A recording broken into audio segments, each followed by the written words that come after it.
when I asked for help with understanding how the horizon works, and the first thing that someone responds with is, "It's so sad that you can explain it at a grade school of what the horizon is, but this guy doesn't get it. It's really hard for me to shut up and sit through whatever else he's gonna go on in his rant." Filibustering and going, dude. You could condense that 45-second rant into like 10 seconds easily.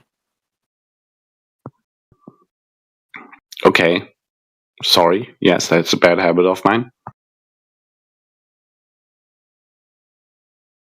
Yeah, you should probably use your 2 ears, because you have 2 ears and 1 mouth, and probably try to understand how the horizon is horizontal and how it's not a property of a sphere, and how you just said, you can't prove the globe. Cool. All right, so we're done with you. Huh? But how does that help with understanding how the horizon We're works? done with Because you. that was the We're origin done of the with you. conversation. We're done with you. We're done with you. Okay, that's great. Thank you. But you're not listening. They explain to you many times, but you're not listening. This is your problem. You cannot listen.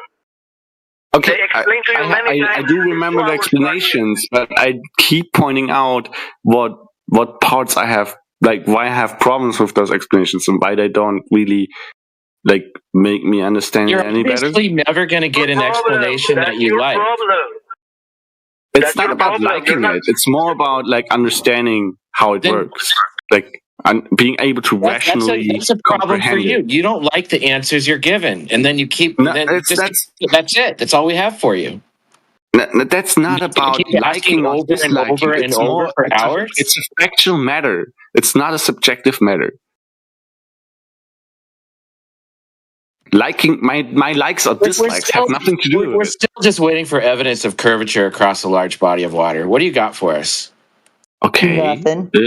What? Jack, because he just admitted that he doesn't Okay, then have. you can keep waiting, or you can procure it yourself, or you can prove that it's not present. That's what we've done, only to find that it measures flat, horizontal. How did you measure it? Laser tests, man, over long distances, right? We go, okay, well, the horizon should be at 1.22 miles for an observer. Okay. At what? Don't talk. Don't do it. Control yourself. When the horizon should be at 1.2 from a 1 foot observation rate, and the horizon's not there. It's further away from that point.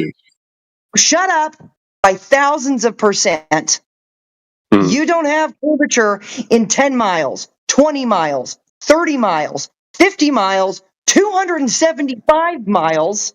You don't have it. Across large bodies of water, you don't have it because the horizon is horizontal, and horizontal is not a property of a sphere. So stay your ass on mute. You provide nothing.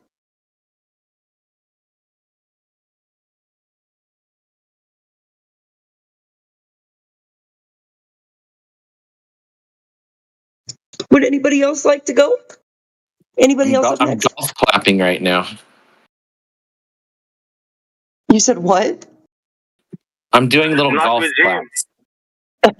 Yeah, come on.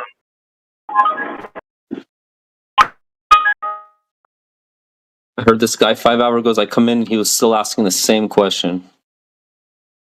Yeah, so enough is enough. Like at a certain point, just keep him on mute. There's nothing more. He can't offer anything of substance to the conversation.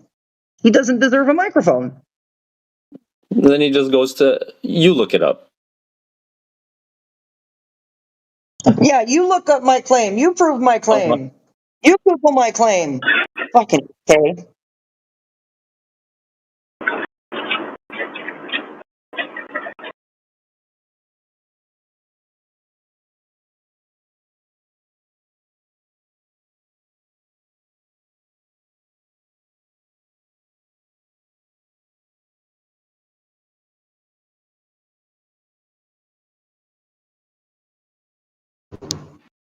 What a time to join. What did I miss? Oh, you just And the missed fun me. is like I didn't sing it. the fun is you take the picture and then you calculate the temperature. What should it be to get your I mean, this is ridiculous. It's idiotic.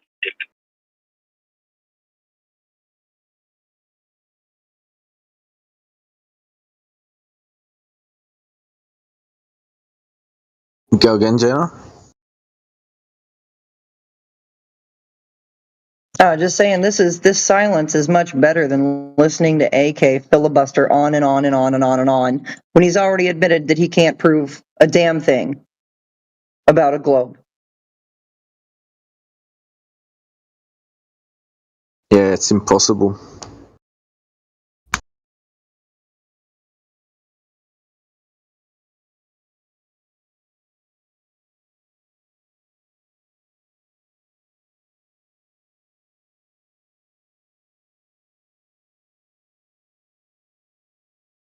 And we've got flight data that shows no curvature for thousands of miles, flying in a horizontal path. They don't adjust for curvature. They're flying horizontally parallel to the plane of the horizon. You know what a plane is? The definition of plane? The flat surface. Cope about it. AK. And he's gone. That's how you do it, chat. Right there. That's how you do it.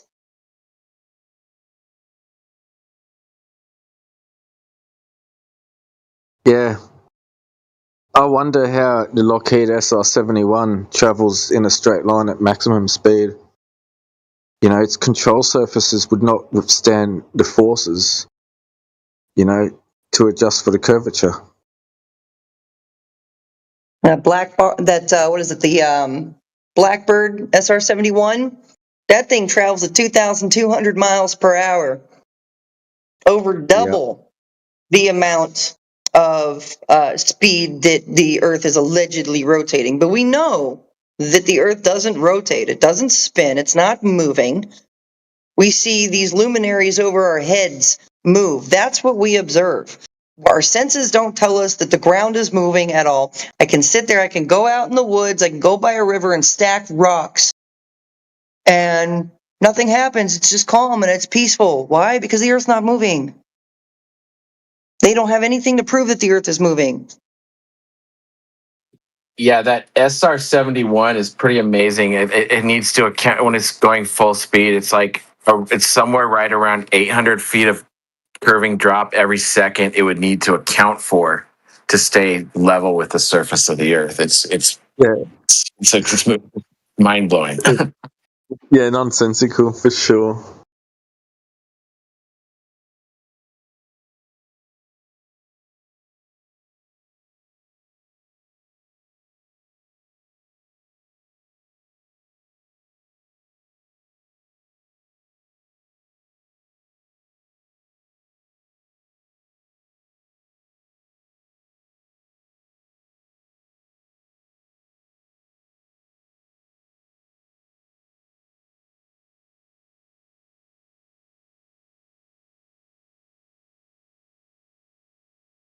Yeah, who cares about the fuel leaking out of the wings?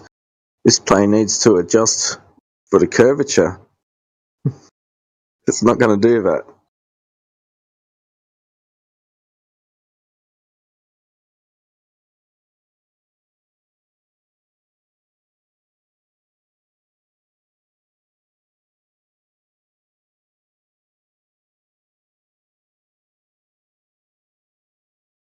So I'm going to put some information in the side chat. Apparently, the SR-71 has it navigates. It's going so fast it navigates celestially, and that it can. I'll link all the information about it. Apparently, it has the navigation system can see stars during the day, and that's how it navigates across the sky.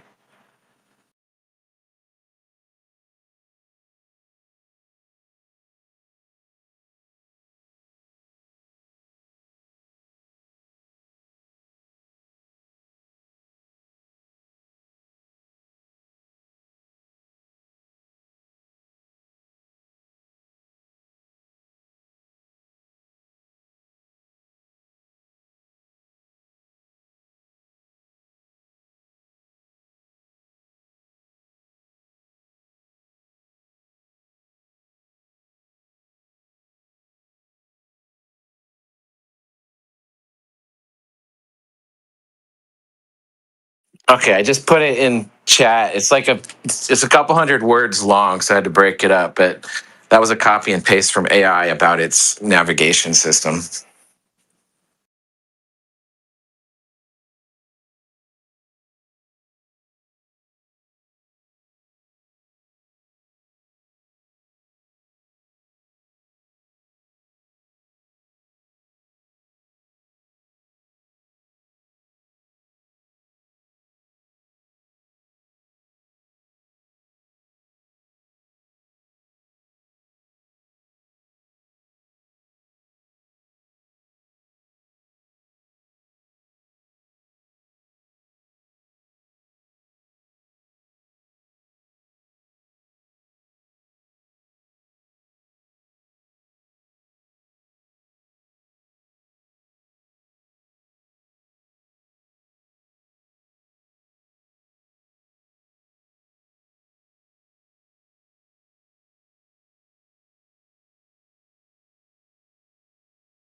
Hi, Mr. Batman!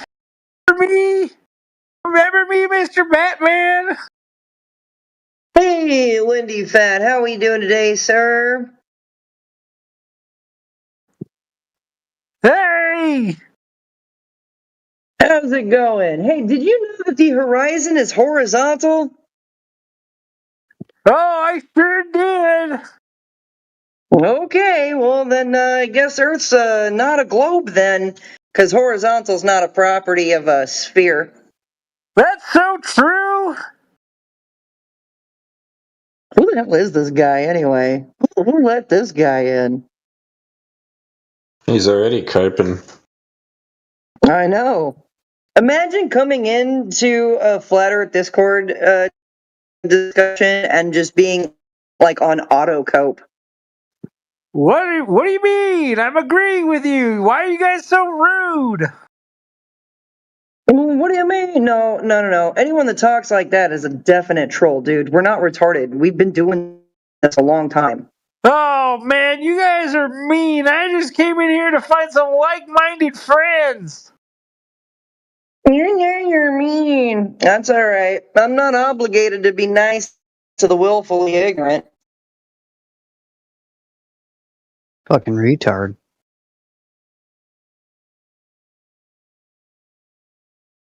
We've got Sun Tzu just entered the chat. Hey, Sun Tzu! Fuck.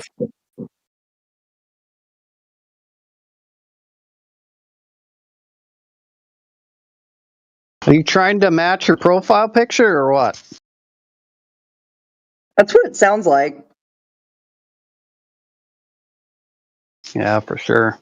Like a Jim Carrey. What is it? Like a Jim Carrey climate potato. I mean Greta Thunberg morph. That's funny you said Greta Thunberg. Now I see that too. Yeah, it's like Jim Carrey and Greta Thunberg put through a morphing machine.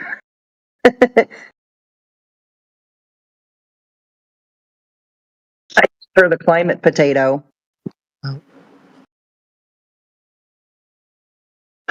If you look real carefully, you can tell she's got fetal alcohol syndrome.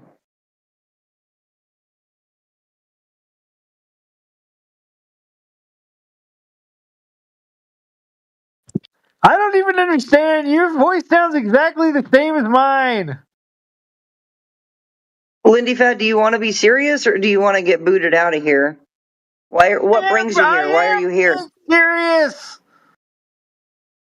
You don't sound serious. Hey, I have autism.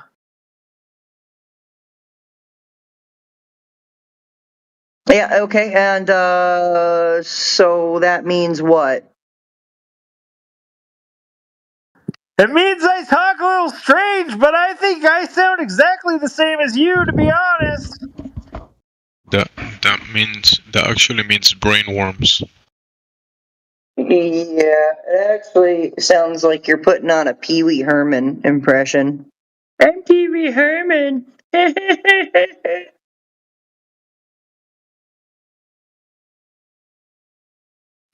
Are you doing an impression, or is that your normal voice?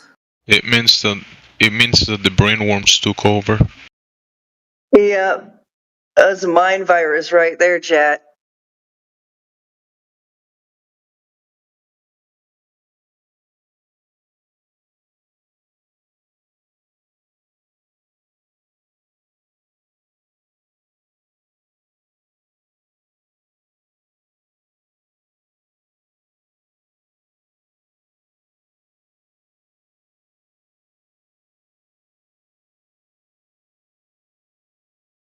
So do you have anything to offer to the discussion, Lindy? What discussion? You guys aren't talking. Yeah, we're waiting for you to say something. Something worth value. You've just Something that been we waiting could pick here for me to apart. come in here? All day long, we've been waiting for you. Yep. We cooked all of the other globe I tards. finally come in and you start talking shit? You're finally here. I'm not talking shit. Who's talking shit? You're being a silly goose. You sound like you're white trash, to be honest. Who? What? You live in like Lindy? a fucking trailer park? Oh, there it is. I He do. broke his character. All right. Welcome to the chat, Lindy Fat. Where is your globe evidence? Do you believe that Earth is a globe? I don't want to talk. Like, are you fucking white trash or what? Yes, All right. I am. The Is Earth's a that all we globe? got is meta?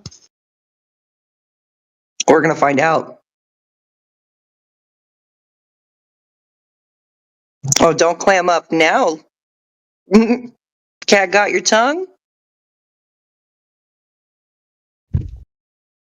What? I mean, I just want to know if you work at a Taco Bell and live in a trailer park. I do. I do.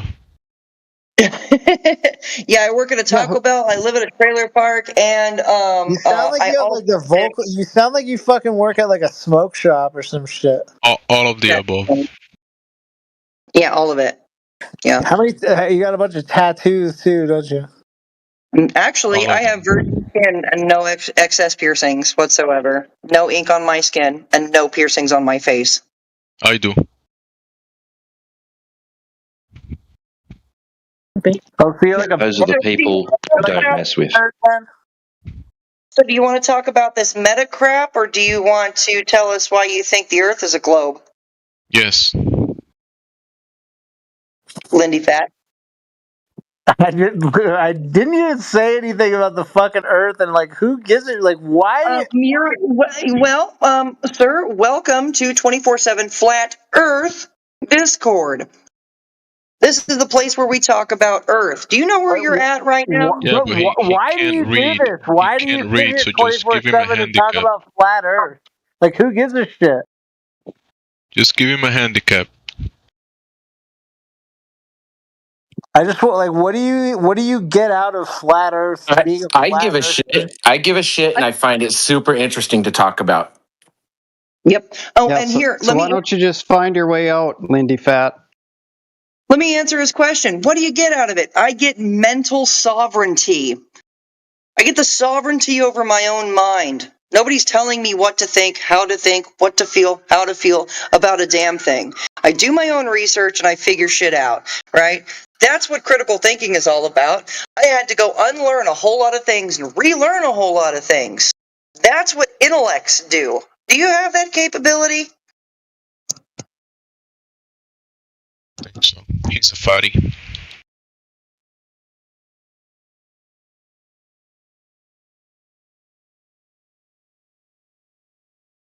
All right. No globe evidence still. Cool. Earth's still flat. Horizontal topographic plane. Stationary. Enclosed.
No contest.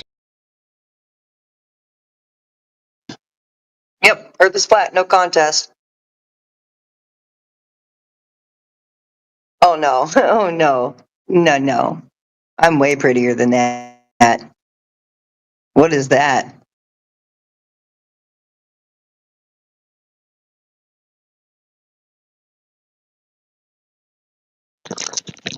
That's his girlfriend.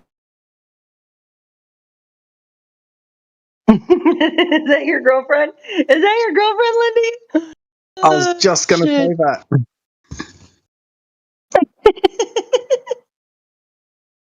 Oh my god, she dating Miss Piggy over there. That's his Jenna. type, but they don't accept him. Jenna, you sound nothing like that. Trust me. Nothing like what? The way you sound does not look like that woman for sure. Oh yeah, here, real quick. Let me. I don't take very many selfies. I'm not like full of myself like a lot of other fucking people are. So finding a good picture of me is damn near impossible. I have to navigate through all of my flat Earth stuff, all of my flat Earth proofs. Yeah, well, you sound smart, in my opinion, and smart is attractive. I'm cute too. There you go. There's me, you guys. There's the face to the voice.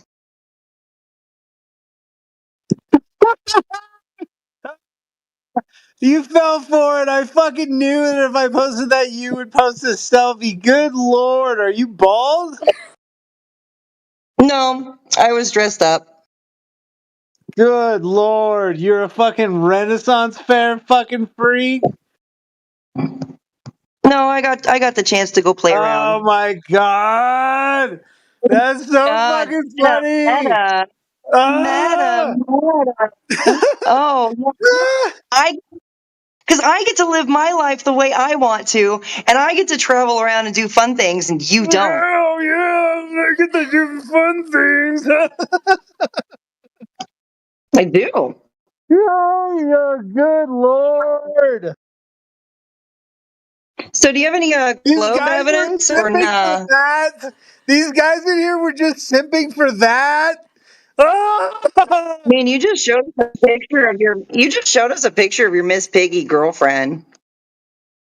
Good lord. Oh my goodness. Hey, dude, that's enough. He's Why so don't you triggered just because I'm so fucking kick cute. rocks? Holy fuck. Dude, seriously, He's shut the fuck triggered because up. I'm cute. You were simping for that, dude. He's triggered because I'm cute. Oh, triggered. Holy shit. Oh, Wow. shit. I think it's a Talking very really, nice picture. I like your picture. yeah, he's a really bad Thanks. version of Jim Carrey. He's just try hard. I That's told you wow. it's the brainworms. It's the brain worms. He's just mad because I turned out to actually be cute. The dude's probably never touched a woman in his life. Probably sits on Pornhub fucking 12 hours a day. In his VR goggles, humping a chair. Yeah, there you go.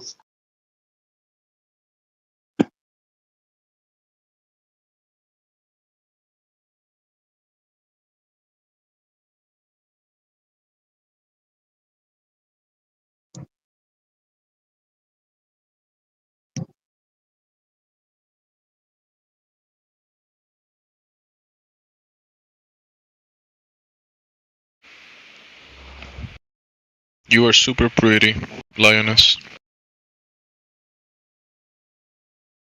Thank you.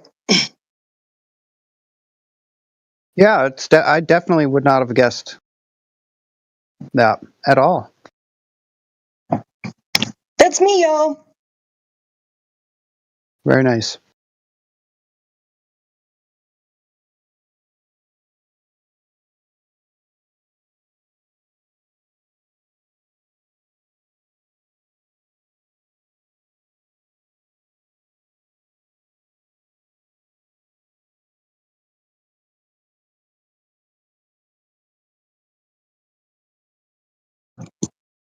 They're just mad. They can stay mad. I've got like the whole package, dude. I can write, I can sing, I can play guitar, I can draw, I'm cute, I'm funny.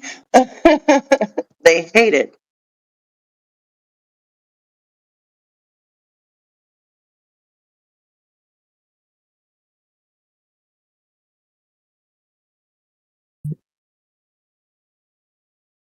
I'm maybe not that humble. I try my best to be humble and show some humility. But in this instance, I just had to show him that he's back. Gosh, look at the party. Oh, good lord! Oh, Still so mad. oh More my mad. god! Doesn't Do like you want to go on a date? Do you want to go on a date? Do you want to go on a date? Do you want to go on a date? I'll pay for it. Do you want to go on a date?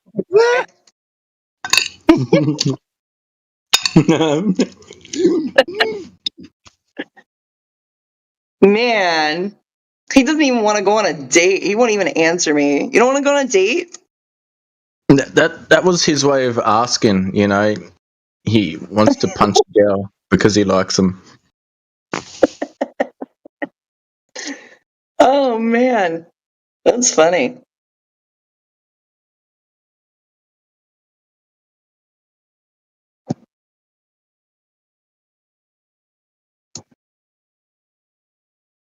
So no date then? Darn. Because we could probably have a whole lot of fun just roasting each other, right? I like doing that.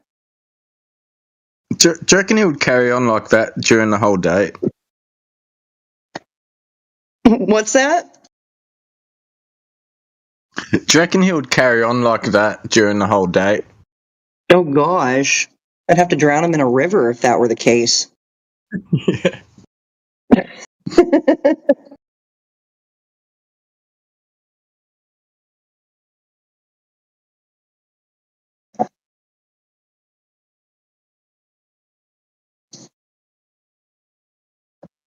So, yeah. No globe evidence.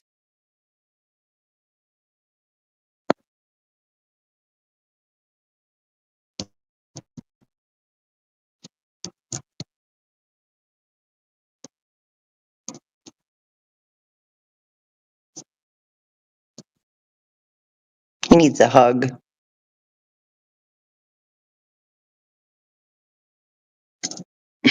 I think that kind of guy would have to pay for it.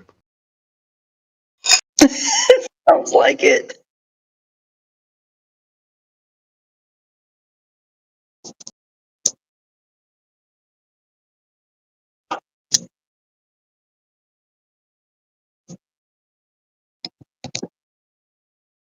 Midwit needs a hug.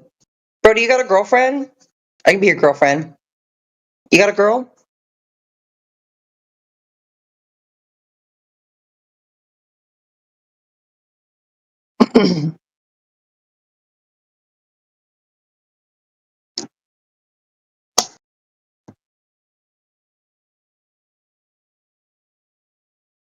See, I could be your girl, but I'm afraid I would just outman you, which is like not something I'm into doing.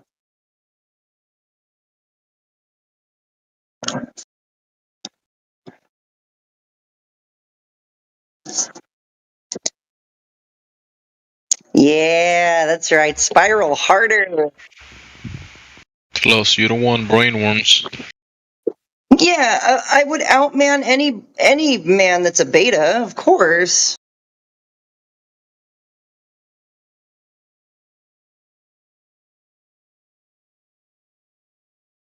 I'm very headstrong, opinionated. I don't take any bullshit. So yeah, of course I would outman any beta. That's all you're doing is spiraling in the chat with your beta vibes and your ha ha, because you don't have globe evidence. Like you're in a 24/7 Flat Earth Discord room, spiraling out over some meta shit instead of just providing your best globe evidence. Like, damn. I bet you are crying because you're lonely. Go to Farmers Only. Yeah, I don't think he realizes it's simply a win for us. That's it. The way he's acting. Yep.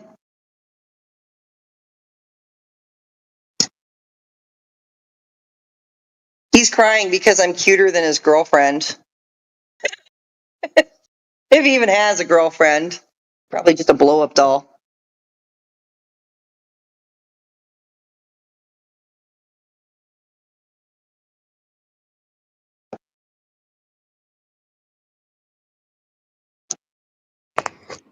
Like a virtual girlfriend, anime. Yeah, priceless. The truth is priceless. The truth is the horizon's horizontal. And horizontal is not a feature of a sphere. Sorry, you lose.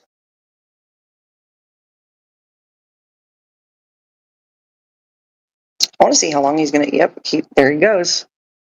Unmute me. That why? So you can just scream over your microphone, your triggered mental virus? Yeah, Unmute we're here you. for the truth, mate, not for your coping mechanisms. The truth Yeah. is, Earth is flat. Jenna's attractive. It's just the truth. Objective reality. I know it's hard for these guys.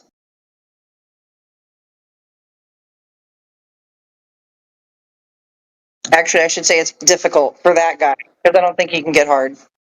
Ooh.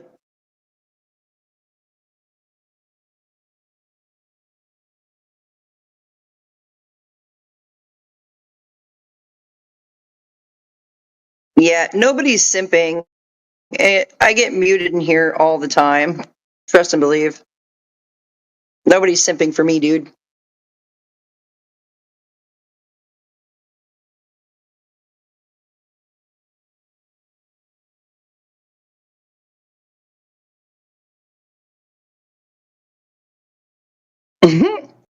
That's nice. I live in a house and I work hotel reception, so whatever you want to think about me, dude.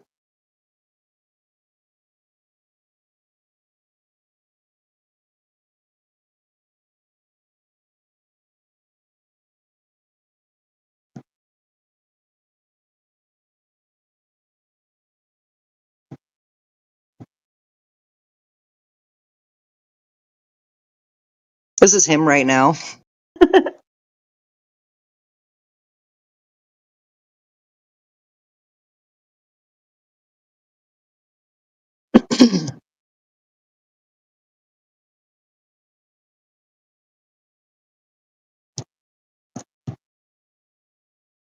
Midwit, do you actually want to have a conversation? Because we can have a civil discourse, but you have to be willing.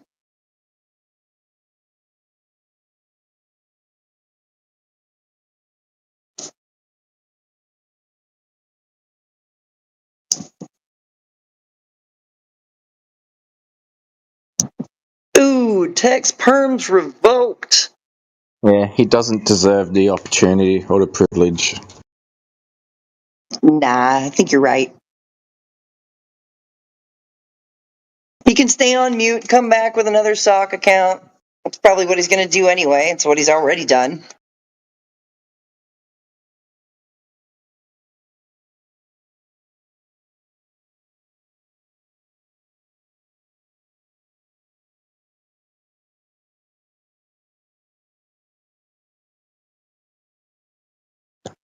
Oh, you guys, I had somebody ask me what makes me think that 93 million miles away is far. I said, well, if you tried to get 93 million miles away at 100 miles per hour, it would take you 106 years. So, yeah, that's pretty far.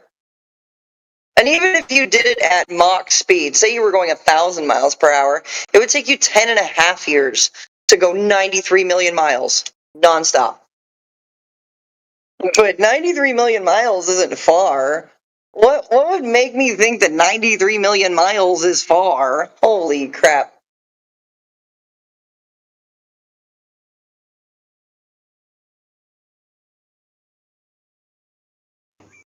I don't know, maybe the fact that we can't comprehend 93 million miles.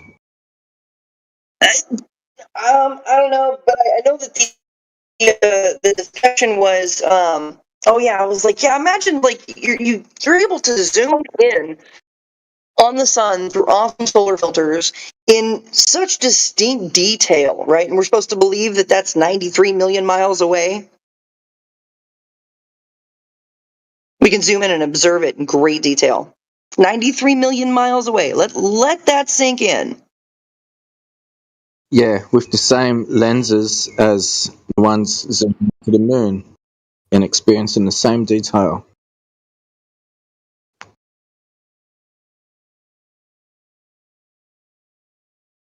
Doesn't make a whole lot of sense now, does it?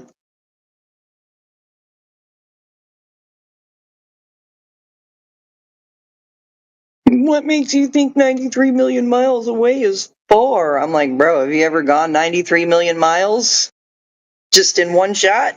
Nope.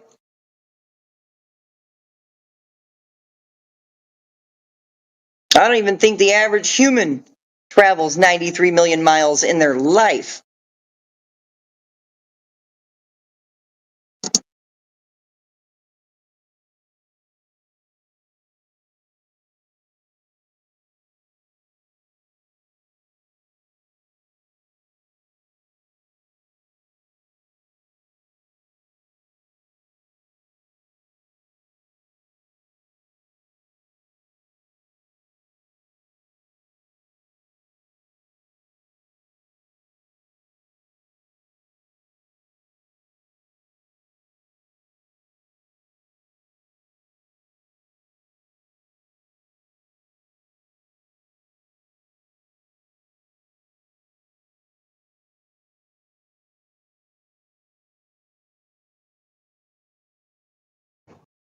Yeah, it would take generations upon generations to get that distance, and yet we've travelled it? I don't think so.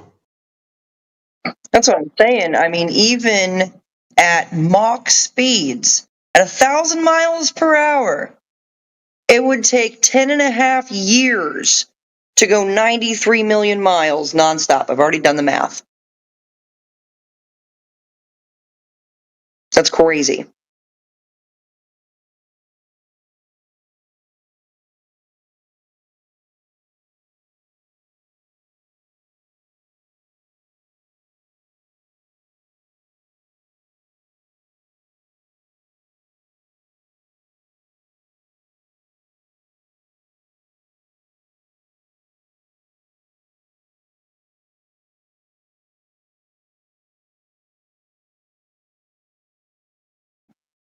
You know what's really funny is that when you try to explain that gas pressure can't exist without a container, and someone likes to say that, well, wouldn't the sun just create so much heat that it would blow your container up? It would just pop your container? No, no, no, no, no, no, no. No. There's a balance. It's dynamic. There's a give and take of temperatures and energies, gases and molecules that balance out the system. It's really not that difficult to understand once you get down to it.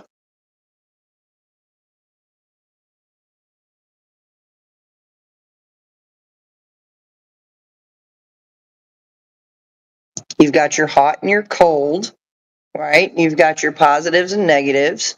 These things balance out for this dynamic system. It's beautiful. It's really a beautiful thing, if you ask me.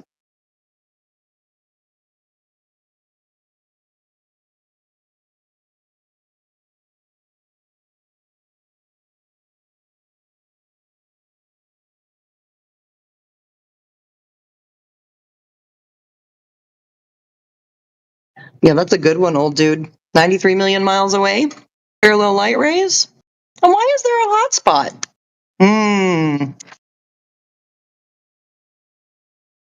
Shouldn't the hot spot be like the whole half of a globe, right? If it's 93 million miles away, if it's doing what they tell us it's doing. Uh-oh.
I know this is off topic, but I like to point out the fallacies in the heliocentric model.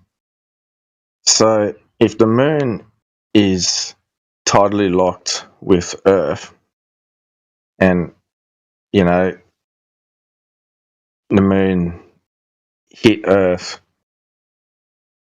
causing Earth's rotation and causing 24-hour days and everything, in alignment with the sun, then how come the sun's gravitational pull hasn't tidally locked the Earth at the same time? How come that rock there, which would be, the same forces holding it in a perfect orbit, how come they're not, lining up? Nothing makes sense when you really think about it. We should be tidally locked with the sun as the moon is tidally locked with Earth.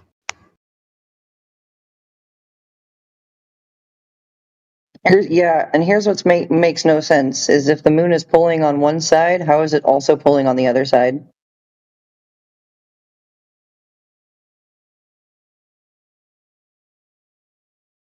Yeah, that's a bit.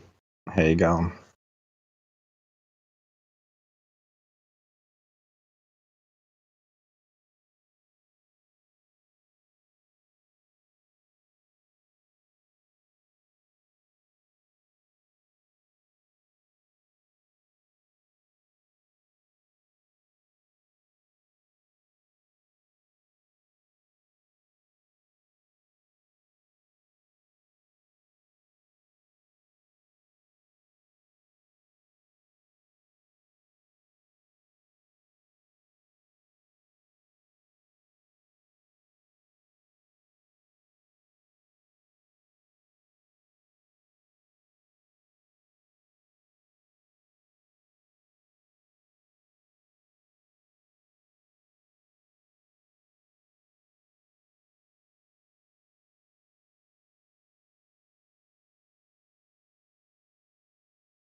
Chalupa! Chalupa, why you no talk to me?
Have you guys seen that video where somebody made like a mini, like a little flat Earth model, I guess, but they had actual water in it, and they salted the water. They had it on magnets. They create the currents, and I was like, man, that's actually pretty cool because that's more than a globe card could ever dream of providing as far as a demonstration goes. It was great. Like Yep, a I mini seen. physical model. That's pretty good. Yeah, it was a Oh mini yeah, he physical does model. pretty good. Yeah, he puts Yeah. electricity to it. Yep, I seen that And one. I was like, yeah, that's spectacular. I love that because we've been saying it for years. But like, we can at least demonstrate, at least the known portion of the world, right? We can demonstrate this with real water. This guy took it a step further, salinated the water, and added currents, added electricity to it. And it's amazing. And it looks very similar to these tidal nodes. It's amazing.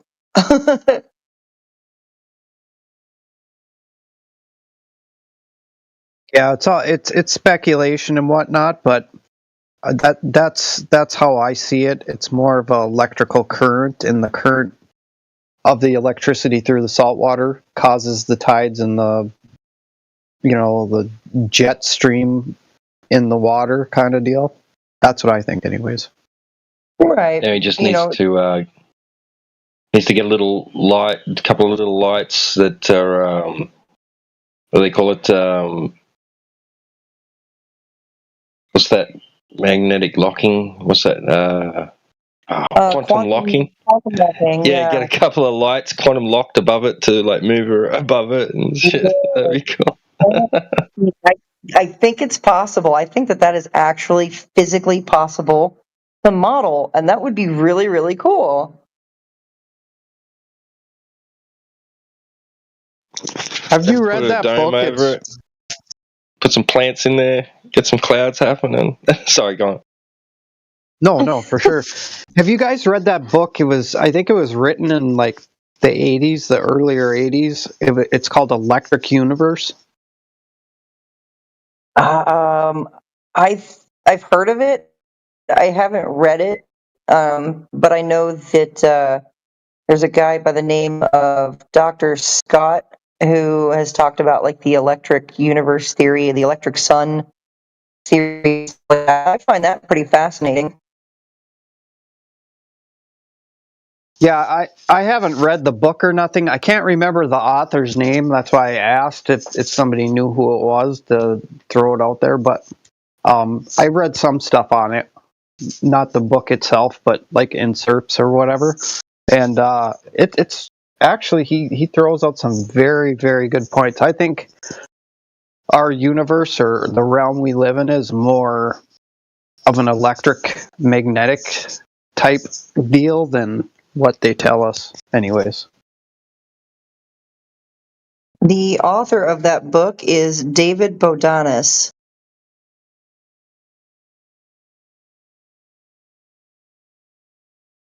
Yeah, there it is. Matthew's got it in the text chat. Okay, Matthew put it in there. Cool. Thank you, Matthew. Or Bodanis. Is it Bodanis? Or Bodanis? Anyway. Yeah, that book right there, man. I'd like to get into it. Boogie I'm woogie not woogie. 100% sure this is the one you're talking about because this was posted in 2005, but you're talking about, or maybe it's an update from the 80s. I don't know. Yeah, it might be.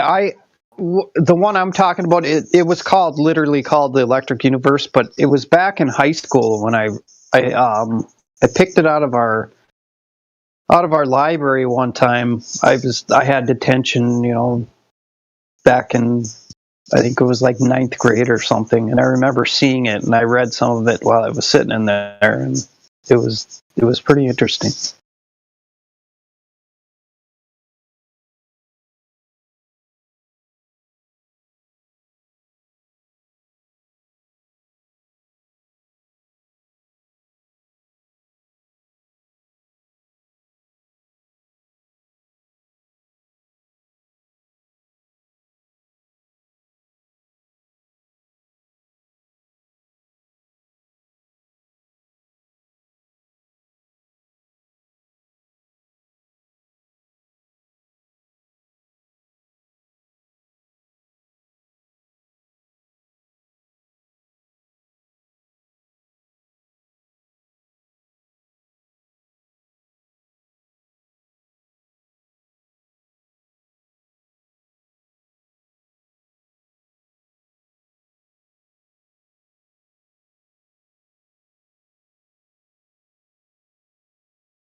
Matthew was here, and then Matthew left.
Prove it. I'm just kidding. You prove it. Wait, what are we proving? Proven for a cruising. Cruising for a proven? Yeah. What did I say? Proven. I don't even Proven know. for a cruise. I don't know. I don't know, dude. That was your blunder. I know. That's crazy. Nothing but blunders over here. Yep. No, I was just joking because I was just like, prove it. You know? I don't know. That'd be funny. Well, we can't get anybody to prove that there's any curvature to the Earth. That's an impossible task, it seems. It is actually because they don't actually do it. It's not a practice. I mean, you can find the... Wait, hold on. You can find the arc length. The arc length is theta times the radius. Or, no, wait, theta times pi. Sorry. Holy crap, it's been a while. Theta times pi is the arc length, so... Oh, not here anymore. Oh, yeah, you are. Okay. Never mind. Yeah, I'm still here. So what's your position on the topic? My position, what I know, is the surface of the Earth must be and only can be, here's the crazy thing, only can be flat. Period. There's no other possibility. I agree. Okay. Which is concerning if we're thinking about the big picture. It's very concerning, actually. What do you mean by that? Go ahead and elaborate. Well, because what essentially the powers that be are telling us in every country, doesn't matter which one you go to, is that you're not special. This place that you're living is not special at all. And life is just not special. So, live and do. What's the Latin saying? Not carpe diem, but just do as thou wilt. So to speak. So that's a problem.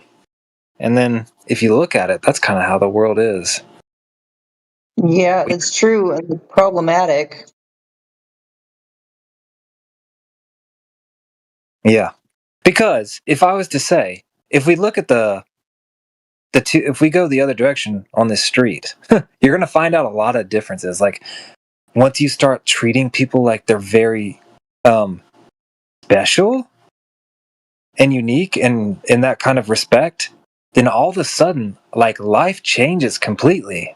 Like, it doesn't even matter who it is. It's like, I think we've been far gone and removed from that, but unfortunately.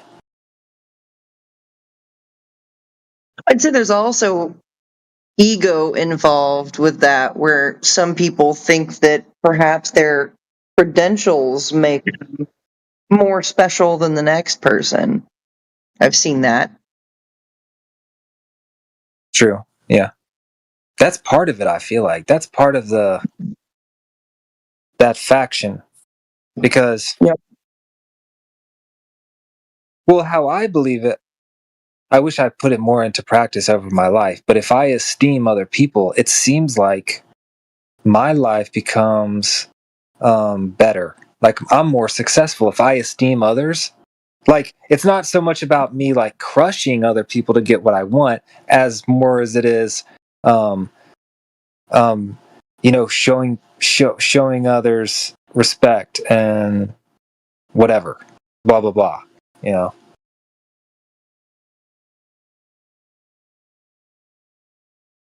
But the world, I feel like the world is teaching us to just crush, brush, and whatever, and then believe that the government is going to save us.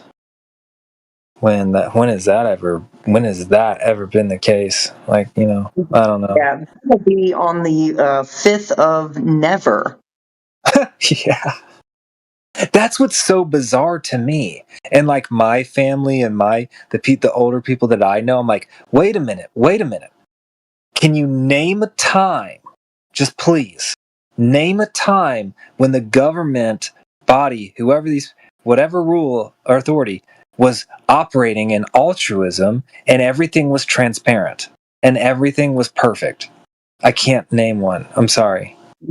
Nope, I can't name a single time, and I'm pretty good up and up on the history, and I can't name a single time. So, yeah. And you know what? People are telling me that I'm gaslit. Or no, sorry. People are telling me that I'm saying the wrong term. Oh my god. I can't explain it. But I'm just like, why? See, the problem with America is we don't believe that we could be propagandized when we might be the most propagandized, even with North Korea. That right there, right? That's the whole thing, that Mark Twain quote, right? Where it's a lot easier to fool a man than to convince him that he's been fooled. That's where we're at. That's where we're at. So stupid. So many people have been fooled, and they're either going to figure it out on their own or they're not, and nobody else can tell them. That's what it is. It's the ego, like you said. And then they're in the trap. I had to break out of that because I was like, this is stupid. Flat Earth is stupid. Shut the fuck up. Right? And yeah, it's ego. I had to let a lot of my ego die to come to the understanding and realization, to come to objective reality. It was like my quote unquote come to Jesus moment, if you will. But that's what we do, right? That's what life is, no? We do those things. Whatever. We see life more real. It becomes, to me, like I keep waking up. Like today, dude, I'm telling you today, not an epiphany, but today I woke up again. Has that ever happened to you? I have a lot of epiphanies about a lot of things on a very regular basis, so yeah. Yeah, because look at the world. I'm meaning for it, right? I wake up, there's another psyop. I tell people about the psyop. They call me crazy. I go to bed. I wake up, there's another psyop, and so on and so forth. Not easy. It's not an easy life to live because wherever you go, working, you go into public, you go grocery store, it's like, you just don't, you're not the same. You don't live. Yep. Yeah, I'm definitely not the same person I was, say, 10 years ago. I'm definitely not the person I was 5 years ago. Same. So That's good. yeah, That's how you know. yeah, that's how I know. I'm like, true. Wow. I used to tolerate a lot of bull crap, and I used to just let people walk all over me. I used to just, accept things on face value, and now I don't do any of that anymore. And some people are like, gosh, why are you so mean? I'm like, I'm not mean. I'm just honest. It's Yeah. too much for some people. They're like, oh, you're just so mean. It's so funny. My mom and I joke back and forth. She likes to joke with me because she knows that I'm not mean. She knows I'm just being honest with people. And I brought my mother around to the understanding of flat earth. My mother is a flat earther now. Wow. No So, way. No yes. way. Yeah, she's been in here a No. few times flat smacking with me on our ladies' night. It's been real fun. Wow. Yeah, you wouldn't be able to tell us apart. Our voices are identical, and it's really funny because when she says, when I say "Okay, Google," her phone starts doing stuff. Order me a dozen donuts. Thank you. Yeah, it's excellent. It's excellent. She's still learning some stuff too. Like, I've been here longer. I've been doing this longer, and so like she'll come to me and she's like, "So I had a globetard say this or that. What in the world? How do I even?" And I'll let her know. I'm like, well, the argumentation, like, here's where their fallacies are. Here's where their assumptions, presuppositions, and things like that are. And so she's gotten really, really good, and she's figuring out the physics of everything. And now she gets it. She understands. She's like, yeah, this place had to have been created. Like, it's very specific. It's a very specific design where everything works in conjunction with everything else. You take away one piece, just take away the bees, just the bees, and what happens? Yeah. Crazy, isn't it? It's amazing. Take away one piece of this dynamic system and it all collapses. Yeah, take away methane. Just delete methane from. It would cause a collapse. Yeah. Doesn't matter. One element. Take one element out of the system. Yeah, that's what it is. Yeah. Yeah. And it all devolves into chaos. So let me ask you this here. Why is it that the Americans seem to be far more propagandized than any other place? You mentioned that a moment ago. Guns, man. So they gotta try to take over another way. I can't think of any more socialist, communist place in this place we call Earth than here in America. Well, I may have misspoke. What about Russia? I may have misspoke. I meant we are just as propagandized. Maybe that's what I should have said. Not the most. Well, so I think the key is what makes us more propagandized is because we believe that we're not. That might be true, actually, right there. Yeah. What I'm talking about when I say that it's easier to fool a man than it is to convince him he's been fooled. People have really they eat it up. They eat up all the propaganda. They see it on the TV, and it pulls their heartstrings in a way, right? If you can manipulate somebody's emotions, well, then you've got their mind.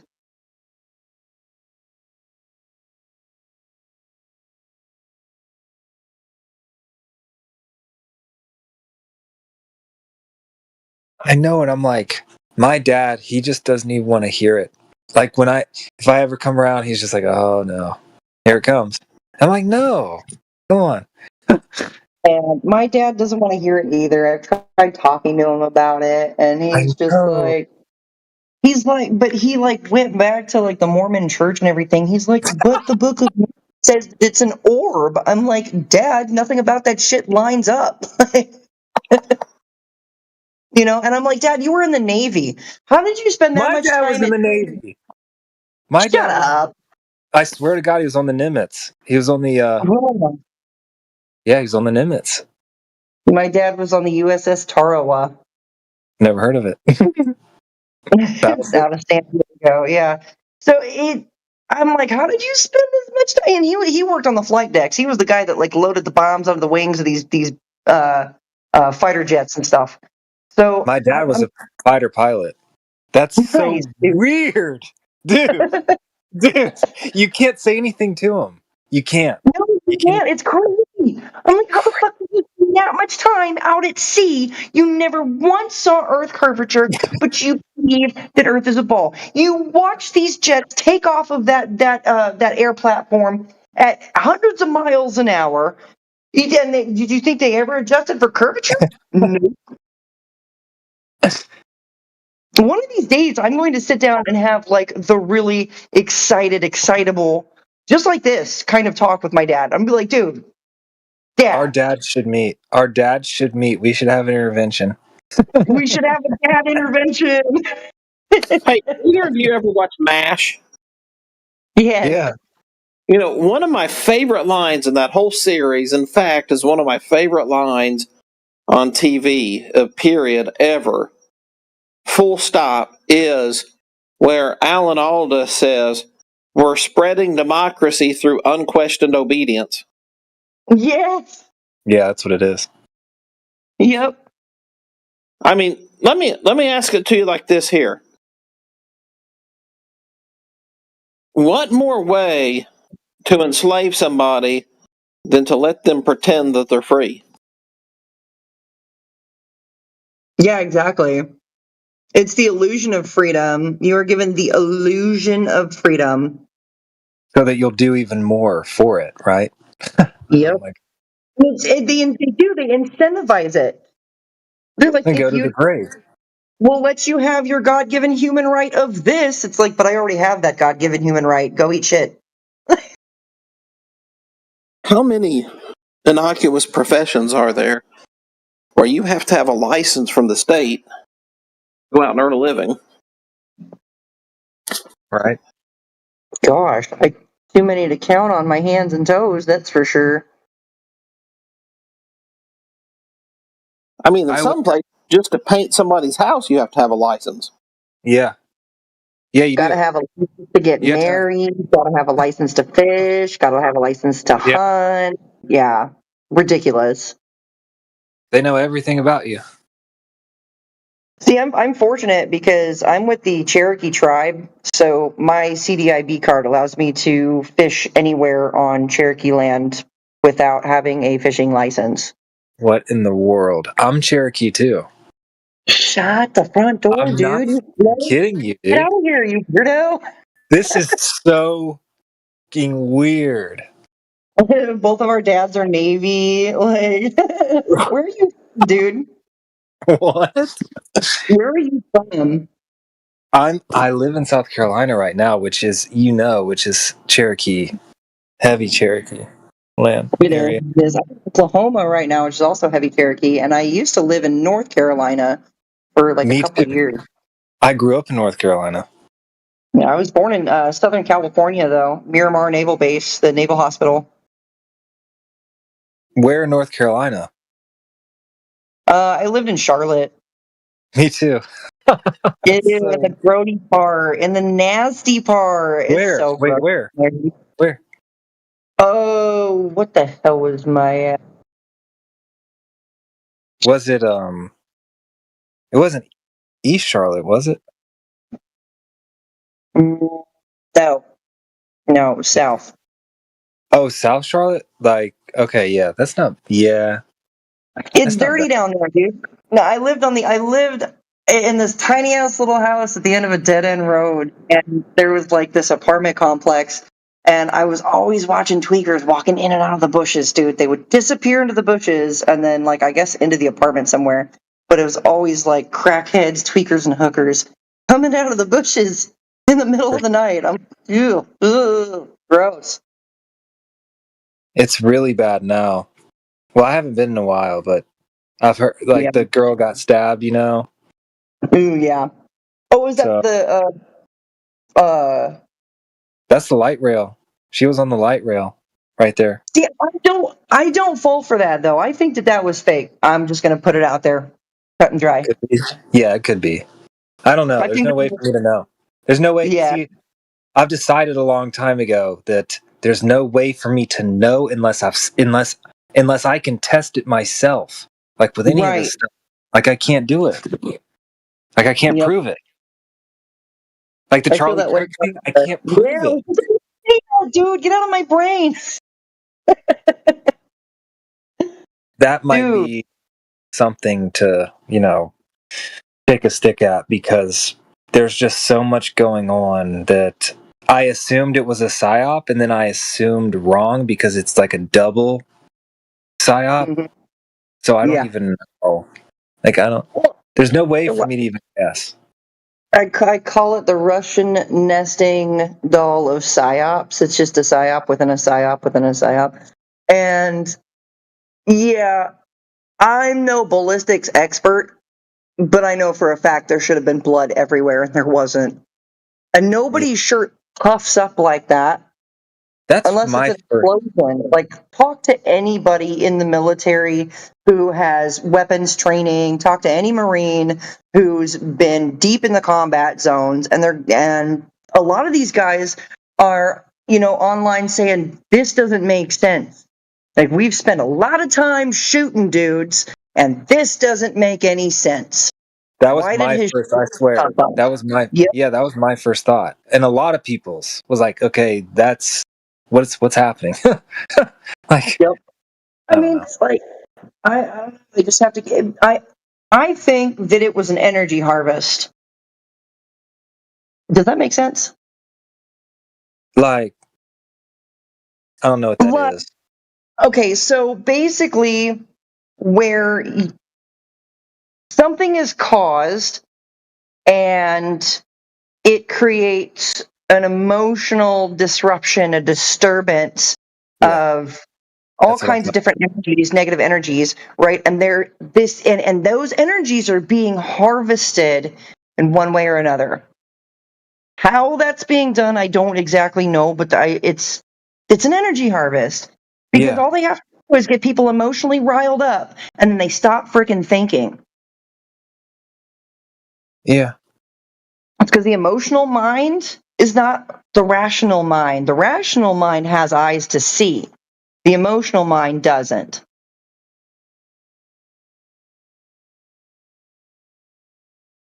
That's why I like to say that people are emotionally invested in a globe Earth, and they are. The amount of people that come in here spiraling, screaming, they come in yelling, they're just, they just spiral out, and it's emotional. Right? People come in here and they're like, I just wanted to say that you flat earthers are effing retards, you stupid mother.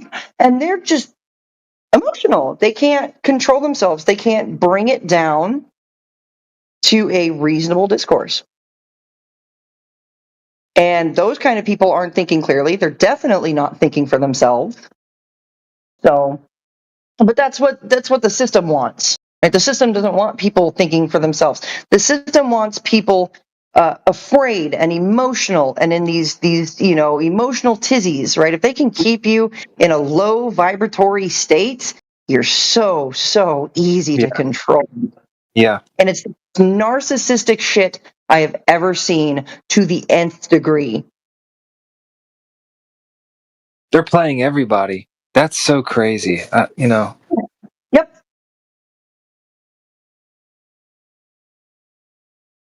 Yep. Playing all.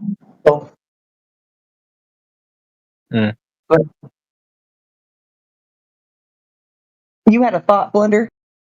It's so dangerous. That's all I can say is, like, once I figured out that I don't have a clue what's going on with these psyops and stuff, that they can do anything that they want. And that's what scares me, because I know people like you and other people out there who do know the truth. They don't have very easy lives. Like,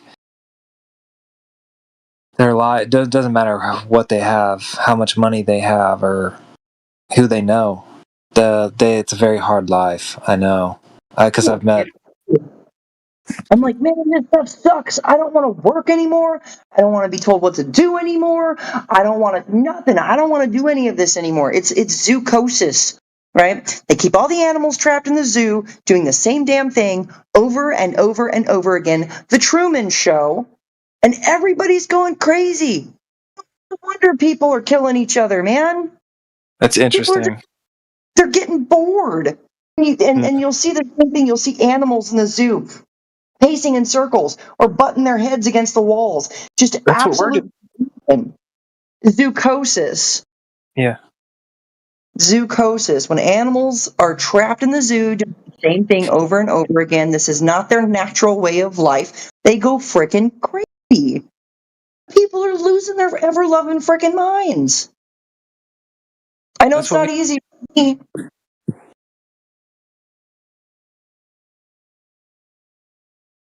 So, yeah. That's what it is. Everybody's going frickin' mad. We're not supposed to live like this. Fuck it. Tear up your garden, or tear up your lawn. Plant a garden. This is ridiculous. Fuck the HOA. Yeah.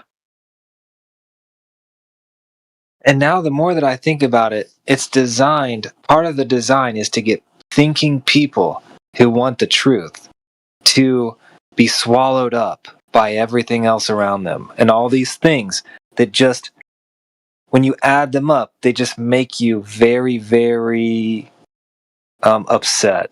And they make you want to default to something else, or some other things. Like, I can feel the rage within me because of all of it, But I know that I have to keep that under wraps because I've got a good head on my shoulders and I'm not trying to get into any trouble. But I know that the wrong person is going to cross me one day and it's not going to be okay for them. But I feel like it's like the world saying that it trusts you with the big stuff, man. So there must be a reason that you do. There's a reason that we know. The people that do know, they're probably good people. And that's even harder because I feel like now all of a sudden there's like a responsibility, but then we look around at everything, we get gaslit. There's people going, like you said, crazy, Yep. I would say that the nicest, most patient people are going to be the most dangerous people because we've figured it out. We see through the smoke and mirrors. We've had enough. It's so crazy. But we're patient, right?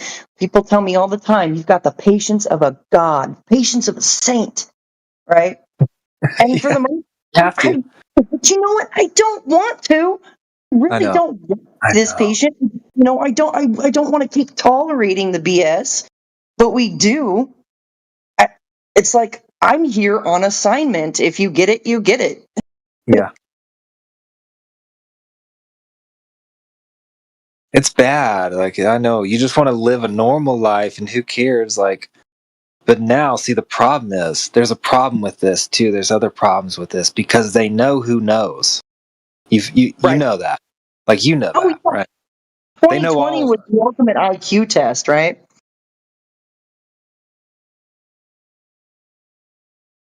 Yeah. Wait, sorry, what'd you say?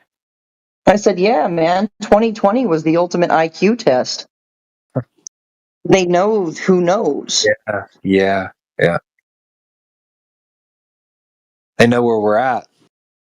Yep. You remember that time when they pushed some crazy stuff on some people and the people weren't falling for it? So they said that you have to double down because it's not working. You know what? The things that we know, it's like we know something was a lie, but we don't know exactly the truth. We don't know how exactly it was pulled off. And I think that's when you would put yourself in danger if you knew exactly how something was pulled off. Instead of just knowing it's a lie is a little different. Yeah, true. Yeah. Yeah, I can see what you mean by that. Like, if I knew the full details of, a lot of these psyops and things that happen, I'd probably be in trouble. I'm surprised, honestly, with the kind of shit that I've got on my phone there's a lot of leaks of things that also changed me, why I am not the same person I was 5 years ago. It feels like I've been to war, dude. Yeah, definitely.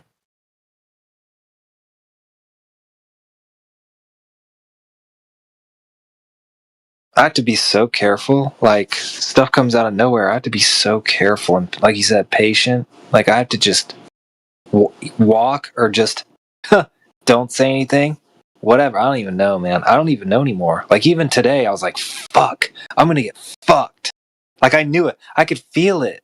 Like, it's something weird, but I was like, there's all these people and I'm about to get fucked again. And I was like, excuse my language, but that's how I was today. I was like, I got to get out of here. So I left.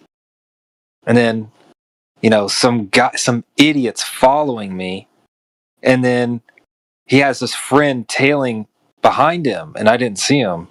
And I was like, all right, I'm going back to the woods. And I got on my kayak and I went home. And I was just like, man, this is just like, why are you so close to me on the road? It's just weird, but. It's like, I'm just trying to be out here in my kayak, have some peace and freaking quiet. Like, leave me alone. Man. But the thing is, I've learned some stuff, like, since 2020 went down. I got onto the flat earth a while ago, but I didn't know. Well, I don't want to say flat earth because I don't know if the earth is actually flat. I just know that the surface is. But when, things got considerably more relevant and also more just crazier. Just the psyops. So. Oh yeah, yep. And I don't know, like, at this point, it's like, once you've come to recognize the signs or the patterns of a psyop and the Hollywood magic, it's so easy to spot. And everybody else is crying their eyes out because they're emotional little ninnies. And I'm sitting there going, but you don't see that? But why are you crying? You don't see that? It's crazy. Hey, we got Woot in the chat. Welcome back, Woot. I think we've spoken before. Did you bring your we best? had a conversation about how nobody mutes you for any reason that isn't valid, and then I got muted because I made a point. Imagine coming in here just to complain. No, I was just talking literally about the thing you just said. Like, if you wouldn't have brought it up, then I wouldn't have brought it up. Have you brought your best globe evidence? Best globe proofsies? I don't fucking know. What do you want? Wait. Were you here yesterday when you said you get muted for bringing up good points? Was that you who said that? You bring up good points and you get muted? That wasn't yesterday, but I did say that once. So that's just nonsense. If you have good points, the conversation will be encouraged. People will want to hear it. You'll never get muted for good points. It was not. Like, I was being completely respectful to the guy.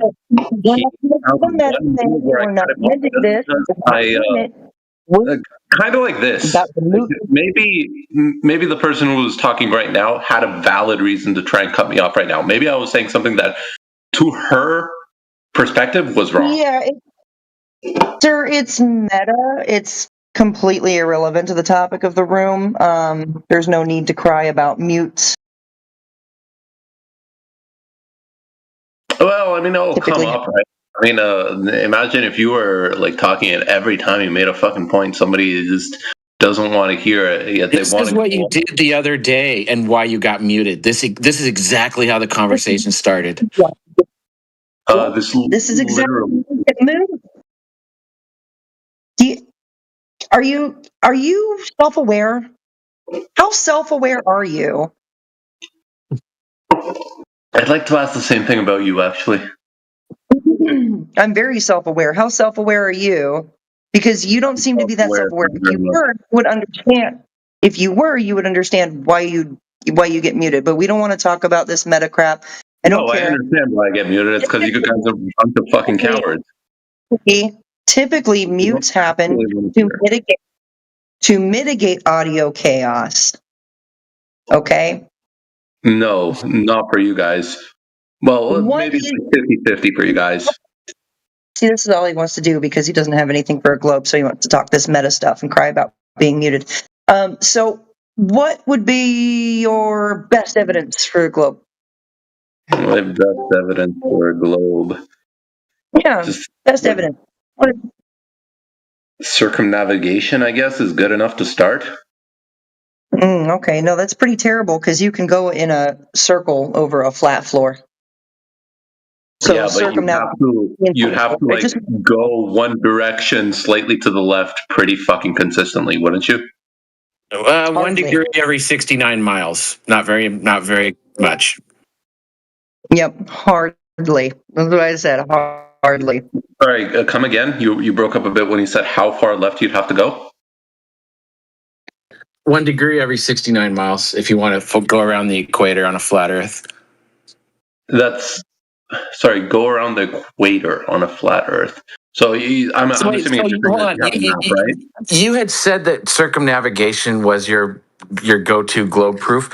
When did you do this? Did you do this in a boat or a plane? And where did you leave from? I don't have to, I know the Second World War happened, yet it happened before I was alive. So let's not get into this. If you didn't do it yourself, then it never happened. I don't even. Yeah, I don't think you're between circles and spheres. There's also proof of the World War II, and there's no of the proof of your globe. There is proof of circumnavigation as well as there is proof of fucking flat Earth. That's a nonsense. Okay, can you? People fucking do this shit like every day in some respect. Like we have people flying from America to Japan every day. We have people flying from Japan to Europe every day, and we have people flying from Europe to America every day. And the directions people go in to make that happen prove that. There you go. Okay, are you gonna fucking blame it? They're not adjusting for curvature, Woot. They're not adjusting for curvature? You don't. Nope. Sorry, you don't adjust from curvature when you pick a straight line direction to go into and go. Well, Woot, there's no straight lines on a globe. You know what I mean by straight line. Gotcha. I don't know what you mean by straight line unless you're conceding that the Earth is. If you're directly above the straight line, it looks straight. How many flights have you taken? Just curious. I've taken thousands, and they all just go one direction. That's it. Yeah, no shit. They go one direction. They don't bend or curve like in any direction. They don't move at all. Exactly. In fact, they go up in the air. Go straight to their target, almost like there's no obstructions through the air. And it's incredible because they go straight to their target. That means you can't play this bullshit game about assuming that they have to turn left and deceive everyone. And you can't tell. Welcome to flat Earth, bro. From America to Europe.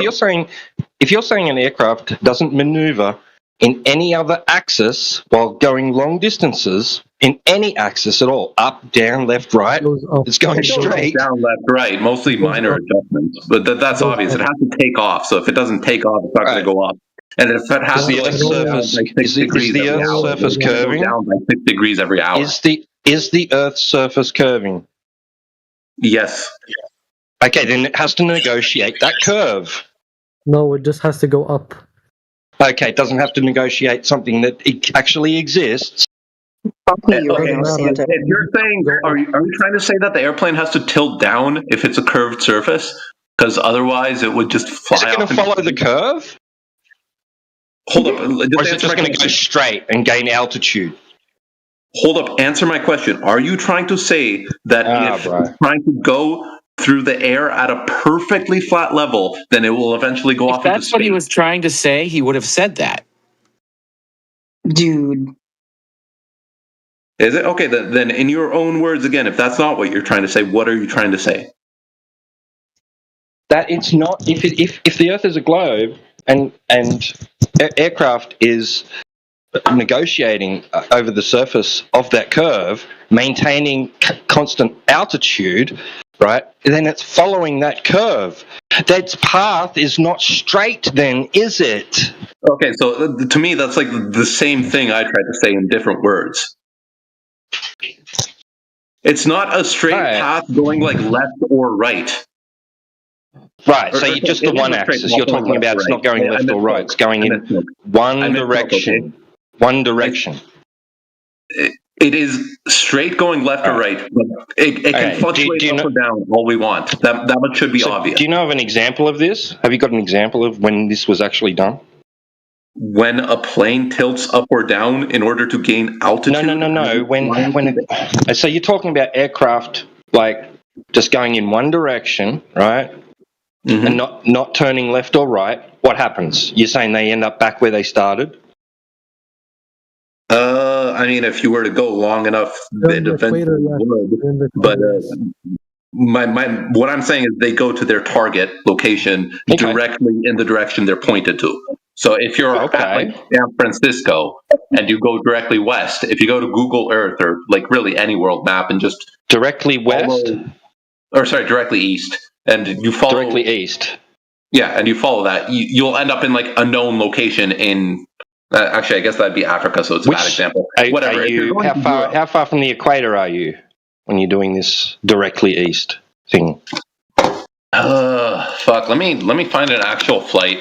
So this is easier. So you're not on the equator, because that's that's the answer I was hoping to get. Because that's the only place on your globe where if you were going directly east, you wouldn't have to turn. Bro, I wasn't finished. You're not going to do anything. Bro, I wasn't finished. Hear it out, because it's important, bro. On the globe, the equator line is the only place that you could fly an aircraft directly east or west without turning left or right. Everywhere else, if you followed a direct easterly or westerly heading, you would have to turn. Why is that the case? Because it's with respect to north and south, it's east and west are perpendicular to north and south. Yes. So why wouldn't you be able to just go east or west? Can you imagine if you were hanging on, if there was an actual North Pole put into the North Pole, and you held onto it, right? Okay, and you walked in a circle. You're holding on to the North Pole. And you're facing east, right? And you're holding onto the pole, and you're facing east, and you walk east. 1 second. You're on the North Pole. You will go around. That makes no sense. You will go. Listen, bro. Around in a circle. There was a problem in the setup. I didn't understand it. I'm trying to hear what T-Dub had to say, and you just boldly interrupted him. Stop it, man. Except there was a problem. What's the problem? The problem, you're on the North Pole, and you're saying you're facing east. You can't face anywhere other than south at the North Pole. Bro, there's a North Pole, right? And there's a pole in it. We're going to put a pole right at the point of the North Pole. That's north. So you're at the North Pole. All right, you're holding onto it with your arm. Yep. All right. You're going to make yourself like stretched out, and you're going to be sideways, like not facing the pole, right? Your arms stretched out beside you. You're holding onto the pole. South. You'll be facing either east or west, depending on which arm you want to use. This makes no sense. You can only. Okay. Did you or did you not say east and west are perpendicular to north?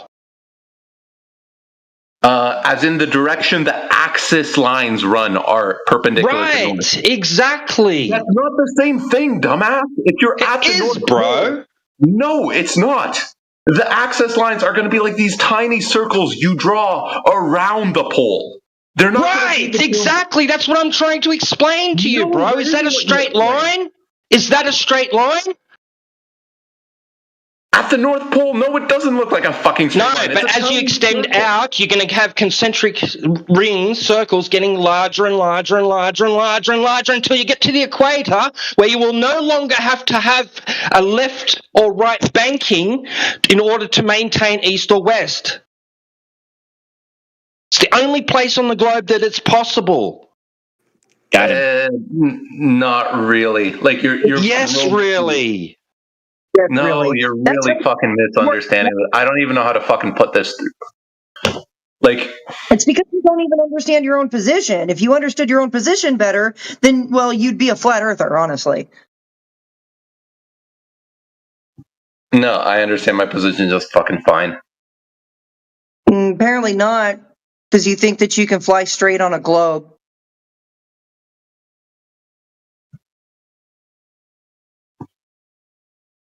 Yeah, how does that work if the Earth is spinning? How does that work if the Earth is spinning 1,000 miles per hour at the equator? How do flights work? If wait, hold on. I think passengers jets can't exceed 500 miles per hour, or airspeed. Excuse me, the airspeed is 500 miles per hour at 40,000, barely over 40,000 feet. So how does that work? Okay, so back to the original question. Okay, so you can't answer it. Gotcha. Yeah. After what's being. Yeah, okay. So you can't answer that either. Gotcha. Okay, if you fucking cut me off, I can't answer. In order to go east, I don't fucking know. You just follow the axis line. You go east, man. What do you mean you don't know? What do you mean you don't know? If the Earth is spinning east to west I'm sorry. Yes. That's a different question. I'm sorry. The Earth is spinning west to east. So at 1,000 miles per hour, how does a passenger jet fly at 500 miles per hour around the globe? How does that work? I don't know, man. I don't do aviation. Good. Then you don't know that the Earth is a globe. Yeah, I know the Earth's a fucking globe, man. No. You're completely retarded. I'm retarded? Yeah. You're sitting here basically admitting or omitting that you don't know. You don't know how that works. Because it doesn't work for a globe, Woot. You don't understand your You're just completely moronic. Like I said, if you actually understood anything about the globe position, you wouldn't be a globetard. Yeah, why do you hold on to it? For dear life. Why do you hold on to resisting every fucking facet of common sense imaginable? Everyone except because you're smarter than the common person. Yeah, so it's fucking everyone, man. Now, Everyone has their own fucking religion. Real quick, guys, real quick. What about water and gases into a spinning globe in a near perfect vacuum is common sense? That is common sense, dumbass. Fucking a gravity well can containerize something just as well as This is why you get muted when you come in here. You're just calling people a dumbass. You're calling people dummies. You're interrupting. That's why you get muted. Remember that the next time you come in crying about it. Anytime I call people a dumbass, I don't get muted. It's always when I'm being calm. And no meta. We don't want meta. We don't want meta. Hey, bro, what about water being level? What about the water seeking its level and a body of liquid at rest, its surface being level and horizontal? This is a non sequitur. It's like level in a No. I'm asking you because I'm asking, is that common sense? Yeah, it is common sense. Okay, brilliant. That's what we say. That's one of our arguments. It's one of our observations. No it's just an observation, not really an argument. It's just an observation. What do you think these would look like on a fucking very large sphere? If you're on the surface of the sphere, things look flat. I don't care. Things look level. I don't care. You don't care that the Earth looks exactly like it would like on a really large sphere? Bro.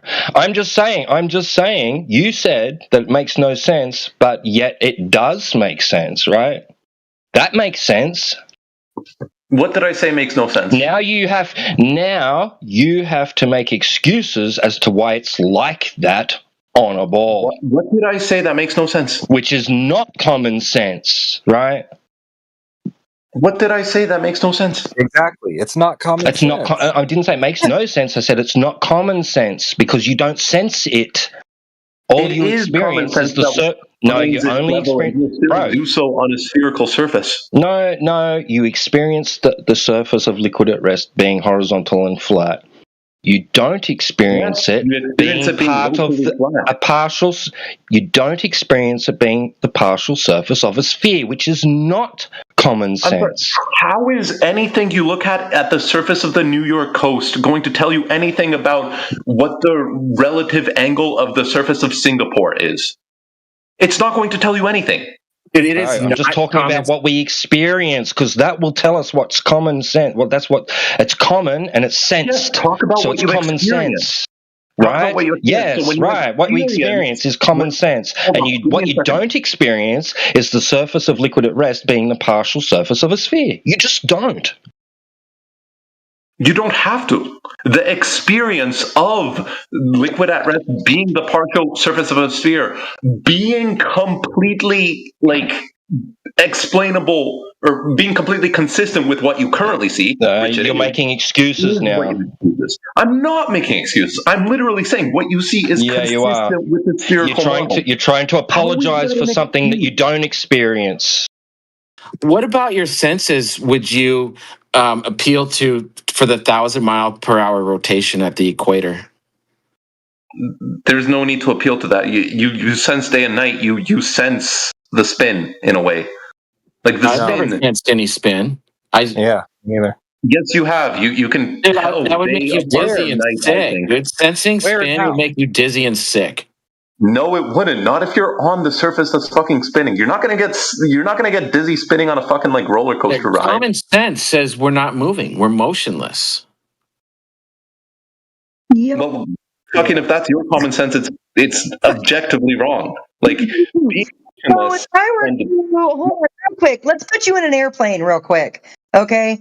And go ahead and open that emergency hatch while that thing is flying 500 miles per hour in flight. And you're going to tell me you're not moving while you're moving? You don't feel anything? The analogy is wrong. The analogy is wrong. The analogy is more like, hey, go on an airplane and don't look outside. Just be inside the cockpit and tell me what's under the roof or firmament of the airplane. You want to know what the problem with that is? Yeah, you have windows. You can look outside. Yeah, and that's the thing. You can look outside and you can tell you're moving. In the same way you could look outside the Earth and you could tell you could very plausibly be moving. The only thing that tells you whether or not you're moving in an airplane is your context about when you entered the airplane and other stuff that you can't deny to yourself. Oh, buddy. There's nothing that tells you for sure when you're on an airplane, whether or not it's you moving or all the air outside. It could just as easily be either if your only evidence is the experiences of being on the airplane. But inside the airplane, you're in a sealed, contained system. Are you saying the globe is sealed and contained with a roof or firmament overhead? Yeah. Not a roof, a gravity well, and it's not really overhead. It's just like a gradient. Gravity well, stop it.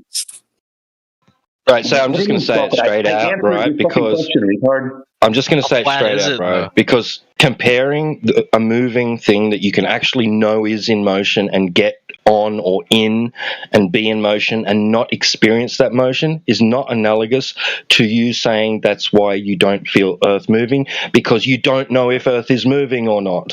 If you establish that beyond all doubt that Earth is in motion, if you establish that Earth is in motion beyond all doubt, then you can use that analogy as to why you don't sense the motion of the Earth.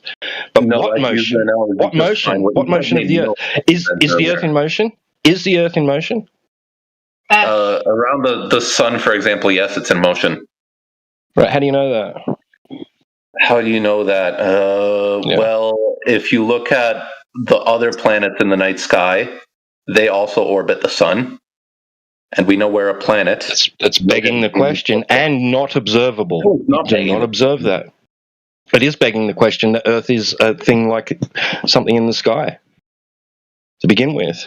You've already decided that it is like those things in the sky and that it's orbiting the sun, something you don't observe. You don't observe anything orbiting the sun. What the fuck do you think it would look like if you couldn't use the planets at all or any other observations about any other stars? and had to tell whether or not the Earth was moving around the sun. If it was moving around the sun, it would look the exact same as you see now, you fucking moron. Not moving. Not moving. Go stab. It would look like. So what you're saying. So what you're saying is it would look like things aren't going around the sun because you don't see anything go around the sun, right? So things going around the sun looks like things not going around the sun. That's what you're saying. The Earth alone. What do you mean? Ha ha ha! That's literally. They say we're going around the sun. They say we're going around the sun at 66,000 miles per hour. What evidence do you have for that? Like I said, you could look at the other planets fucking moving around the sun. And, no, it looks like they're moving. That doesn't mean I'm moving. Okay, so if you want to accept that evidence for whatever fucking reason, because you're a complete evidence. moron. Watching what other planets or objects in the sky do is not evidence that I'm moving. Yes, it is. So if I watch a bird fly across the sky, is that evidence that I'm moving? Not alone. So why is watching a planet go across the sky evidence that I'm moving? Bazinga. You'd have to actually listen to the explanation. So, for one, don't cut me off, other people. But let's say you look at. So what you're saying is that the Earth is flat, Woot? No, I'm not saying the Earth is flat.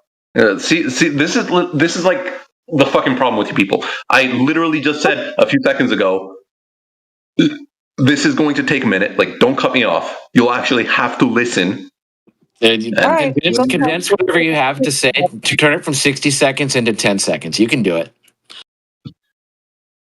Heliocentrism wasn't discovered in 10 seconds. You're not getting it. Go ahead and make the explanation that you were going to make. If I can't understand it in 10 seconds, the answer is wrong. That's what you're saying right now. No, you don't have to explain it. You've got 30 seconds. Yeah, I don't know if I can really deal with a fucking 30-second time limit with you people. If you can't explain something in 30 seconds or less, you don't understand it yourself. Not necessarily. It could be possible you can't just readily do it in that time. There's a lot of things I understand, and I know for a fact I understand, but I can't explain in 30 seconds. For example, if you don't understand the fundamental theorem of calculus, it's going to take me at least like 20 minutes. But I know I know it. Time is ticking, dude. Time is ticking. Give us your explanation already. Well, wait, how long do I have to give you my explanation? 30 seconds is just too short, man. I need to know that. It's way too long, dude. It's torturous and painful to listen to you for like 15 seconds. Nobody's going to want to hear you out for 2 or 3 minutes. Sorry, but you can't learn calculus in 15 seconds. But calculus teacher is full of shit. Totally non sequitur, right? You live on a spinning ball, okay? And it's like go in an airplane, okay? Now, the difference is you are on the surface, the outer surface of this moving thing in your paradigm, okay? Now, put yourself on the outside of the moving plane to match your paradigm. You're going to know that you're moving. Nothing that all info exclusively airplane will not tell you for sure that you're moving. Your greater context about the world, about the fact that you entered an airplane, about the fact that you know what an airplane is and how its engine works, all this shit, that's what tells you for sure that you're moving. Relevant in this, right? So do your senses tell you that you're moving when you're just sitting on your porch, hanging out, nice and still, just chilling? When you're in a car and you have your eyes closed and the car is at a constant velocity, do your senses know that you're moving? Oh my God! Yes. When you are No, in the they grass, don't, dumbass. go sit in the grass, go touch fucking grass, and tell me if you feel like you're moving. Do your senses tell you that you're moving? Yes or no? Be honest. Yes, they do. I look outside, I see the fucking sun passing by. No, they don't. You're lying to yourself. And your analogy was false. Not much at all. Like, in order for me to answer no in that setup, I'd also have to answer no in regards to tell me when you're in a car and the car is not braking, it's just going at a constant velocity on the highway, 100 miles per hour through and through, not turning, not doing anything. Can you tell me that you're moving? Yep. You can't, fucktard. Yes, you can. No, yes, no, you can. You can. Yes, you can. No, you fucking can't, retard. Feel the bumps and jump mode. Yep, I know that I'm moving. I got It's called G-forces. It's called G-forces, which you know nothing about. There are no fucking G-forces at constant velocity. Bro, I got to point Are you something an out. idiot? Are you just an idiot? I'm not an idiot. I know G-forces are something that you experience as an airplane is taking off, changing velocity in that direction. As you fucking So slam a the brake. constant velocity of 700 million miles per hour has no G-force? No constant velocity has any You don't know what you're talking about, sir. Hang on, guys. Let me get in here. I gotta clarify something. I gotta clarify something. Bro, shut up, or you're gonna get muted. Okay. Your analogy doesn't apply here. Okay, with the car business, that is a linear velocity. Okay. What we're talking about here over the surface of the earth, the thing is rotating. Right? It's an angular velocity. Okay. If the angular velocity is constant, okay, that's equivalent to a change. What is it? It's a excuse me. A constant angular velocity can be described as what is it? A change in yeah, there you go. Yeah, it's a constant change in acceleration, dude. So you would feel that. So technically, you're correct. Your argument only applies if you have a car that's turning if that change in velocity. Hang on, I'm not done. If your change in velocity, if your linear acceleration, okay, is beyond a certain threshold or below it, then we wouldn't feel it. But that's your job that's your responsibility to demonstrate. And the globe is also not in a constant state of velocity. The changes vary via the aphelion and perihelion orbit speeds. It's an elliptical orbit, and it's whatever. It's mostly minute of the day, it's speeding up and slowing down. It's not constant. Well, there we go. Okay, whatever. It's close enough to a circle that you're not going to tell. Second of all, if you want to break my analogy, what? Angular. Wait, you can't tell? No, you said you can't tell? One person on your side spoke. I'm trying to respond. Okay, so if we want to correct the analogy, it'd be more like you have a car that's turning once a year around something that's fucking millions of kilometers away.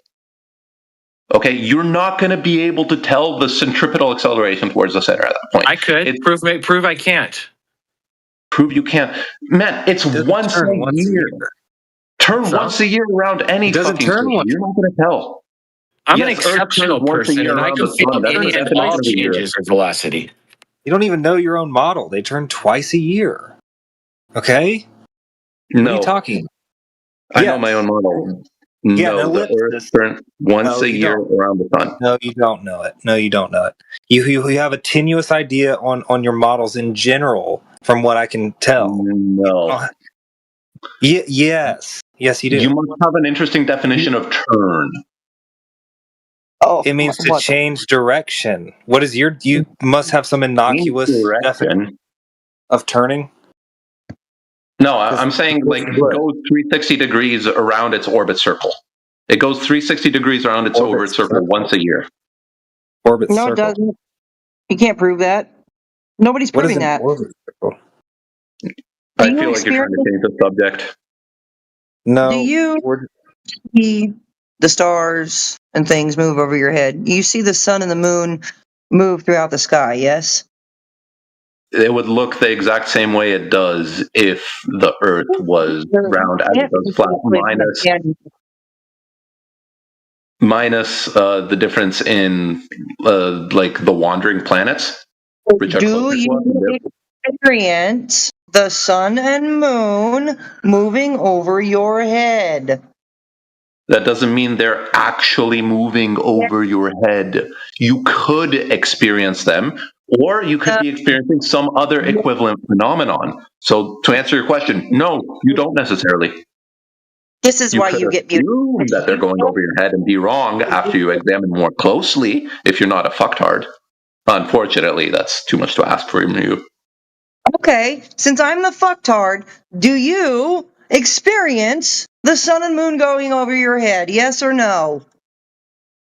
No. Oh, okay. Then you are just under a fucking rock. You're Just not worth talking lying. to. He's just lying. I When don't I know what to say tell you. birds, bugs, airplanes, clouds, Not in the way you're fucking thinking.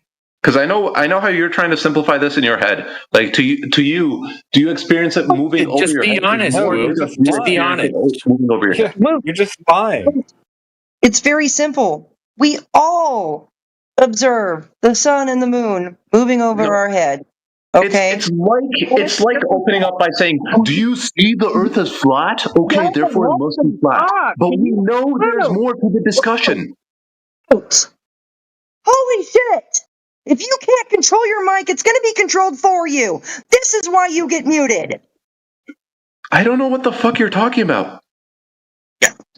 How is the last thing I said wrong? Okay, is you asking the question, do you experience the sun going over your head? Not the exact same thing as, do you experience the Earth is flat?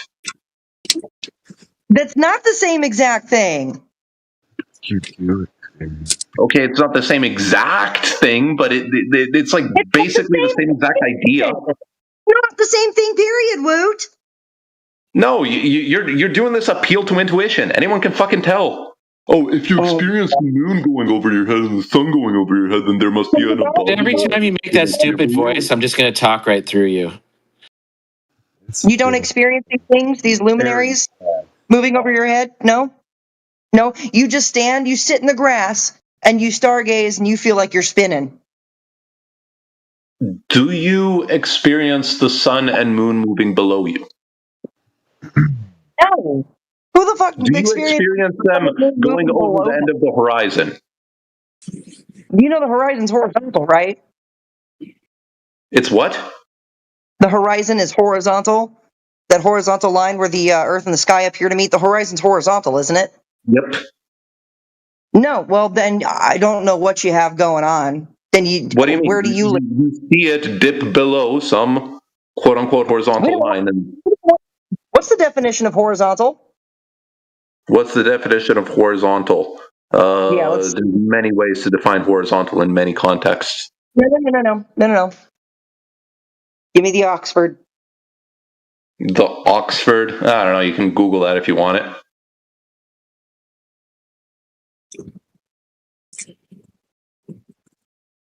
Go ahead and read it off for us. It's in the text chat. Go ahead and read it off for us, Woot. What is the definition of horizontal? Parallel to the plane of the horizontal at right angles to the vertical. Oh, dang. Okay. Should we define the word plane? Yeah, I know. It's a flat surface. It's almost like your suggestion that the horizon is. Hold the fucking phone. It's almost like your suggestion. Hold the fucking phone, dude. All right. So listen. Horizontal being parallel to the plane of the horizon. I never really agreed it was horizontal, did I? How we describe our world does not have curvature. You can't describe it as anything else as flat. I describe it as locally flat all the time. It makes fucking good enough sense. And there, so you just think you live on some sort of polygon Earth? It's not a. I don't think a sphere would be considered a polygon. Polyhedron. Polyhedron. Would it be considered a polyhedron? It doesn't have like a countably finite amount of surfaces. Flat. You think you live on a fucking disco ball, dude? No, I don't think we're all performing like disco here. I don't think it lights up in order to. The horizon is objectively, observably, measurably horizontal, which means that we do in fact measure the Earth as flat, not curving. The horizontal horizon would look the exact same way from the perspective of the human eye as it does now if it was just a sphere with radius 40,000 kilometers. So what you're saying is it's flat? No, what I'm saying is it would look the exact same way as it does now. So what you're saying is it's flat. Right. No, So I'm saying the way you think it is. If you assume it's flat, the horizontal looks. No. He's saying it'd look flat. No. So here's the thing, Woo, right? If they look the exact same, what do you do? All right. So what do you do? Would you stop this fucking guy's voice? Why is every beat so flat? Can somebody please fucking mute this guy? Yeah, we got a sick fucking channel. He's gone. He's done. All right. So you're right. Okay. So either if you're standing on a plane, right, it'll look flat. If you're standing on an enormously large ball, okay, it'll look flat. How do you make the distinction? Yeah. How do you make the distinction? Okay, now we're kind of back at square one, though. Go for it, dude.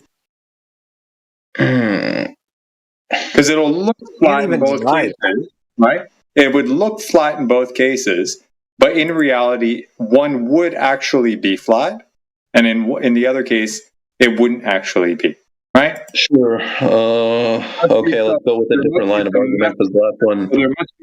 So there must be some method employed to test that case, right? He wants to give up. I would argue we've already tested it, but you could probably try and argue that. I don't know. I'll tell you what I'm trying to argue, right? Well, actually, I'll tell you what I'm proposing that you try to argue to actually make any sense, right? Is the ground actually has to be curving despite it not looking so. But if it is curving, it must be quantified by some means. So allegedly, this has been done already. Can you provide that method, please? All right. Who was it? It wasn't Aristotle. It's some other A-named fucking Greek who figured out a good approximation for the curvature of the Earth by. So they calculated an approximation, right? So he calculated approximately what it would be, right? Yeah, but do you know the setup here? If I'm thinking of what you're thinking, but you just can't articulate, maybe. So I'll wait for you to actually confirm that before I say anything, right? Like if this is a calculation, right, an estimate, what was done to confirm that estimate? Okay, so at a known time of year, Syene of, I think, ancient Greece, I could be wrong about that, but whatever, a city, Syene, was directly on the subsolar point. So shadows would just be cast directly down. And at the same time, if you measure a shadow somewhere else, it won't be measured directly down. So either the sun must be really close to the Earth, or not necessarily really, really close. It depends on how big the Earth is too. You said the same time? You said the same time? Did they have watches? Okay, come on, man. People can know what the same. If you don't have a watch on, you can't say it's the same time. Miles away. At the same time, it's like one day. Come on, people are. Yeah, let's see it through. Let's see it through. He's already stumbling on himself there. Let's show. Okay. Yeah. Okay. Continue. I'm sorry. No, we have to get over this part at least. Like, if I tell you. So how did two observers in different locations coordinate to be on the exact same time to observe something when they're 500 miles apart? They don't have to be on the exact same time. Yes, yes, you do. They were. You just said they were. So how did they coordinate? It doesn't have to be exact. It's got to be like within a day. Need a citation for that. Sure about that. Not necessarily a day, but like it can be like they could reasonably achieve a few minutes. They had pendulums, I think, back then. Okay, cool. So within a few minutes, right? How did they coordinate over 500 miles in a few minutes? I fucking. What's the record? They don't really need to coordinate over 500 miles. They just need to agree to look at something ahead of time. Okay, granted. Okay, so let's check this out, right? Let's say they did all this stuff. Okay, what's the conclusion that they drew? What's the conclusion they drew? Based off the distance that a shadow is cast, they could fucking determine the angle that light rays have to make with an object in the city that wasn't under the subsolar point. Okay, And, so that means that the light has to be coming in parallel, right? So as to have at one point there be no shadow, and then with respect to that first part, the other one actually has a shadow because the light's coming in, at the same angle, but at one position there's no shadow, and the other side they do have a shadow, right? So that alleges that the ground is curving away, right? Yeah, so the sun basically has to be arbitrarily far away from the Earth for this to make sense. Very good, very good. So how do they confirm that, sir? Well, I mean, it's pretty obvious if you look at the fact that the sun doesn't gradually. Yeah, are you sure about that? I mean, if the sun was really close and it was causing this, you'd see it getting further away in the sky, like up at some arbitrary point in the sky, maybe slowly fading away as it got through the atmosphere. But either way, you wouldn't see. Gotcha. So you have a hunch, right? And there's an inherent. No, I don't have a hunch. Hold up, I'm trying to tell you here. I'm trying to speak. I'm not done. No. Okay. So this is gonna be how it works, right? Right. You talk, then I talk, right? Yeah, I'm trying to talk, man. No. You just spoke, right? And I wasn't done. He's gone. All right. Piss off. Good cooking. Good cooking. Man, you were setting him up for a good one. I was waiting for it. It's the classic Eratosthenes, dude. We all know, right? They assume parallel lights. They never confirmed it, but they run on that hunch that it is so, right? But they never confirmed it, and that's it. Well, right? Also they assume for the rays to be parallel, they're assuming an infinite distance to the sun in the math. Or approximately, right? Like it's asymptotic, right? As it approaches, as it gets further and further away, the lines approach parallel closer and closer and closer. And within a certain, threshold, they can just, outright say, oh, fuck it, it's parallel enough. And we'll go with that, right? That's the underlying assumption. Now, how they confirm that, that's up to them to show it, right? Well, what size would the sun be if it's an infinite distance away? It would not appear. That's why it's not actually infinite, right? The math argues that as it approaches infinity, right, i.e. as it gets further and further away, infinity is not a number, it's a concept, right? But the limit, right, the limit of the angle, right, as the thing approaches infinity is basically parallel, right? It's a limit, basic calculus, right? So it never actually gets there. It's just as it gets closer and closer, you can define, you can project out what would happen to this other variable, i.e. the angle between the light rays. In his case, it approaches parallel. So they just give out, a far out enough distance to give themselves the wiggle room. The problem is he doesn't actually have that distance confirmed. Period. So, hey, what can you do?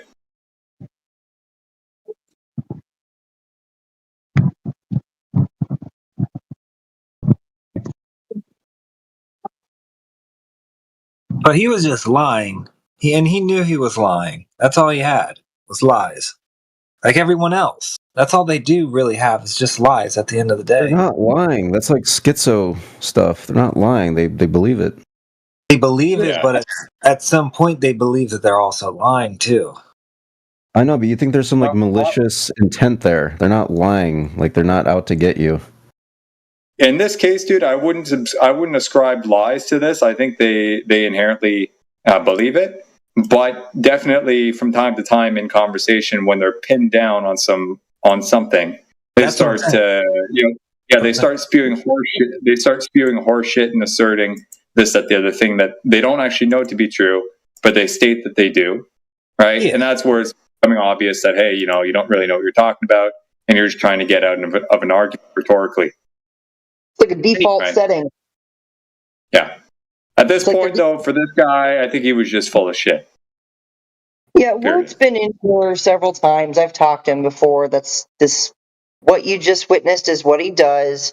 He wants to take up all of the airtime and filibuster and waffle on.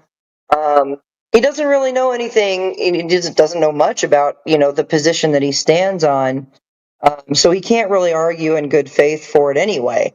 All right? It's not that anybody lied to him or anybody lied to the rest of us, right? Nobody lied to your teacher. Your teacher didn't lie to you. At a certain point, it just becomes this awful regurgitation cycle. Garbage in, garbage out, garbage in, garbage out. To the point where they don't even know that they're lying anymore. It's by default setting. Lying by default, not even knowing that they're lying. I think Master Oogway in the chat's claiming he's got some globe pilot proof or something. Oh, bring your dad in here, Oogway. Come on. Do it. Bring your pops in here.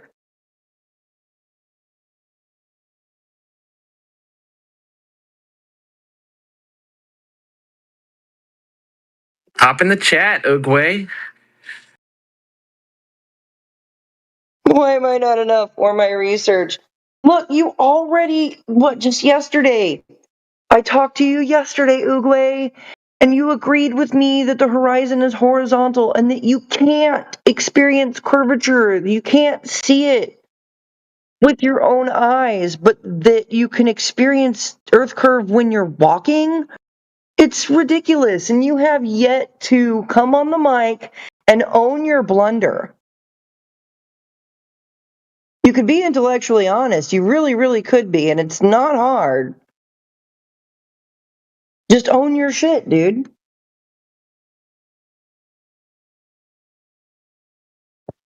Come on, grab a mic, Oogway.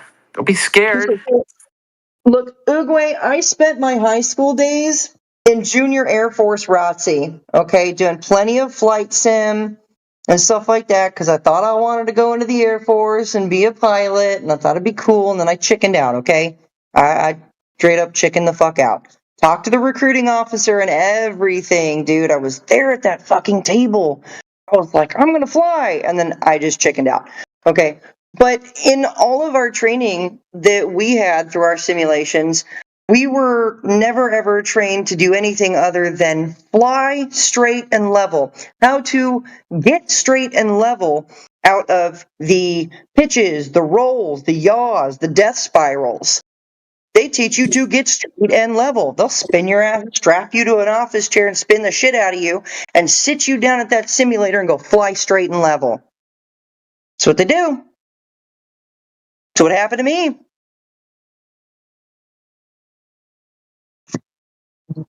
So have the stones and open up your mic and talk about this. Because you've already admitted that you do not objectively experience or see Earth curve. That you can't. Your words, you can't. And you're right, you can't.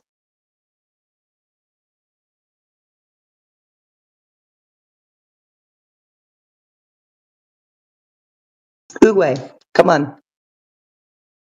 I know you want Earth to be a globe like really, really, really, really, really bad, right? There's a lot of people like you that want Earth to be a globe really bad, but objectively, that's not it.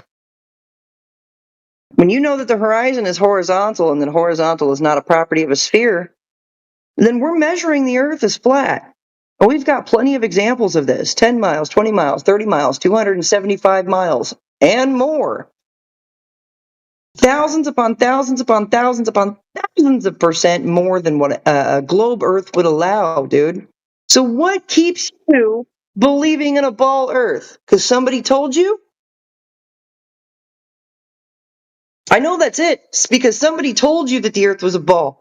And you were too little to think for yourself, make your own decisions, and question anything, so you accepted it from people who you deemed as authority figures over you. That's it. You have no other reason to believe that Earth is a globe. And if you do, I'd like to hear it.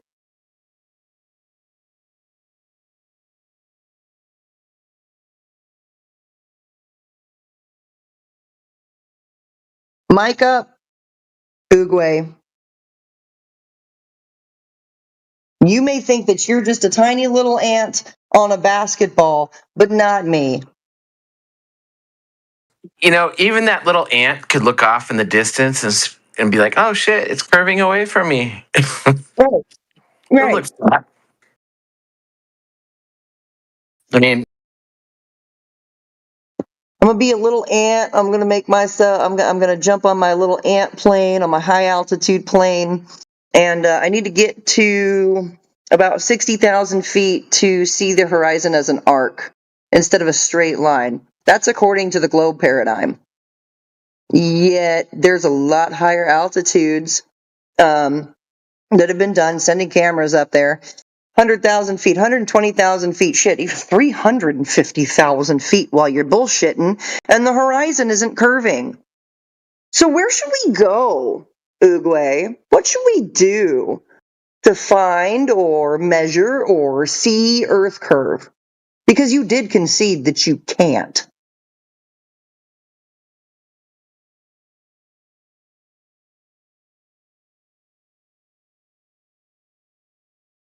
No, Oogway's scared of me. I think, yeah, he is scared. You're intimidating him. Yeah, he's absolutely terrified because I already cooked him, like, just yesterday. Or, like, early this morning.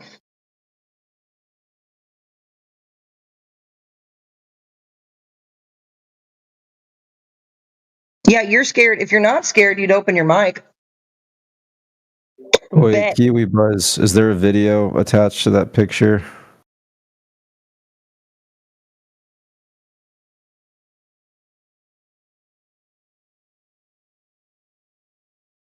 I have a video showing curves. Yeah, is it the same one from that guy in Nevada where they shot the same rocket up and they could see Hawaii in the distance when it should have been 450 miles below the horizon? That one?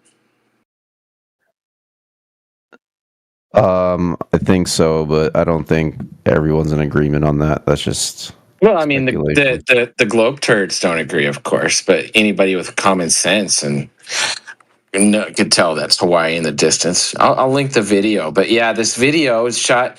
They launch a rocket up in Nevada at a 56-mile viewer height. They're able to see the Hawaiian Islands in the distance, 2,600 miles away, but they should have been 450 miles below the curve of the horizon. I could have sworn there was some debate amongst you guys when, like, a week or two ago. But not amongst the flat earthers, just the globe turds were crying about it because it shits all over their little paradigm. Okay, link it again. Oh, you're talking about, is that Hawaiian Islands seen from California? From Nevada. Hold on, I'm linking the videos. I could have sworn Matrix wasn't on board with you. There was some disagreement in here about that video. Put some money on that? You put some money on that? No, because I'm not 100% sure. Because you're wrong. That's why. You're just talking nonsense, but hold on. That is pretty like, cool. An extraordinary. It looks like this, therefore it is. I don't know. It's just it's not very conclusive. Wait, it looks like this, therefore it is, and you're about to link a rocket that you think shows the curve. That statement you made also applies to you, okay? No, you're just no, it doesn't apply to me. This no, geographical feature it applies to everyone else, but not me. No, you're the one that shifted to this Hawaii thing. I'm saying when you shot it up, 56 miles, you can see a curve. You guys don't really have a reply to that. Well, but you can also see Hawaii, which should be 450 miles below that curve. Okay, look at it again. All right, while he's looking, disclaimer. We don't do bets on the live stream. Thank you. All good. No worries.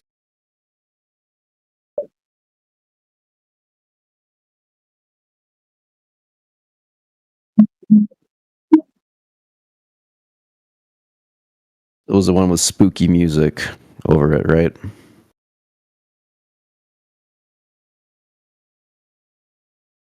Okay, there I posted it. Yeah, it does have the spooky music, right? Why do you guys have to have spooky music over your videos? If you find that spooky, it doesn't sound spooky to me. It's just funny how like all these flat earth videos have to have some sort of like cringy, spooky music. That doesn't sound spooky to me. Yeah, it's like conspiracy background music. I hate when anybody does that for any video because it always takes away from it. Just let us watch the video. Yes. I know what you're talking about. It's just a common thing people do. That's all. Is there a narration on it?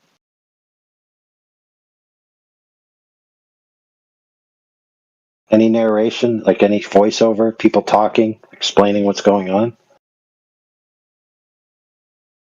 If not, then just No. I'll link, and I'm linking the source video as well, where it came from. Does that one have nice music before you do it? We want to make sure this guy will accept it, so it's got to be like elevator music. Right. I'm not rejecting it because of the music. It's just like a funny observation I've made. Like I'm back in YouTube in like 2006 or something. I've noticed it too, and it's not just FE stuff; it's everywhere. And people want to put it's like mystery music, I guess. Ooh, conspiracy, spooky, yeah, mystery music.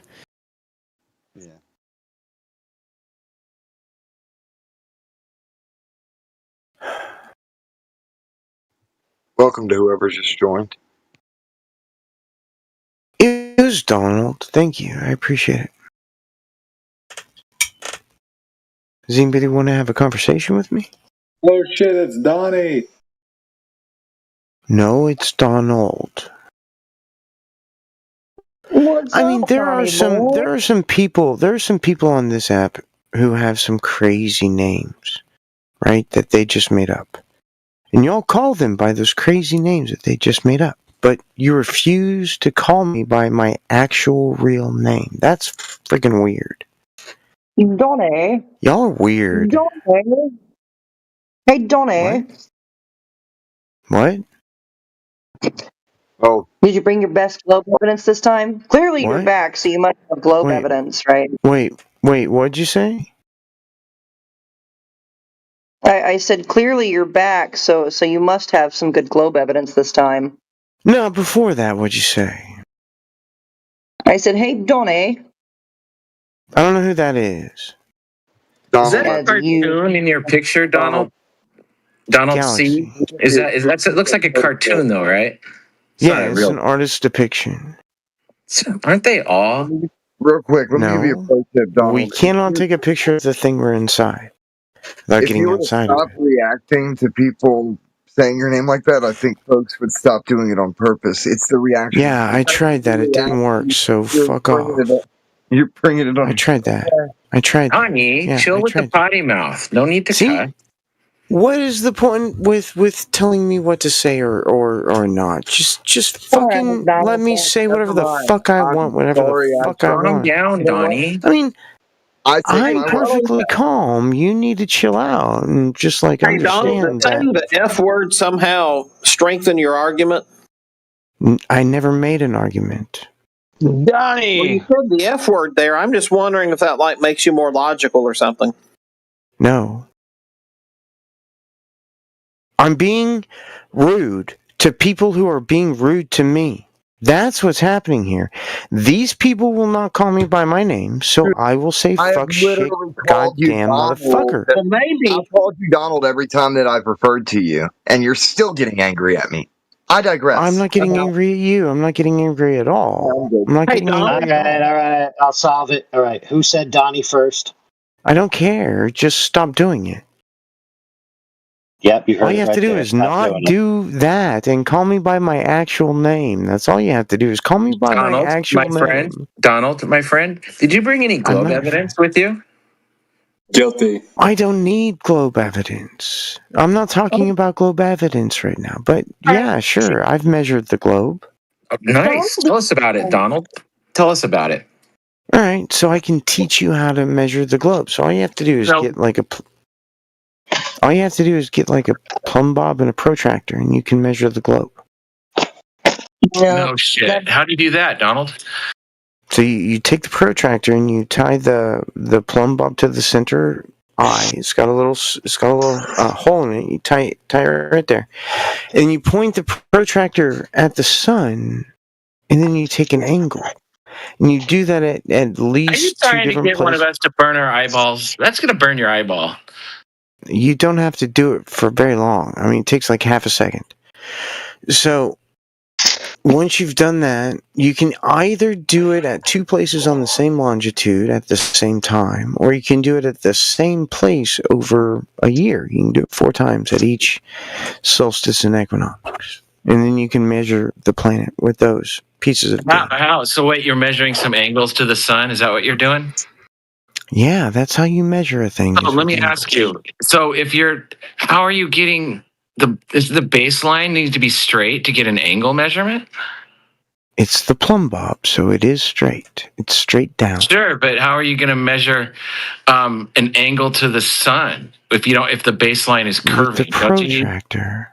So you line the protractor up from your eye to the sun, and the plumb bob, that's your reference. Very simple. So all it seems to me that you're doing is measuring the sun as it moves around in the sky over time. No, that's not what's happening. I'm taking. I mean, that's exactly what's happening. Why wouldn't I? I'm measuring the sun as it moves around in the sky. False. So I'm not taking measurements over different time periods. I am taking a measurement of the sun at a time period. And then if you want to do it yourself, you have to do it at a different time period, but only one moment. It's not like a thing that continues. That's very weird. So you're weird. Wait a sec. Let's get this straight. You're measuring the sun. Something to do with the sun? No, I'm measuring the angle to the sun from a plumb angle bob. To the sun using a plumb bob. So not the surface of the Earth, then. From a plumb bob. You're not measuring the surface of the Earth. You're measuring an angle. I am measuring the surface. So what you do when you take the two different angles, from the sun at the same longitude but different latitude, you're going to get triangles. And if you solve for all of those triangles, the one on the surface always equals more than 180 degrees. It's very cool. Wait. What triangle on the surface? So, do I need to draw you a picture? Because I have one ready. Do I need to draw you a picture? Yes, you do. Okay, let's break out the crayons. I was going to say, do you still have crayons left, or did you eat them all?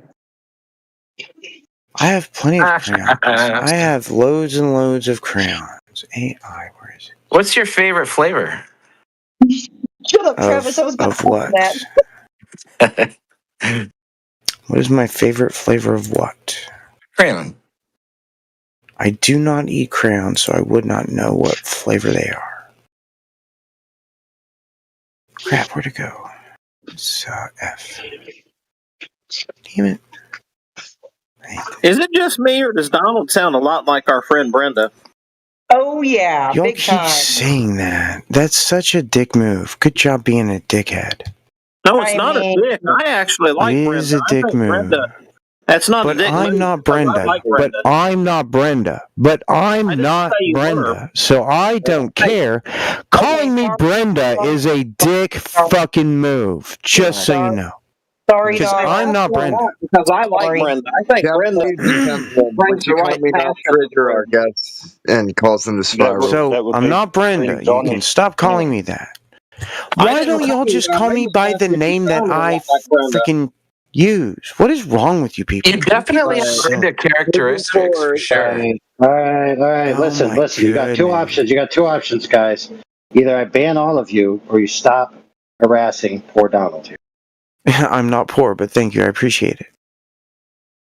All right, stop harassing rich, wealthy, overabundant Donald here. All right. I never said that. My apologies, Donald. Now let's hit us with that. Stop harassing above average income Donald here. I never said that either. I'm just not poor. Hey, all right, stop harassing Donald here. Hey. I think Brenda is one of the most respected Globies who come around here. I think she really brings a lot of wisdom around here. So I don't care. I'm not her. Stop calling me her. I'm just not her. That was a term of respect.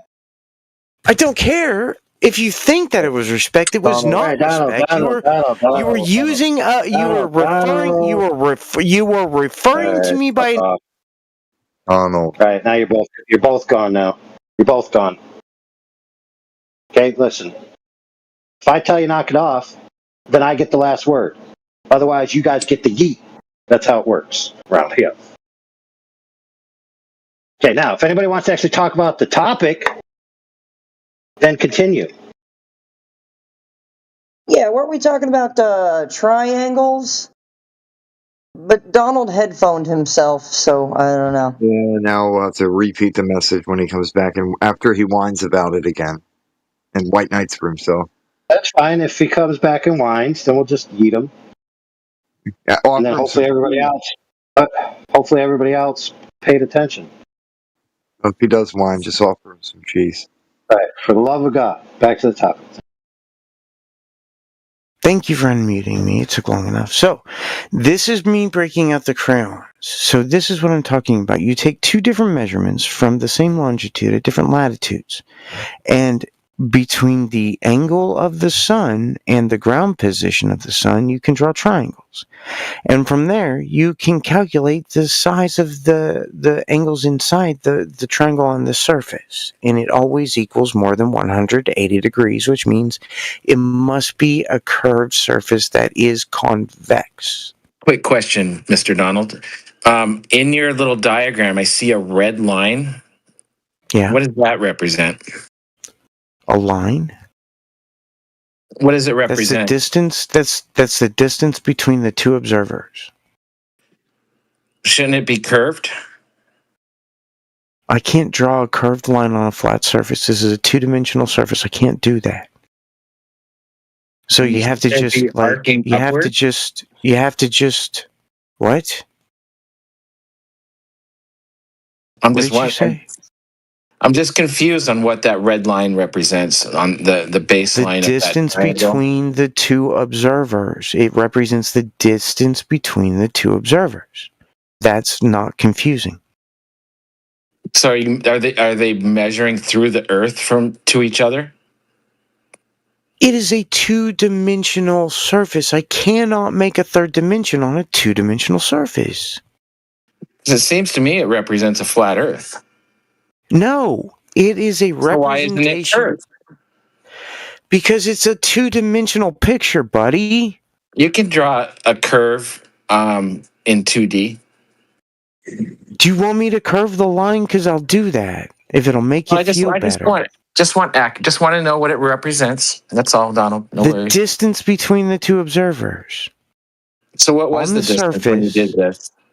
Oklahoma and DFW. I have it written down. Give me a sec. So the distance was he was in Oklahoma City and I was in DFW, Texas. So the distance is sun's position, GPS, winter solstice. So basically, you guys were 3,000. No. Let's see here. Damn it. I didn't. 830 miles. It's 830 miles away. So you two at different locations were looked at the sun, and somehow at the same time, and somehow you calculated a 3,959 mile globe radius out of that. How did you do that? No, I didn't. That's not what I said. I never said that number for starters. Okay, then what number did you end up with to prove the globe? Internal angles of the triangle more than 180 degrees. That bottom triangle equaled more than 180 degrees on the internal angles. That's what I measured. That's it? That could have happened on a globe with a 1,000,000 mile radius? So that could have been a 1,000,000 mile radius or 3,900 mile radius? I mean, the radius isn't what I was measuring. I was measuring whether or not the surface was curved. That's all I was measuring. And how much curve did you measure? Well, we measured the internal angles of the triangle on the surface to be more than 180 degrees. Dude, I just don't find this convincing at all. I'm sorry. How do triangles work? Like spheres. If a triangle is on a curved surface, what would the internal angles equal? A convex surface. A curved convex surface. What would the internal angle is equal? I just don't see how this proves a globe. Or how it proves the Could you globe answer my dimensions question? at all. Could you answer my question? So, if you measured the internal angles of this triangle on the surface of what we're standing on, the ground we're standing on, and they equaled more than 180 degrees, what does that mean? That means user error. You don't know what you're doing. False. So I had two people checking the math. We were both very good at math. He was a weed dealer, so he was very good at like separating into divisions. So we're both very good at math. What was the baseline of your triangle? There's no baseline. What are you talking about? Well, I don't need a baseline to measure an angle to the sun. I used a plumb bob. A zenith angle. Not a baseline. It's a straight line. I missed it. What? How did you get a triangle on the ground?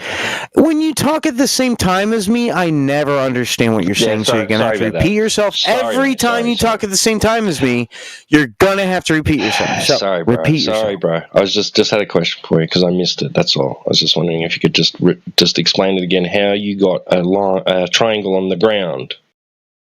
So the sun has a ground position, correct? Yeah.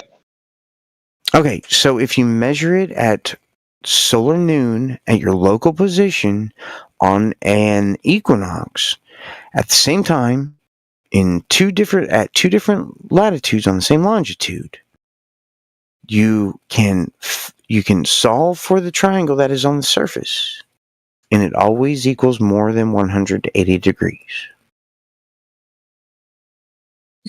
Oh gosh. Wait. Yeah. No. I'm just different latitude, same longitude. Did you say? Yes. He was in OKC. latitudes. He was in Oklahoma City. I was in DFW. Right. So imagine like if you like go up to my my post. So imagine that right side of the triangle. That's DFW. The left side is OKC. The bottom point of the triangles is the ground position of the sun. And the top of the triangle is the actual position of the sun. Now, when you solve for all of those triangles, which we can do very easily, just like... and that red line is a flat Earth, right? The bottom one? No, it's not. So... Whenever we do the math on all of these angles, it always equals more than 180 degrees, no matter where you are on the planet. Planet. No, sorry, you misspoke. It's a plane. No, it's not. You're an idiot. It's okay. So, all right. So, is that at 56 past the hour?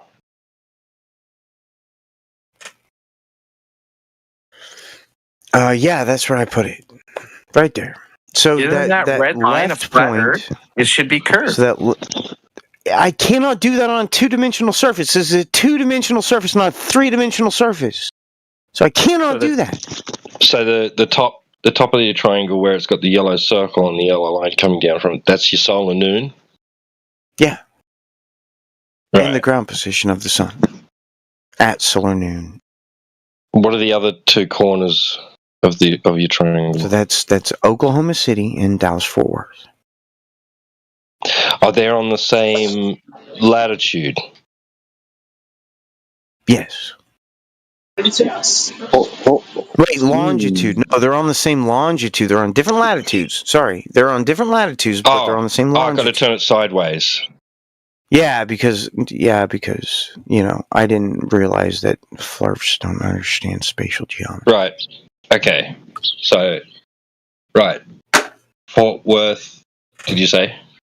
Yeah, Dallas-Fort Worth, Texas. Right. Oklahoma City on the other side. Oklahoma City. Right. So, okay, that's your longitude line. And so solar noon's where? It's the 2 points of the triangle that aren't DFW or Oklahoma City. So the ground position is the bottom one. The actual position of the sun is the top one. Oh, this is like these. All right, okay. So these two make locations right triangles.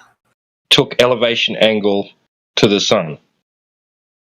Sort of. No, I wouldn't call it an elevation angle, but yeah, I took an angle to the sun. From those two different locations? Yeah, 2 different locations at the same time on the same day. With help. At the same time, same day. All right, and this is the triangle that's formed. This is a representation. This is a model of what actually took place. It's a model. It's 2-dimensional. Can't do 3 dimensions on a model. On this model. Yeah, that's fine. All right. So this is a triangle, a vertical triangle. No, we're talking it's about not laying the triangle down on the ground. surface. No. Yeah, that's the one we're talking about. Is the one that's on the ground. I have to solve the other triangle. Oh, is that the middle one? Well, there's only 2. I don't know what you mean by middle, but I have to solve one in the middle. The one inside the bigger one. Okay, sure, fine. So I have to solve the bigger triangle before I can solve the smaller triangle, but I can solve both, and I did, and the angles equaled more than 180 degrees. What does that mean for a triangle? Well, I'm still trying to figure out how you got a triangle in the ground. It's all good. Oh my gosh. Okay, so ground position OKC DFW. Ground position OKC DFW. I know the distance between OKC and DFW, and I know the distance between both of those locations and the GP.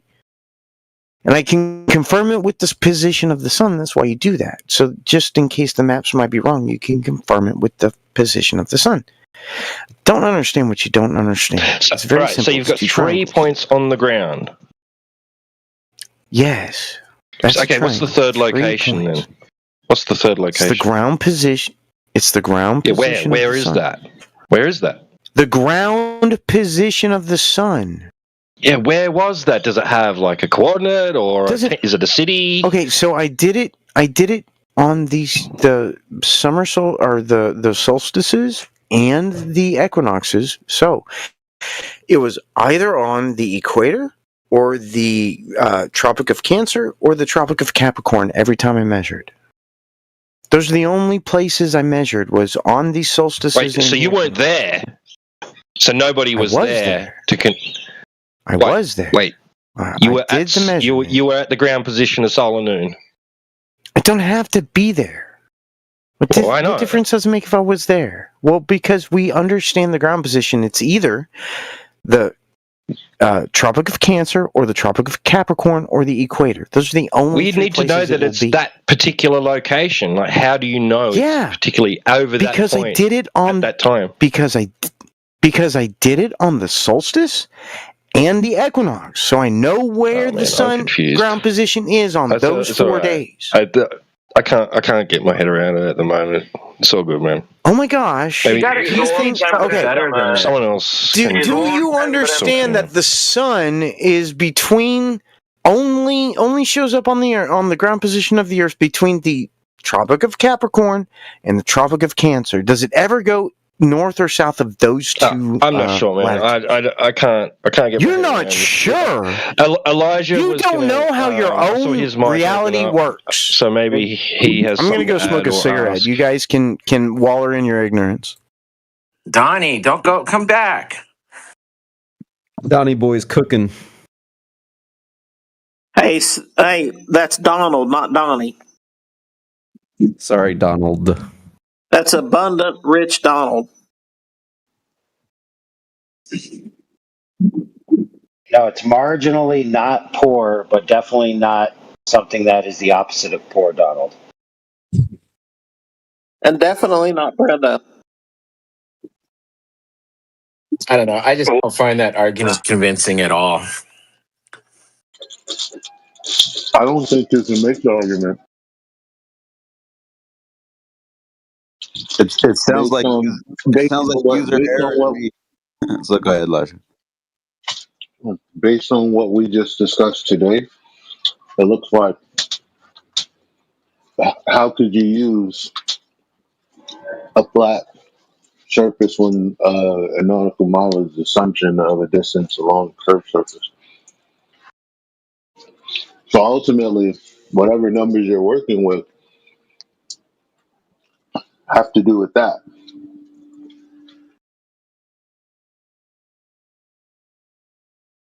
So you think the Earth is flat, or do you think the Earth is round? No, I'm saying it always goes back to the question of what's going on when we're taking elevation angles. Are they a tangent to a point, or is it You lost me as at we? tangent. Mhm. So ultimately, if you're taking the elevation angles, like what distance are you getting? Is it a nautical mile, and then are you because What's a that's nautical mile? defined because it's defined. Like we were just talking about it. It's like what they're saying is because of the what is it? However many degrees Polaris drops as you move across the surface, having to do with it being a sphere. So they say somehow the nautical mile is derived from the Earth being a sphere and the considerations of these different points and yada yada. So if that's the case, how can you apply that to? I mean, how can you skip over that to apply all of this to your argument? It's like you're I still using, don't know. I don't know what and a mob is. hypothetically, you're using, according to like, if there's no argument, you're using a globe to prove. I don't know. It's weird to me. Yeah, I don't know, man. I just see triangles, and all those angles are going to add up. Each one of those two triangles, the internal angles are going to add up to 180 degrees. So I don't understand what he means, and I don't understand how he knows where Sol and Noon is relative to those two other locations, and how he gets the angles between them. It was just too much for my brain at the moment. I was trying to comprehend it, I couldn't. What did you misunderstand? I'll explain it to you. What's a nautical mile? Which part of it did you misunderstand? Because I explained it quite thoroughly already. I'll explain it again if you want, but I have to know what you misunderstand. Well, you've got triangles there. Obviously, those internal angles are going to add up to 180 degrees. Unless it's on a curved surface.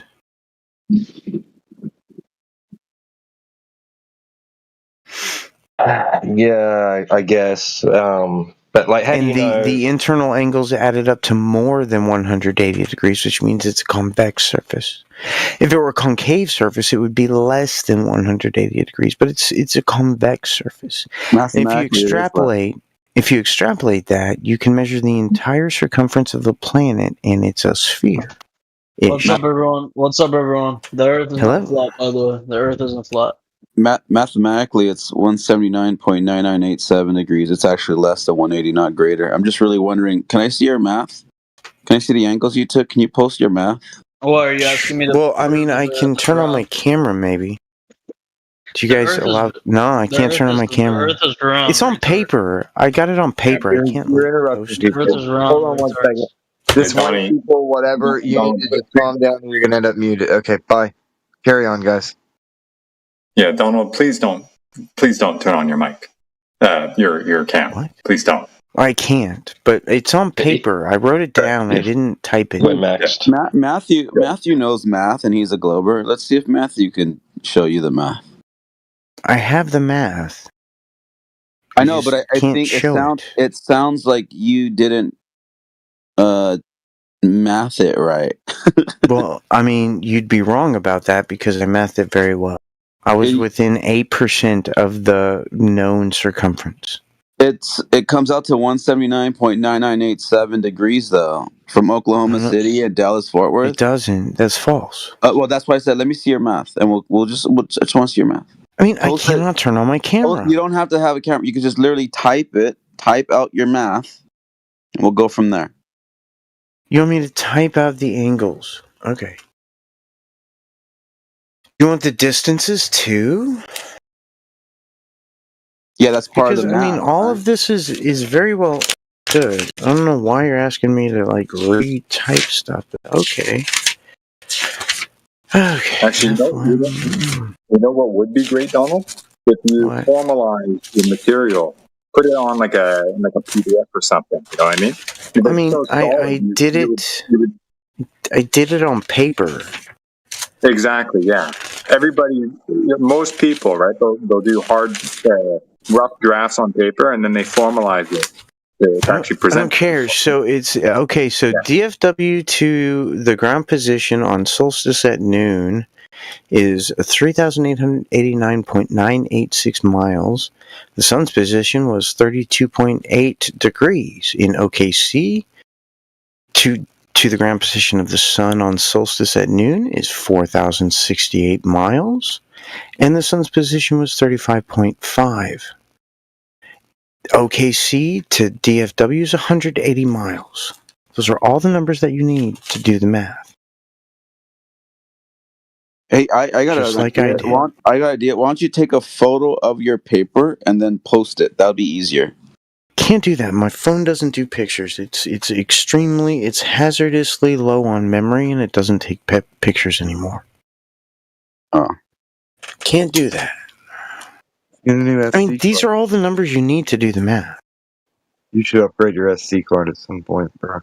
Well, I need a new phone, but I'm poor. So, well, I'm not poor, but I can't afford a new phone. But never mind. I'm not going to carry on. Yeah, I'm not poor. I misspoke. I just can't afford a new phone. Carry on. It's okay. So, gave you all the numbers. Do you want me to give you the second set of numbers? Because I did it 4 times. So, OKC to GP so spring equinox, 55.5 degrees in DFW is the sun's position, 2,265 miles to the equator, 54 degrees is the sun position in OKC, 2,254 miles to the ground position of the sun, and the distance between Oklahoma City and DFW remains 180 degrees. Do you want me to do the third measurement? 180 degrees. Okay, that's a triangle. Go ahead. No. 180 miles is the distance between OKC and DFW. Oh, I heard you say degrees. Why would you say degrees? I never said degrees the entire time. Well, the only time that I said degrees. But that's okay because it is. You are claiming it's a straight line distance, right? No. Same longitude. Yeah, it's same longitude, different latitude. So the degrees were 55.5 degrees and 54 degrees. Those are the degrees. The miles are 2,254 and 2,265 to the equator on the equinox. Do you want the summer solstice? So the summer solstice one is 80.5 degrees for the sun's position in DFW, 652 miles to the Tropic of Cancer, 78 for the angle to the sun in Oklahoma City, and 830 miles to Tropic of Cancer. So that was my third measurement. So, fall equinox. 57.1 degrees for the sun's position in DFW, 2,270 miles to the equator, same as before, 54.5 degrees for the OKC sun position in 2,447 miles to the equator on the fall equinox. So those are my measurements. Do the math. The triangles always equal more than 180 degrees, which means the triangles are on a curved surface that is convex. So it's not a triangle then? Yeah, they're all triangles. They cannot have more than 180? On a plane, but on a curved surface, they can have either more or less, depending on the surface. So it's not triangle then? It is a triangle. A triangle can be on a curved surface. That's very silly to say. You should not Well, repeat a spherical that to anybody. triangle. Well, I would say non-Euclidean, but if you want, sure. So, Yeah, you should not repeat spheres that. are called spherical triangles. Oh my God, I just wanted to say one sentence. You should not repeat that to anybody because they might think that you're silly for saying that. I just know you misunderstand, but somebody else might think that you're very silly for saying such a silly thing. For saying spherical triangles? I would say non-Euclidean. No, this is all Euclidean. We're talking about three-dimensional Euclidean Euclidean space. is only on a plane. There So are it's in only three two dimensions dimensions also. on a plane. We're not talking about a plane. We're talking about a three-dimensional surface. Right, and there is such a thing as a spherical triangle. I would call it non-Euclidean. Then you'd be wrong. It's a spherical. Except So there are non-Euclidean triangles, so I would not be wrong. You'd be wrong. Yeah, so the global triangles math can teacher exist at a on curved university is wrong. surfaces. Yeah, Donald, that makes sense. Triangles can exist on curved surfaces. We use them for like 3D printing all the time. Anytime you use a program for a 3D printer, it's mapping triangles all over that thing to map its surface with triangles. Because triangulation is an excellent way to figure out the surface of things. So that's what I did. Yeah, it sounds like you did it wrong. Well, you'd have to demonstrate that. And how would you demonstrate I did anything wrong? So how did you measure the angles? With a protractor and a plumb bob. No, I mean, how did you measure the angles between locations on the ground? The surface triangle. I didn't do that. I just measured the distance between them, which is 180 Then how do you know that? Then how do you know that the angles add up to more than 180 degrees? Because I can solve triangles. It's very trivial as long as you graduated high school in a developed country. Sounds like your protractor wasn't level when you used it up against your plumb bob. No, the plumb bob went down. The protractor was not level. There was nothing level involved. I don't know why you said that sentence. It was very silly. You should never repeat it again. Help us out, bro. Before you call a spherical triangle silly, maybe what's your opinion on the article? I never called that silly. I never did that. Don't do that. I never called a spherical triangle silly. I just said I would call it non-Euclidean, not spherical. Because a spherical triangle makes no sense. Well, then why do they use it in that Wikipedia article that I posted at 23 past? Because there are non-Euclidean triangles. Some of them map to spheres. That's fine. Yeah, but I'm saying in Wikipedia they call it spherical triangles. Okay, that's fine. Wikipedia is not like what people in the industry use. They just don't use Wikipedia. With respect, I believe them more than you. Sure, I'm using their information, not mine. What? Can I ask, Donald, what's your... Don't trust me. Do it yourself. You said you use a protractor, right? Yeah, protractor and plumb bob. What degree of precision was this protractor? Did this protractor have? 1 degree. 1 degree. Okay. So how can you differentiate between a angle that is greater than 180 degrees, depending on how much greater it is, right? It's actually reflecting reality as opposed to your angle measurements are not precise enough to account for fractions of a degree. They are precise. That's how. Okay, how do you know that? How do you know that? I know that because there was a 1 degree margin for error. That's it. Out of 360 degrees, I had a 1 degree margin. 1 degree margin of error. Very good, right? So if you were taking an angle, right? Yeah. And you wrote down, let's say 35 degrees, right? Whatever it was. Well, that's not what I wrote down. That's not what I wrote down. So which measurement are you talking about? Because I wrote down for my personal position. Hang on. Would you mind not talking while I explain a thing?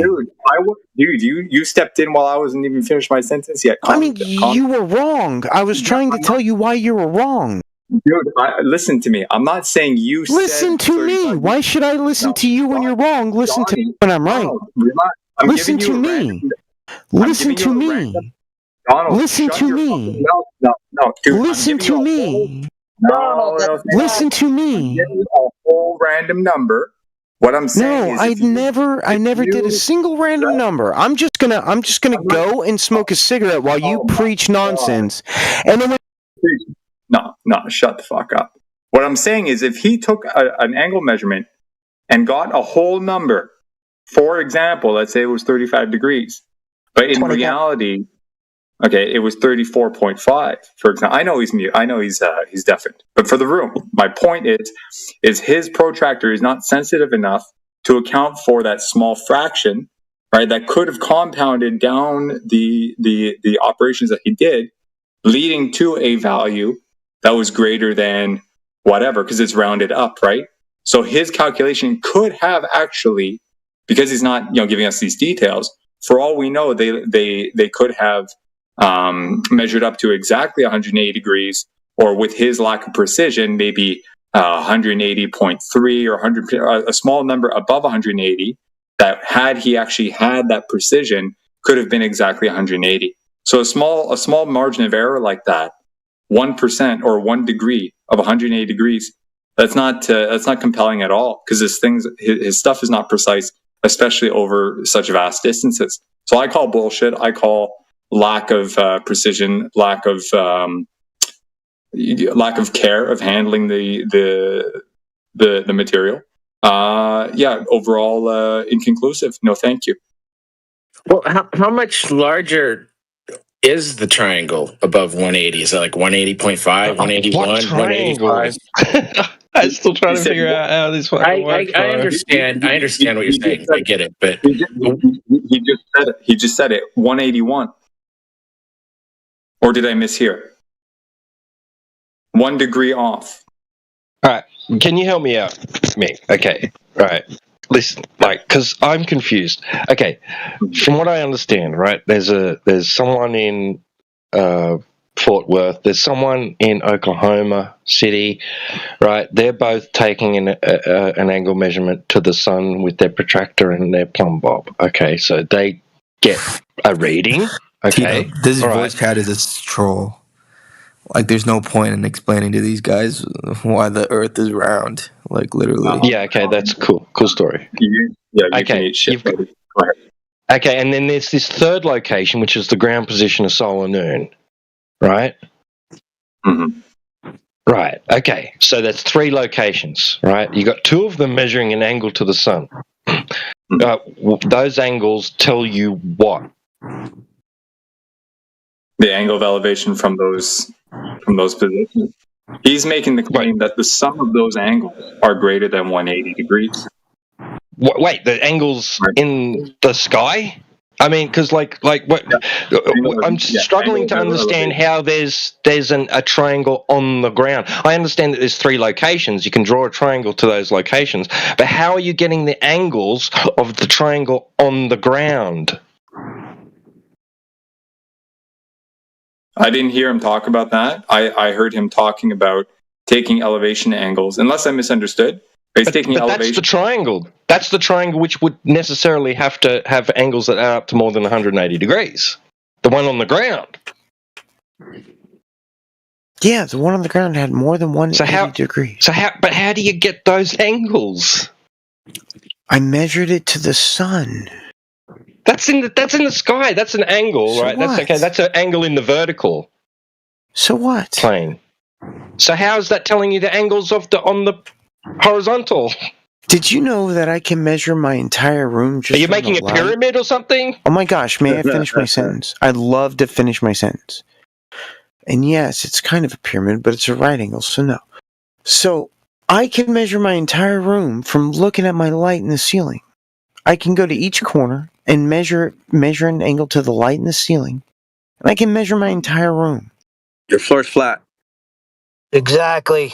Thank you. Well, I mean, we level stuff to build things. So if the ground was flat, we wouldn't have to level things. Now would we? Donald, can we just go back quickly to what I was asking you before without going off the rails? Okay. What number I've never did you? done that. No, the conversation did. I'm not blaming you. Okay. Got it. What I'm saying is, okay, check this out. Give me one number that you read. I gave you all the numbers. So which one do you want? I know. Just any one. Okay, I want to make my point. Just give me one. So DFW to the ground position of the sun on the solstice solar noon at my I did at my current location, 3,889 miles. So what difference does that make? One angle number. My apologies. So let's see here. The angle to the sun was 35.5 degrees. 35.5. I thought you said your thing was only. I thought you said your thing was only precise to 1 degree. How'd you get a half? Yeah, but that's because it was in between the degrees. So if you have a 1 degree, do you understand how margin for error analysis works? Because if you have a 1 degree, then you can be accurate between 1 and 1/2, because you can be accurate at 1/2. Okay. But I mean, if you want, I can round it to 35 degrees. That's fine. I'll take 35 degrees. But this is my point, right? So your rounding or your lack of precision. What I'm postulating is it's not a lack of precision. Right? Yeah, it's to a half a degree, dude. It's very imprecise. Half a degree, which is nothing. On 360 degrees, it's 1/720th. Okay, but my point is, dude, if your result, was it or was it not? 1/720th off, it'll make zero difference. Let me finish. Okay, you're wrong. End result. You're already wrong. Dude, I didn't even finish. You can't tell me I'm wrong. It doesn't matter. You're already wrong. Shut your mouth. I'm not done. Okay, you're still wrong. If your end result was 1 degree, right? You got an end result of 181 degrees. Did I mishear you earlier? I never said that. No. Yeah, I must have misheard. What was how much larger than 180 degrees was your result? You can do the math yourself. I don't have to. But it was more. It was more than 180 degrees. And you're not answering me with an actual quantity because I am. I'm doing exactly that. By how much? Give me a number. You're giving me an inequality. Matter. You're giving me an irrelevant. Inequality. You are giving me an inequality because you know that I'm. You can do the math yourself. I gave you all the numbers to do the math yourself. You're just lying. Stop lying. I didn't make it. I didn't make a claim, dude. I'm asking you. Give me the fucking number. You don't have to make a claim to lie. That's fucking silly. You're retarded, dude. Give me the number or shut your mouth. Don't use that fucking word, you piece of shit fuck face. No, you're a piece of shit. Nah, eat shit, motherfucker. Get the fuck out of here. You're not going to talk to me like that. Did you guys see that? I asked for an actual number. What did the numbers add up to? If it was 100, if it was 180, when I called you a retard. If it was 181 degrees or 185 degrees, okay, those are different. Those are larger percentage differences. Okay, if it was 181, for example, that could have been a rounding error. For all we know, we don't know this at this point because he's not giving us the numbers. And you saw how he reacted when I actually asked for these numbers to make sure. Right. So how are we going to get him to answer? How about you apologize for calling him a retard and qualify that with the respect he deserves, the retard? If he would listen. Now, I only said that tongue-in-cheek because I'm not sure if he was mad because you said retard or because you didn't qualify a special status for him. So let's unmute him and see if you guys. Let's see if you guys can make peace. Guilty as charged. See if you guys can make peace.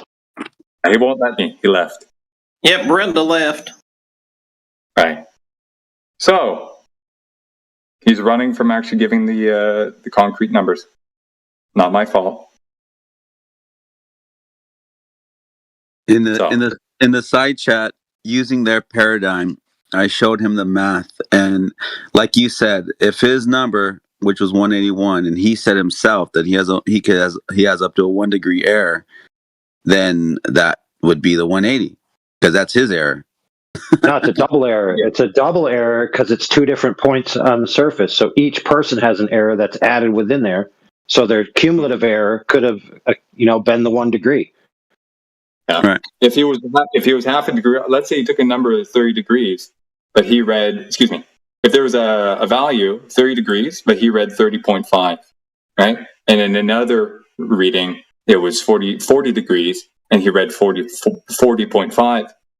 That extra 0.5 adds to 1. It's 1 over 180.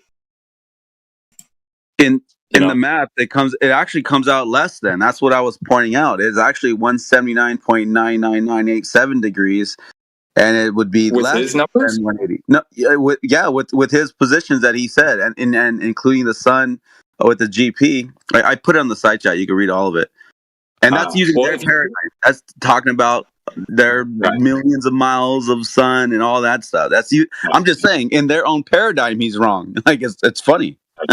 Well, if you ping him, right, tag him next to that material, he might look at it. I doubt it because the guy's obviously a spurg. We'll see. Now the thing is, he didn't quantify how much higher than it was. That's what bothers me.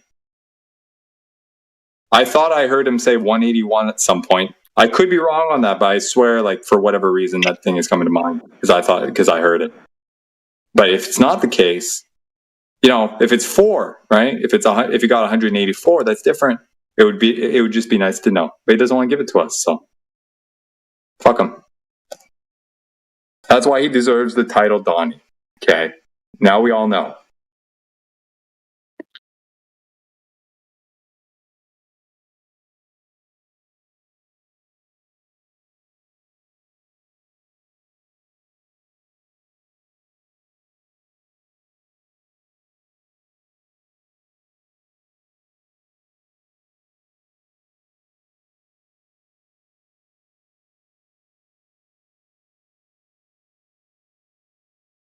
He's going around saying, I did the math. Okay, you did the math incorrectly. How does that help your position?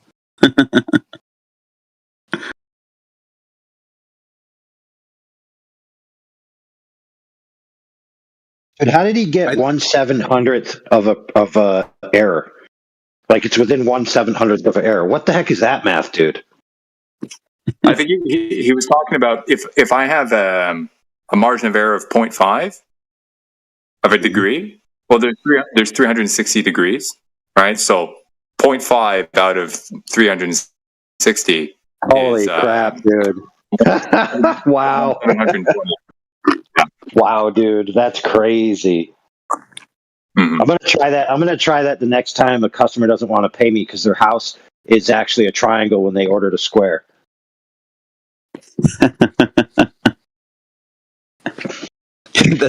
The thickness of his plumb bob threw off his protractor. That's probably what it is. So he's solving he's basically formed like a 3D prism. Is that right? And he's like solving for the other unknown angles by the knowledge of the angles that he does have in the vertical. Is that right? Yeah, he told you it was a pyramid-like. That's what he said. So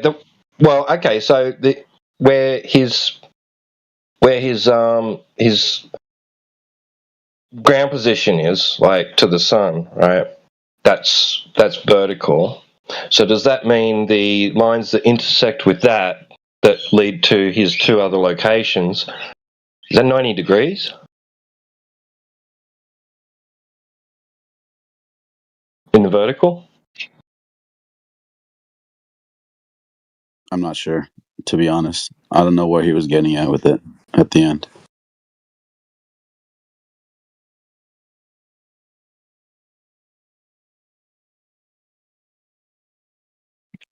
So it'd be two 90-degree angles, wouldn't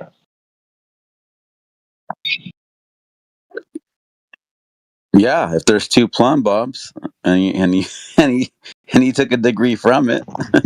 He even said, and the GP is also a right. He even said the GP is a right angle from its position. Okay, a right angle to you, right? Because that would be a baseline. That's how all 3 point. That's how all 3 points are getting their angle to the sun by establishing a 90 degree. Welcome to Flat Earth. Exactly. Like he debunked himself. He doesn't even realize it. It's hilarious.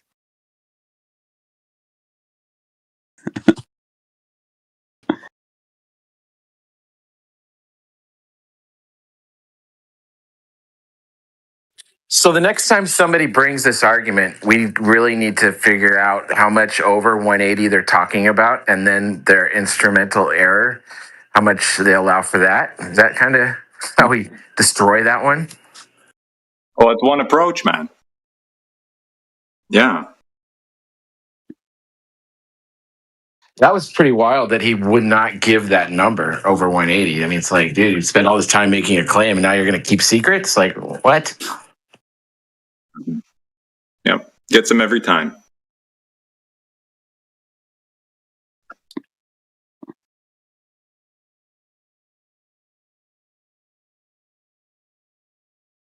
Probably because if he did give that value, then we can just pick that apart and explain to him how, with your bias, you have now made it greater when even mathematically it's less than 180.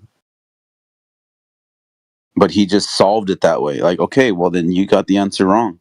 The teacher would be like, fail, incorrect. Because I'm not seeing any tangent planes in his diagram.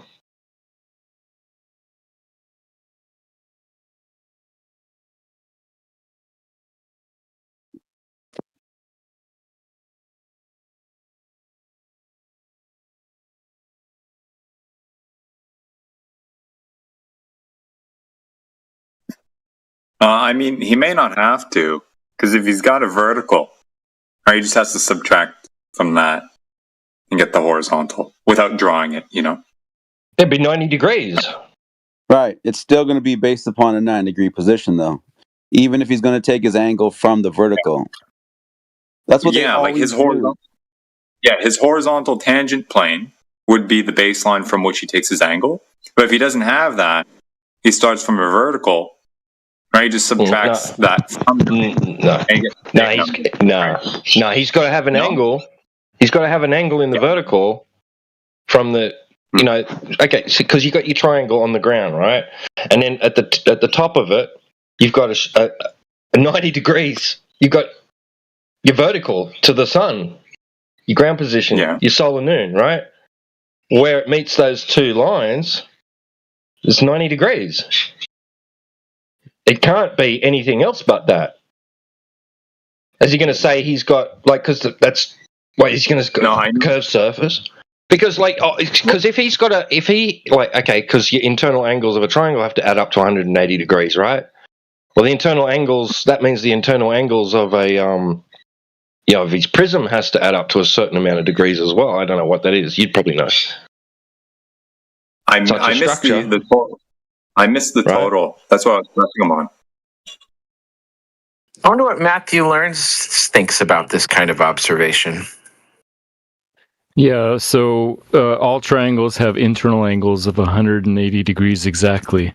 If on a surface you find 3 points and find that the internal angles are slightly bigger than 180 degrees, then possibly what you have there is a spherical triangle instead of a flat triangle. And that's kind of what that's the argument Donald was trying to make, but I don't know if he knew the argument well enough to make it. And I don't know what it had to do with the sun, because that argument is basically like three mountains on the ground. So I'm not sure what he was doing. Oh wait, was he taking azimuth angles? Or was he taking so. He was well, maybe he was using the sun as a direction. I'm not sure. Yeah. Okay. Taking elevation angles. Okay. Well, he was using a plumb bob, like he claims he's using a plumb bob and a protractor.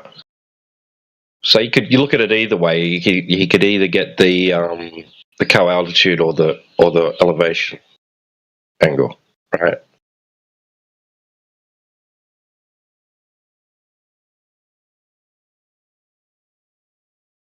Right? Yeah, I don't know what he was doing. Yeah, because I've heard this argument before. People were trying to bring up like some geodetic surveys or whatever. They throw in these like 400-page documents with all sorts of angle measurements and stuff like that, and then they just elephant hurl it. You know what I mean? So it's hard to say, but they're all using azimuth angles. So that's been like the traditional approach, as far as I'm concerned, with this. He was claiming to use zenith and azimuth angles. Sorry. Okay. Well, in either case, man, like the precision really matters. Matthew, did you hear that? How he reacted when I pressed him on that? Yeah, Do you think it was these are going to be very tiny things. Like the spherical axis is going to be way less than 1 degree. I think. I don't know how big, but you have to use pretty precise measurements. Yeah. Do you think if you have a protractor that only shows one angle, 1 degree marks, right? How precise can you actually be? Like you would think you have to round it up or down, right? Right. So if you can only measure to the nearest degree, you're not going to notice this. Right. So what do you have to say about how he responded to that? Because he claimed, oh well, I can eyeball it and put it halfway, because my thing only shows the individual degrees. I don't have to round it up or down to the nearest degree. I can use 0.5. Is that actually valid? If you have like marks, you might be able to do like maybe between the marks exactly would be half, but I don't know. I think it's gonna be kind of hard to eyeball it. You know what I'm saying? Like if you have like a ruler and it only has 1/8 of an inch, you could probably get within a 1/16 of an inch. But in my experience with all this, you have to round up if you're going to eyeball something, you have to round it to the nearest mark, and then you can add plus or minus the smallest denomination at the end, and then use that uncertainty throughout the rest of the calculation, right? Right. Yeah. Like he would have to say 30 degrees plus or minus 1 degree to give you that margin of plus 0.5 and minus 0.5 from that 30 degree mark, correct? Or is it plus 1 degree plus or minus 1 degree? I'm not sure. Yeah, I'm not sure either. Something like that. Well, there you go. So if he was unwilling to present that, either because he's just so incompetent and didn't know how to handle that, I didn't even know what I was talking about, or he was just blatantly trying to mask his incompetency or deliberately mislead, right? Didn't want to give that value in the end. For all we know, he rounded up by 0.5 a couple times to get that 1 over the 180. To get 181 and then make the claim. I don't know. We don't know. He didn't want to present it. But his reaction, man, that's telling. Sorry. I don't want to keep harping on it, but holy shit. Yeah, I drew it. I'll put it in side chat. This is kind of what he was talking about. I drew it.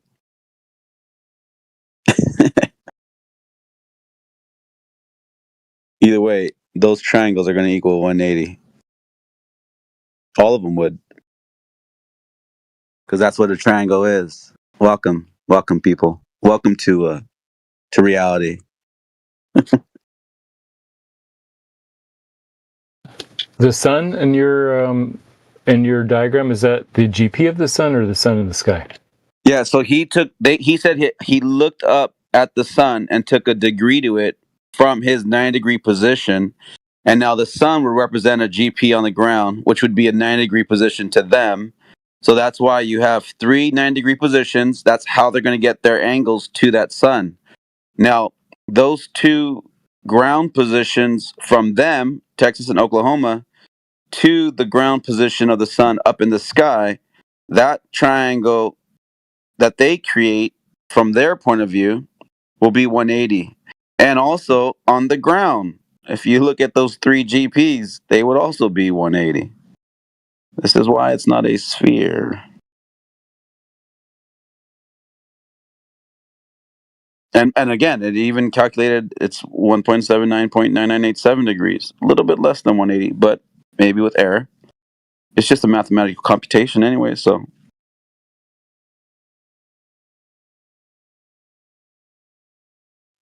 Yeah, I don't know. These things with spherical excess are trying to see if it's a spherical triangle instead of a regular triangle. These numbers are so small, I don't think it helps either side.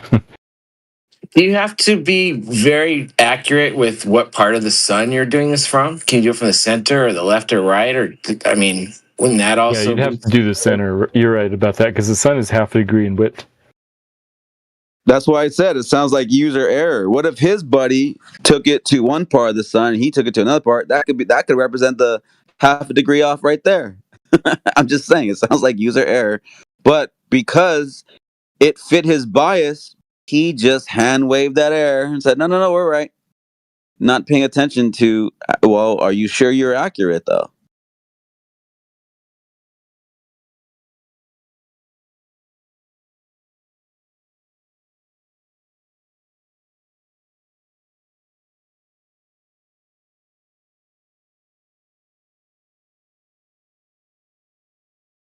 Yeah, I still don't get it. I was never good with geometry, bro. I'm dumb. I just don't get what the fuck this is meant to show. Here, I'll shade in the triangle he was saying that he's making. This would be the triangle he's talking about.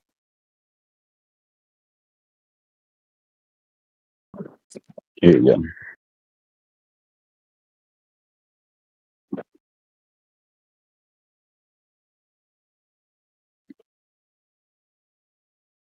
That's his triangle that he says is greater than 180. Yeah, that's pretty wild to think you're going to use like a straw and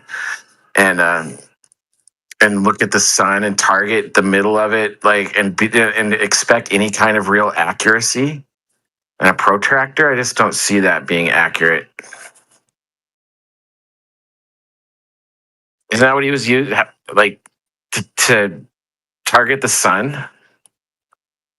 A protractor, a string, and how else would you figure out the angle? I mean, does he have a straw or binoculars? He said he looked at it. He said with his eye. He said with his eyes he looked at the sun, and he could tell the angle on the protractor that he got, and he said Well, he got it. Huh? Sorry, go ahead.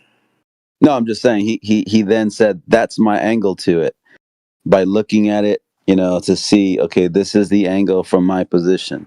What he can't grasp is that he created a 90 degree to another thing and gave it a 90 degree, and now he's created a baseline for him to get that angle to it. He doesn't. I don't know why they can't grasp that. It's really I think weird. I've seen diagrams of this, like a Boy Scout type thing, where they're using a protractor, a string, and a straw to do different types of observations like this. They use the straw as the viewing instrument. Yeah.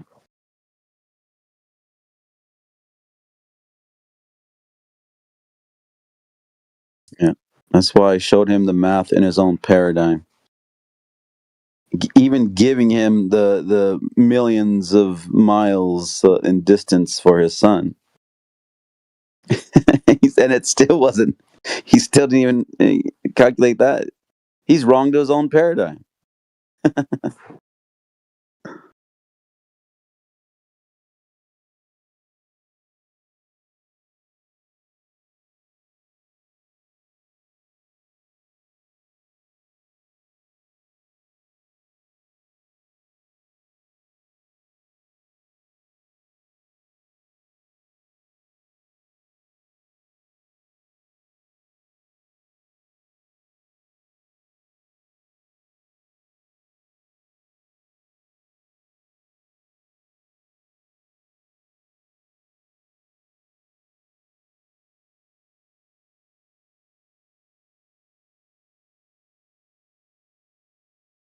I put a picture in the side chat of what I think that his little rig was actually, how he had it configured.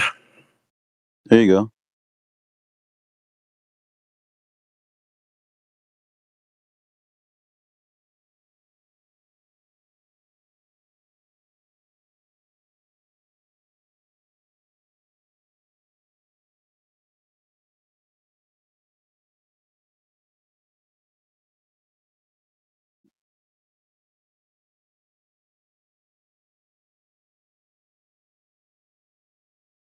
Your mama is so fat that she's measured locally flat.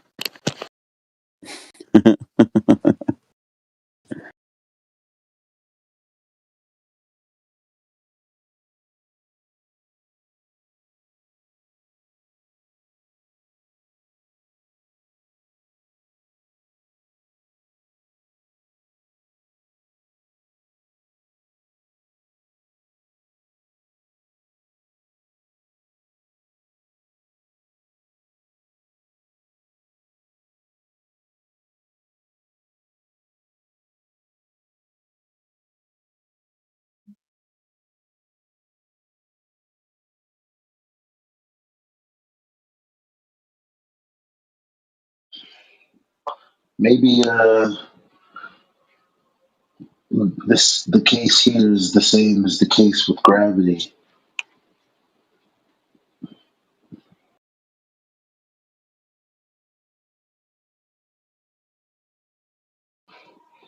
Trying to marry together two things that shouldn't be married. All day I've been quite confused. Look what I found here.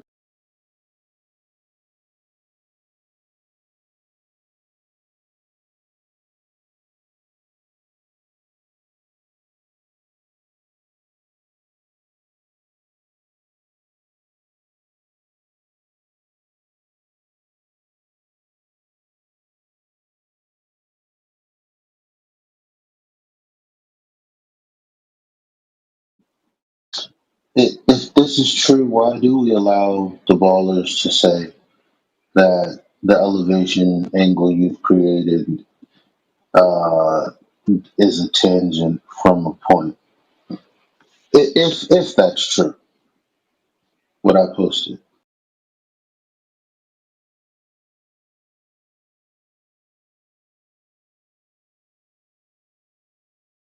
It's a good point.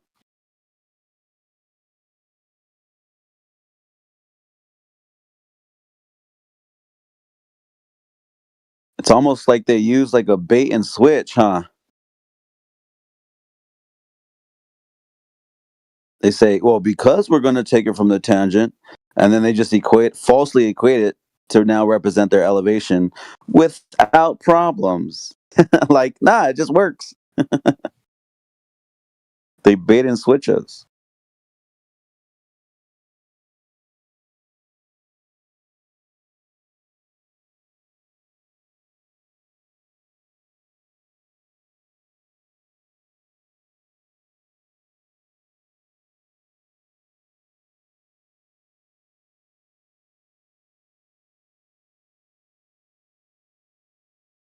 And what about when you can't see a tangent in the distance, like if it's night or you're surrounded by land or something? That's why they use. That's why they'll turn to reciprocal zenith angles, because then you could still establish that baseline without seeing the horizon, based upon the vertical. And that's what we always tell them. It's still going to be derived from 90, though. That's the whole point. So they're like, oh, well, we'll just use the reciprocal zenith angle. So we're going from our vertical. Okay, still not going to give you greater than 180. Anything greater than 180 is you wouldn't be able to see it because it's greater than 180. 180 is a straight line. You'll be measuring the other side of your table that's lower than the table. That would give you a greater angle, but you're not seeing through the ground. You can't do that. You can't see through the table. You can't do that. That's what will give you a greater angle, is if you're measuring over something and it's now going lower than your baseline. It's very easy to comprehend. I don't know why they don't. It's really weird to me.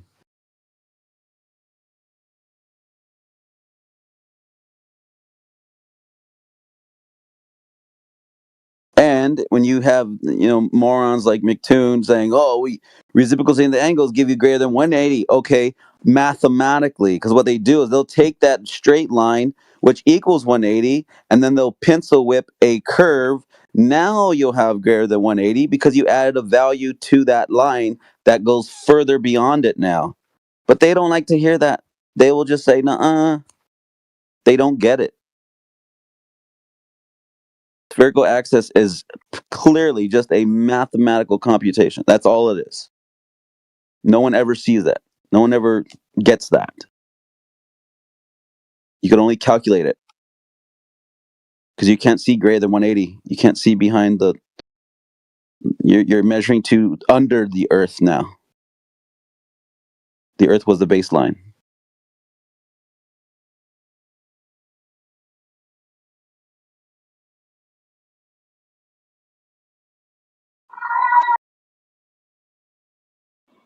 I don't know. I feel like the problem comes when you try to introduce the sphere. It's like you're going against, you know, just fundamental principles.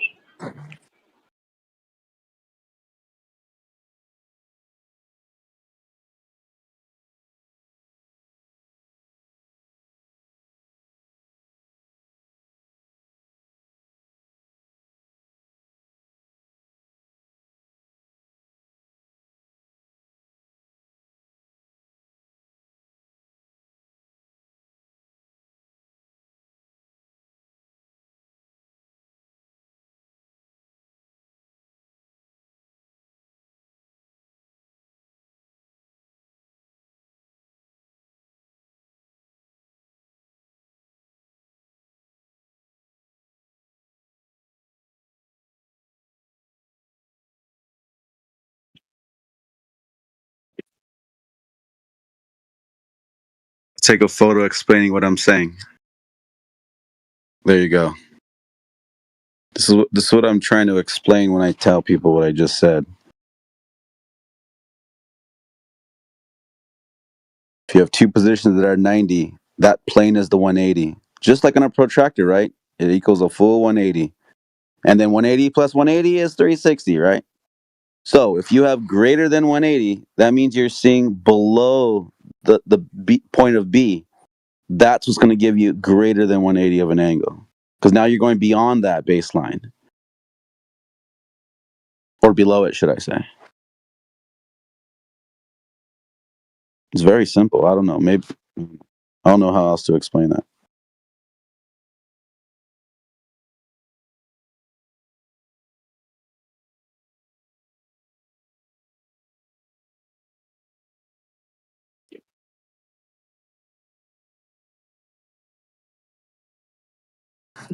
So if you are doing something like that to those apartment buildings in the middle of that picture I posted, and the buildings are compressing downwards, they might think that is spherical excess, maybe?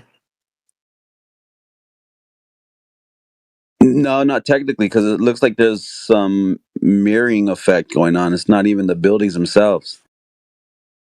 It's there's some compression there where there could be some mirroring involved along the surface. So, but still, the refraction's obviously still blocking it out in the distance. But we know that happens. We know objects can get behind that optical phenomenon. We know it's there, but the surface has been raised up to cover it. That's not what. And maybe on another day you can see it lower. Oh, that's not what you're saying? Okay. He's saying the overall height of the building would be lower than you would expect it to be. So if you assume the height geometrically and you assume your off angle to it, you're going to then assume that if your local device is leveled, that the diagonal from you to the building is a different angle. Makes sense?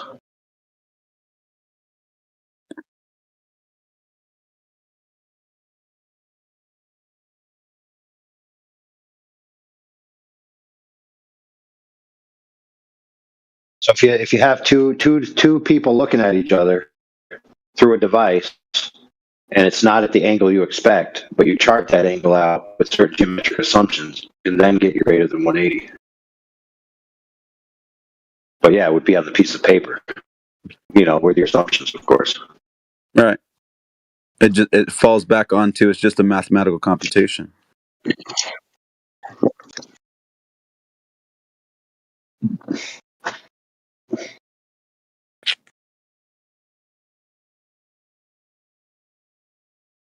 Yeah, but when they do it, so like when they do it with the theodolite, supposedly,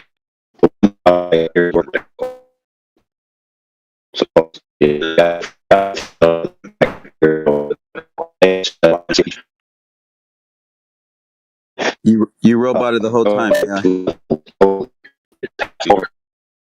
AI. AI, your robot is really bad.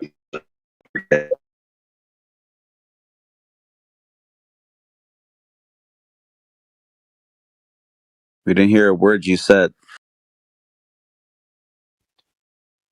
I come back for the first time in almost 4 months, and immediately the first thing I'm hearing is AI roboting as usual. Some things never change.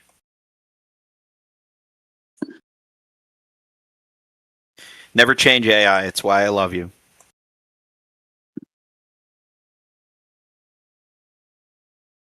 Try now. I'm too busy now eating pizza. AI is what I posted a relevant question?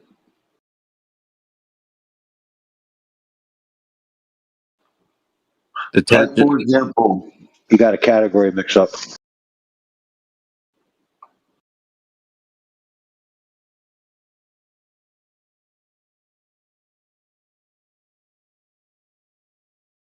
You asked if it's equivalent to a tangent point, which of course it wouldn't be. So isn't it equivocation when they start doing their whole song and dance about tangents and yada yada yada? Maybe, but that question isn't the right answer to what you just said.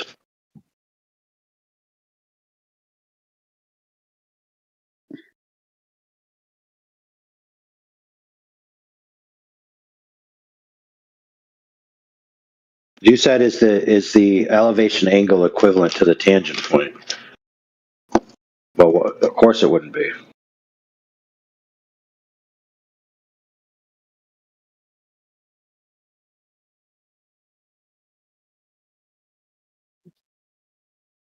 The elevation angle is the top portion of the angle, and your point of contention is the baseline of the angle. Well, actually, it sounded a little different, but I'll just read it again. What I asked was, is a tangent from a point equivalent to an elevation angle? Because, Okay, let me say. Because when everyone is talking about measuring an elevation angle, Globers immediately say, yeah, that's a tangent from this point on the globe, and then insert all of the math using R and everything. I'm like, but if this is saying what this is saying, but my critique still follows. Which is what? A tangent to is a tangent from a point equivalent to an elevation angle? Of course not. Right. But they're equivocating the tangent line. They're equivocating the tangent from a point as the baseline of the angle, not the portion of the angle that's elevated.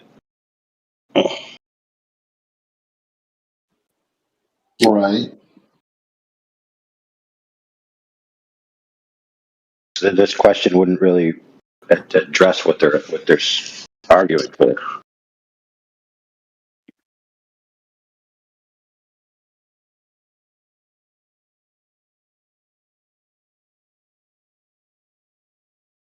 Now, the answer that they give you here, I think, addresses it, but the question itself doesn't address it.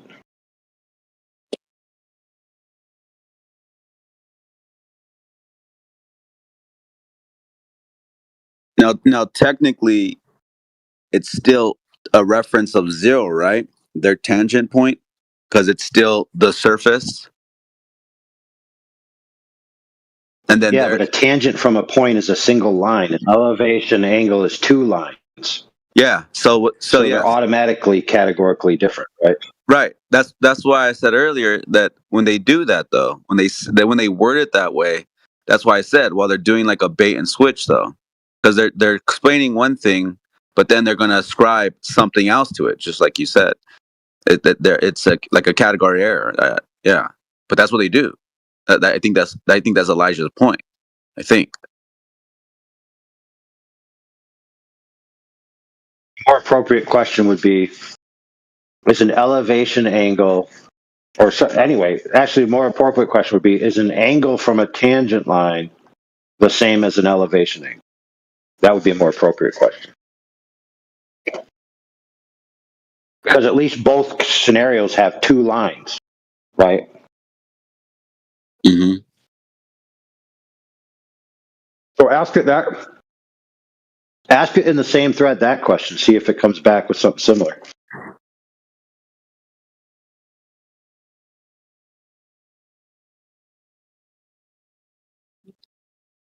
I would argue that the line to the tangent would represent your baseline. It's still a point that's in a distance away. And then when you include your height, and then now your height to that point is the elevation angle. But now you're going downwards, so you're still going to 0 because that tangent's on the surface. So you are the 90 degree to that point. Like a triangle, right side triangle, like you're putting that tangent point, that horizon, that's the far side of the triangle. Opposite side. And then you looking down at it would be the hypotenuse.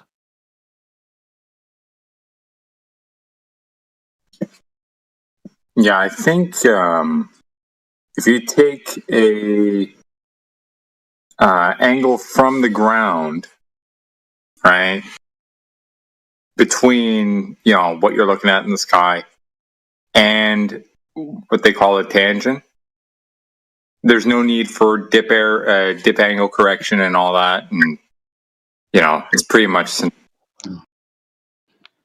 So I asked it this. I said, is an angle from a tangent equivalent to an elevation angle? Is that good? Sounds good. Do it. All right, it came back with an angle from a tangent is closely related to an elevation angle, but they are not exactly the same. It depends on context. The angle of elevation is the angle between the horizontal line and the line of sight from an observer to an object above the observer. This elevation angle is often calculated using the tangent function in trigonometry, where the tangent of the elevation angle equals the height of the object divided by the horizontal distance from the observer. The phrase angle from a tangent typically refers to the angle whose tangent is a certain value. Inverse tangent, which is a mathematical way to find an angle in a right triangle given the opposite and adjacent sides. So the angle of elevation can be found by calculating the angle whose tangent is height divided by distance, I think, making the elevation angle equivalent, or in parentheses it says height and then slash distance, I don't know what that is. Making the elevation angle equivalent to the angle from the tangent calculation. In summary, an angle from the tangent function conceptually matches an elevation angle when the tangent ratio represents the opposite side, height over adjacent side, distance. Hence, the angle formed by a tangent ratio can represent the angle of elevation in practical terms. I think I heard something in there. I think it got tripped up because the term tangent It's right. The tangent is a trigonometric function. If you ask the same question, but you word it a tangent line to a curve, it might actually answer correctly. It didn't sound like it sounded like it got flipped up there. Like it tried to answer you comparing two things that are categorically different. Right? A tangent is just a ratio between, for example, the opposite of a triangle and the base of a triangle. But a tangent line is just a line that intersects a curve at one point. And that's what we're looking for.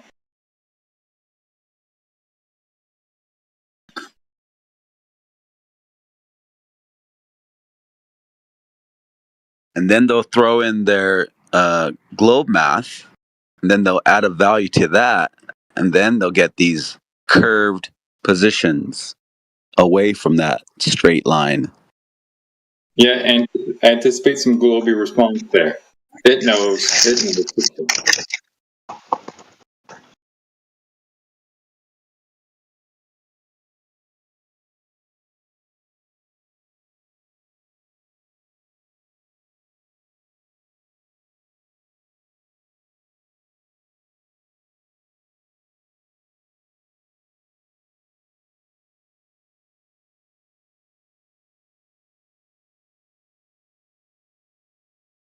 Right. So I said, is a tangent to a curve equivalent to an elevation angle? Is that No, almost taking an elevation angle from a flat surface equivalent to taking an angle or an elevation angle from a tangent line to a surface.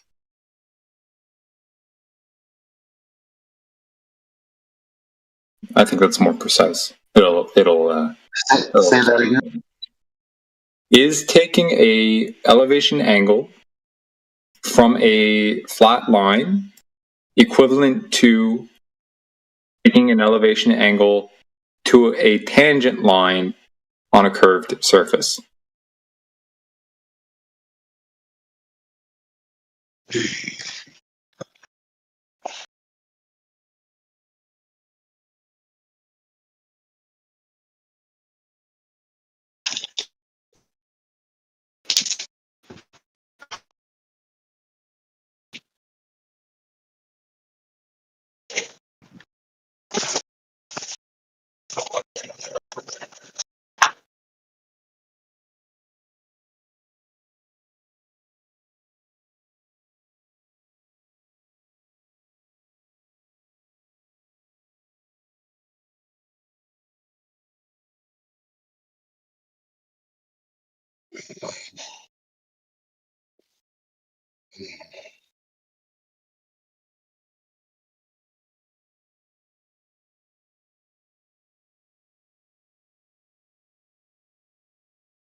Okay, let's go. Okay. Here it comes. You know what's crazy? Because I was looking over this earlier from the conversation we were having, and I switched over to navigation, and it appeared like it was trying to apply the exact same thing to, again, a distance that could be 1,000 nautical miles, because the assumption is a nautical mile is derivative of, you know, elevation angle suppliers, which gave us latitude, which is accounting for a curved surface, so they say. So it's like using a plane that's spherical. I don't know how that makes any sense.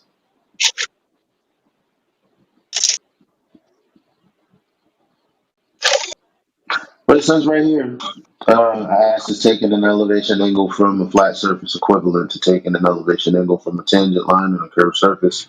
And it says taking an elevation angle from a flat surface is not strictly equivalent to taking an elevation angle from a tangent line on a curved surface, although they can be related. When measuring an elevation angle from a flat surface, the angle is referenced directly to a horizontal baseline, assumed to be flat and level. On a curved surface such as the Earth, the local horizontal plane is actually tangent to the curved surface at the observer's location. Therefore, the elevation angle measured from the tangent line, local horizontal, on a curved surface accounts for curvature effects. How? Right. The tangent line serves Oh, that was hot. Oh, that was hot. That was hot. Oh man, read that one again, bro. The second portion. I could have sworn you said the tangent line takes account for the curvature as a straight line. I'm like, what the heck? I did. That's why I said what I said earlier when you because you had said that's what you said earlier, and you're like, are they saying that the anyway? I'm gonna read it again. You tell me that it sounds like what you thought it sounded like. On a curved surface such as the Earth, the local horizontal plane is actually tangent to the curved surface at the observer's location. Therefore, the elevation angle measured from the tangent line, local horizontal, on a curved surface accounts for curvature effects. Ow! Yeah, That's what I'm saying. That's what I'm. That's what I'm. Right. I can elaborate on one.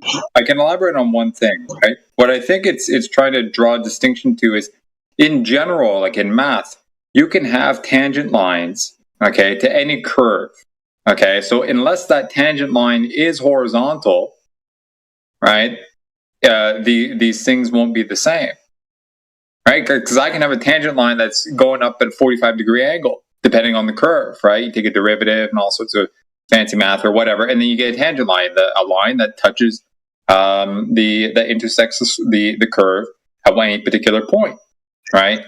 So that's where it's trying to be. Yeah, they're not. Yeah, it's like all triangles are squares. No, all rectangles are squares, but not all squares are rectangles. Something kind like of thing. Yeah. Sorta, yeah. It's like a more refined answer, but yeah, no, it's in the context that we're talking, where the okay, I like it. I like it. I'm down with you, bro. Yeah. So then ask it. Then how do I tell the difference between a horizontal tangent line and a horizontal flat surface? Mm-hmm. Yeah. That's going to be an interesting answer.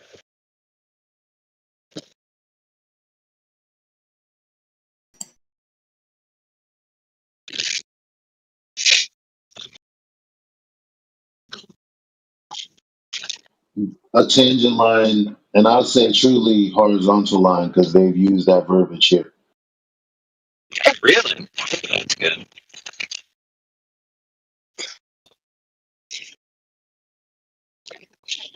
Yeah, look, it says right here, in summary, the elevation angle from a tangent line on a curved surface, how, is the precise equivalent to an elevation angle from a flat surface only locally in an approximation, but globally and especially over long distances, the curved surface's tangent plane defines the true horizontal reference, causing differences from a flat surface measurement.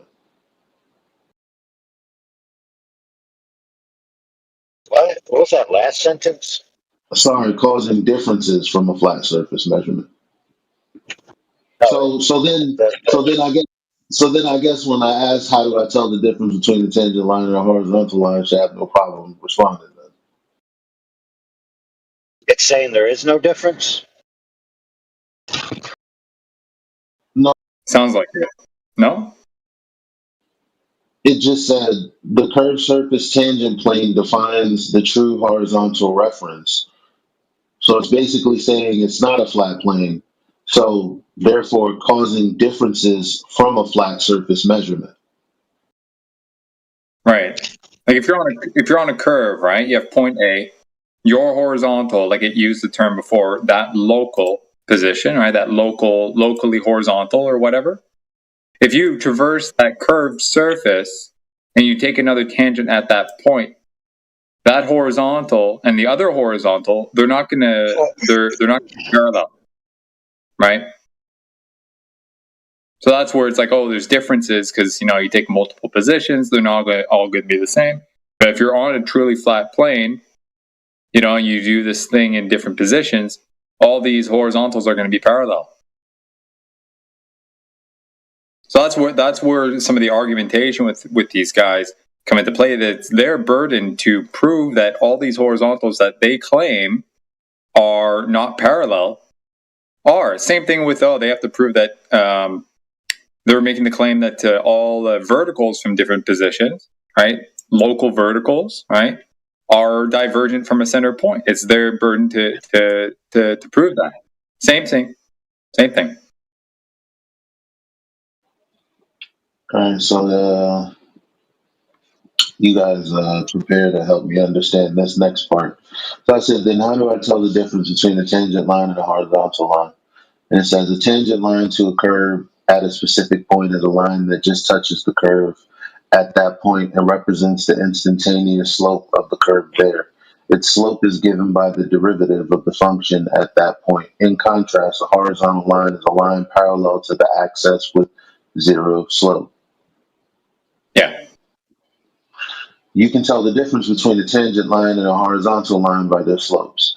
The slope of the tangent line is the value of the derivative of the curve at the point of tangency. If the slope derivative at the point is zero, the tangent line is horizontal. If the slope of the tangent is anything other than zero, it is not horizontal and will be inclined. The horizontal line has the equation y equals c, regardless of the curve.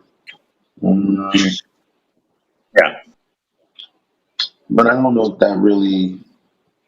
that doesn't address the previous what we're trying Okay, to let's figure out. take that. Let's take what this thing said for legit.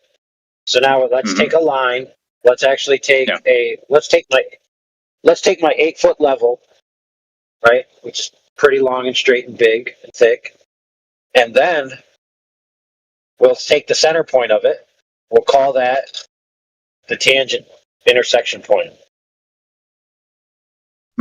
So if the rest of the level is not touching the curve except that point, then if you were going to use an elevation profile based on radials, then as you move away from the center, the elevation of the ends of the bars would be increasing. And so you would actually have a reciprocal slope from the center point, either direction, because it'd be experienced as an increase in elevation. So that would make this thing's claim completely incoherent.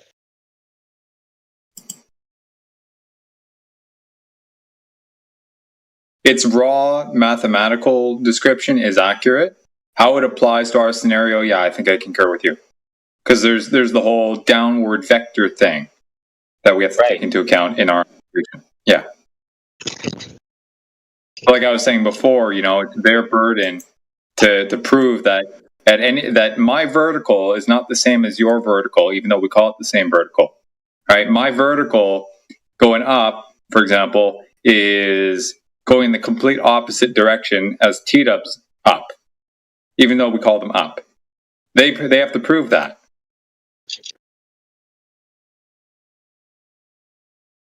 Type shit.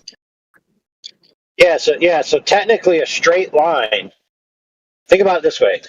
Imagine a globe, you're looking at it sideways, it's a circle. You cut a straight line into the surface, a chord line. Remove the curved part, now you have a straight line cut off the portion of your circle. Okay, and it rains. Okay, follow me. It rains over that straight line. What's going to happen?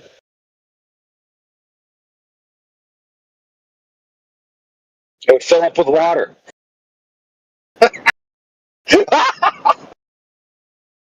Get it?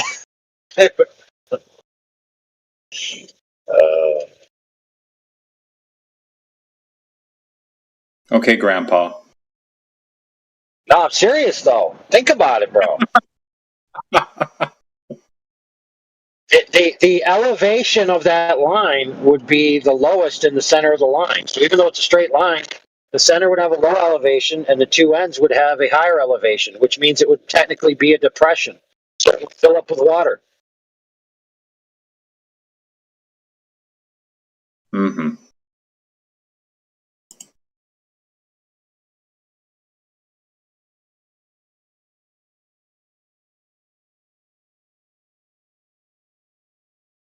Eli, do you want a further breakdown on that whole thing before with tangents and shit? I can show you diagrams and shit if you want. Say again. How about just the diagrams? Yeah, if you want. That's why I'm asking. Yeah, what was that? I was just asking if you want like that, what it was talking about with all the tangent lines and shit like that. If you want that explained, it's calculus stuff, and I can demonstrate it if you want, but it's up to you. At some point. Okay. Still, I'm on a tangent right now. Yeah. Oh yeah, I'm under a tangent.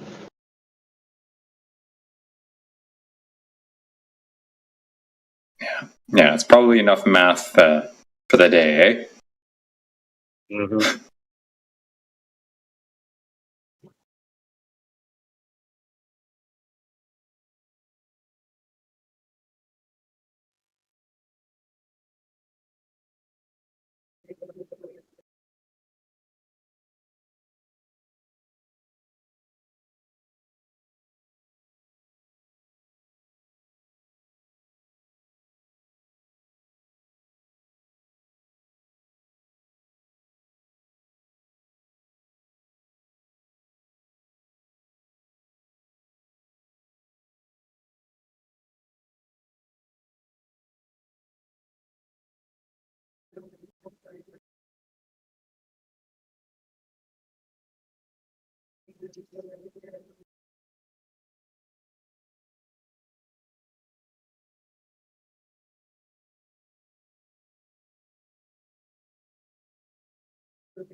We got Binks in the chat. Welcome to the room, sir. Feel free to ask any questions.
Friends, how are we?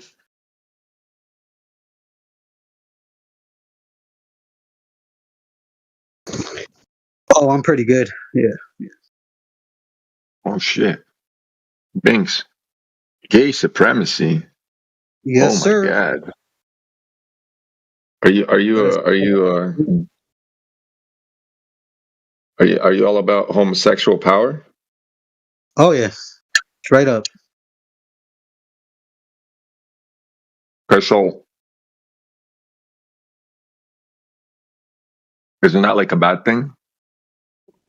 Isn't that like I think it's a bigoted? pretty good thing. Yeah. I support it. No, I think isn't that bigoted? You know, you're Nope. saying why not? Because it's not. Well, I mean, if I were to say white power, isn't that bigoted? Nope. Okay, cool. As long as it's equal all around, I'm cool with that. You have it. Yes, sir. Thank you, sir. I appreciate that. God bless you, sir. You be as gay as you can be. Hey, but are you a glober? That means you're a glober because homosexuals are usually globers. That's what I find usually. Oh, no. I don't believe in any of this. I just come here for the autism. Wait. Meaning, are you a glober? So you believe in the NASA lies, or? I think NASA's a pretty cool. It's pretty cool. I like them. I think they're pretty Well, base. that's what I try to explain to you is all homosexuals are globe earthers. That's okay.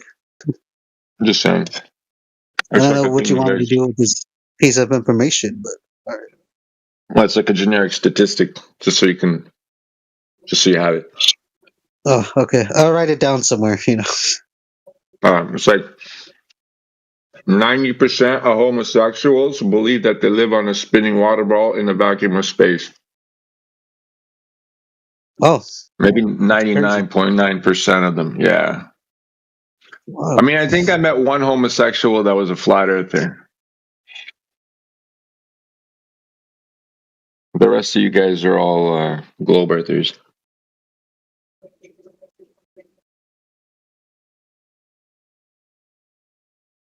So it has to do something with something, you know what I mean?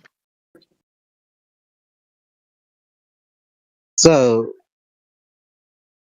NASA, like, what's your thing with NASA? It seems like you guys hate them for some reason. I don't know. Cool. I don't know. It seems like you guys always talk about NASA. You guys have like memes about NASA. You guys like always have something about NASA. It's weird. Oh yeah, because they fake a lot of shit. It's like most of the shit they come out with is fake, and that's what the memes are all about. It's fake and gay. NASA wants to probe Uranus and all the other black holes. Hello. I like NASA. I like the aircrafts they make. I like the technology they make. It's pretty awesome. Pretty cool stuff. Yeah, you like that they lie to you. That's the crazy part. I mean, no. I mean, they test out aircraft that because a little aircraft like invention, it gave more information about like the F-35. So I like it. Listen, Nice. cherry picking small things when there's bigger pictures. They're lying to you about the vacuum of space, the water spinning ball. Well, yeah. Isn't that like what the Bible's doing? And What do you mean? I don't know. I didn't bring anything about the Bible, man. Well, I what didn't if say the nothing about Bible's lying to no you? What? But what if the Bible's lying to you? What if Bro, flat you're gonna earthers are find lying that to you? nobody here is religious, really. I have no reason if I can talk about the Bible, buddy. Okay. Yeah, buddy, man. I couldn't give two fucks about the Bible, Quran, the Torah, whatever religion you're trying to bring in here. I don't give a fuck. But why do you guys have memes about I see like memes about the flat Earth. You guys always doing, like, Okay. So religious, it's essentially what they're trying to show is that every ancient culture from the past knew that it was a stationary flat Earth, down to the modern religions in their scripture. It's proven to be stationary and flat. If you're willing to look at it that way, we're talking about Judaism, Muslims, fucking Christianity, Chinese, ancient Aztecs, Egyptians. Friend, listen to me. I'm telling you, all of them, all their scriptures, But and I'm everything. telling Every you, time you look at I'm it, pretty sure and the I'm Quran telling you, says they're all. It says it's flat. Trust me, I have a lot of Muslim friends, my boy. The Earth is flat. Yeah. Okay. Yeah, amazing. 100%. Interesting. Oh, homosexuals triggered. Everybody. Really? Yeah. It is what it is. I'm dead. Homosexuals triggered, friends. Oh yeah. Yeah. Totally triggered. It's gonna start You got me dancing. shaking. Like you got me shaking. Dude. Like it's over. It's over. The West has fallen. Oh my God. It's done. Listen, whatever, bro. Go sodomize whatever you want. I don't give a fuck until you blew it in the face. Sodomized, huh? That's a big word. Well, wait. Hold up. I'm surprised that homosexuals know that word. You hit for like insults, but this guy can say the word sodomizer. Okay, that's wild. Yeah, guys, get a room. Man. Come on. What room? Not this one. Yeah, you pick. Your choice. Friends, you guys are all quiet and shit. I'm just bringing entertainment. I know. Don't fuck with me.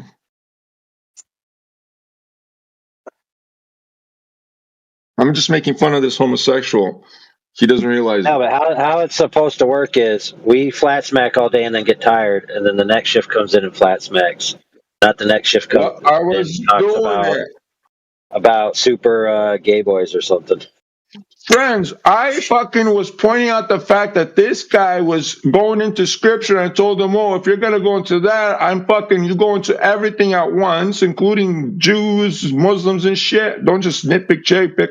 And then he goes off onto some sodomy shit. Jews. Please, I kept it fucking civil until this guy went into homosexuality. Please. Why are you so relax? I'm not. I'm just straightening out the facts. And homosexual, don't pretend that you. Hey, listen. Don't fucking be a little fucking, what do you call it, victim fucking. Goddamn. Fucking gaslighting victim, bitch. Yeah, thanks. It sounded like you were trying to insinuate that flat earthers only think the earth is flat because of their religious predispositions. Oh, no. Unlike globers, who only think the earth is a globe because they've empirically tested the world. One actually studies, the results in space while you guys just do it on paper. Just put it up. Really? That's how it works? I mean, they're pioneering and you're not doing anything with your life. So, I put my, faith on NASA because, I respect them. I have a lot of respect for like them. Religion, friends. Look at that. Religion. He goes right into religion again, but his own. Yeah, I'm so religious. 100% you are. You believe in a The ball. greatest religious man there. Yeah, that's me. Oh, whatever. Satanism. Luciferian. That's what you sodomize. Oh yeah, totally. Yep. That's right. You think there are no consequences for after this life, but if you understood what I understood, you'd understand that there is fucking consequences. So keep sodomizing, friend, until you're blue in the face. Yeah. Okay. Mm-hmm. Oh my goodness, dude. That's a nervous laugh, my friends. Look at that. He knows. Yeah. He's in. What the fuck? All right, Binks. Binks. Oh my god. Binks. I guess I'm just gonna have to ban you, since the populace can't handle your greatness. I mean, There, that'll solve my problem. That's funny. I like it. That's funny as fuck. It's greatness. Oh man, come on, man. I was having fun, bro.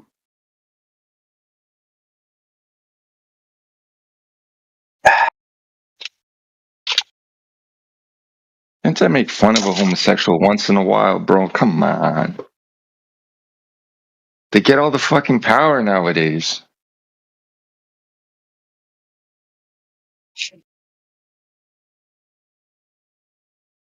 Now imagine if you're a black and gay at the same time. Whoa, then you're fucking like supreme ranks. You get away with fucking everything.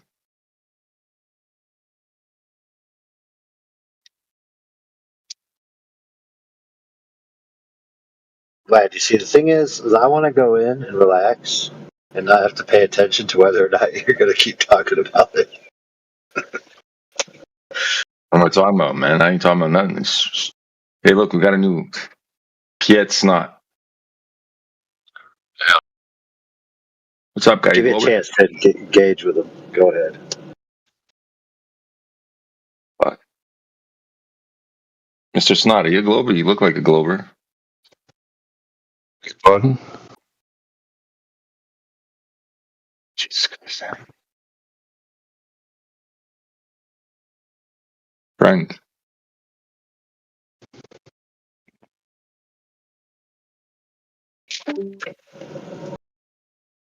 Yo, yeah, are you listening and hearing this guy? Because I'm not hearing this guy.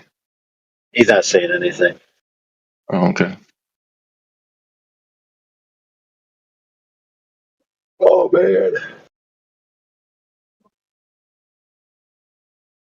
Oh, AI, did I show you my new video? No, I didn't, eh? I finished my renovations at home, my guy. Hey, man, you just reminded me.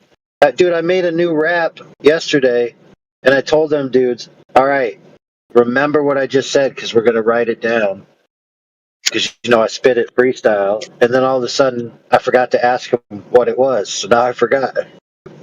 Damn, that's the worst. We got a chalupa. We weren't recording. We weren't recording. We weren't in a recording room either, so it's lost forever. Damn, I have a couple of those.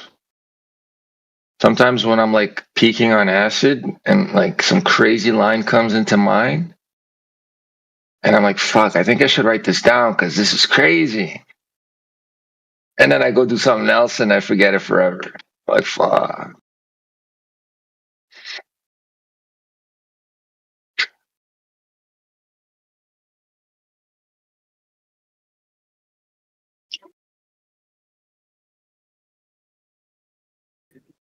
Well, it's like this, bro. You know Jackson Pollock? Nope. The painter where he's a very famous painter. His works are some of the most expensive paintings in the world. Okay. He basically lays out a canvas, and so in some of them he'll be above the canvas, so the canvas is laid out flat. And he's above the canvas, and he is walking around it, moving, maybe even walking on it, and taking the paint and throwing it at the canvas or putting a stroke. And so when you look at his paintings, they kind of look like somebody just haphazardly put things, and you'd think, why is this worth $60 million, you know? But the interesting part about his work is that the painting is not the artwork. It's a record of the artwork. The artwork is his performance when he made the painting. So the making of the painting was a once in a lifetime opportunity that you were either there to see or you weren't. So the $60 million piece of canvas that you hang on your wall isn't even the actual artwork, according to his philosophy. Speaking of artwork, you want me to send you the video of my renovations? Бела на место, сука. Что я сказал? Fucking dog. Should send you the video of my fucking renovations. They're sick.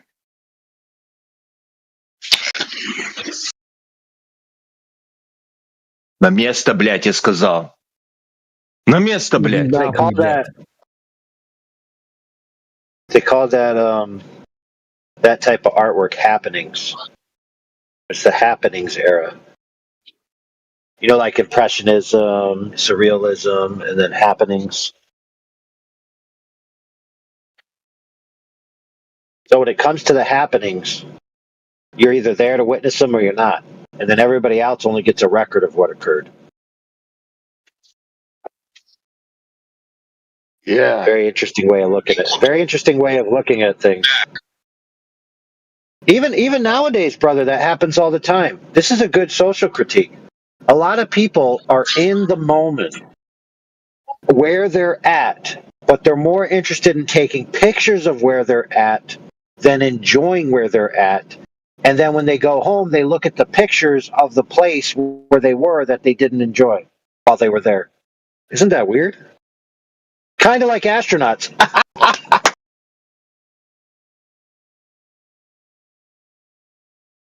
Yeah, speaking of artwork, go ahead. Yeah. No, I I'm just saying sent with you the the video. astronauts, they never went anywhere. The astronauts never went anywhere. They just have pictures alleging they went somewhere that everybody believes occurred. Go ahead. Yeah, I just sent you my the video of my renovation. Notice the paint job. I redid all the bathroom. I did all the kitchen. And I did all the walls, all the ceilings. Yeah. I like the whole fucking apartment. And finished finally, like, yesterday.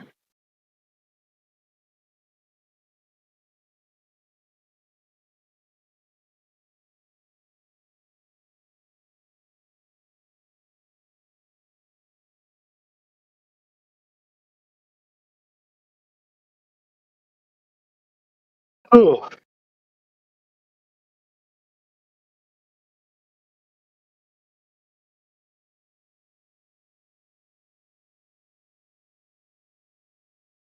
I gotta start hooking up my little star, kind of starlight like that.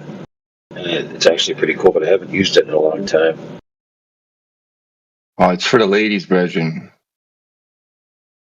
Yeah. But I got the one that'll it like rotates around the room, and it has like the ambient colors that make you in the sleepy mood or whatever. I don't know. It's not blue. It's the because blue is supposed to keep you awake. It does that. It's the other one. This one does that. This one does that. It has alternating colors, the moving nebula, everything. But don't you see my fucking movie projector, my TV projector, bro? Come on, man. It's sick. Looks good. That's the biggest spiel in there. Plus, what you got to really notice is the color scheme of the walls, right? All my north and south wall facing walls, right? They're all white with black baseboards.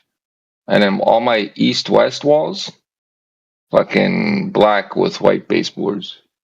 So it's like a checkered pattern, but you have to really like position yourself in a certain angle to actually see it. So, dude, is this so on your balcony you have a a mesh? Is that to keep the drones out? Yes, the drones, the pigeons. Yes, everything. It's generally for the pigeons. Some people take them off, and then they have like balconies full of pigeon shit. So, fuck that. And the next springtime, guess what I'm gonna do? Because I successfully grew marijuana plants that budded this, and I started late, which was crazy. So I'm gonna fucking like have a fucking so many marijuana plants on my balcony, crazy amounts. You don't even know. I'm gonna fucking load it up next spring.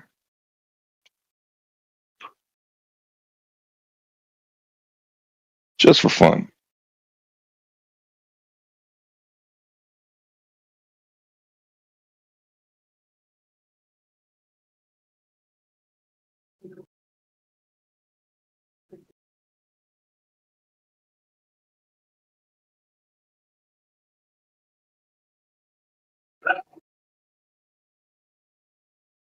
I was gonna send you a lake house I built, but I lost the reels.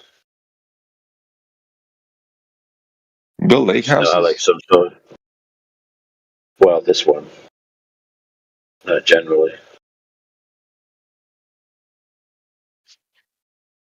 But like, how'd you build it? Like, we built just a hole in the 2x4s and shit? ground. Or just dug a hole and started? Yeah, you use 2x4 somewheres, but most walls now are 2x6. Oh shit. Yeah, because you get a much better structure and insulation rating. Almost no houses, the exterior walls are 2x4s nowadays. Right. So you're doing 2x6 all the way? Yeah. You create your first frame Not first? interior walls. Yeah, not interior walls could be 2x4. But the exterior walls. How many rooms? How many rooms did you build it? This one, man, it had a full basement with 2 bedrooms and a big great room and a bathroom. Then a ground floor with a master bedroom, a big bathroom, a kitchen, a big great room with like 20 foot or 25, I don't even know, foot ceilings. I can't even remember. You had a whole team building that, right? Yeah, and then it was pine. Everything was pine. So the entire thing was covered with tongue and groove pine walls, and then sealed with like multiple layers of oh man, what that's polyurethane or whatever. Hey, look, somebody thinks, right, is using my face as his icon. Well, what do we do about that kind of stuff? That's not you. Yeah, man, he fucking took my Instagram photo. The homosexual. Are you sure? 100%. Go on my Insta yeah, right when you now. open it. Now it is, because it didn't update for me until just now. Oh, dude, listen, mimicry is the sincerest form of flattery, so you must think you're super handsome. I know. Don't worry, I know all the homosexuals want me. I know that. But the thing is I don't want them. They're sodomites. This guy. They're sodomites. Yeah, I like shitting on these motherfuckers. All right, listen, Binksy boy. Now we're just going to have to ban you since you started it. I got him to stop talking about it, then all of a sudden you got to start it, bro. Oh, you got to start it, Binksy. Bye-bye, homo. The thing is, though, you put yourself out there, right? So it's not like he's doxing you. Right? What do you mean? What? Putting myself... He's not doing anything. He's not doing anything... is he? Are you defending... He's ruining my room that I'm trying to be in without listening to Vlad talk about all kinds of stuff that we shouldn't. Yeah. Listen, friends, this guy's gonna gaslight. So why would you keep a homosexual like that around? He has nothing pertinent to say, anyways. We already know. But it's okay. Just like you said, AI, is it mimicry? Is like the form of flattery. You know, it is what it is. Haters gonna hate. You know, that's my life, Bregin. It is what it is.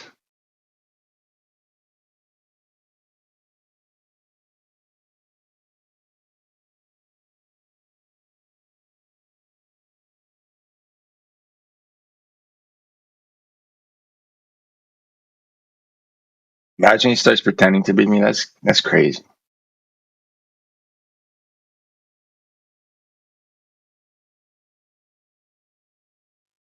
Hey, did you guys ban him or he leave? He left. He must. He left. Bro, are you Russian? Yeah, man. Oh, kruto. And he's a I'm flat not earther too. anything.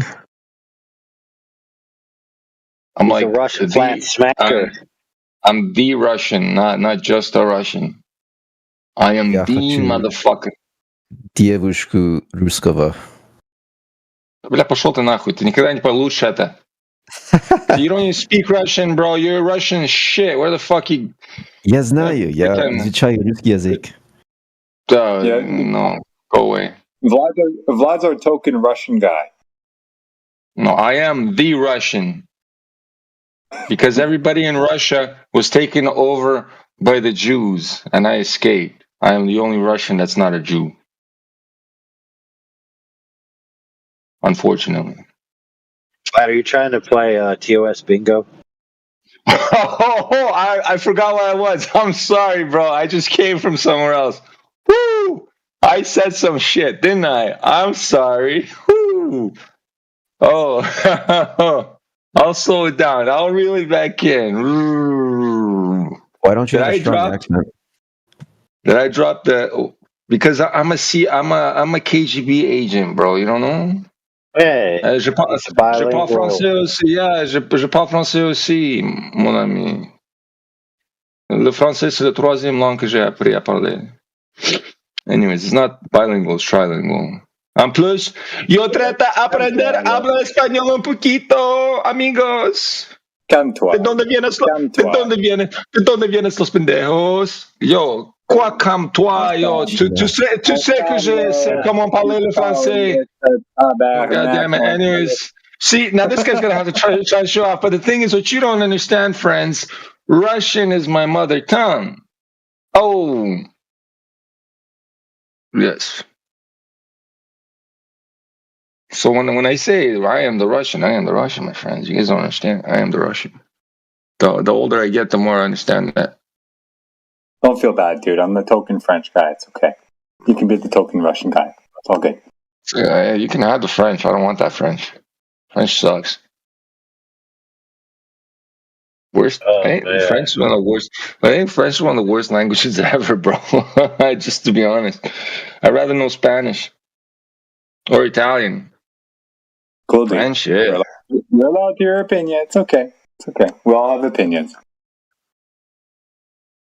But the thing is, my opinion is valid because I know French.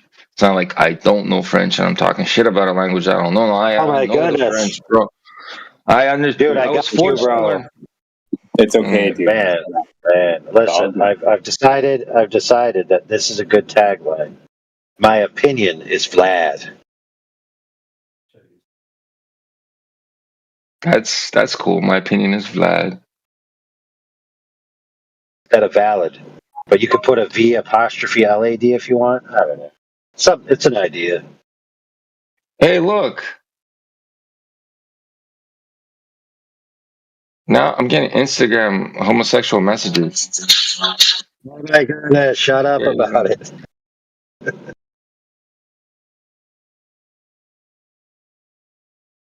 Huh?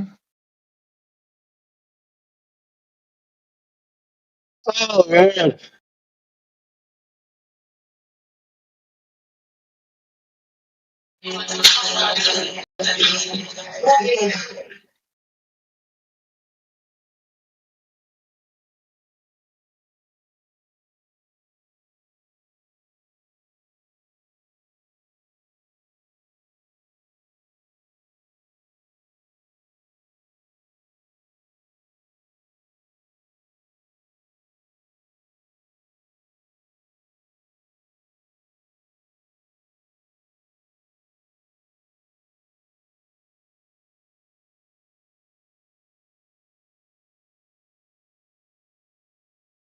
Hey, whoever the fuck Raul Gomez is, where the fuck you are, go fuck yourself. Just so you know. I'm trying to talk to the people on your Instagram from in here. No, it's the people from in here are coming onto my Instagram. Some fat Mexican kid. Was it that same homeless? Or this? Hold on, bro. Hold on. Listen, tell him I'll pick his dad up at Home Depot tomorrow morning. Well, yeah, it's funny. He says gotta jump that border 27 in his name, which is funny. It's definitely that homosexual 100%. All right, just ban it. Ban whoever it is. Be done with it. No, it's definitely banned, bro. It's long time banned, bro. I don't waste time with shit like this. He speaks Spanish, though. You should like him. That's not funny, bro. Jesus Christ. Oh man, it's John Doe. Good, John Doe. Maybe he'll talk about. Maybe John Doe wants to talk about flat Earth. Hey, John Doe, you want to talk about how the Earth is not a spinning water ball in space? No, dude, he's John Doe, not John Doe. What? Where is this fuck is John Doe? Oh, Jado. No, but he knows the Earth is flat, bro. I know. Yeah. For sure, and without a doubt. All right, so yeah, that's a good point, though, Vlad. Vlad, you bring up a good point. So, since you're here and on the mic, how do you actually pronounce your moniker? Cool. Not you. Everybody knows how to pronounce HTTPS://. That's right. Linktree, not flash frost. Listen. Just some people call him Jado, and some people call him Jado, and some people call him capital J, lower A, capital D, lower L. I think it's Jado. Sounds better.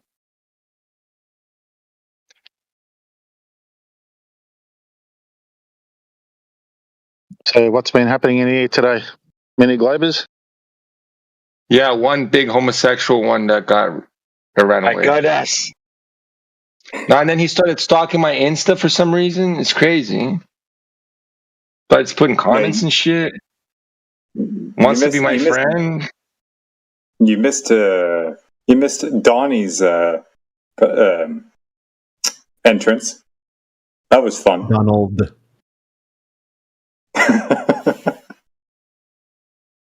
Dude, here's a good clip, I think, that we made. No, this one is funny, though. Look at that. That's not it. That's a funny song, though. All right, let's see. Clip. Oh, So that's a funny song, but this is a clip. This is a clip from one of the Globers that T-Dub made spaz out. It's hilarious. It's only like less than 20 seconds, I think. So things going around the sun looks like things not going around the sun.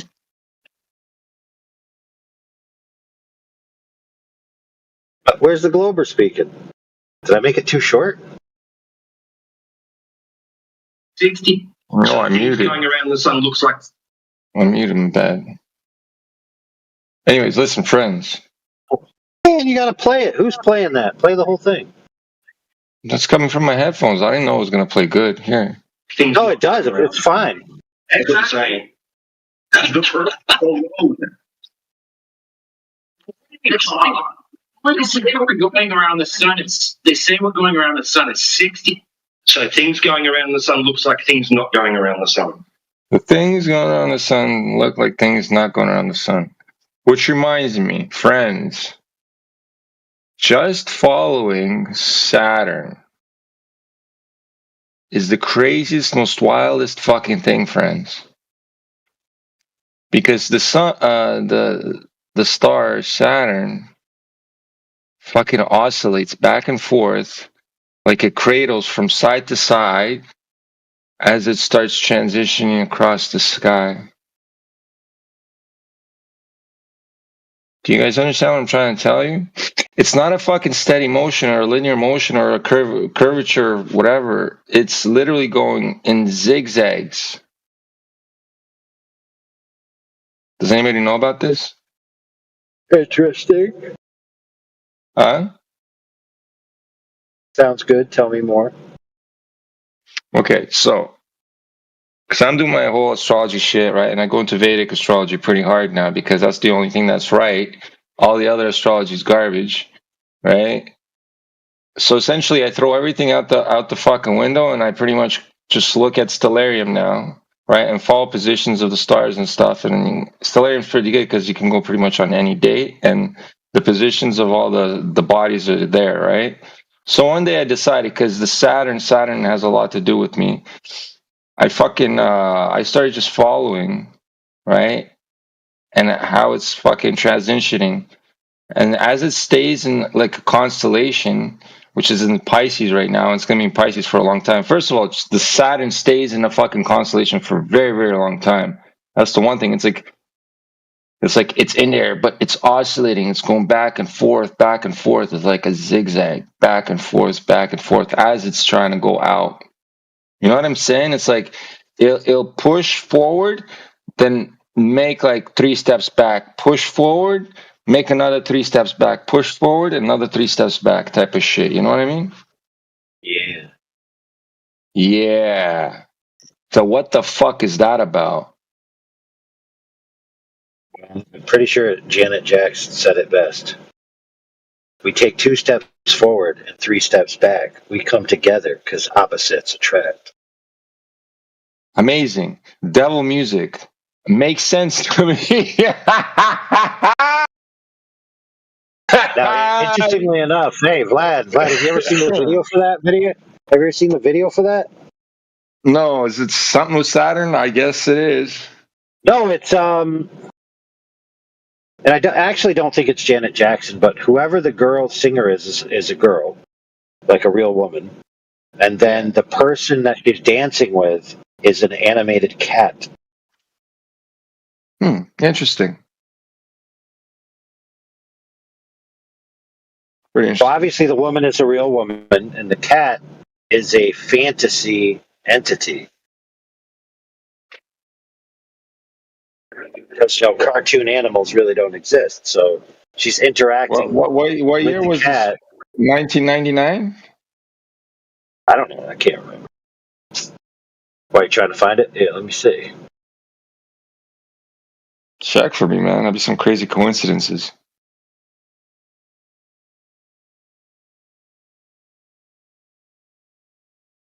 It was Paula Abdul. That's the lady you're trying to think of, yeah? Yeah, dude. When I looked it up, it immediately gave me the look at this screenshot, Vlad. Holy crap! Hold on. I'll get the link too. Yeah, Paula Abdul. Yeah, dude.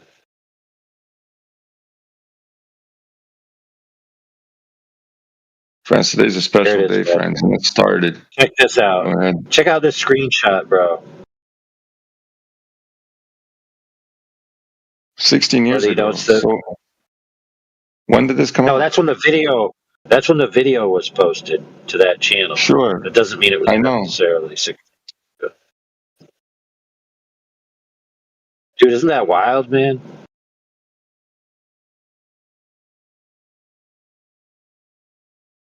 What's so wild about a cat and her? I don't get that. The wild pair opposites attract.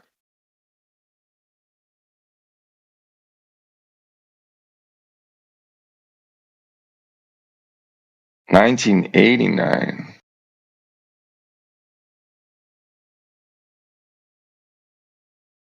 Okay. It's the 666 year. Interesting stuff.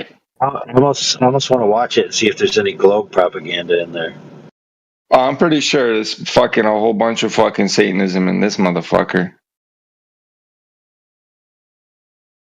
And it's always like truth in plain sight type. Like, I mean, like almost every video you can go through the past. You know, you've watched so much shit in the 90s, you know, you weren't paying attention to that shit. Like in the 80s, nobody was paying attention to that shit. Nobody knew, but it's there. So when you go back and start looking at all the old shit, you're like, holy fuck. Yeah, one of the classic ones, wasn't it? Cher's "Sweet Dreams," with the globe in the background and shit as she's singing that lyric. No, that's Eurythmic. Sweet dreams are made of these. Yeah. Yeah. Okay. Yeah. That's Eurythmic. Okay. They made a couple of hits. I like those tracks.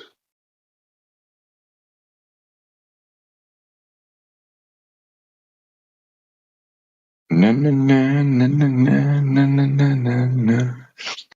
Now that my renovations are done, friends, I think I'm gonna start making music again, or like at least something. Because I haven't touched the music studio in so long, friends. Yeah, man, I miss your uploads, man. I haven't gotten anything from you in a while. Yeah, no. So just like doing this whole rental thing in the apartment for work, come home lazy. If not lazy, do a little bit of other work. You know, I'm living life, you know, just living life.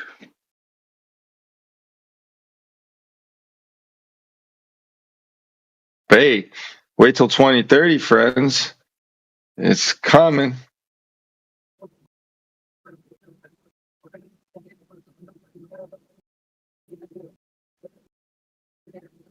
Isn't it interesting that the top was it 50% of all North America's wealth is owned by 400 people in North America, and all those 400 people, they're all building underground bunkers for some reason.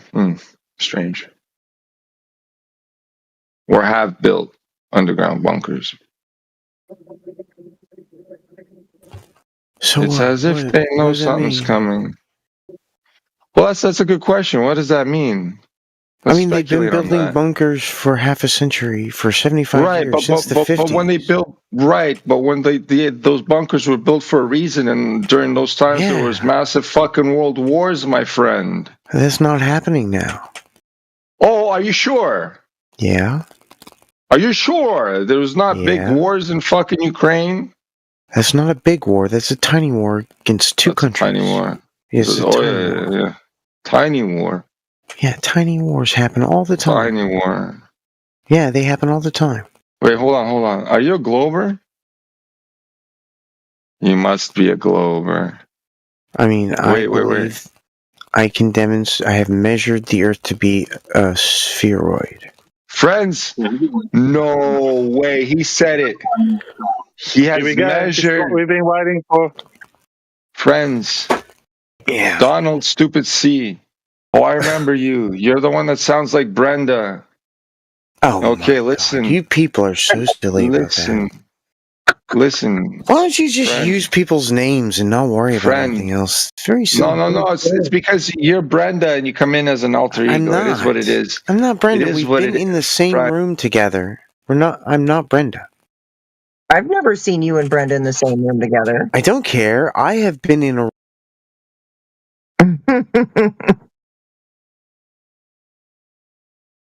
Busted. He automatically headphones himself.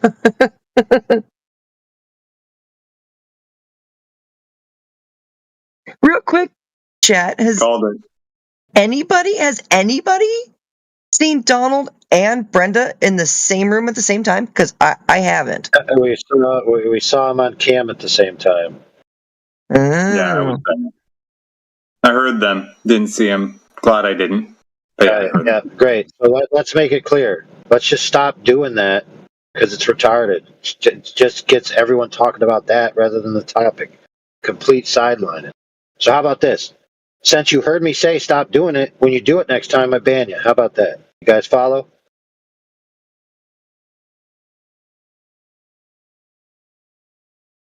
He was just about to give us his measurement too.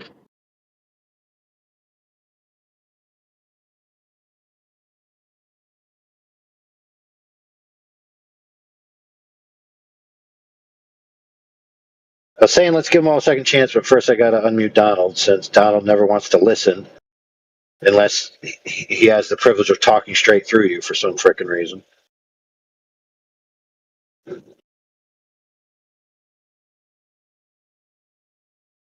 Oh, Donald. Trying my patience.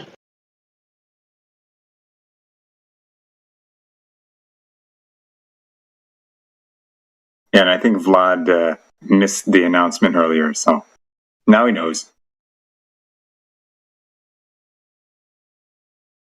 Yeah, why the fuck did you mute me? God damn it.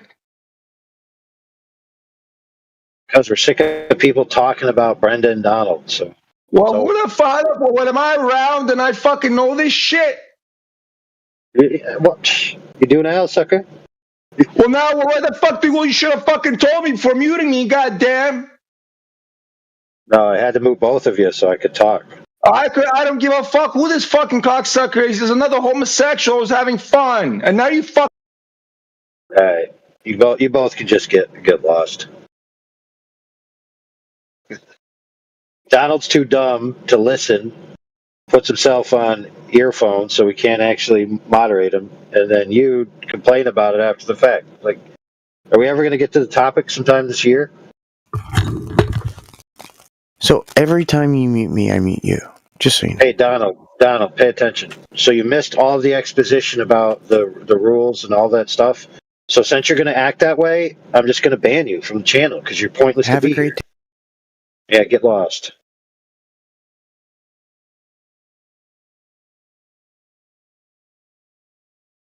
Sorry, Vlad, I had to take out the trash. Thank God. I mean, Donald's not that bad if you know how to go with it. Anyway, Jado, the proof was reciprocal zenith angles, angles equaling greater than 180 degrees. So supposedly Donald measured 181 degrees with a very inaccurate measuring device. There you go. That's pretty much the proof that Donald had, which was, I believe, Donald said that he measured an angle to the sun on the solstice from where he is, and then had a friend do it where they are, which is somewhere else on the earth. And then he did the math based on the two angles and got 181 degrees, even though the measurement device wasn't more accurate than half a degree or something like that. So, who knows? So you're telling me you saw Brenda on webcam, bro? Well, I didn't say me specifically. Okay. But yeah, there are people. Yeah, but no. Well, let me change that. In that instance, where Donald and Brenda were present, no. But yes, I've seen Brenda on webcam. That's why I only have one eye. That's why half my face is torn off. Okay, that's. I was gonna ask. I couldn't close that eye fast enough as I was turning my head, and the flesh on my skull just ripped right off. I'm just teasing. I'm just teasing. Did you screenshot it? Did you screenshot it? Oh, you want it, don't you? No, I know. Why the fuck would I, bro? You know what I'm bad, bro. You see the kind of girls I pull? It's not even fucking. I just like making fun of people. I didn't say you wanted it for that reason. I want ammunition for next time I see that cocksucker. Oh, just my for goodness. fun. I'm just saying. Yeah, but we're not playing that game.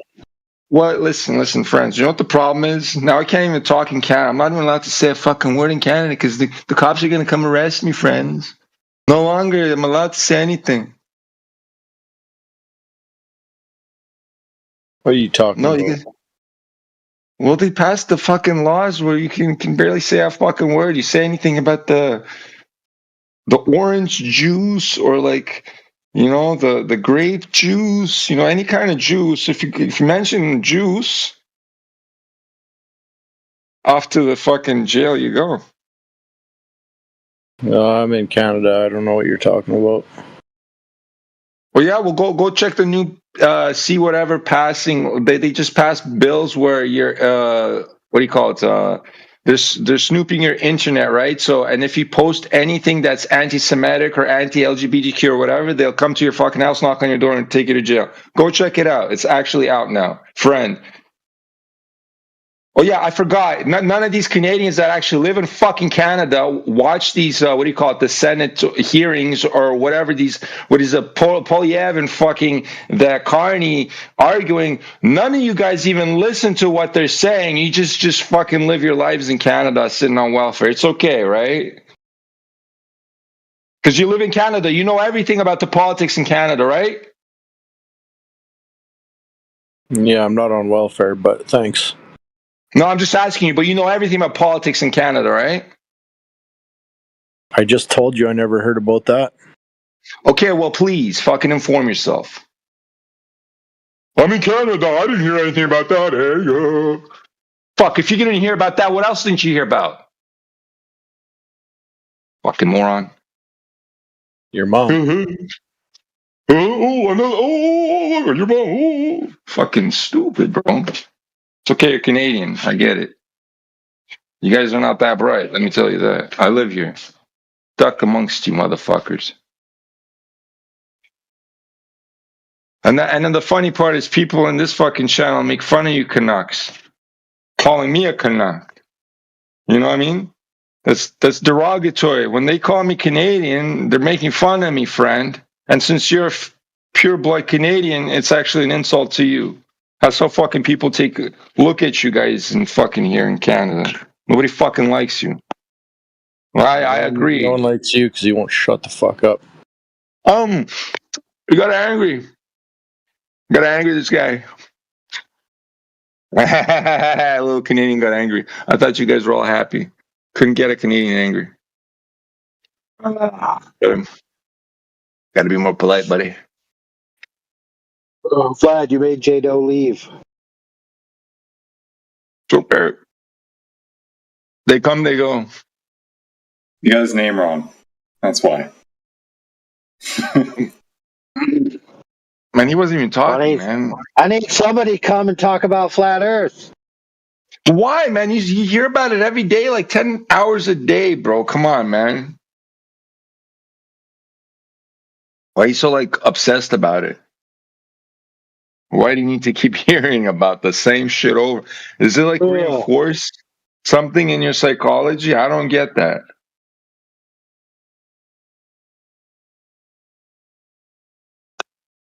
I mean, I come here to have some fun because it's intellectually stimulating. You know what I mean? Some people are smart here. A lot of motherfuckers are stupid here, you know? I come here for the smart ones.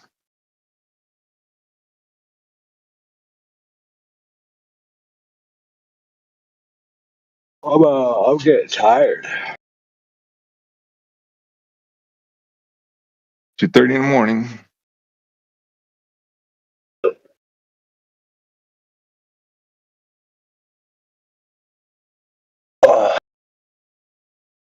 All right, step one is get out of your vehicle and get in the house. Hey, listen. Did you like how I destroyed Hold that on, guy? brother. You need to entertain Doofus 8 with some flat Earth smackery. Is Doofus 8 a glober? What? I don't know. Get him. Why are you attacking me? I've not said We're not. anything. Oh, Doofus No, I 8. said entertain you. I am of Doofus, the I told him opinion that. Look, I would Go love ahead. to kiss a girl on the lips. That's all my goal. That's my main goal in life. Yes, but Oh, is sweet. that dream girl? Does she believe the Earth is a globe, or does she recognize the Earth is flat? Which one? I prefer girls who don't think about anything. I hope Friend, that she doesn't have any how old are thoughts. you, friend? How old are you, I'm friend? 63 years old. Okay, this guy's a troll. Why?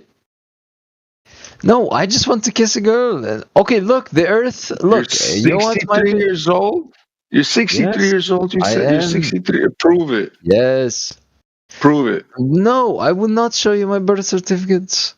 Look, No, I just go want... on camera. If you look 63, you'll look 60. Get on camera right now. I'm not going on camera, of course Yeah, not. look, I can. He's not 63. He's 36. There you go. I Well, am anyway. 63. It's not a lie. Listen, friend. You don't even sound 63. You sound like a Well, fucking if you little want bitch. to be my friend, you have to earn it. So please stop. I don't want to be your friend.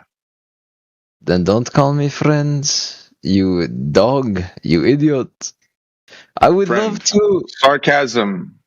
You gotta understand sarcasm, friend. Okay, I don't think you even know what sarcasm means, but it's okay. No, I don't. I forgive No, it's you. funny. It's funny because when I call you friend, it doesn't really mean that I'm calling you a fucking friend, right? It's the invert of it. Okay, I think you need to relax, big man. Well, man, I think You you need sound to like stop you're fucking very around. strong. Listen, friend. What? I'm not fucking around. I think you sound like you have big Right. biceps. Friend, please. Okay, what do you want to talk about? You sound like you're a Muslim fucking thief.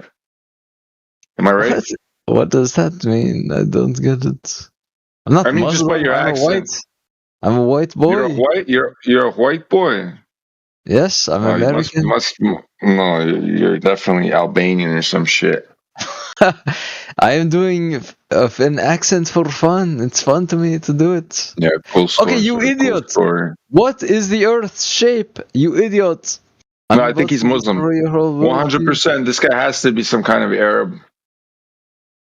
My gosh. No, he's not. You sound like you weigh 300 pounds, and I'm getting bored of talking to you about how much you weigh. So why don't we talk about the shape of the Earth, idiot?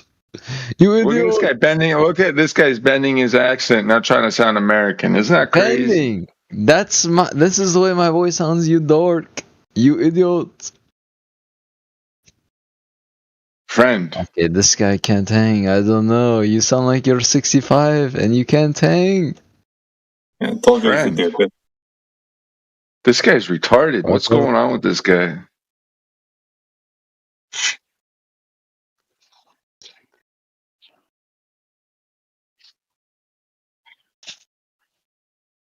Did you guys see his switch up on the accent? It's American? Or was it his actual and he was forcing the weird accent? Yeah, he was forcing the weird accent. We all know Doofus, but you haven't been around, so you missed out on the fun. Oh, okay.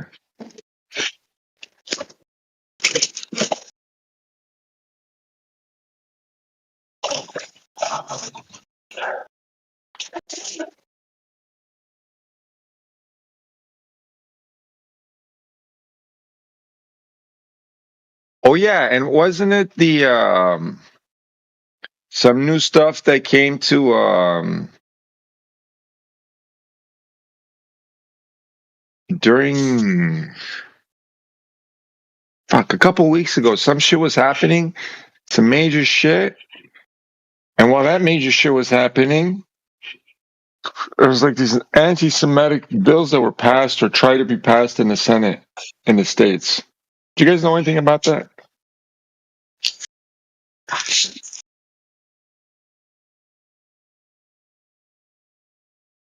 I'm just saying something's happening so fucking, they're prepping for something so huge, guys. And it's like the biggest calm before the storm. You guys see the price of Bitcoin? What's going on with the price of Bitcoin? No. Do you guys see what the price of gold is right now? Friends, the price of gold's never been this fucking high, and it's crazy. Yeah. And anytime you really asking me if I'm watching that? Right.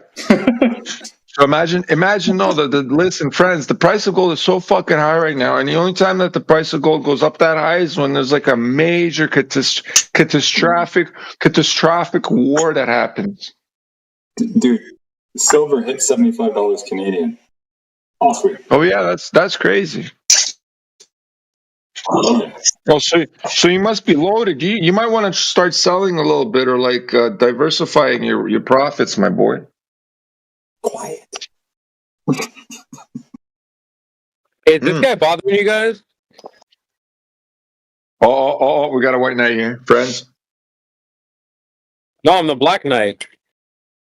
Oh, friends. The white black knight. The black knight. Wait. The black white knight. My bad. The black white knight. Not white knighting for anybody. Wrong.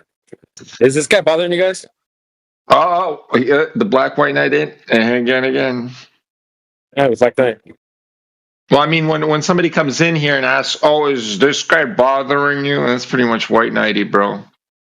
Wow. And since you're a black white knight. Just making sure, dude. Yeah, black white knight. We all live CB there. Hey, Tony Cups, how you doing? Yo. Doing good, man. Welcome back. AI, check your DMs. AI, check your DMs, please. Thank you. Look at this. Look at it. You couldn't choose a better name. That's funny. Who, me? Yeah, you. I mean, I drive a Beamer, bro. What do you want me to tell you? Oh, yeah? What year? 2007. Yeah, what model? X3. 07 X3? Man, that shit worth is 7 G's at the most. They fucking driving a car. You don't even. I would be embarrassed saying I drive a Beamer, bro. Yeah, fucking right, bro, dude. All right, I'm not gonna do it. I'm not gonna do it. I'll save it. Fucking 07 fucking nonsense. All right, just relax. We get it. You drive a 2022 fucking. I don't drive. I walk, my boy. No, I walk. I wouldn't be talking shit about you. I keep walking. Friend, I can buy a brand new fucking car. I just choose to walk.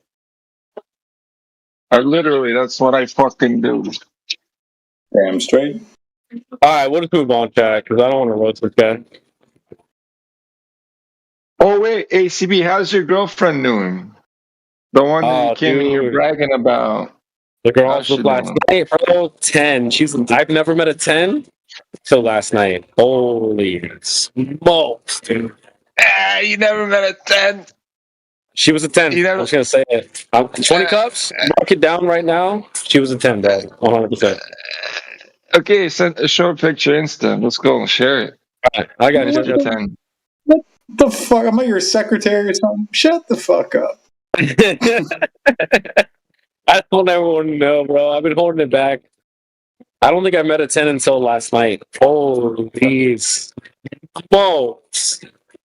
Let me just get back on Flatter, guys. What's going on with Flatter? Who is Stars? Where's this 10? Mansky, Chalupa. Dude. Oh, nice. Look at this guy. He just went off. He doesn't want to prove any of this shit. I don't want to go full misogyny mode right now. Listen, No. You just really fucking lying. That's the big part. I'm not lying. Dude. All right, bro. Let me. It takes seconds. I fucking prove you shit. Don't talk shit. Let me get a picture because I'm not gonna sit here and do this. I'm gonna flat right there. I'm gonna post pics. Yeah, well, no, he's gonna post pics. No, I want a fucking what do you call it? DM fucking screenshot off your fucking phone with her picture on it. Here you go. Let's go. Hey, CB. Send him a picture of yourself. Okay. We all know how CB fucking looks like. Don't worry.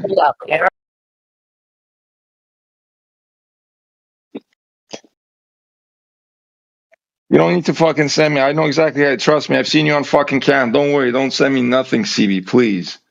I don't need to look at shit. Dude. No, he's not fat. He's a mulatto kid. Vlad, there's a prominent flat earther who was looking at a picture of this very hot lady, very gorgeous, by the way. And he was like, "Oh, this lady's so gorgeous, I'm in love with her." Turns out it was the AI version of one of our bots. It was a guy. SCB's getting into that type of shit situation. That's the funny part. No, I'm not saying anything about him. Well, there's a picture of the side chat if you want to take a look. I mean, hey, listen.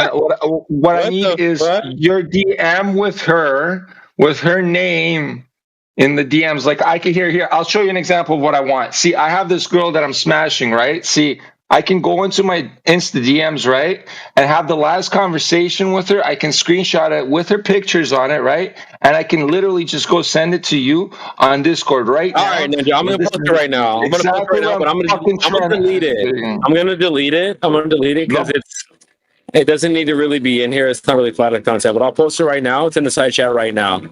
There you go. Amazing. There you go. Yeah. So I'm gonna delete this. That's not a 10, bro. I don't know where the fuck you got that. No, she's a 10. That's not a 10. That's not a 10. That's not a 10, bro. She's a 10. She's a 10. That's not a 10. She's a 10, bro. She's a 10, bro. At the most, an 8, my boy. I'm gonna delete it though. I'm gonna delete it. Delete it right away. Nobody's asking you to fucking hold it there. At the most, that's a fucking 8, bro. I'll take that. I'll take that. 8 is good, dude. 8 is good. We're balling. Yeah, no, but I mean, since whatever. What I'm trying to tell you is, my boy, that's not a 10. Dude, she's a 10, bro. I'm sorry, bro. I was gonna say it. No, man, that's a lot of makeup and a lot of fucking filters. No, I saw her. Or whatever. Bro, Listen, I was with her last night with no makeup, bro. Come on, baby. At the most, that's an 8. My boy, don't worry. Okay, 8 is good. 8 is way above average. Anyway, can we get back on Flat Earth? Because you're going to get me in trouble. You're going to get me in trouble for engaging in misogyny when we could be talking about Flat Earth, all right? So just get back on track. Please. Bro, hey, listen, my boy, this whole channel's always about Flat Earth, bro. Take 5 minutes and breathe, my boy. Isn't this fun? It's not. It is fun, but you're going to get me in trouble, dude. What do you mean get you in trouble? How are you going to get in trouble? I'm trying not to get banned here. Just stay focused. Aren't you a mod? How are you gonna get banned if you're a mod, bro? I was a mod, but I'm working on that. They demodded your ass. I'm keeping a close eye on him. He's on thin ice, man. Keeping a close eye on him.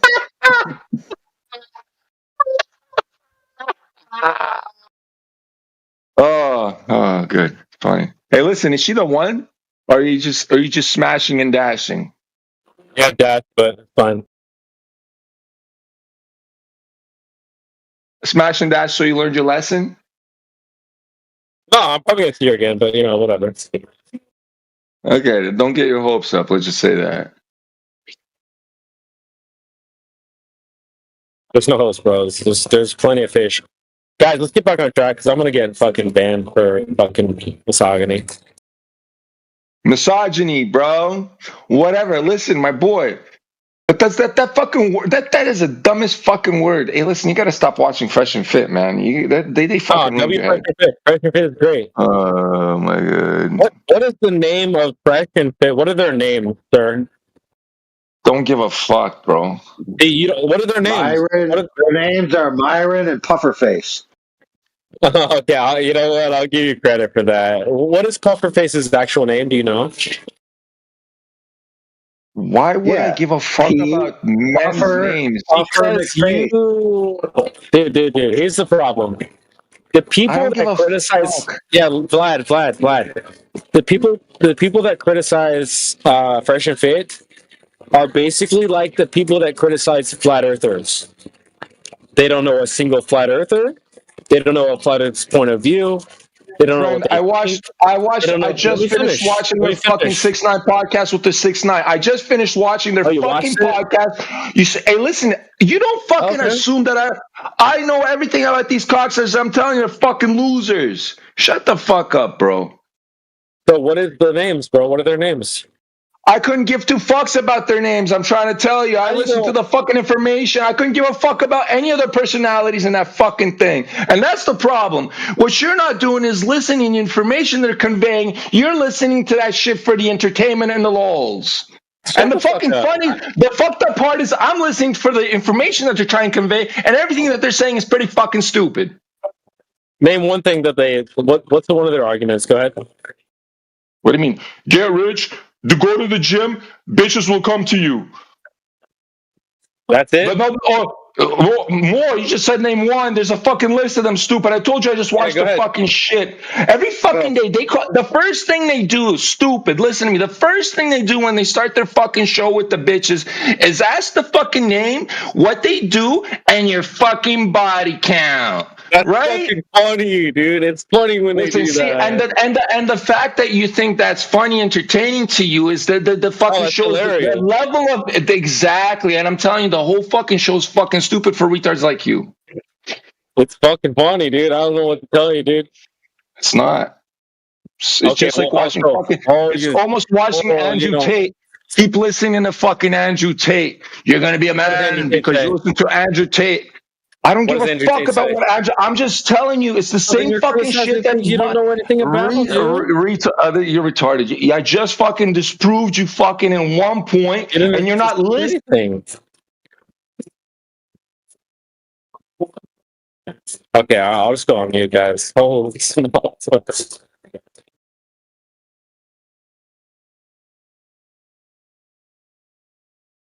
W Fresh and Fit.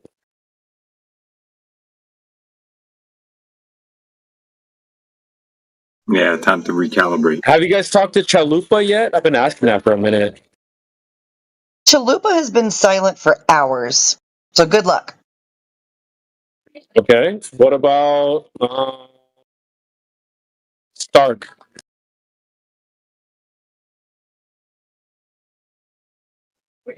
Also, Nia? Welcome. Hey, Nia. What's up, girl?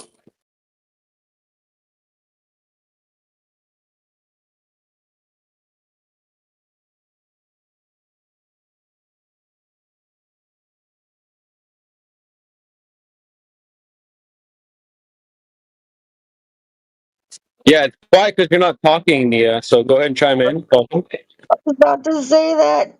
Sister, it's not. It's quiet. Yeah, you gotta talk. You can open up your mic. Welcome to 24/7 Flat Earth Discord. Nia. Hi. Okay, well, how's it going? Pretty. I don't know. Pretty good. Have you talked to flat earthers before? No, I just wanted to hear some people argue. We can argue. I'll argue with you. Yeah, I got you, Queen. So, I don't really have I'm not knowledgeable on. No, we finna argue. I'm sorry. I mean, you can try, but I don't really. It's not gonna go anywhere. Let's just try this here. Nia, are you in a building right now? Yeah. Okay. Do you think that the Earth is moving right now? Yeah. Okay. And you're in a building, right? Yeah. Is that building you're in moving? I don't know. Wait. I guess. Is the building that you're in attached to the Earth? Yeah. Okay. And the Earth is moving, right? Yeah. So is the building that you're in moving? I guess so. Oh, that's weird. Okay. Hey, let me ask a flat earther. Hey, Jenna, are you in a moving building right now? Hell no, man. I'm straight chilling. No. Maybe we'll ask someone who will give us a straight answer. I'm not AI? moving. Building doesn't move, bro. You're not moving? Oh, okay. Cool. So wait. What sounds crazier, Nia? That someone thinks that they're in a moving building or they're in a building that's not moving? What sounds more crazy? I don't know. I don't think either of them not necessarily sound crazy if you're saying that the building's moving because technically the Earth is moving. Well, Like that, Nia, I feel like that makes Nia, sense. are you chilling right now, or do you feel like you're moving like real fast? I mean, I don't like. I don't It's even know. simple. Like It's objective. I'm not It's really moving. objective. No, I'm chilling. I guess. Right, right. That's what I'm saying. You're chilling. You're not moving. Well, if You the can Earth is no, moving like at a no, no, no, slow no. pace, I guess we probably You wouldn't feel feel that? it, It's right? slow pace. Over 1,000 miles an hour at the equator. That's more than a slow pace, girl. Well, maybe we're just used to it. Like maybe we just can't really tell the difference. Nah, you know you're chilling right now.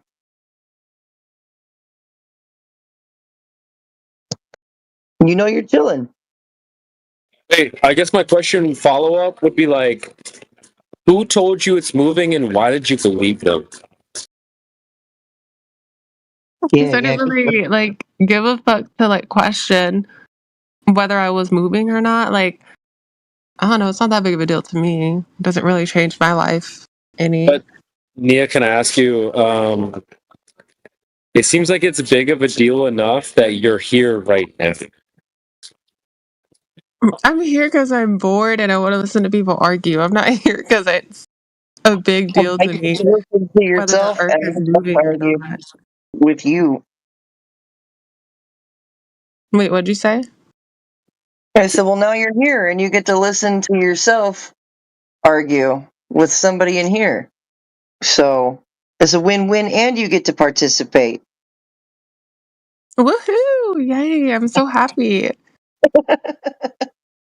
But you know you're chilling right now, right? Like somebody told you that the earth was spinning and you just believed it. Yeah, pretty much. Yeah. Despite what your senses tell you right now, your senses tell you you're just chilling. But you believe somebody else over your senses, man. We all did. We all did. We're all guilty, man.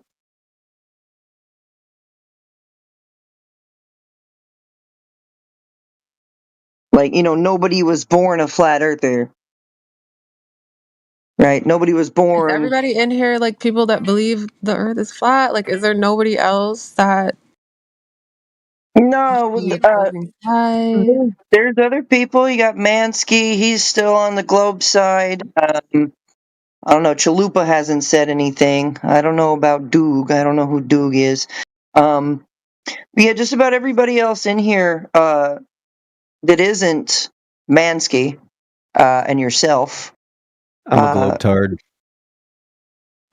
Well, we know that the Earth is flat. It's not a belief, right? You have to believe in a globe, right? You don't have to believe in a flat Earth. Have you ever seen Earth curvature? You ever seen that with your own eyes anywhere at all? Like in pictures. Like, what do you mean? No. With your own eyes, physically in person, not through a picture, not through a lens, not through a screen. I mean, I don't think I'd ever really be able to unless I went. Yes, what you're saying. All right. So you have not seen curvature and would not be able to see curvature. You don't experience curvature. Nobody does. I'm confused. Like, what do you mean? What I mean is you don't have to believe that the earth is flat when you experience it that way. When you've never seen curvature.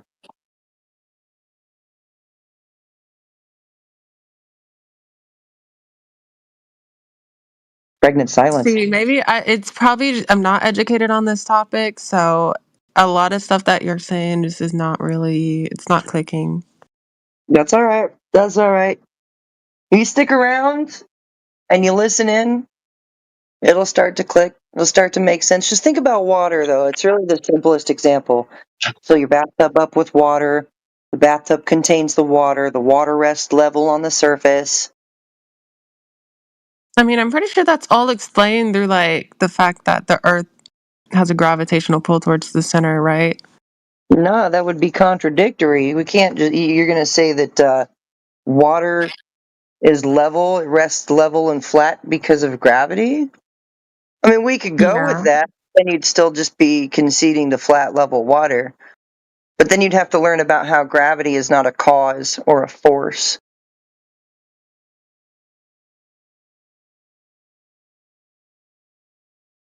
I think we should hear what Mansky has to say since, he's a globetard or whatever you said. Did I say globetard? I'm sorry. I got to clean up my act.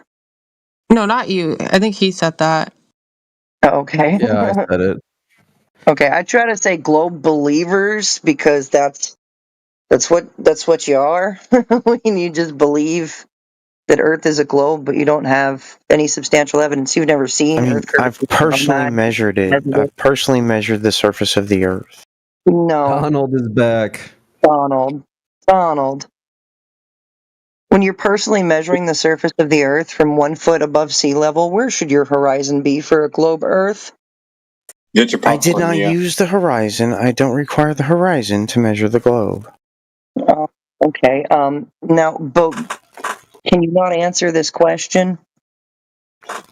I don't care. Oh, okay. So you see, Nia, we've got people like that, like Donald, who are so cognitively dissonant that they cannot answer. I just don't need to know every facet of a model to understand that the model is true. Well, see, and that right there is Donald admitting that he doesn't really know a whole lot about the position that he holds. False. I just don't know every facet. I don't have to know every facet. I do know plenty about the globe and the solar system and the galaxy and the universe. I just don't know every single facet, like distances whenever you're above sea level. I don't know that. We can look it up. All we have to do is look it up. It's a very silly thing. It's a very silly thing to be caught up on. Yeah, just look it up.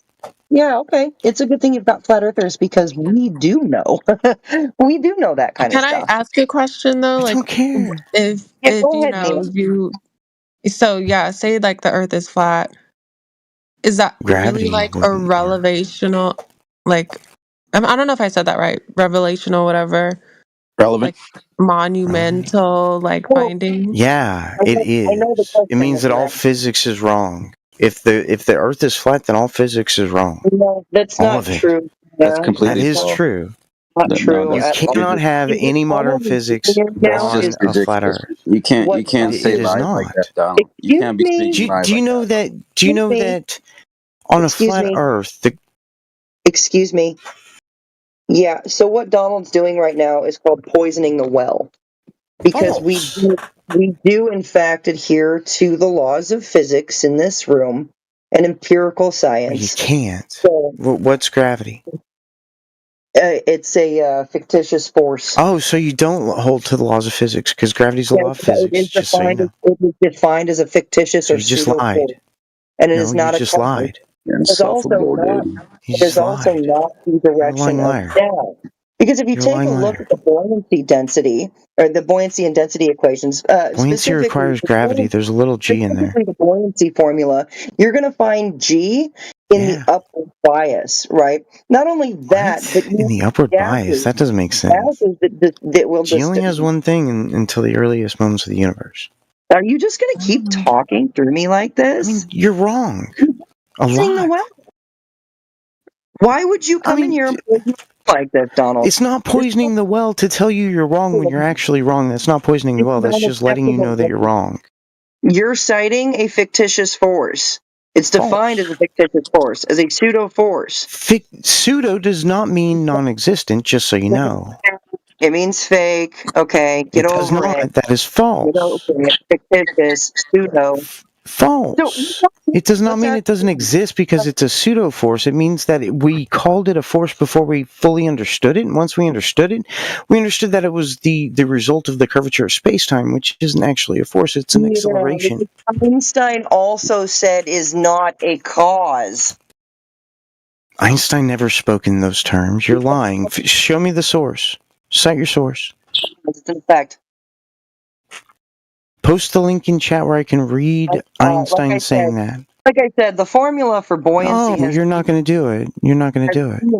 G in the upward direction, right? So you're lying again. You lied again. Well, you lied are again. off. No, you're a lying liar who lies.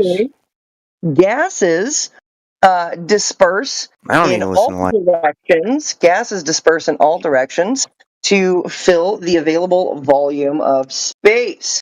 So it's He plugged his how in ears the there. world, huh? He plugged his ears.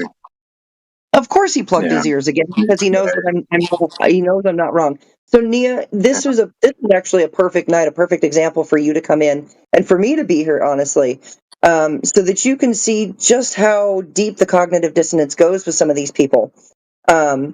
He clearly wanted to talk over me and talk through me because he doesn't want me to talk to you, Nia, about the physics and the physical nature of the reality that we all share. So I was going to ask you, if I were to ask you, what does fictitious mean? What would you tell me? Like made up. Right. Bingo. Exactly. And so that right there, and you and I agree that fictitious means made up. And Donald came in and just said that I was lying. So he'd be calling you a liar too. I So that's guess what so, they yeah. do. Yeah, that's what they do.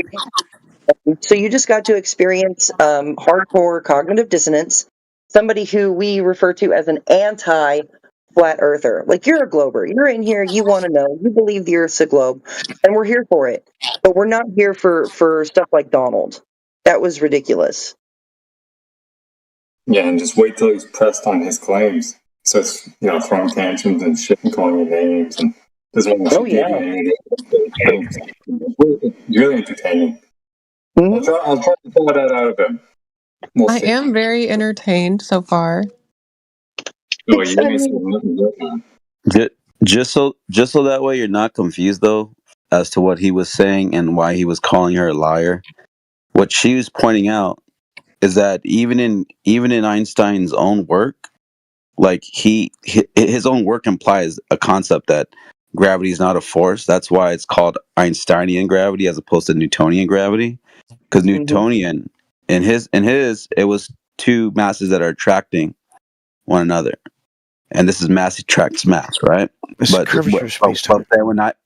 then when Einstein came out, he then said it's the curvature that alters the path of objects that leads them to move in what appears to be a gravitational pull, but without a force acting. Can you shut the fuck up, dude? I'm tired of you cutting people up and talking to people. Get the fuck muted. You are kid. wrong. Get muted, dude. Get muted. No, I'm not wrong. I'm actually reading your paradigm. All right, can someone mute him, dude? Because I'm gonna fucking lose my shit right now. Can someone just mute him? Or can we go back on deaf? I don't understand I'm why. talking to somebody, Donald. Shut the fuck up. I'm talking to somebody. But you're Wait your wrong. turn. Wait your turn. Wait your turn. Wait your turn. All right. I'm explaining. You're still wrong. I'm explaining. You're already wrong.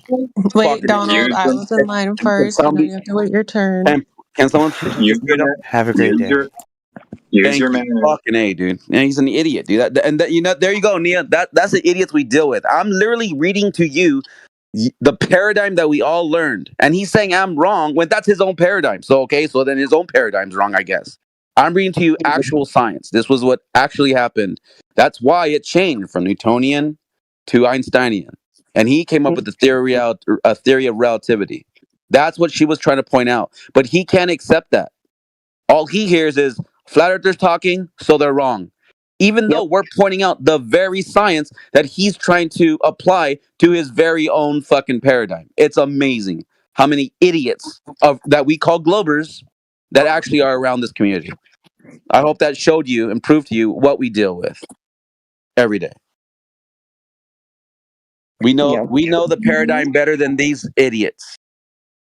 Yep, and that's why we can't at all ever go back to a globe. I can't go back to that. I used to believe in that, and now I know for a fact that based on all empirical evidence, measurements, the laws of physics, fundamental laws of physics, that Earth cannot exist as a globe in a near perfect vacuum, as the story goes.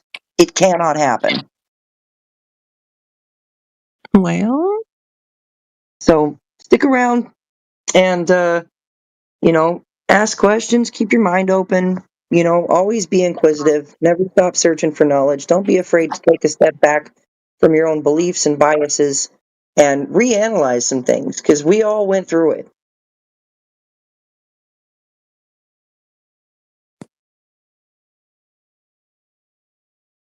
And the funny thing is this: when he says, "I personally measured the surface," the first thing he jumps to is he took an angle to the sun. Now, just think of this logically, Nia. If I told you I measured my room, the floor of it, and you said, "Oh, really? How'd you do it?" I said, "Well, I looked up at the lights on the ceiling." Does that make sense? No. Okay, well, that's Donald in a nutshell for you. He doesn't make sense. Yeah, that's his ideology right there. Yep. Wow, yeah. You know, this is Well, a it's lot actually to- one of the principles. Sorry, it's one of the principles behind the entire heliocentric model idea. Yeah, that you can derive geometric properties of the Earth's surface by looking at the sky and taking angle measurements to things in the sky. It's like you won't find anywhere in history where anybody actually directly measured the surface of the Earth, like by comparing its contours or its contour like to a straight line, which is how you would measure a rate of change of slope, which is curvature, right?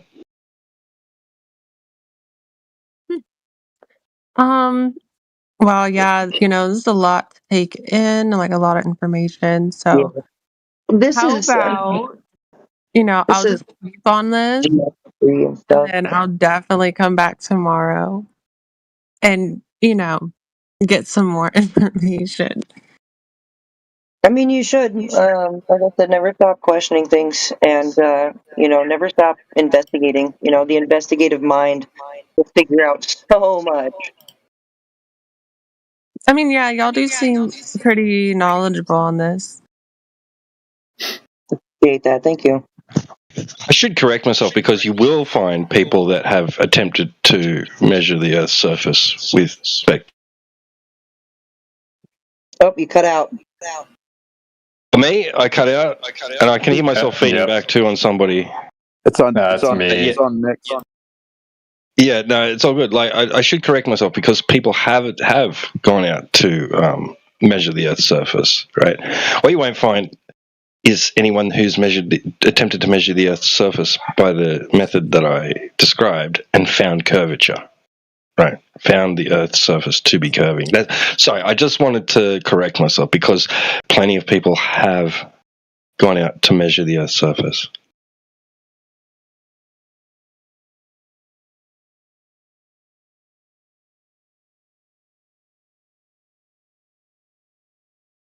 And ironically, they don't measure curves when they do that. But yeah, no, like, yeah.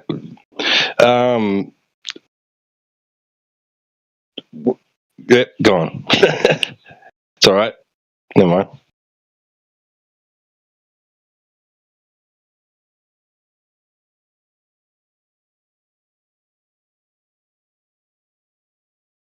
Donald reminds me of when you tell a kid Santa's not real, and he goes, "You're wrong." And they're All right, coping really. Donald. They're like, "You're lying. You're lying." You're like, "No, Santa's not real. You're lying." Yeah, you're just wrong. I put my cookies out and they were gone the next morning. You're wrong. Yeah. So there are because you got to make sure that there's context involved with some of this terminology, right? Because there is other pseudo forces described, like in physics, they describe such things like is it centripetal force, centrifugal force, right? Centripetal or centrifugal? Yeah. Yeah. So, because when they say pseudo, right, they're not necessarily saying Well, they're saying it's not a force in a conventional sense, right? That it gives the illusion of force, right? But they're still saying that there is an effect taking place due to something happening, or in the case of gravity, just by mass existing. Right. When he said matter, that, sorry, matter exists. when he said that there is no account for any physics at all, and that no physics can exist on a Earth that isn't a globe, is so fallacious. It's cringe, because on the opposite of that, everything about physics actually debunks his position, but all they're doing is ascribing it to this paradigm that's just completely false. He's the one that's false, but he has to beg that, that we're wrong. He has to. So you guys want to know the difference between centripetal and centrifugal? Centrifugal? Yeah. So centripetal force is a real inward pulling force that keeps an object moving in a circle, such as the tension in a string, and then it says or gravity. And then it says centrifugal force is an apparent outward pushing force felt by an object in a rotating frame of reference caused by inertia. Right. It's often called a pseudo force or fictitious force. Yeah. Thank you. Right. Yeah, right there. It says the key difference is centripetal force is the actual cause of circular motion, while centrifugal force is the sensation of being pushed away that is experienced by the observer in the rotating system. So their whole paradigm goes against them right there. That's why you'll fly off a merry-go-round when it spins fast.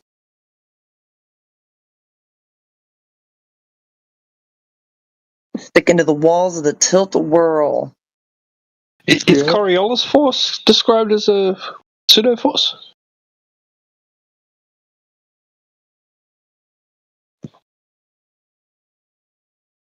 I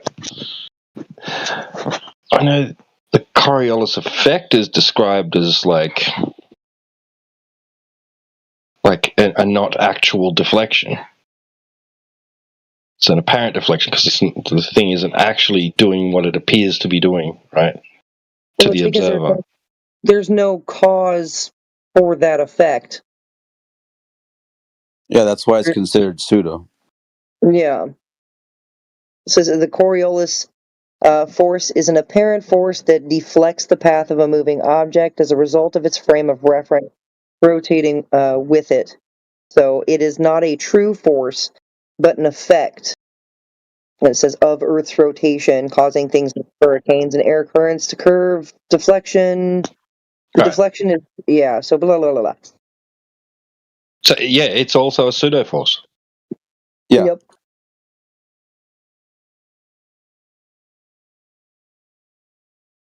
Yeah.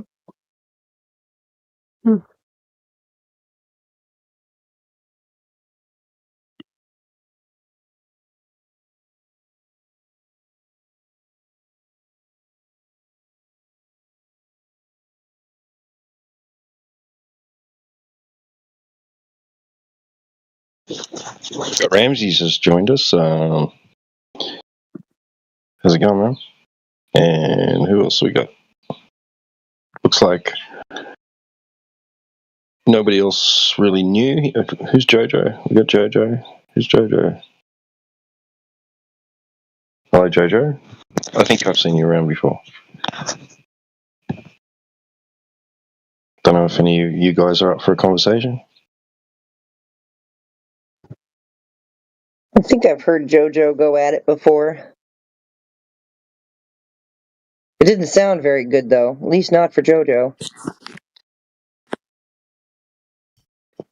Okay, fine. Fucking setup.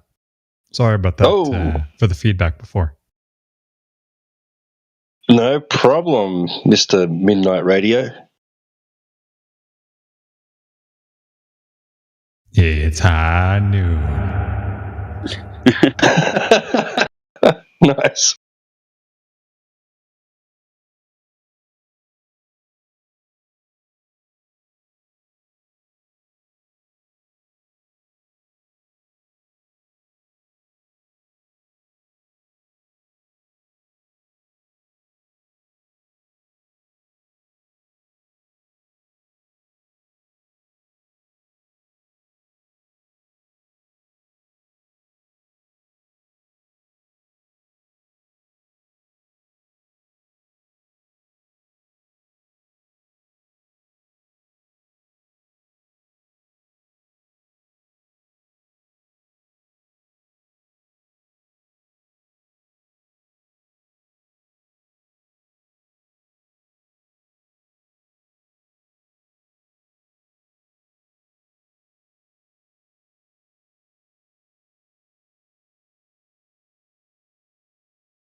I kind of miss listening to Coast AM.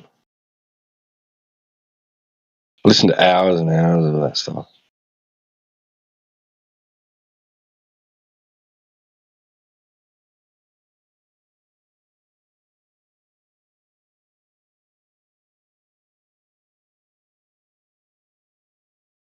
Last thing I actually listened to from Coast to Coast was George Norrie had someone on about Flat Earth, and he was totally poo-pooing it. Like George Norrie was, he arced up, man. He did not like the sound of it at all. He was. I can't remember if he was actually interviewing somebody about it or if they were just talking about it. He was talking about it with someone, but yeah. I don't know if he's had anybody like prolific or, like well known on there, like Greg DeBay or Mark Sargent. But you'd think that he would have had like one of those guys on by now. That'd be fun to listen to.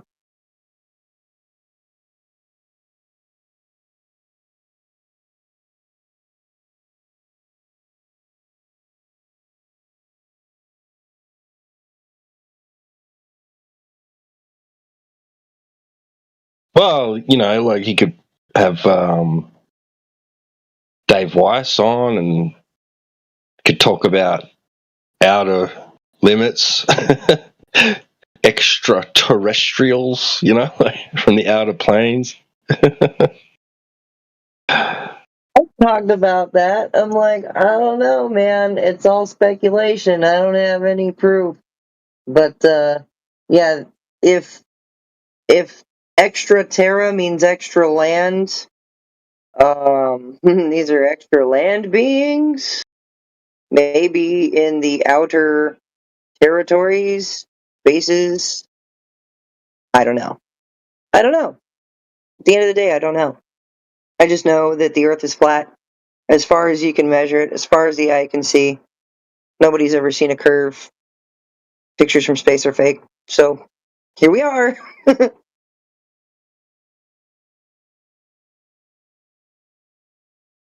Dude, you know how bad it sucks that it's like 2 o'clock in the morning and I want to go get a pizza?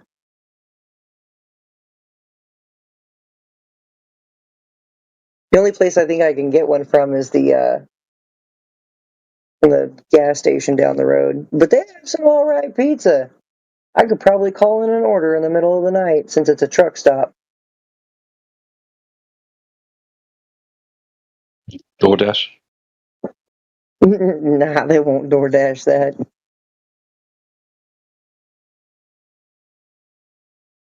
Right. We used to have our taxi services. You could ring them up in the middle of the night, get them to go to the all-nighter, service station, or gas station, guys call it, and pick up whatever, and bring it to your door. They'd do that, like, some money. They didn't care if they didn't have a passenger. Go send them to the Bottle-O, right? You'd ring them up, say, can you go to the Bottle-O and pick up, carton of Tui's or whatever, and drop it off. Yeah, no problem, man. As long as you had the money, they didn't care. I mean, it's not bad. I can get this huge pizza, And for, $17, I can get this big ass extra cheese supreme pizza. It's got a nice sourdough crust, and it's bigger than any pizza you're gonna get from any like Pizza Hut or Domino's or anything like that. So, dang, that sounds good. oh, that's excellent. It's truck stop pizza, for crying out loud. It's amazing. I think it's the only place in town that has pizza in the middle of the damn night. Fuck. Sorry, guys. I just wanted to take a quick second. I think we had Making Wishes Real or Reality join in. Welcome to the chat. If you have any questions, feel free to speak up. If not, sorry for interjecting. Oh, it's there's time machine there. I think Primal King is. Sounds like it's water, man.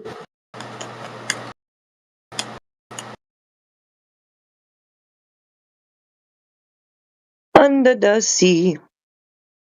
Under the sea. What's up, Stan? Hello, how are you? Stan, he's there, man. Doing good, dude.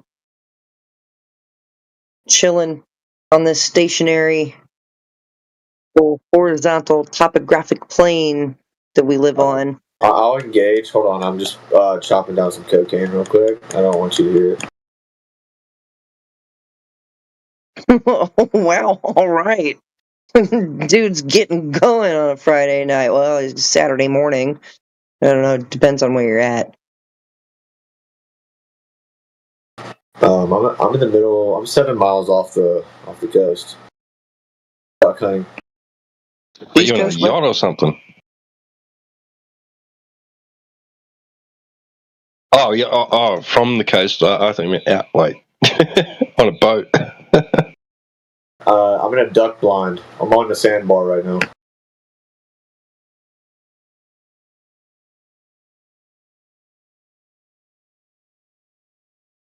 I can show you guys if you want. Oh, fuck. I just put a fat gator tail on my shotgun barrel. Oh yeah.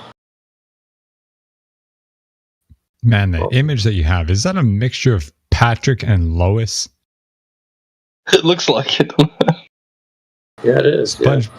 SpongeBob and fucking Family Guy. Yeah, it is. No, yeah. So that's incredibly unique. Thank you. I have slight autism. Cool. Welcome to the club. No, I'm just kidding. I'm not kidding though. Oh, well, that's. I don't know how to engage with that. Sorry about that. No, it's not a problem. Are you hot? I'm kidding. Not really.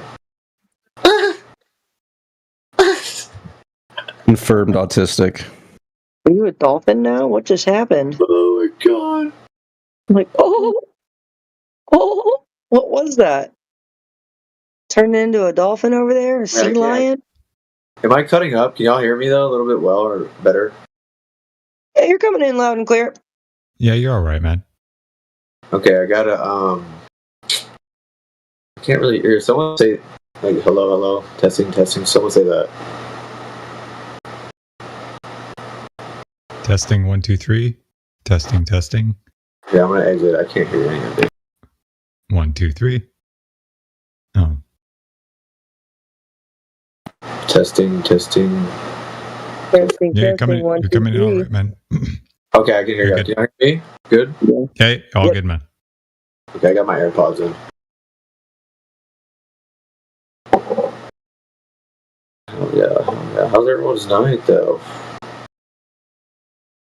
Pretty good, dude. We're waiting for someone who might have some proof for the idea that we live on a giant spinning water ball in the vacuum of outer space.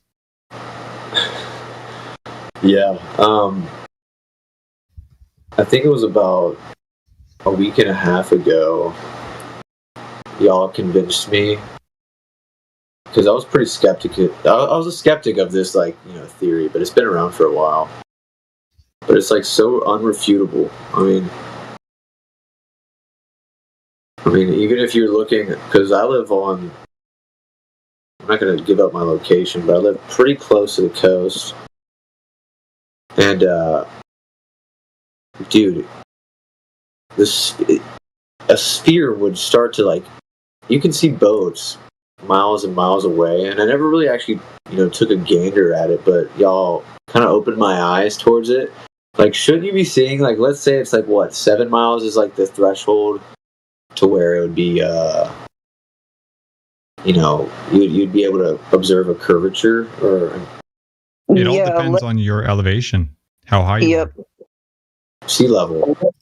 Yeah, so if your eyes are 6 feet above sea level, then the optical limit is said to be 3.1 miles.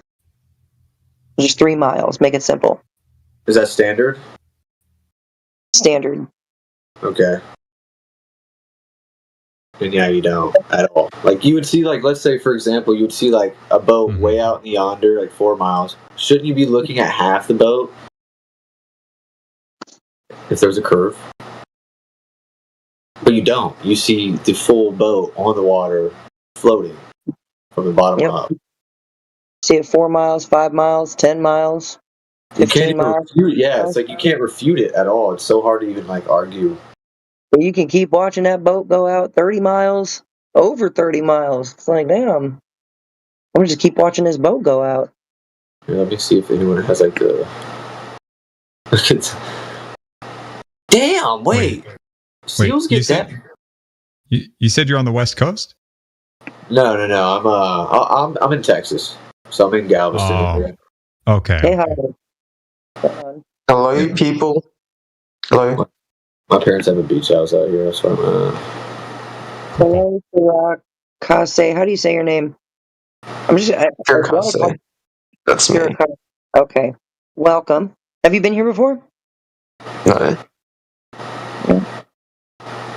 Do you know where you're at? You guys believe in the flat Earth? Is that a seal or a walrus in the chat? What the fuck is that? Why are they so big? What is that? A sea lion.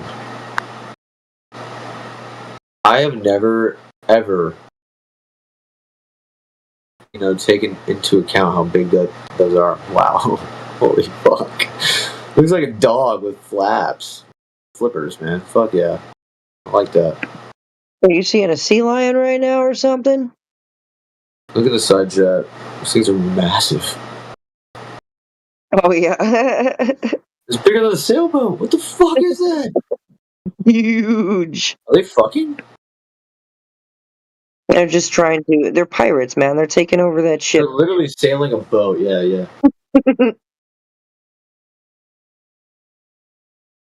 Are they, like, vicious? They can be. But they move slow.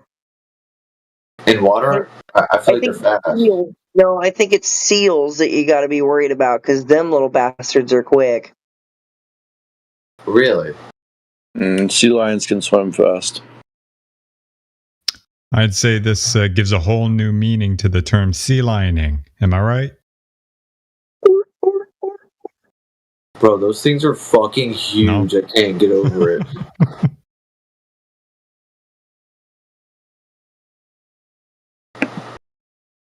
$11 feet. No way. That's what she said.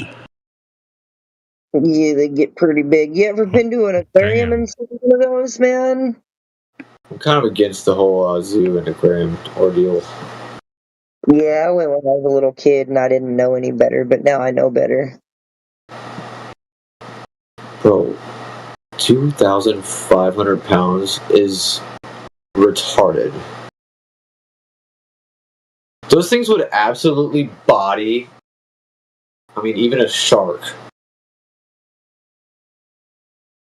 That's an SUV right there. Yeah, it is. Yeah, it's a fucking SUV. Fuck it, hey. That's a fucking van. That's a minivan right there, full of. I mean, it's a van maxed out, dude. God damn! Look at those things, dude. That's a Haas. I can't get over it. That's pretty fucking awesome. So that's a seal. Like it's a type of seal. The Lion. Seals are a little different. Okay, Pretty sure that picture came from Olympia near Seattle. Here, let me ask this. And it might sound dumb, but do seals turn into that like males? No. Here, see what he posted is a sea lion. Now I'm going to show you what a seal looks like, right? They're different. They look the same, but it's like pubescent. Those are cute. Aren't they? And they're fast little bastards, too. Wait, has there been any like casualties from them or no? From humans? For humans? Okay, wait, whoa! Is that a walrus? The teeth one? You see that? Oh, yeah, walrus is huge. Are they bigger than a sea lion? No way. Yeah, I think so. That thing's terrifying! It's a fridge!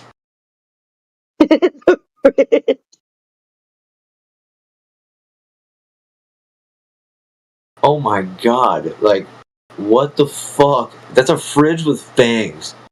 Oh. Yep. I'm gonna pull up some gifs of these things. What the fuck am I looking at?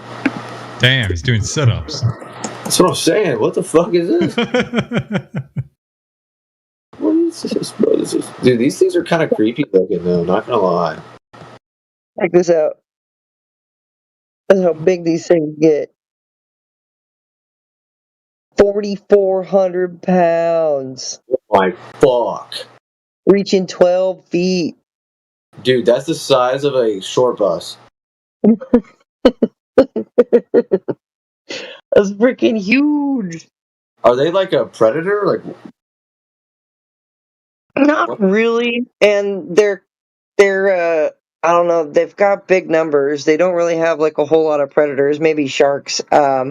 But you know that these things, like, they fall off of cliffs, like they end up cliffed on high tides and stuff like that, and then they have to get down, but they can't get down safely, and they end up like rolling to their deaths, which is kind of nature's order of keeping their population numbers down because there's so many of them. why do they fall off a cliff? Oh, you haven't seen that? Holy crap. Hold on. Do some survive? Rarely, if ever, die. A lot of them die from injuries. Let's see. Walruses. Fall off a cliff. So big. What the fuck? Yep. Walruses falling from the cliff. And this explains why it happened in about a minute and 21 seconds.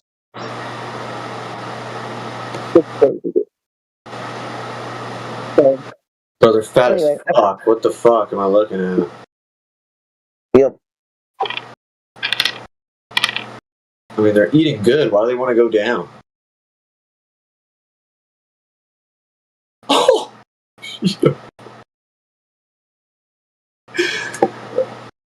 Oh my god. It's kind of fucking brutal to watch. It's really brutal. They're able to get up there, but then they can't get back down. They're not exactly the brightest creatures.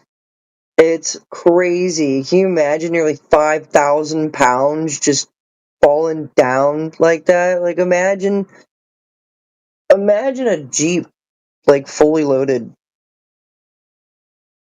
falling down a cliff. That's crazy, dude. Anyway, we got to get it back to the topic of the room, which is the ground. Mansky, I haven't heard you much at all today. How you doing, dude? How you hanging in there? Yeah, I'm baking sourdough and practicing guitar right now. Heck yeah, dude. That's what's up. That's what's up. Any kind of special sourdough? Regular sourdough? Just You get- regular. Right on. Actually, I have to take the lid off right now. Very cool. I also have a guitar. I don't practice it as much as I should, but it's a nice guitar.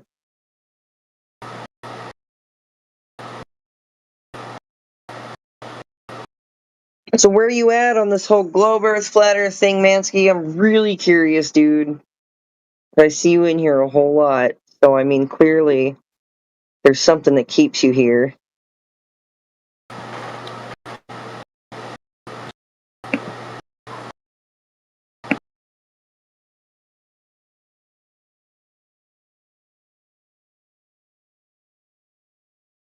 Mary Lou Maloney, welcome.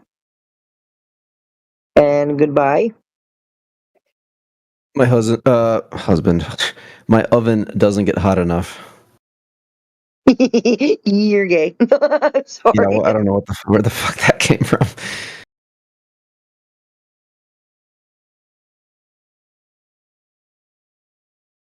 I'm dying right now, dude. Ooh. All right. That husband doesn't get hot enough. That's right. If you can't laugh at it, dude. That's great. Good shit. Good shit. I needed that laugh. That was excellent.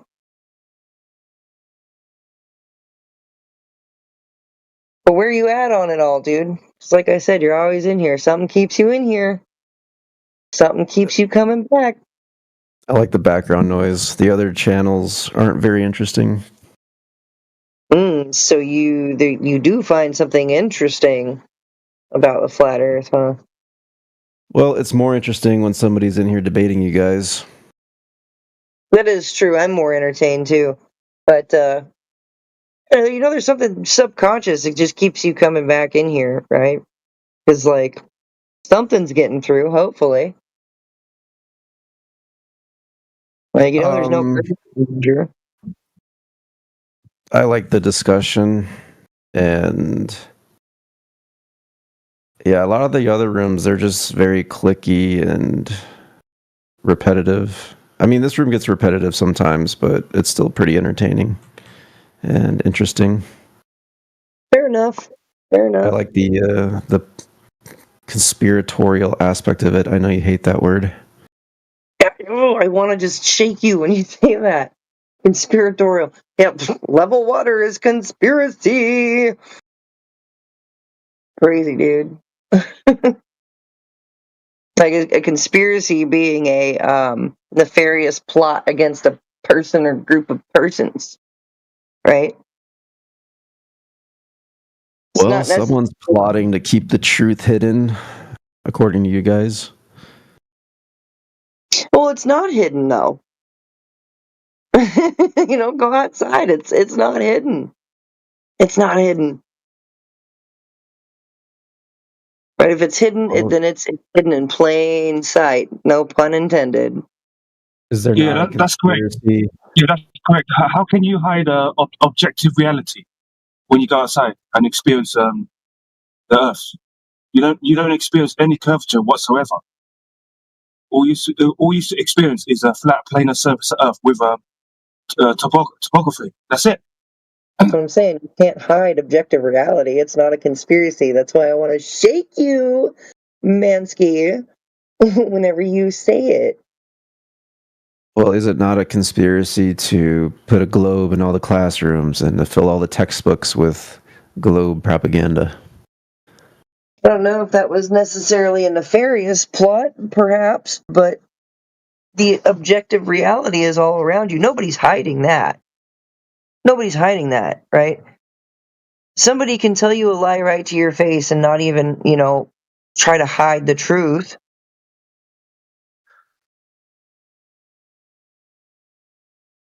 So, why do you think they gave all the Apollo astronauts? Why do you think they get parades and things in small towns during the 70s, 80s? They'd get parades all over the country. Why do you think they did that to the lying astronauts? And why do they have stars on Hollywood Boulevard?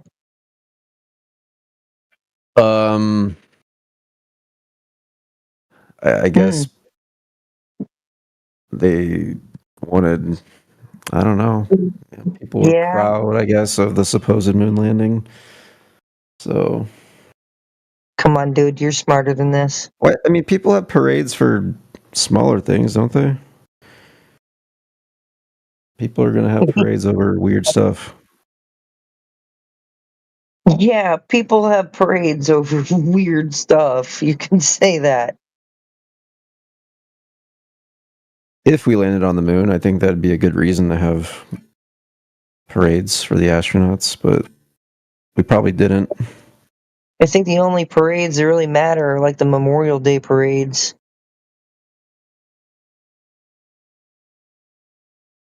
Well, every other parade, you're irrelevant. I don't know. agree. Yeah, like, so parades, cool. But like, why do these guys have stars on Hollywood Boulevard, though? What could that possibly mean? I don't know. When did that word come to mean a celebrity? Is that relatively recent, or has that been a thing for a while? What? Star. That's the more movie recent. star. I'm thinking about they have their plaques, their little star-shaped plaques in the sidewalk Yeah. on Hollywood Boulevard. That's probably Why? why they're stars, because they're called stars, right? Movie stars. Right, because they're actors. Actors get stars on Hollywood Boulevard, even Donald Trump.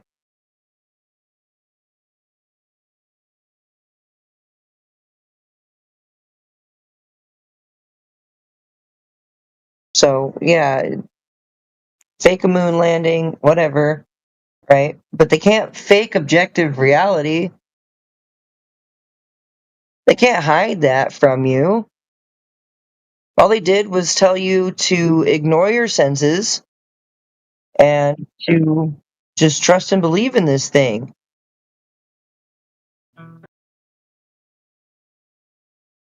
Like, don't go look to the objective reality around you. It's an absolute gaslight when you really get into it.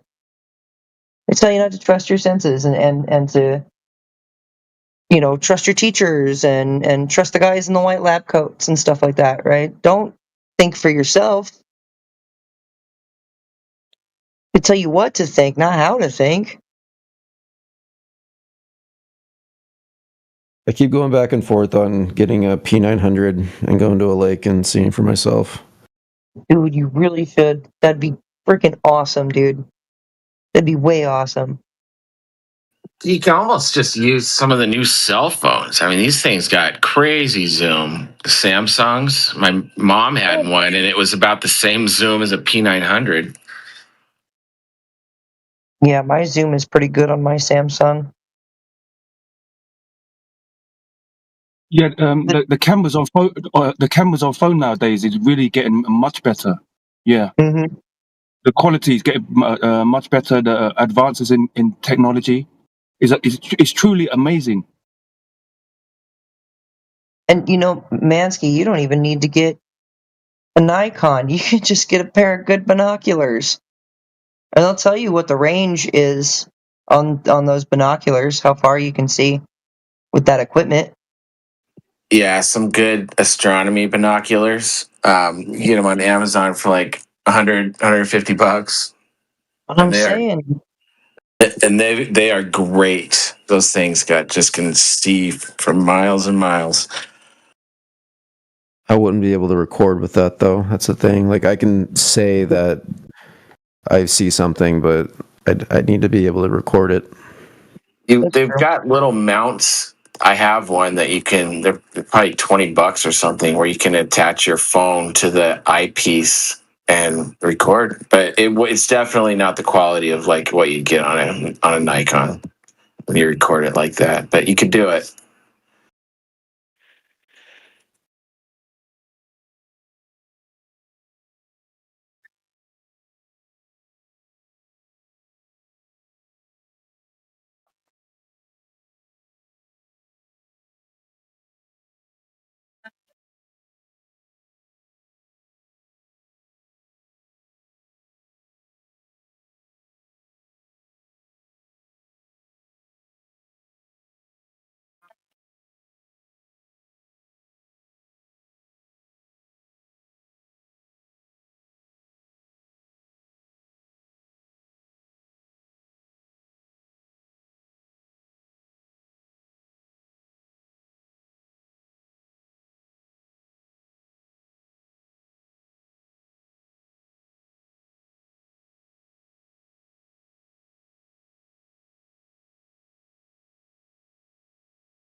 You know, a lot of them smartphones have them AI optics.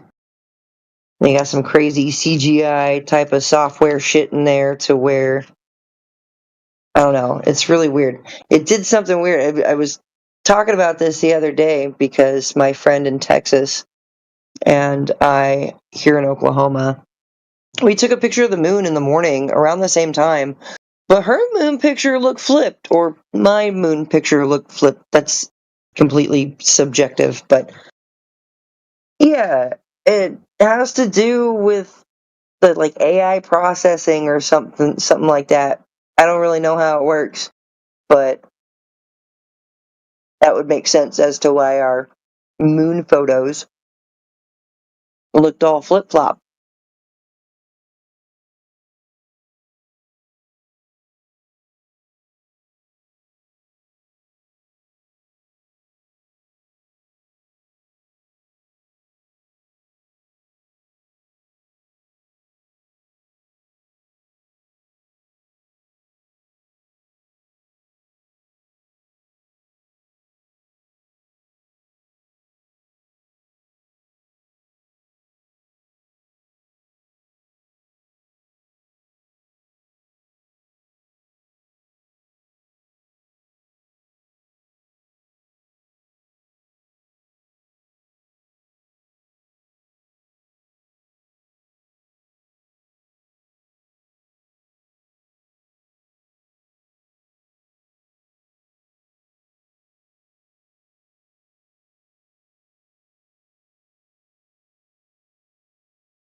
Soon enough, the AI and these smartphones will actually show us the curve.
You. Hello.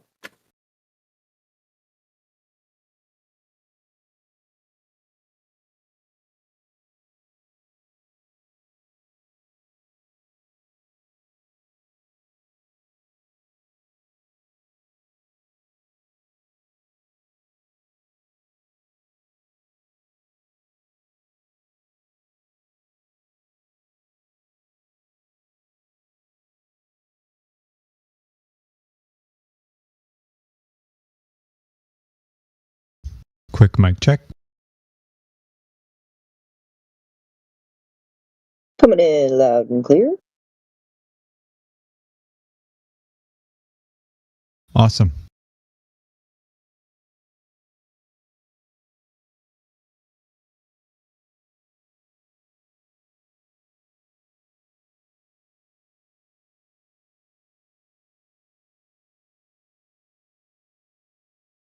I think earlier you guys were getting some feedback from my my stuff if you were talking and I was on mute there.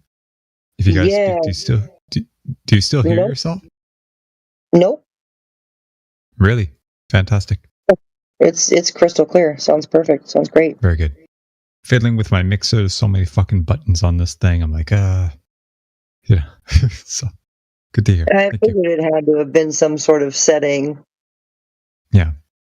Because I have all my shit routed through different groups and all that, and there was like a button somewhere that, you guys are supposed to come through the speakers, and my mic's supposed to go to the computer, but somehow what was coming to the computer to the thing was also going back into the same line that the microphone was.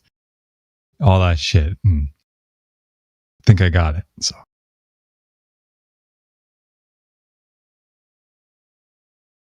I appreciate it.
Are we live?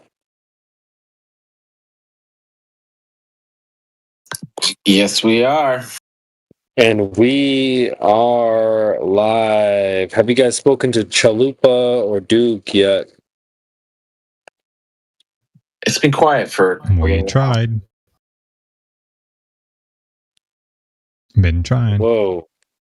Oh, 20 cups. Your mic sounds different. Yeah, guy. I'm on my studio. Oh, man, you got your sexy mic tonight, huh? Damn right. Sounds good, bro. Thank you. Thank you. What about Stark? Have you guys talked to Stark? We tried. Stark, you're up. Stark, you are up. Go ahead, buddy.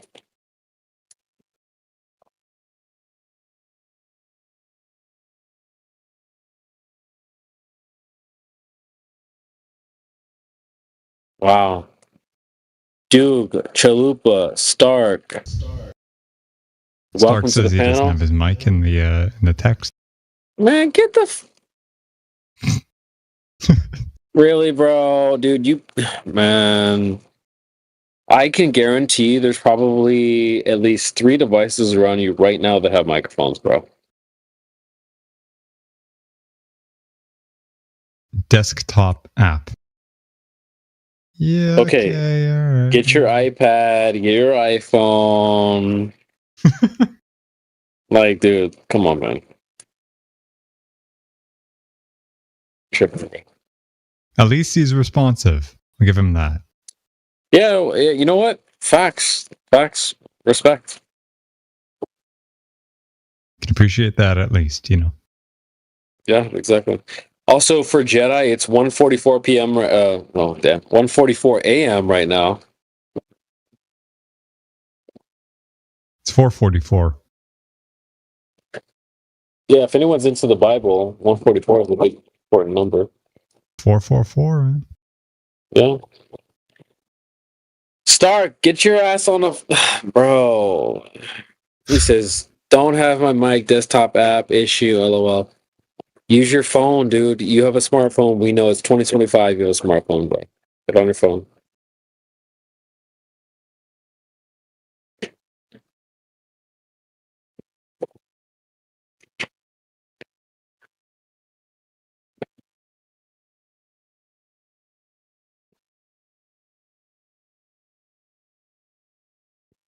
He says, "All right, coming to the phone." Yeah. Get to your phone. Coming on the phone. Yeah, good. Take your time, bro. No rush. Chop. Take your time, but hurry up, as Mickey would say.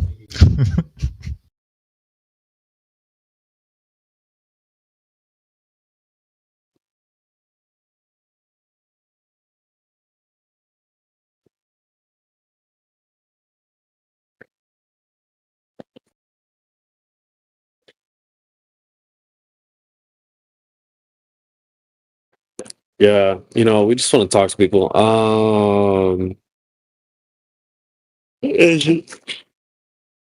Is Newt a flat earther? Or Newt is a new person?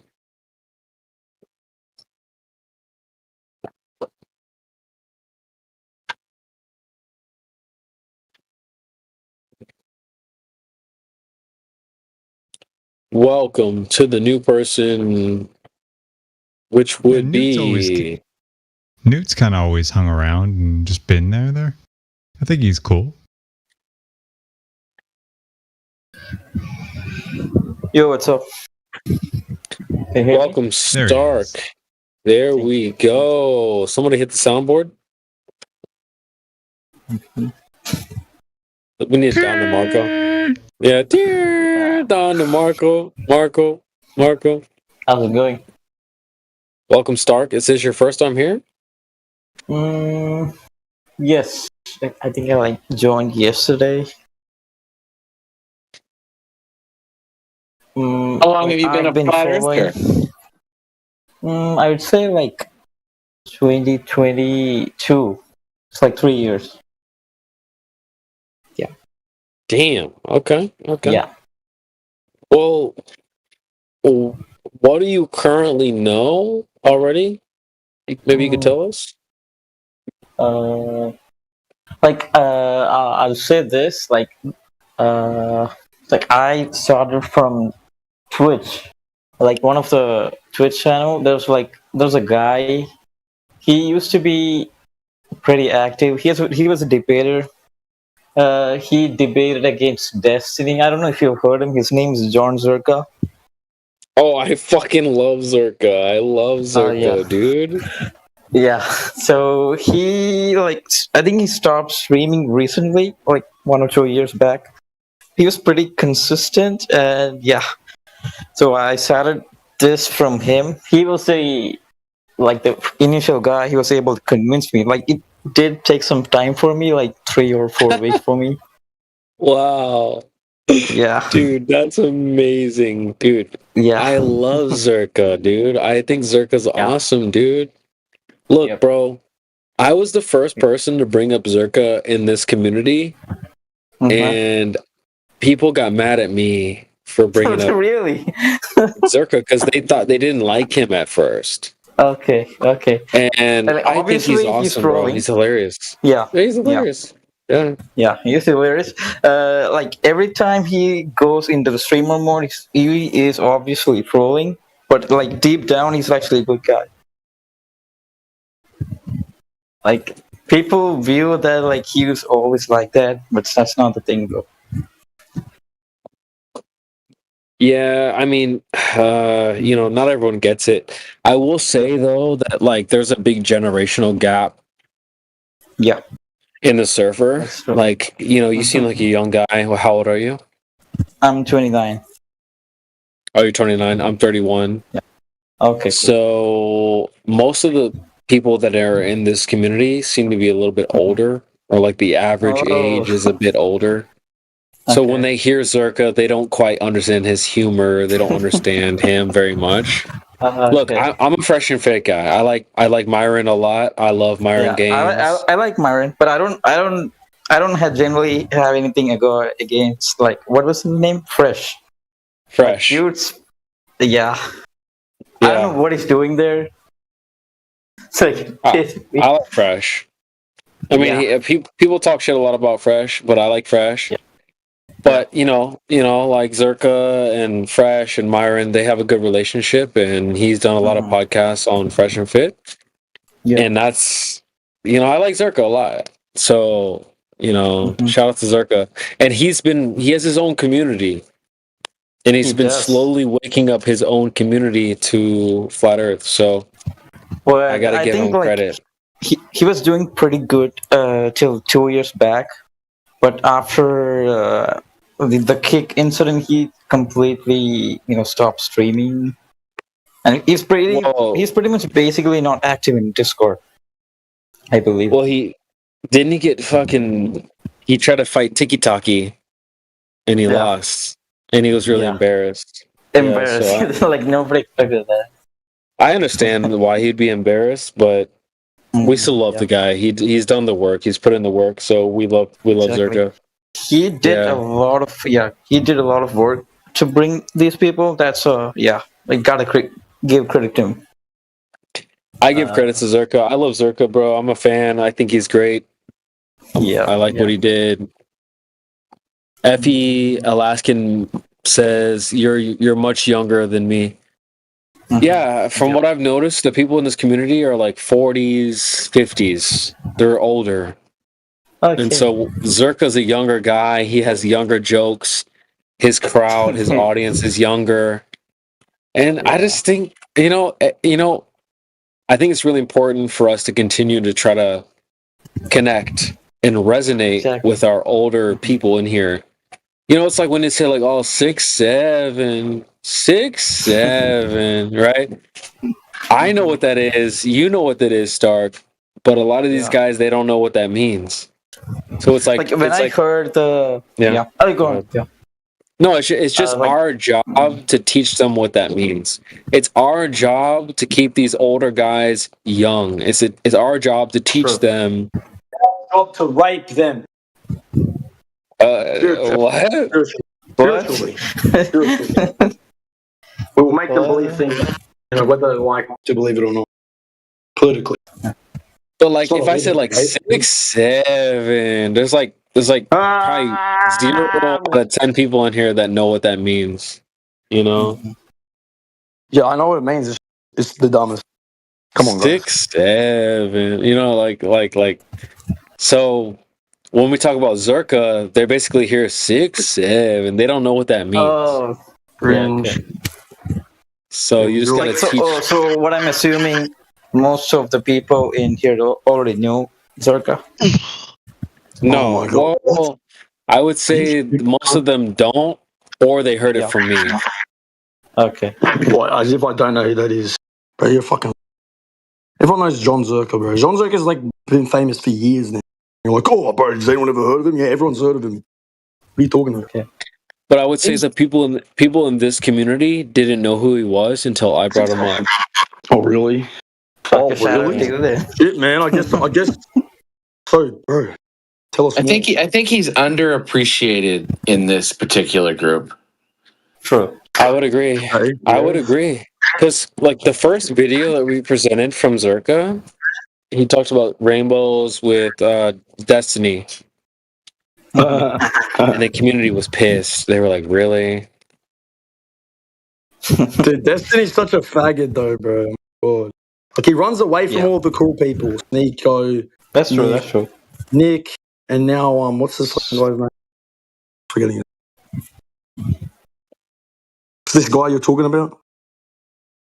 Mm-hmm. Zerka. Like, most of the No, people... not Zerka, you fucking idiot. You said someone else, like... Myron, Fresh? Yeah, anyway, whatever, yeah, something like that. I mean, he still... does he go on fishing Fresh and Fit? Still, I mean, I think he spoke to Fresh and he got raped on Israel. Bro, it was not even fair. That guy is so stupid. To be fair, though, like, he's so dumb that it's like, if you know anything about it, you can just contradict it. But, like, what makes me very, like, disturbed is, like, people, including him, think that is, like, intelligent. And then it's just like you realize, wow, like, unless there's someone there that has a brain, like, you could literally have, like, 100,000, you know, fucking hundreds of thousands of people just believe retarded shit because there's no real nigger who's going to say, oh, you're full of shit. And then obviously they started together, right? So Myron and Fresh, they all started together. So Myron is basically really loyal. That's the big problem. Like, he's a really loyal guy. So basically, he will defend every time Fresh gets attacked. Yeah, but Fresh is a real one. What's wrong with that? Oh yeah, I think everybody knows that. Everyone loves him. I'm just saying, like, how is it that we get to the point where it's like, I feel like Americans are so detached from reality. I know that's a cold take, but like, you just like everything in your country is like the opposite. Everyone believes the opposite of reality. You know what I mean? Like, they've been like spun like a very malicious, intentional lie to deceive them, and like most people just believe it. Or if even if they don't, their whole ideology may be relying on it, they still are fooled by some of it. And that's the saddest thing. We live in it is true, we do live in a sort of constructed reality. It is true, because it's not natural, it's not, there's intervention of authorities and other people. And, that's why it's so confusing, because most people don't know how to problem solve, so they'll never figure out the truth.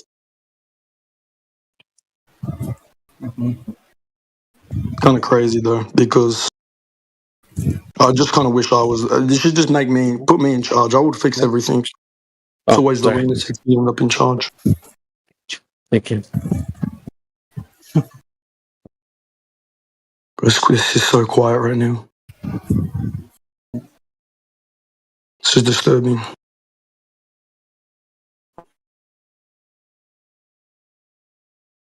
Well, the Earth is flat. I didn't know.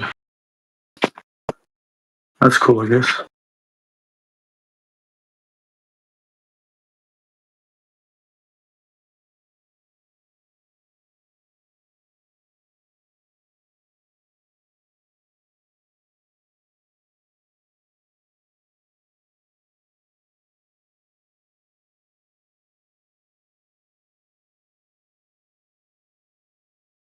Yeah, I mean, it's a deep topic.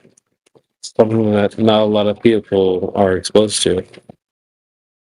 But, awaken people up one at a time. The flat Earth. Very based. Dude, the Earth is flat and the flat is Earth. Changed my mind. Cringe.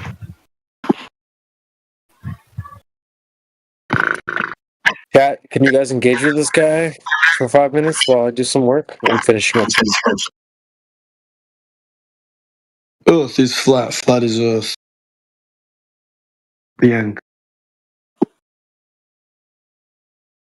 All right. Well, I think I figured it all out. Looking out my window right now. It looks pretty flat to me. Sure about that, dude? Looks pretty flat to me. I'm just going to put it out there. You figured it all out? Yeah. Yeah. What?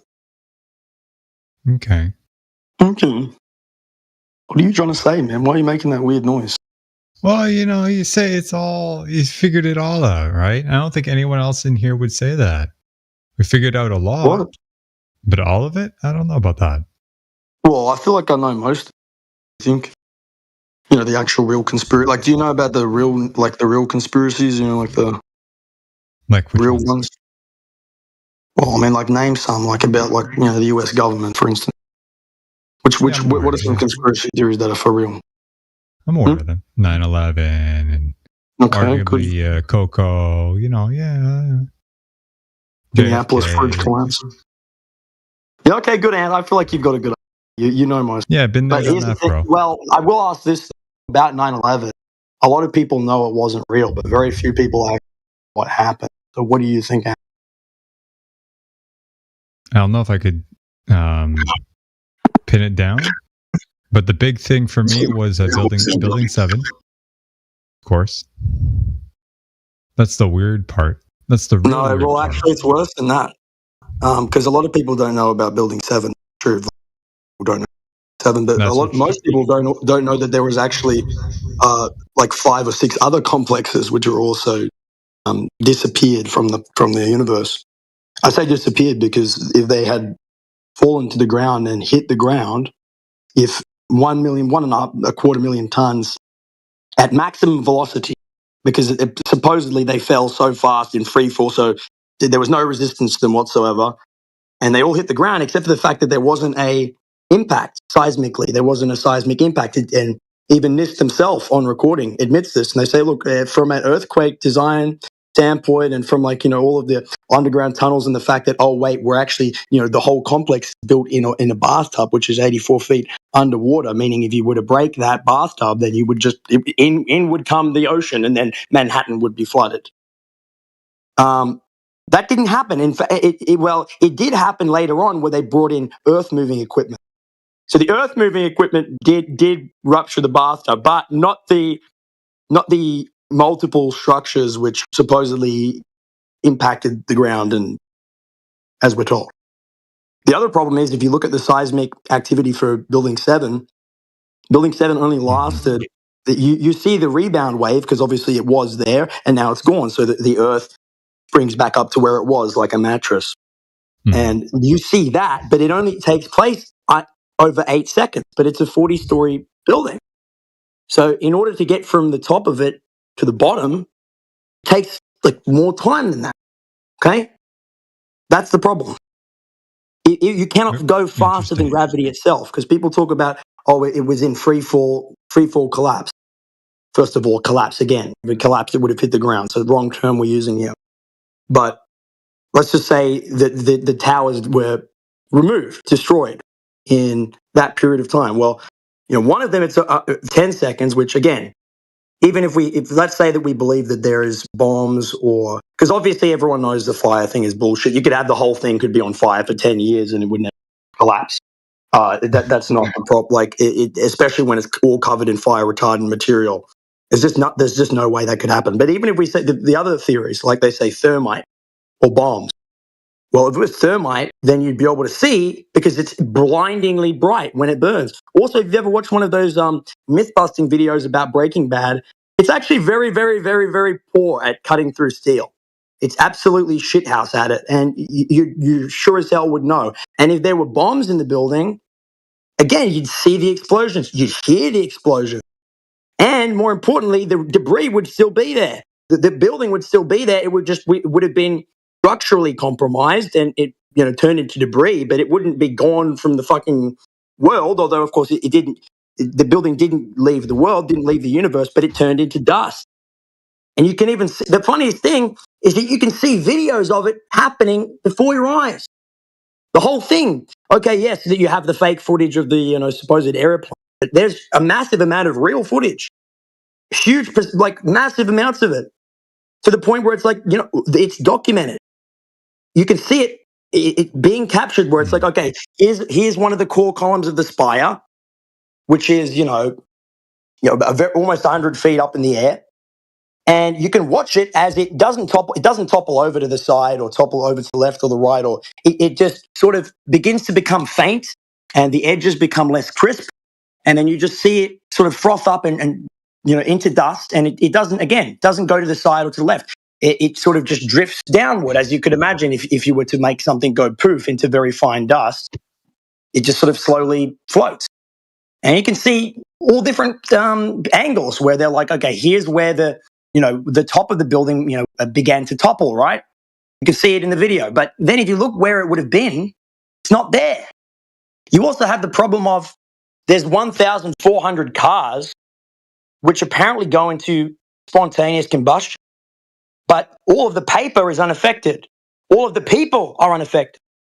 This supposed heat, if the cars are burning from what, by the way, because there was no reason they should have been, even if that was the case, okay, we would expect to see that the foliage would be also destroyed, that people would be burnt. And yet you see all of these warped cars that started to glow, but not with heat, but with something else. Because if it were heat, then it would be having these other effects on the other things, and it didn't. So this is it's a DEW, directed energy weapon. Why? How can I say that for sure? Because you can eliminate every other cause. It cannot have been. It wasn't kinetic. It was not a bomb. It was not even a nuclear bomb. It was. That's true. What? Yeah, you're talking about the wildfires, the LA fires. That's actually true. You know who you would really enjoy having this conversation with? There's a guy in here. There's a guy in here named Jin CBR1. He's an older gentleman from. I think he's from the UK. Lives in Japan now. He's all over this shit. He's in his 60s and he's spent like many, many years looking into it. He talks about it all the time. He's been on shows and stuff like that. If you catch him, he might be in here this evening. I don't know. He usually comes in at night there. But yeah, he's a really cool guy.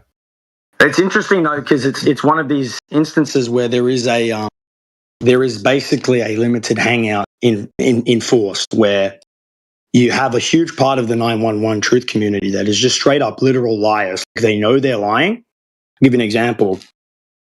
Stephen E. Jones and the other members of the board that, not to get too complicated, basically, if anyone's heard of nuclear energy, there are different forms of nuclear energy. Not all nuclear energy involves splitting an atom with a neutron or whatever. Usually if we're talking about non-very irradiating things, you need to use a different process. And for a long time, it was denied that you could use electrolysis and deuterium, palladium, which is basically like palladium is like it's like a lattice structure, and then the deuterium is sort of like a little molecule that they,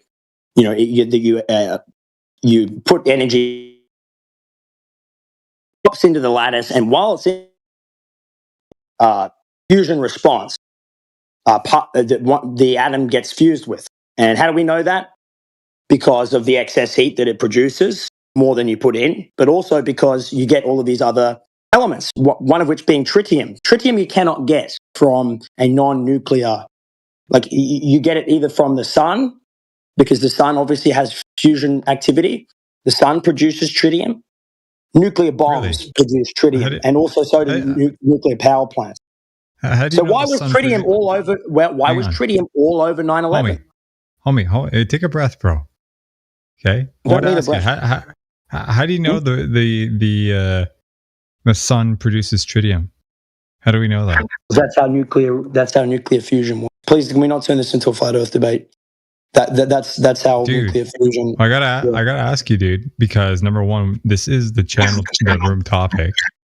Right? If you don't want to talk about that, well, you're in the wrong room. Because we're going to segue into that eventually. If you don't want to talk about it, you can hang back. I just thought I'd ask that because that is a claim. That because you actually Right. seem to know about other things. This is I know about other things too, dude. Cringe. Yeah. Cringe. I know what leads people to do this. Like a lot of the flat Earth community, they're like fairly intelligent people, but they fall into the trap of like, it's the 21st century and everyone feels like this big gaping hole of meaning. And if the Earth is flat, then that means there's a God, and if there's a God, then we matter, and then everything is important. And how many times I've heard some guy give me that exact same story as to how they became. Well, they don't say it explicitly like I'm saying, but they tell me the story, and then that's what I understand to be. I see that, and it's not just flat Earthers; it's every coping individual who Hang on, dude. You're kind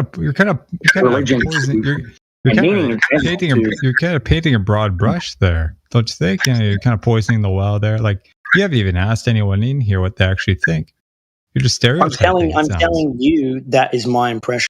Not just people who believe in flat Earth, but people in general who crave that kind of that will to truth, as Nietzsche would call it. They want a will to truth. They want to know what they want to know for an absolute certainty. This is the true truth, and this is the good for 100%. And so that's what motivates. And why are they motivated by this? Because what does the good represent? The good represents the virtue ethic. What is the virtue ethic? That's the slave's morality. Says that to be subservient, to not create problems, to be nice to other people. That's what is most valuable. Bro, I don't know who you're talking about. I haven't heard any of that, especially not in these rooms. I don't know if you've been on like TikTok or whatever, and they're just going kind of buck wild on certain things, making claims and linking it into other things. I'm going to finish my sentence, please. Thank you very much. Right? I'm going to finish my sentence. Right? I don't know who you're listening to. Right? But, it's not exactly always wise to just stereotype and paint broad brushes like that, right? Why are you assuming I'm who are you listening to? Okay, well, I know you get all your ideas from people, but I'm actually capable. Dude, you just met me. You don't know shit. Well, why are you making that assumption about me? How dare hang tight. Because watch this, right? You come in here. No, you're not going to talk over me, dude. Okay, you come in here, you make these assertions. Okay, you made an assertion about the sun. I asked you, right? And then you immediately jump to, he's going to talk about that. Yeah, no shit. I don't want to talk about it. And honestly, then why are you here? Are you here? I honestly just want to talk to people, and I was having a nice conversation, and then you're like, "Get about flat Earth, please." If you're going to talk like that, you can just leave, dude. Want to take a break for 1 minute? No, dude. If you want, you can leave. Pathetic. This is pathetic. Right? If you're a flat Earther, do you know how easy it would be to prove this? Get a rocket. Leave, dude. Buy a rocket. Hang on. Do you actually want to engage? Do you want to engage or do you want to leave? Can we see a picture of his rocket? Because he says buy a rocket, so he must have a rocket. I don't want to hear any flat Earth. He must have a rocket. He must have a rocket, and he already did it.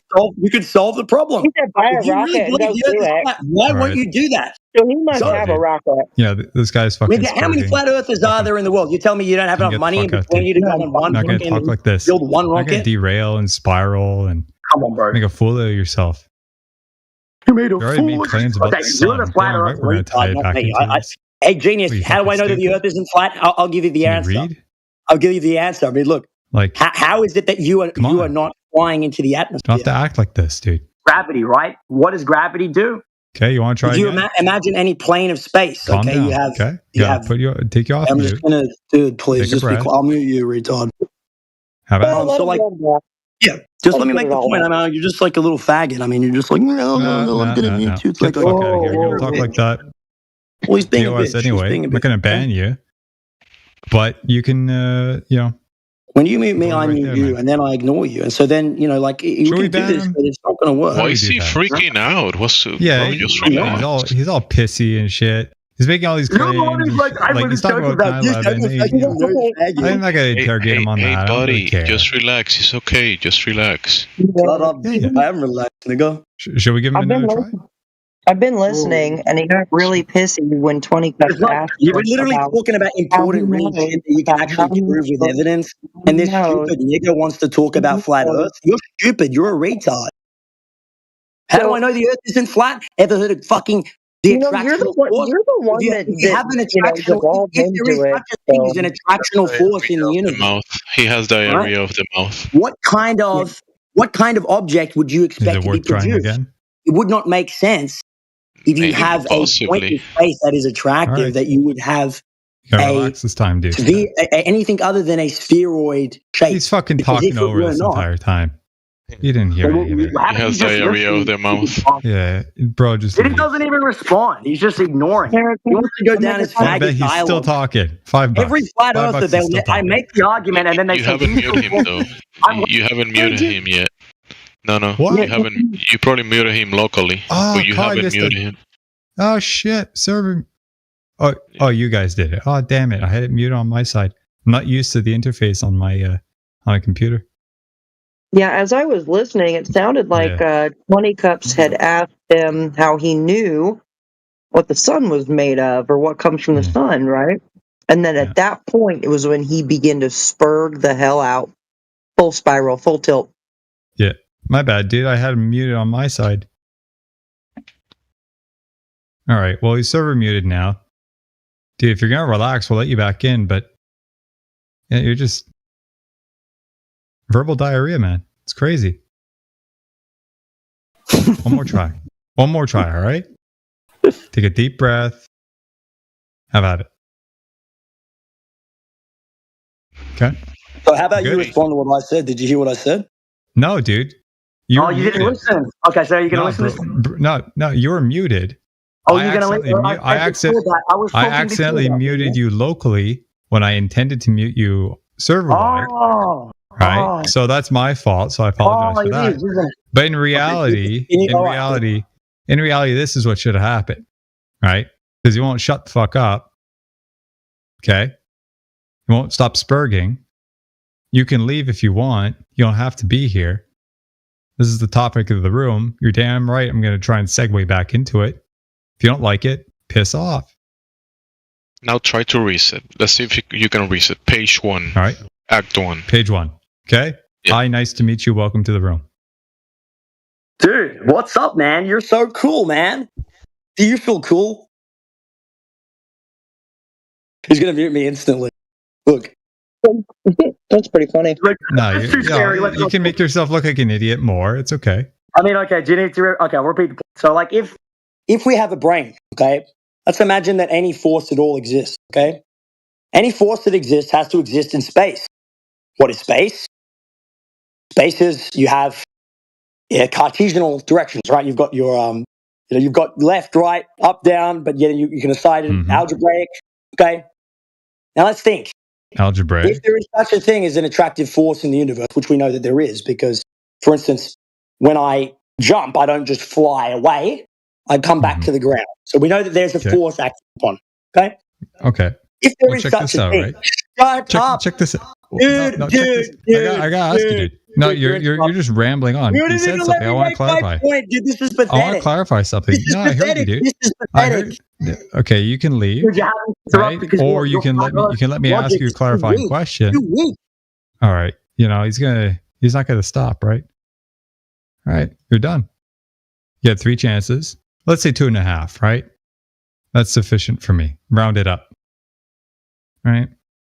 So yeah, okay. All right. So if you're gonna just bitch, I learned that if you have a brain, then you have to be able to imagine a magical force. That's what I got out of the whole the sentence he said. There you go. So now we can't fucking text Skank text, whatever it is. Oh, there he is with his camera. Okay. He gone. Fuck it.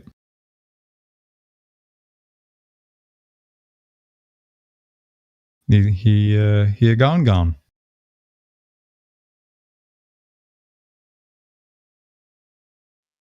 He's like, we don't have to talk about flat Earth, but like he literally was the one who brought it right back to flat Earth after you asked him about the sun. Like, whoa, whoa. You guys heard all that, right? Yeah, dude. It's like the guy was on fucking amphetamines or some shit. Holy fuck.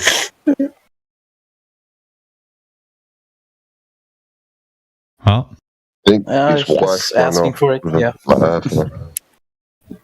Amphetamine earther.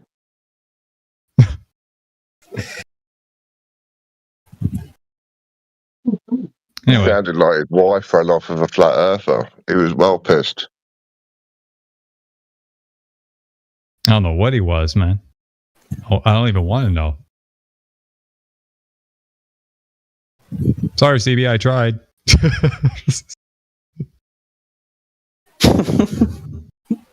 Mika, you did your best. You tried. You tried your best. Yeah. I tried my best. Yeah, you're struggling a bit there. Yeah, the guy he can't just slow down a little bit and have a decent conversation. I certainly fucked up with the mute because on my machine, I'm used to on the phone,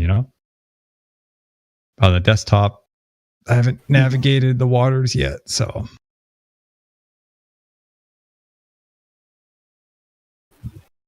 Live and learn. We also got Captain Jinru and Bloodsticker. I don't think we've met. Welcome to the room, both of you. If you guys have any questions, feel free.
What's up, lads?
Welcome to the room, Dr. Xavier. Yeah, why is everybody muted in here? Quiet night. Waiting for Because no, man, everybody should have their mics open and everybody should be hot micing. Yeah, I want to hear everybody talking over each other. Crazy. That's crazy stuff. We don't do that here. Yeah, I need to hear everybody talking over each other so I can leave.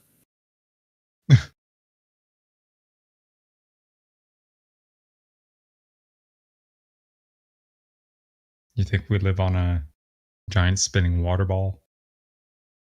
Oh, is this one of those Earth rooms? Oh, this is the flat Earth. Yeah, can you read? I'm just jumping from room to room. I didn't know what room I was in. Oh, shit. Well, yeah, came to the we're right on, spot. We're on a round ball. Yeah? How do you know that? I mean,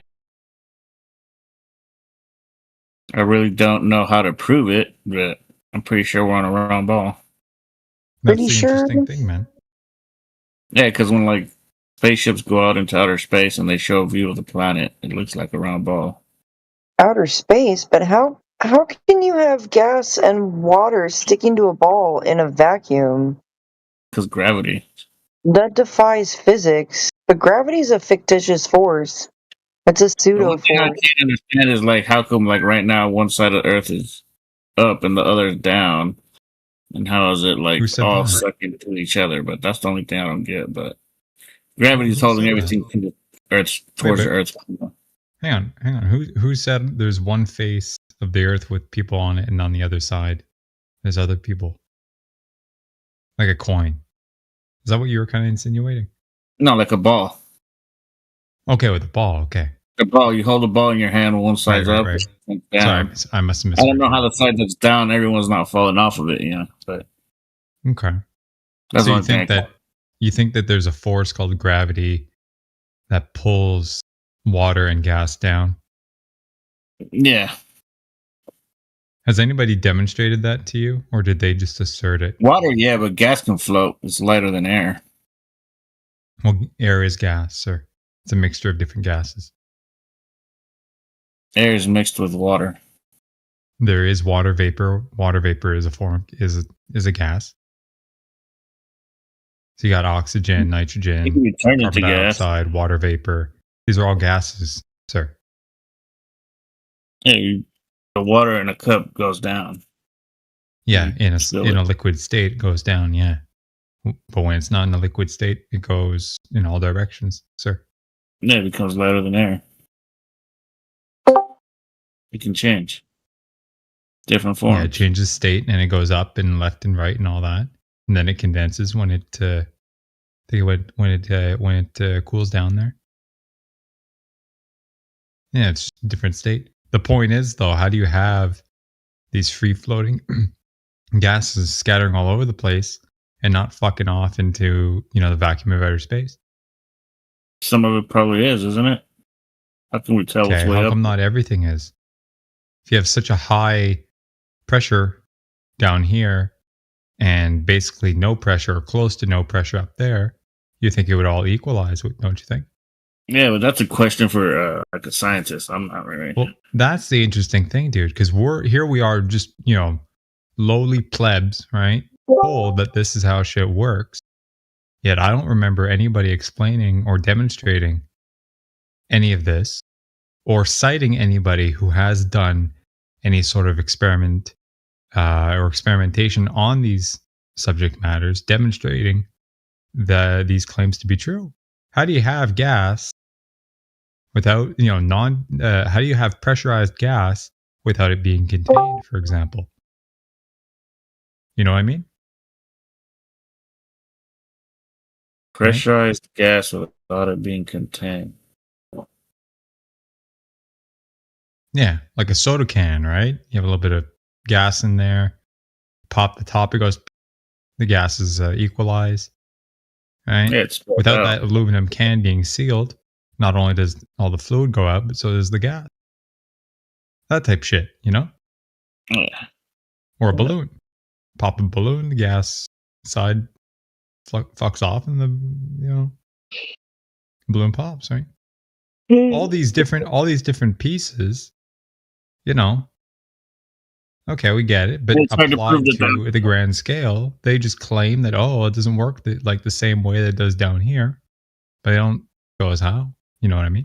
Unless you've seen some, and that's why we ask people what they think and how they think they know what they know.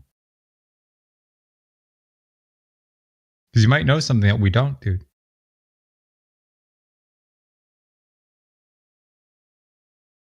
I mean, if the Earth were flat, then what explains like flight patterns? Commercial What about 'em? airliners. They're not straight lines. Do they have to be? If the Earth were flat, yeah. How so?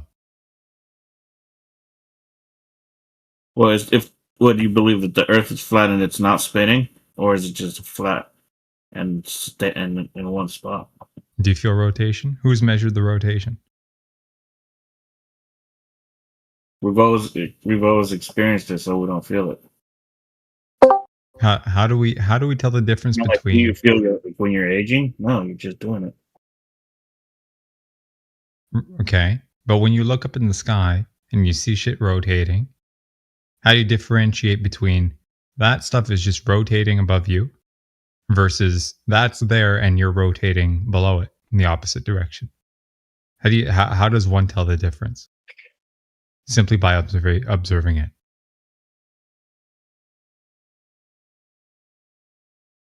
It's a combination of both. We're spinning and the stuff above is moving also. But that's the claim, right? How do we know that to be the case? Either or as you stated, both. How does one arrive at a conclusion? Oh, it must be this one option.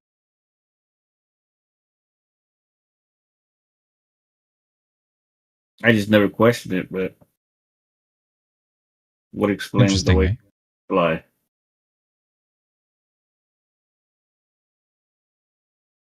I missed that last part.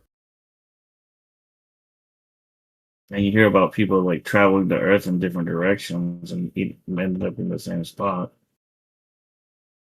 Okay, so people fly around. Big deal. What does that tell you about the nature of the ground? You're flying around a big ball. That's the claim. If you have people fly in the air in a certain pattern, what does that prove about the ground? Like, you can draw an inference from it. Oh, well, if they take this particular path, it could be because of this, it could be because of that, right? But how do you settle on one thing if you have several possibilities? Right? That's why in these talks, it's more often than not encouraged to focus on the ground itself rather than things around it. Things that are not the ground, to try and draw an inference to what's happening on the ground. You know what I mean? Yeah. And it boils down to, okay, well, if we're living on a ball, the ground must be curving. Right? Period. It's a ball, right? Balls curve. Yeah, if you look off into the distance and like in the ocean, you can see a boat disappear after a while. Okay. Now, how do you distinguish between a boat that disappears, right, apparently from the bottom up? How do you know what you're witnessing from your vantage point is not a consequence of particular optical phenomena, right? Light traveling at these massive distances, 10 miles, 20 miles, whatever, right? Being subject to all the variance in the air, different pressure, temperature, and humidity gradients and shit like that, rendering what you see. How do you tell the difference between that and, oh, this thing is going down over a curve? Because they can look the same. You know what I mean? Yeah. And if the ground is curving, if we're given a size of the Earth, right, 3,959 miles in radius. Okay. Well, with that, we can calculate different properties or characteristics of the ball on the surface. Okay. If we're on the shore and we're a 1 foot observer height, just on the shoreline, right?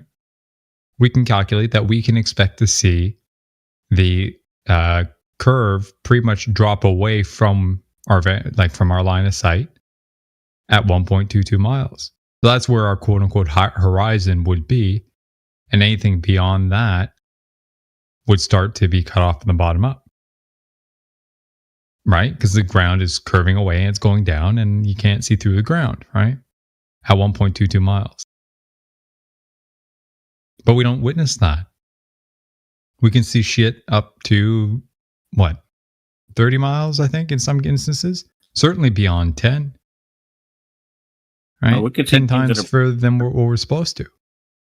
How does that happen? I mean, if the moon is 250,000 miles away and you could look up and see it, then you could see 250,000 miles away. Okay. How do you know the moon is 250,000 miles away? Nice segue, by the way. No way to know. Well, there you go. So this is what makes this whole thing interesting, dude. There's all these things that we're told, like I said before, but yeah, it's never really proven. It could be flat, right? But I don't believe it is. Hey? Yeah, it could be flat, but more things point to it being not flat. Well, that's what we've all been told, dude. Instead of being presented a thing, whatever that thing is, and saying, "Oh, well, this thing is this way. It could be because of this, or it could be because of that, but we don't really know." Right? Instead of that, they just pick one because whatever, they have reasons, they might have certain biases, and run with it. And never even present you the option the other way, the option to think about the other one. Right? So to us, it's like, oh, well, no shit. It must be a ball because, oh, well, it's kind of what was presented to us since we were kids. So it seems like common sense to think like that. But the question is that actually true? Are there other options that ought to be investigated? Right? What are the contradictions, or what are the things that don't work down this path that we've been presented, right? That might encourage one to go back and start anew, or start looking at the other options. You know what I mean? Yeah. That's why we're here.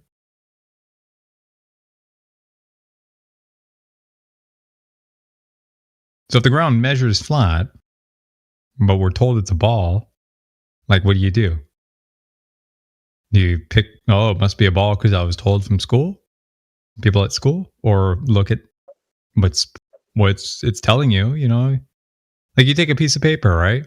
You take a ruler, you put up against a piece of paper, and it measures 11.5 one way and 8 inches the other way. But someone comes to you and says, no, there's 16. What are you going to do? Take their word for it, or say the ruler tells me that's something 8.5 by 11? Like, you know, like you're going to go with the measurement, first-hand experience. You can prove it. You can demonstrate it, right? Same thing. Yeah, same idea. The average person doesn't have the capability to prove something as massive as Earth, flat or round.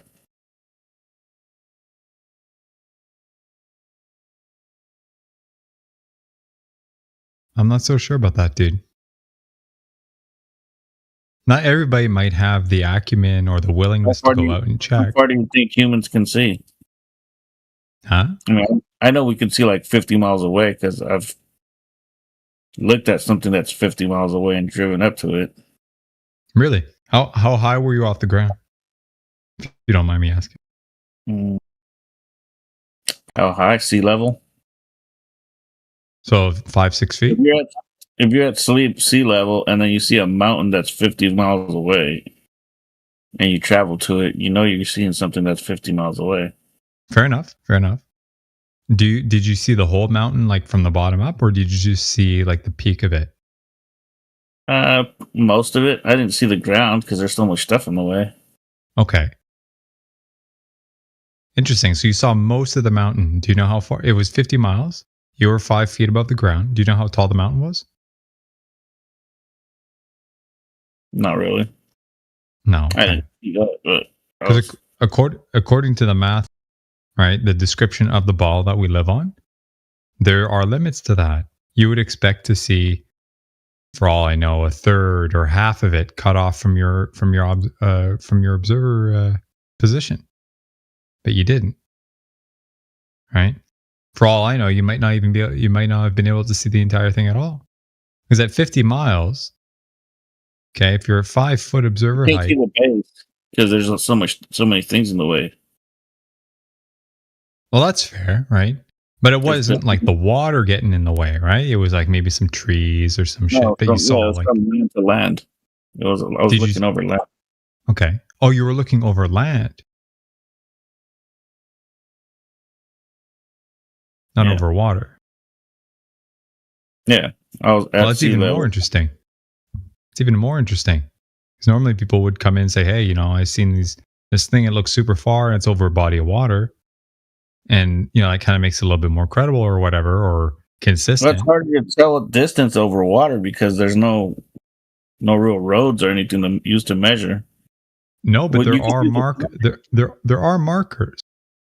Right? If you have an island or something, you know, like in these rooms, people like to throw around the what we call the black swan. It's an instance of somebody standing at the shoreline. Maybe they're a foot off the ground or 8 feet off the ground, one of the two, depending on which one, right? And they're looking over the West Coast in California somewhere. And there are these two giant oil rigs, and they're known to be about 6 miles off and 9 miles off from where the guy was standing. And you can see the entire oil rig. But according to the geometry of the Earth, you know, you shouldn't be able to see as much as we do, let alone see beyond them. Right? There's a very clear image. There's a video guy took. How long the world is. I'm not sure how long the Earth is around. How many? Okay. Well, there are some equations that, you know, we've been granted or have been able to derive from the math or from the geometry that we have been presented. Right? If you're 1 foot off the ground, like I think I said it before, the horizon should be at 1.22 miles. Everything beyond that gets cut off, right?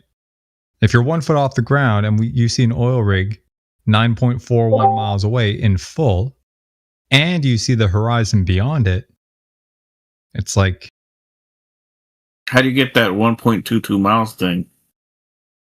1.22 miles. Okay, so what they do is they take the ball within a known radius. I'm going to see if I can...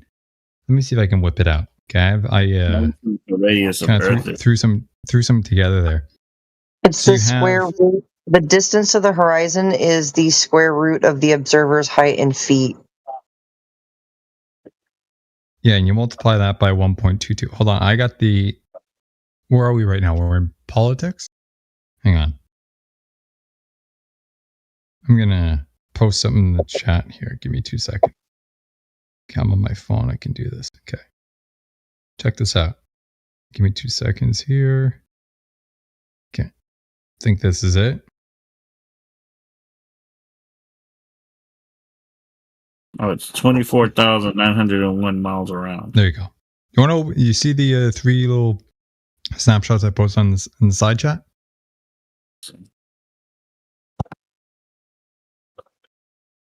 Yeah. Let's take a look at this. Okay. So if you're standing on top of the ball, you see where it says H, A, B, and O and all that? Okay. So from where point A is, let's say that's your head. And you're looking out over a body of water, over land, whatever. That line of sight, it stops at B before things start curving away and you can't see anymore. Okay, so if you apply this using some, I think it's like high school math or whatever, you can figure out the length of B. Excuse me, the length of A to B. Okay, so on page 2, right, doing some algebraic manipulation and all that, some simplification, we get the length of A to B to be boiled down to pretty much a simple relationship between the height and some of the other factors, like the radius and some of the other numbers.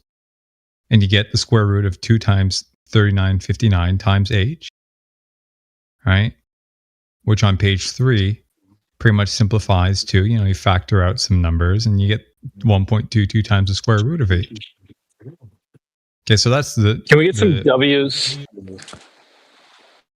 So that's the line segment from your eye to the horizon. Simple. Can we get some W's in the chat for 20 subs, please? Oh, thank you. You follow that, Xavier? Not really. I feel well. I just got here. I'm just trying to figure out how far that is before you can't see anymore. Well, it's a function of how high you are, right? So if you want to take a back of the napkin example, right? Say you're 6 feet off the ground. Okay, so you're 6 feet off the ground. The formula is 1.22 times the square root of your height, the observer height. So the square root of 6. I assume you know what a square root is. Not to be mean, but some people actually don't. Right, square root of 6 is 2.449. Okay, so you multiply that by 1.22, and you get a value of 2.98837. So just about 3 miles. So 3 miles is how far you could see.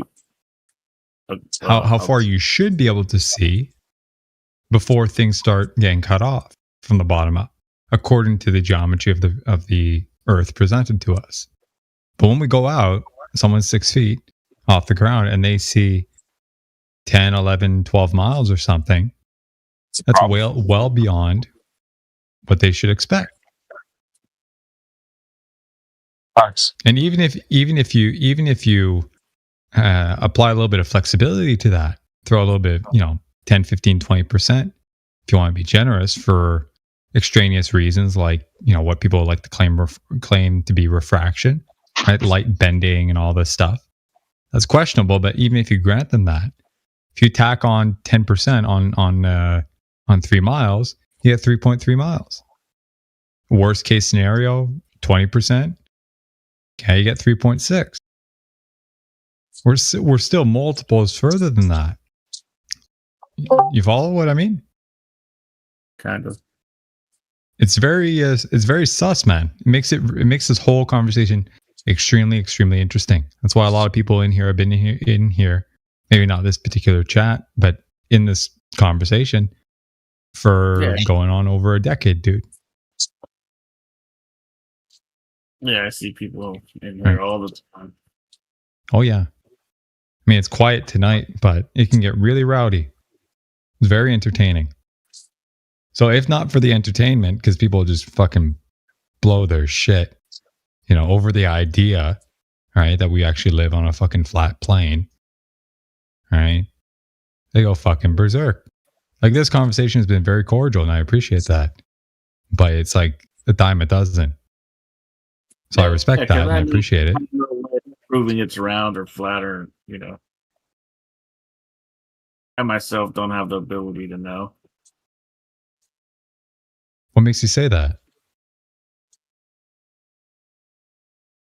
I don't know how to measure something so big as the Earth. Okay. Well, some people have gone out with something as simple as a mirror. Right? So they, a guy or lady, whatever, and their buddy, they go one position, somewhere on a shore. And their friend goes across the other side at a known position with a known distance between the two spots. And they just flash, light into the other guy's face across the water. Right? So if you think about, what we were just talking about before, if they're flashing the light, let's say, at their waist, right? That's 2-3 feet off the ground. Excuse me. The person at the other end should not see that. You know what I mean? Yeah. Now, as Majin was saying, mirror tests don't rule out concave. I mean, whether that is or not, the convex aspect of things is what makes things questionable, right? Like, there's a lot that can be done with something so simple, like he was saying in the text chat, lasers. If you take a laser and you level it, right, 90 degrees from the ground, right, and you blast that thing over a large body of water, right, at the receiving end, if we're on a ball, we should expect that deviation from the distance from the ground to the laser to increase non-linearly, right? But on the receiving end, the thing is hitting a target more or less the same height as it was being sent. You know what I mean? Simple shit like that, man. Where do you get a laser that can,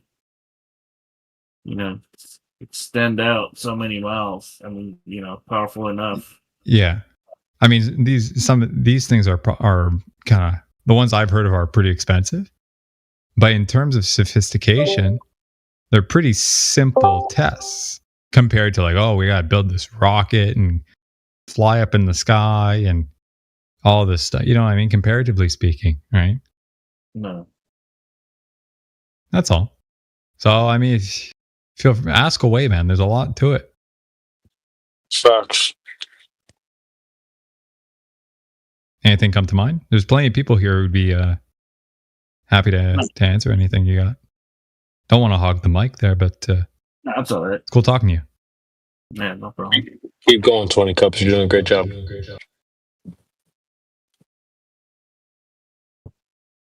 Cool, man. Well, if anything comes to mind, feel free. And I'm otherwise, looking hang deep out. right now. See if I can come up with a question.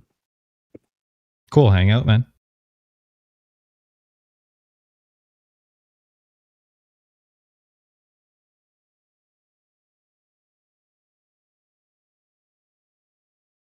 In the meantime, we got other people coming in. We got Sanctinius. Welcome to the room. And Master Yoder has joined us. Good morning, sir. We got Captain Jinyu. You've been hanging around there. And yeah, welcome everybody. Happy Saturday.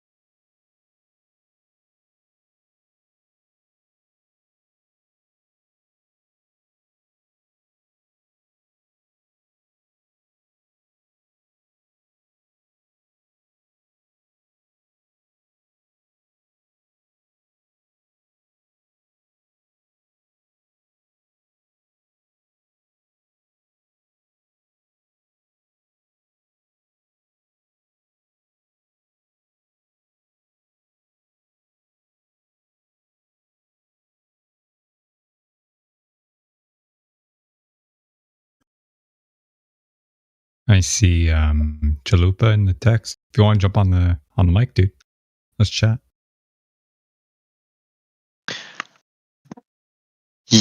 Yeah, sure. Hey, yo. Yo. You think we live on a giant ball, sir? I do. How come?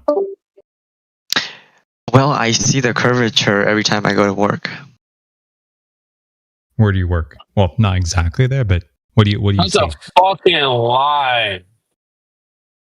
I work Okay, here 35,000. You want to take it, CB? Make it a little more exciting. I'm a little laid back now. Take it. Pump this place up. This nigga lying, bro.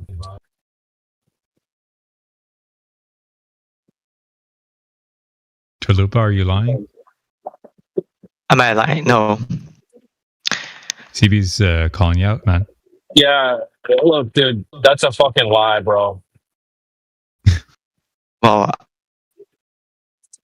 I work 35,000 feet up in the air every day. Yeah, that's not high enough to see curvature. It actually That's a lie. is. No, it's not. I can get experts who say that that's not high enough curvature. That's a lie. You're lying. You're a liar. I mean, Chalupa, if you think about it. We got people like Neil deGrasse Tyson who even say as high as, what was Felix Baumgartner?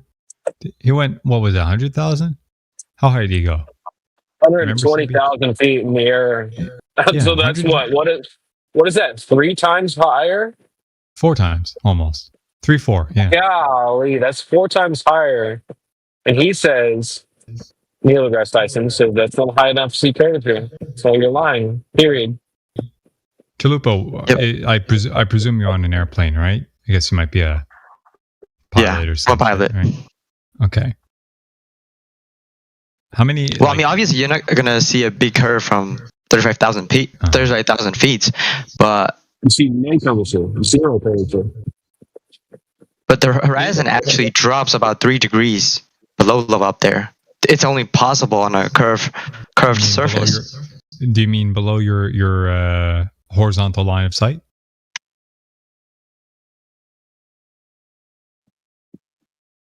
What do you mean 3 degrees? Yeah. Okay. So one question I'd ask you is, how do you tell, with what you do see, how do you differentiate between anything that you see being a result of, say, looking through the particular types of windows that you have on the plane versus what's actually going on out there? Like, what have you done to compare the two and be able to tell what would cause what?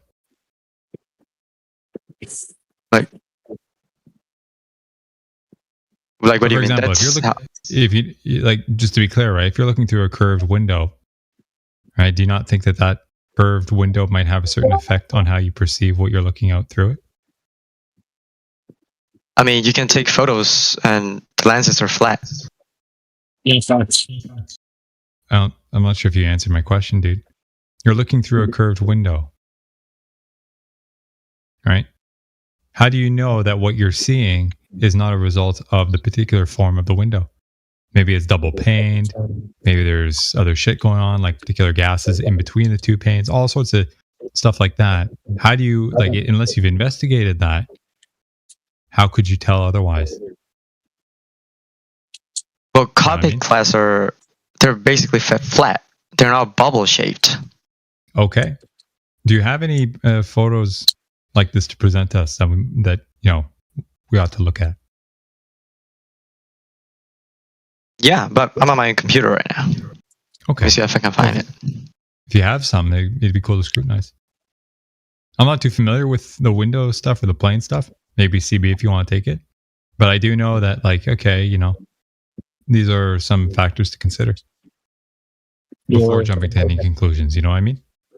Well, let's just ask him if he's seen the Red Bull jump before.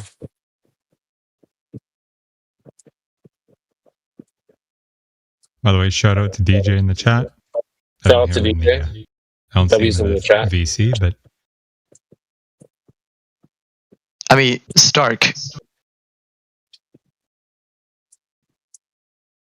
Are you there? Have you seen the Red Bull jump before, sir? Yeah. Yeah. What was the altitude of the Red Bull jump? I don't know on the top of my head, but 128,000 feet.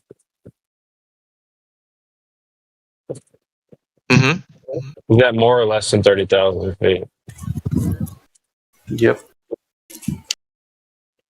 And there's a footage of the Red Bull jump inside of the cockpit when that shuttle was open, right? It is basically flat. Yeah. They didn't actually show that. They didn't actually show it to the public, but it was actually leaked. The horizon was completely flat inside the camera footage of that cockpit. Yeah. Yep. So that's more than 30,000 feet. Yeah. I mean, one of the reasons that I will tell you is that when I was following one of the streamers, I was following his arguments and all. It for me took about 3 to 4 weeks, like completely 1 month. Then I took a flight to Dubai. My brother was working there, so I went and visited him. But during that time, my landing time was around 6 a.m., 5:30 to 6 a.m. And that's when I saw the horizon was like, I looked out of the window. I never thought that I would see horizon as flat at that time. That was like the second time I was getting into the flight. I was like, I had that hell no moment. Like, no way. Like, yeah, that was like one of the biggest moments for me. 3 years ago. Incredible. Yeah. So for anyone that says they see curvature at 30,000 feet, they're just lying. Yeah, basically, yeah. So I took a couple of photos at that time, so I pretty much show that photo to anyone who is near me, so they basically debunks their argument. So I still have that photo with me. Well, I actually think that's a strong point. Is like, well, if you think you saw curvature, why didn't you take a picture? Yep. Because you're claiming you saw something that no one's ever seen in their entire life. Yep. But you're saying you saw it. And you don't have a picture? Well, the picture's not even that helpful either. Like, I was like amazed how flat the horizon looked on, all the flights I've taken. And then I filmed it with my, it's a really expensive Sony camera. And then when I looked at the footage when I got home, I'm like, damn, now you can see some curvature because of the focal length of the lens. Yeah. But when you're looking at it with the naked eye, it's just the camera. It's just a byproduct of the, because it's it's a low focal length lens, when the horizon's above the center frame, it's going to look like it's curving. And when it's below the center frame, it's going to look like it's curving the other way. So when people take a snapshot with their phone, right? Most phones have a very low focal length. So if the horizon's not in the very center of the frame, it's going to look like it's, distorted a bit. At least the picture that I took from the plane is completely flat, so I can basically show it around. So that, for me, that was like the biggest moment. Like, I literally had to get into a plane to believe that the Earth was flat. That's like the final moment. But Like if everything it was, else, I this saw is the thing, though, bro. Like, if it was a globe, it would look flat from a plane too. Yeah. Yeah, that's true.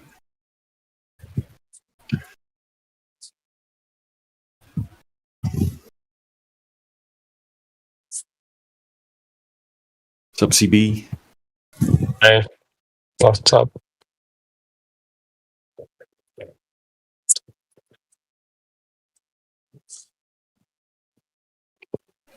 No, I just realized Chalupa left.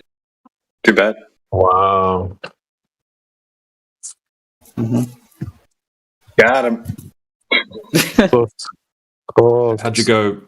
How'd you go yesterday, Mick? I don't know when it was yesterday for you. It was yesterday for me, but with the math for the telemetry thing. Oh yeah, with data. Eli. Yeah. With Eli, What was, So we what was the end so we result? didn't. Yeah, so we didn't look at the telemetry data. We looked at the argument about the 3-degree descent being kind of like, ground shaking or proof. You know what I mean?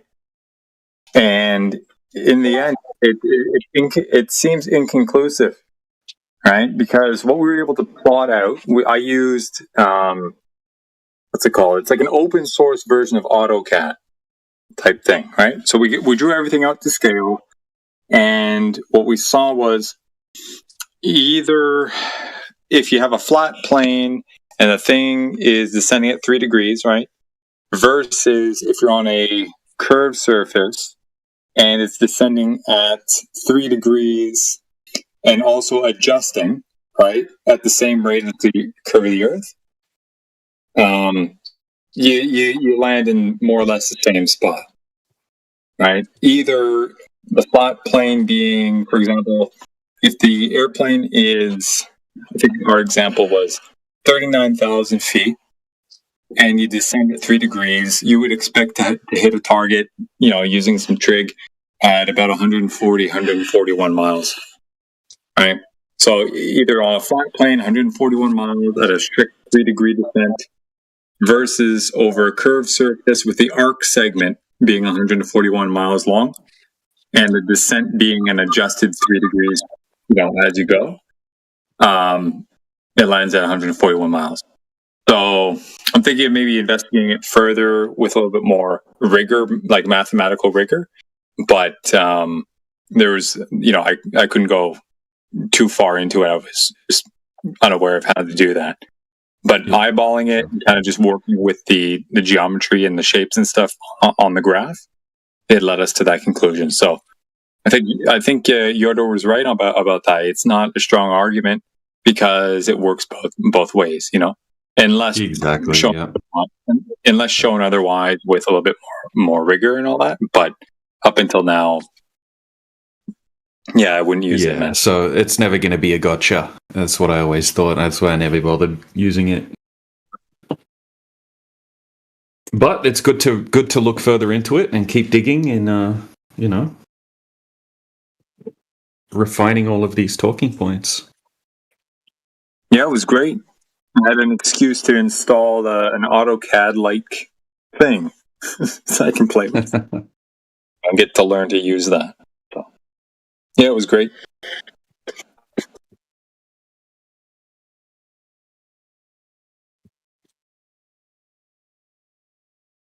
We talking about flat Earth in here or what?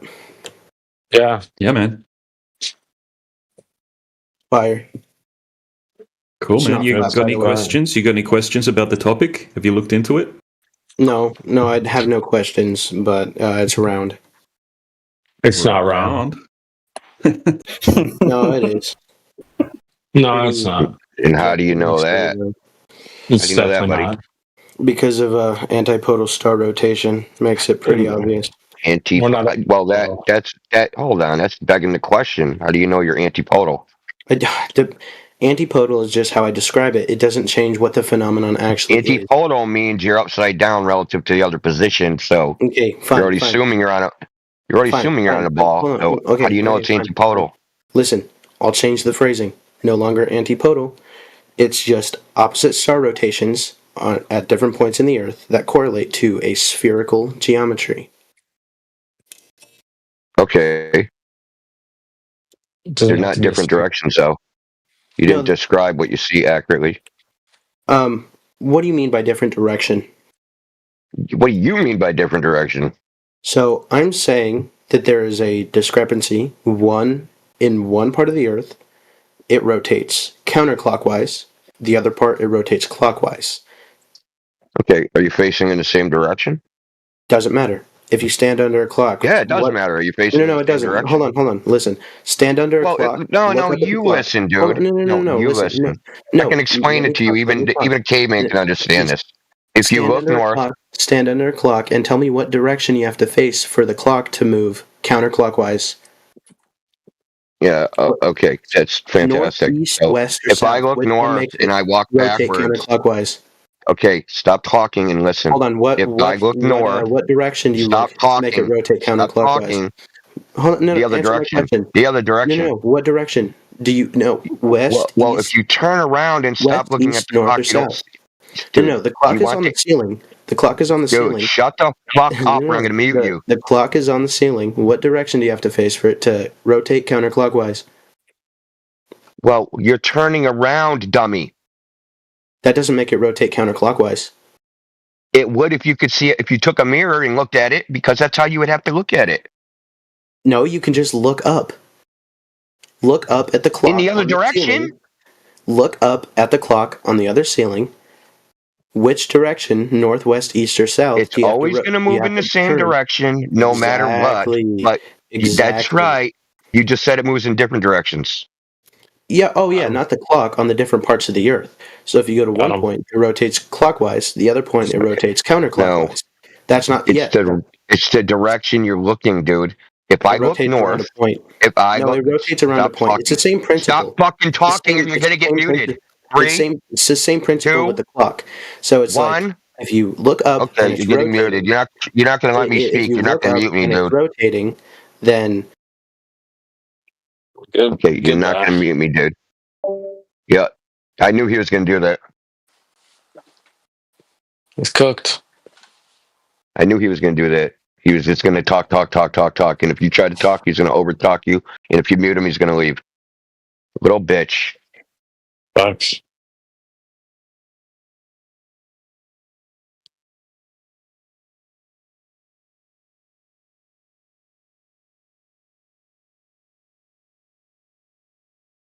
What's up, CB? Hey.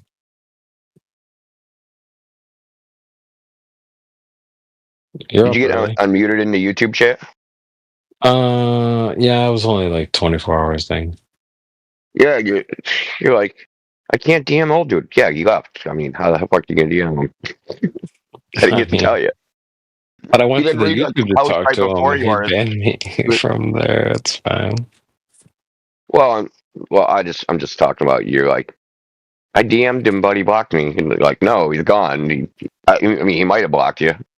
Yeah, he blocked me. Then he unblocked me, but it's whatever. Oh. Okay. Cool. Whatever. What that douche nozzle was saying something. I was gonna say something. Were you guys talking about the pitch data? Actually, you guys are talking about airplanes.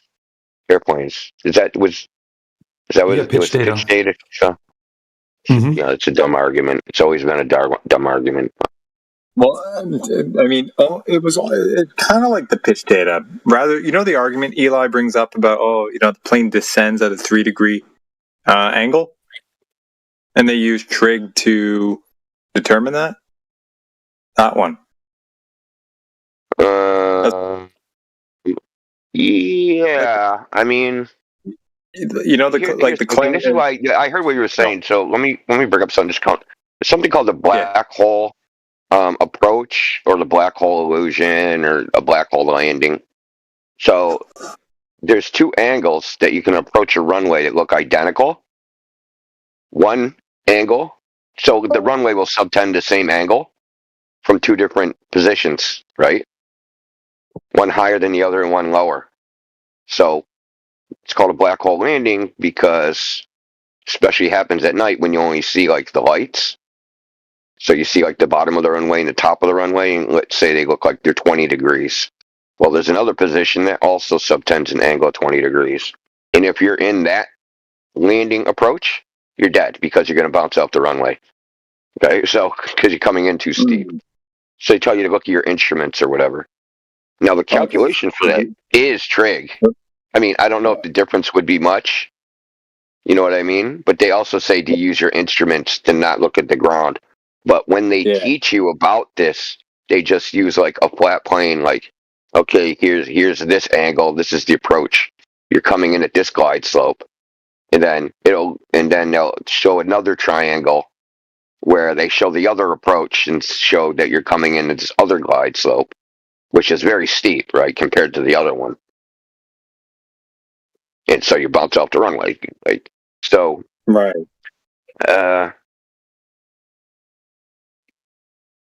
here's the thing: if you start coming down at 10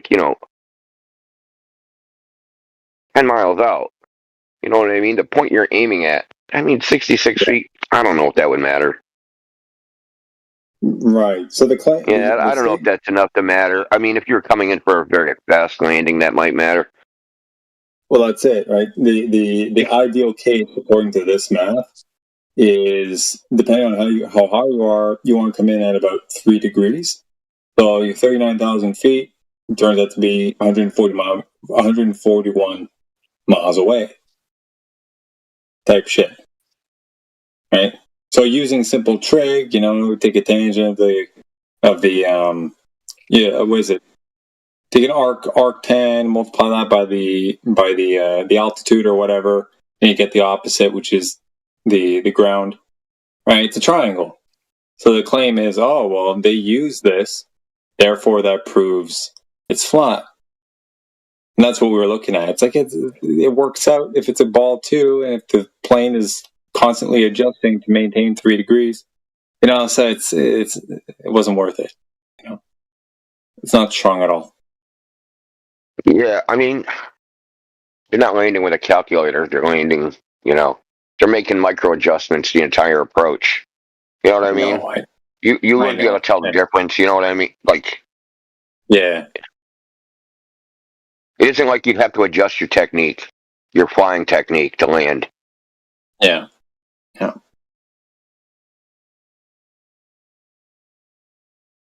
It's the way it really to have runway lights, right? And if you're too high, the way the lights have little Fresnel lenses on them, and if you're coming in at the right angle, they're one color, and if you're too high, they're another color, and if you're too low, they're another color. So it helps you adjust your glide slope, and you're really just positioning the plane so that the landing lights look the right color, and then you land the plane, right? Looking at all your instruments and all that other stuff too, right? So it's it's not they're not flying blindfolded, looking at a spreadsheet and a calculator, going, altimeter is this and the ground is that, and tip back the throttle, 6 inches or something. You know what I mean? It's just, it's silly.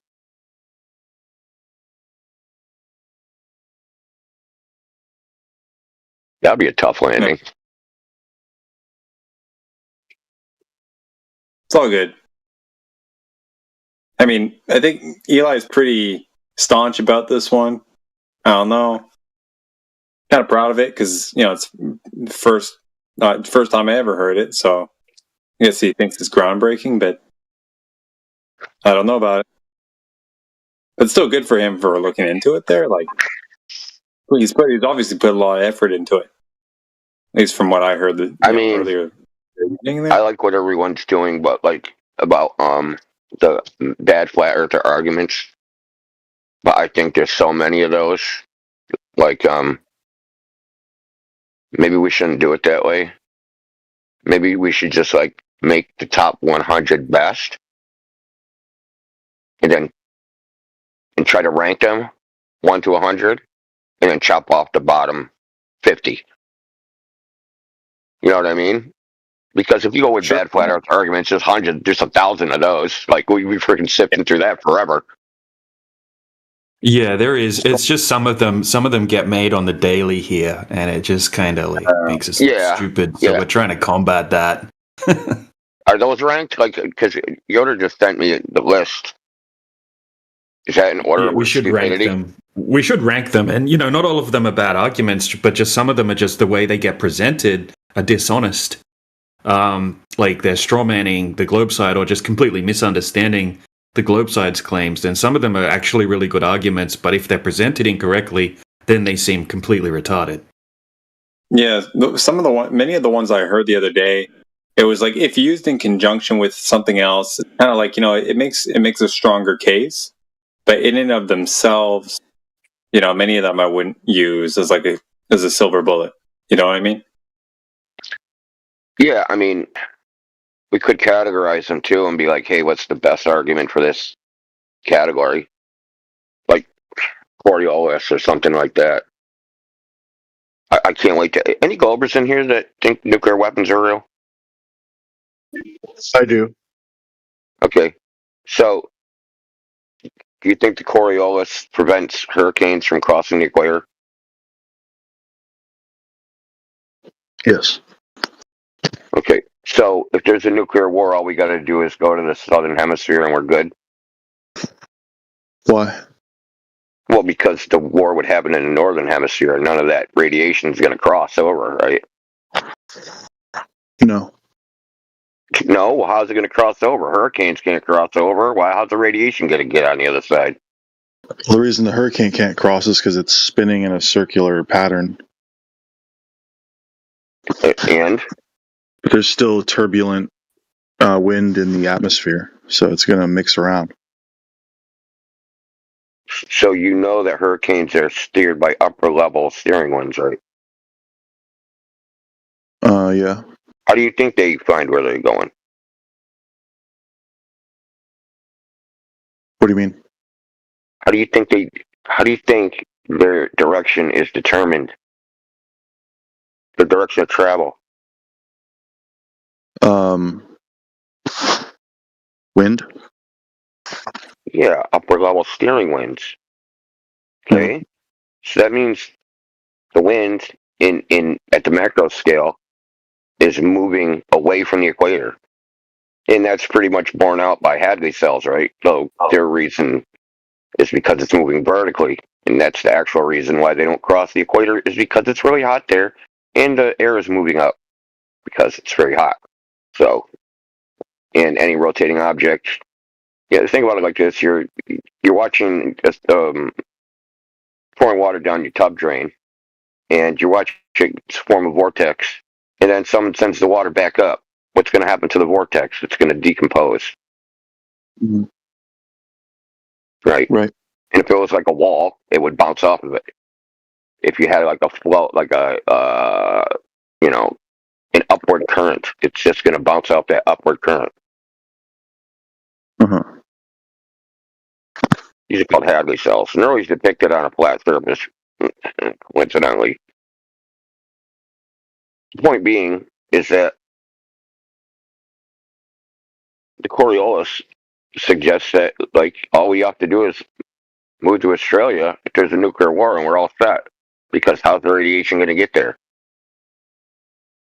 Turbulent winds in the atmosphere blowing everything around in random directions. Yeah, but if it has a pattern and momentum due to the Coriolis, then that means it has a macroscopic pattern. They claim this is why Antarctica's dry. You see, there's a little freaking jet stream that circles Antarctica, and like wind or air that's outside of this, the Antarctic Circle can't get on the inside. Why it has a different environment than, like, say, the Arctic. Mm-hmm. What do they call it? Polar vortex or something like that? Here it moves in the north, it moves around. In the south, it's like a permanent feature. Yeah. And that's what the equator is supposed to be doing. So see this ring that prevents anything from crossing it. I mean, yeah, I'm sure this. Remember, as you go on the other side of the equator, you're flipped over and it's like it's spinning in a different direction. The air is moving in a different direction, momentum-wise.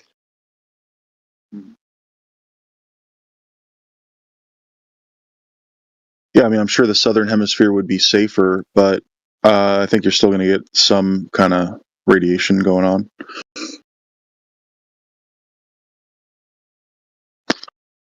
I'm not taking any chances buying property in Australia.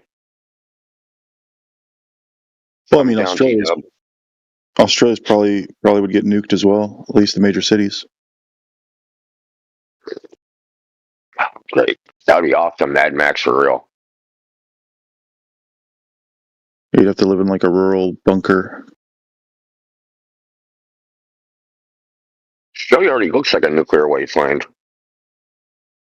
Yeah. And like the Aboriginals as well. It's one big crater. Pretty much. It is.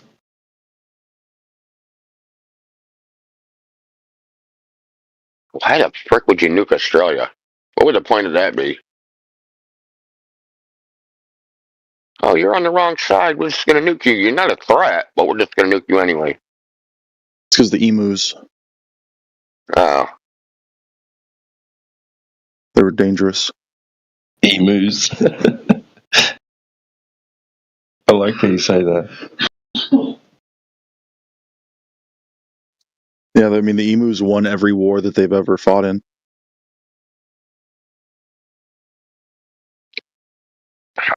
Zero. That was like 2. Never heard of the Emu War? No. Yeah, Australia waged war against the emus and they lost. Huh. Which Australians? The white ones or the black ones? The white ones. Well, they didn't have any weapons. They were prisoners. What was like after that, I think.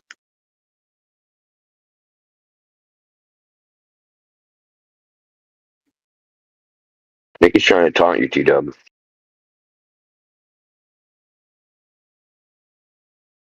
Oh, he don't know the color of my skin.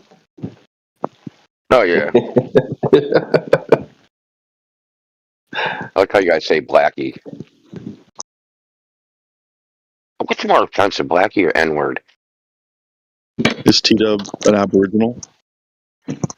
Well, you could be a blackie and not be an Aboriginal. It's not like there's only Aboriginal blacks in Australia. That's right. These days you can go in there, blue-eyed, red hair, sign up. Where's my rights?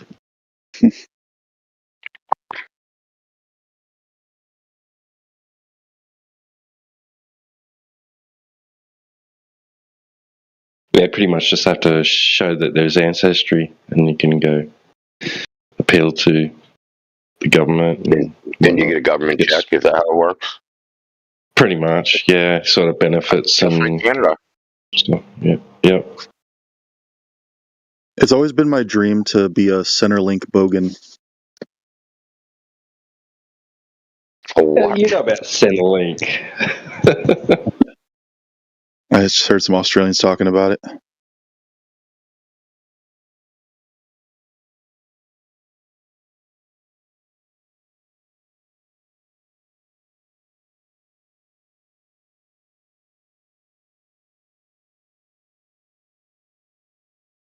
How does it feel being upside down?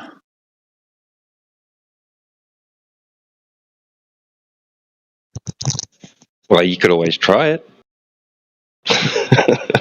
Is the blood rushing to your head? No. In the land down under the ball? He's not on a ball. But the blood's not rushing to his head.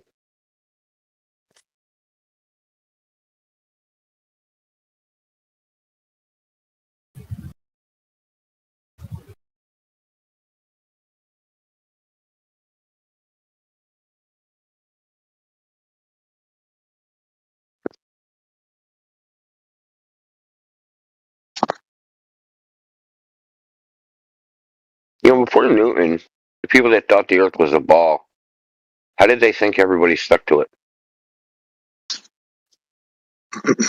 Static electricity. Dude, no. They didn't know about static electricity then. What do you mean they never had socks on the carpet? No, they did rub like amber.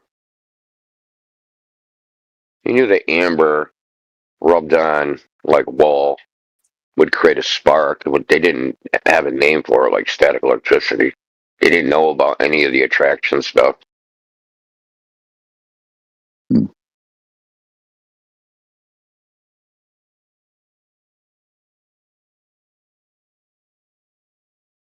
a good point. I'm just wondering how they thought they stuck to a ball before that.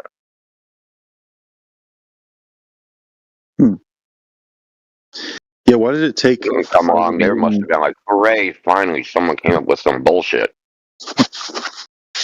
Why did it take Isaac Newton getting hit on the head with an apple before he finally figured out, like, oh, gravity? That makes sense. I'm more curious why he played with dolls and died from drinking mercury. Actually, this is what I'm most curious about. How he was barely passing mathematics, the Black Plague hits, and a year later he supposedly wrote the most groundbreaking mathematical book ever written. His mathematics was so bad, his teacher, his mathematics professor, wrote him a letter basically saying, "You're going to flunk out if you don't come back with better math." Now, either he took that to heart and like became the greatest mathematician in the world, or I don't know what. Well, he was probably afraid of getting the plague, so he stayed indoors and studied all day. Oh, yeah.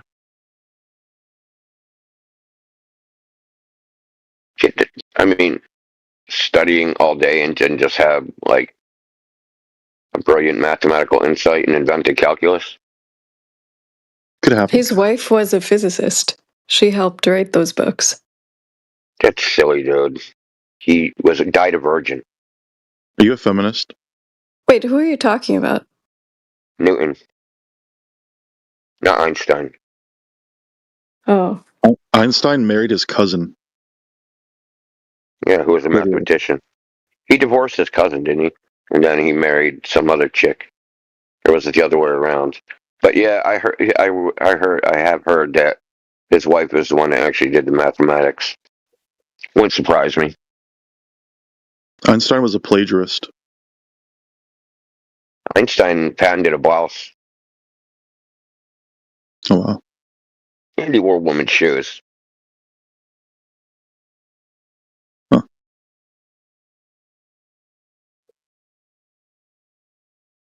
Have you ever seen the pictures of him wearing women's shoes? Vaguely. Sounds familiar. I assumed it was like photoshopped. No, they're real.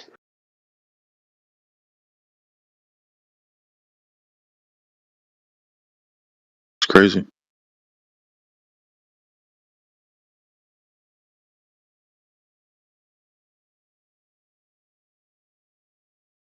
I really thought general relativity was bullshit when he came out with it. Only now do they think that they revere him, but at the time, the other physicists of the world, they took out a they took out a full page.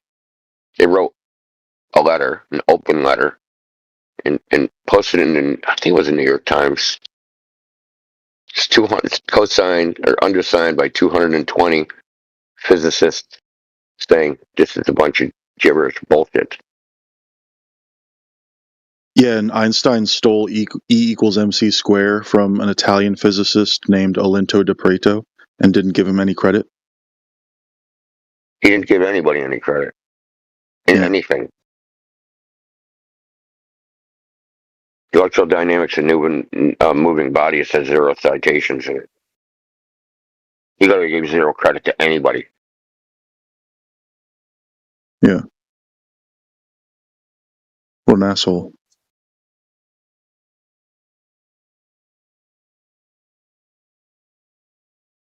Wait, so what about relativity do you disagree with? What about it? Well, I don't think the speed of light is finite.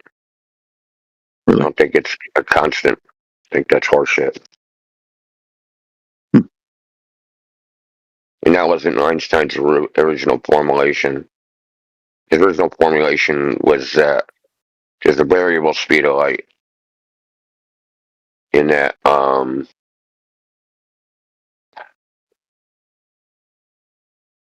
mass was malleable. That the mass of an object would change based upon actually change.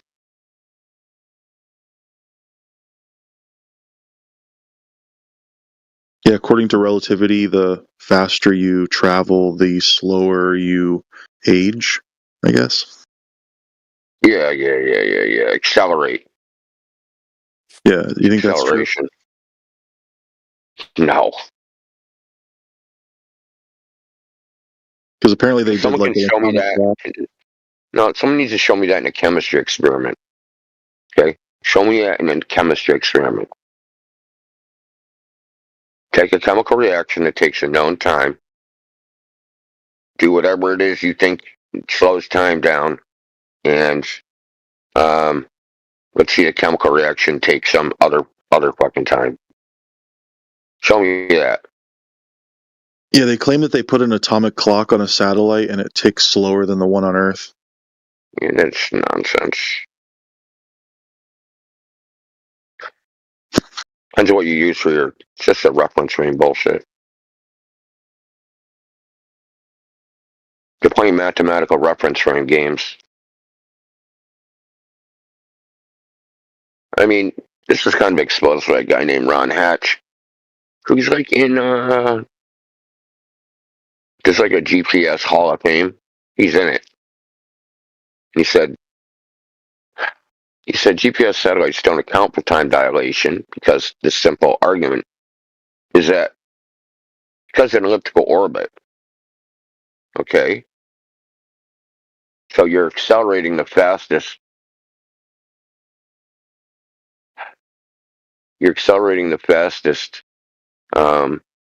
So your height in the gravitational well depends on your acceleration. So they cancel each other out, right? The velocity of the satellite would change the clock, and the height in the gravitational well would change the clock. So they would cancel each other out. He said they only compensate for one, they compensate for the accelerating one. They don't compensate for the height in the gravitational well. He invented something that's called the Hatch filter. You can easily find this on YouTube, him giving presentations about it. He worked on the pre-GPS positioning system called Transit.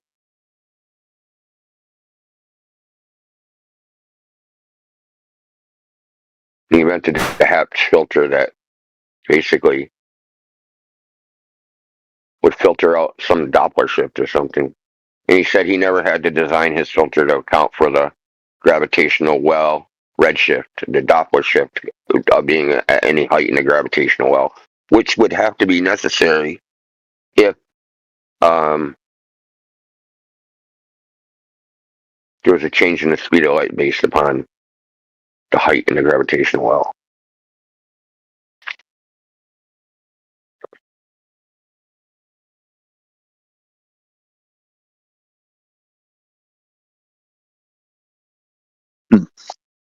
It's just mathematical gibberish anyway. Then you got the Hopwell-Keating experiment, where they took atomic clocks on planes and flew them in different directions. Dude, that was literally scientific fraud. Hawks? It's called a Hopwell, Hfele, Keating experiment. They took atomic clocks on two planes, flew them east-west. Well. And then they measured some discrepancy between the clocks, and it's nowhere near the predictions of relativity, even though they literally threw out a bunch of data that they took. They pretended it didn't exist to make it more because it was orders of magnitude different than what was predicted to happen. So they just pretended that measurement was never done and just threw it out. You know, a lot of these times when you actually look at the data generated, it doesn't match like what they published. This is a problem that's been happening in science and getting worse and worse and worse and worse and worse.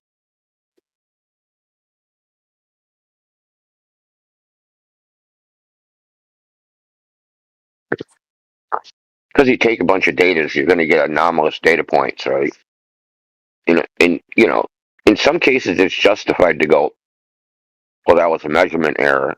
It's freaking, 2 orders of magnitude outside to like what we expect the measurement. That's assuming a lot, right? Yeah, unreasonable or unjustified error margins. Yeah. Well, yeah. So if they keep say that data point in, they'll have an error bar that's gigantic, right? So they just go, I'll throw that out, we'll shrink that error bar a little bit.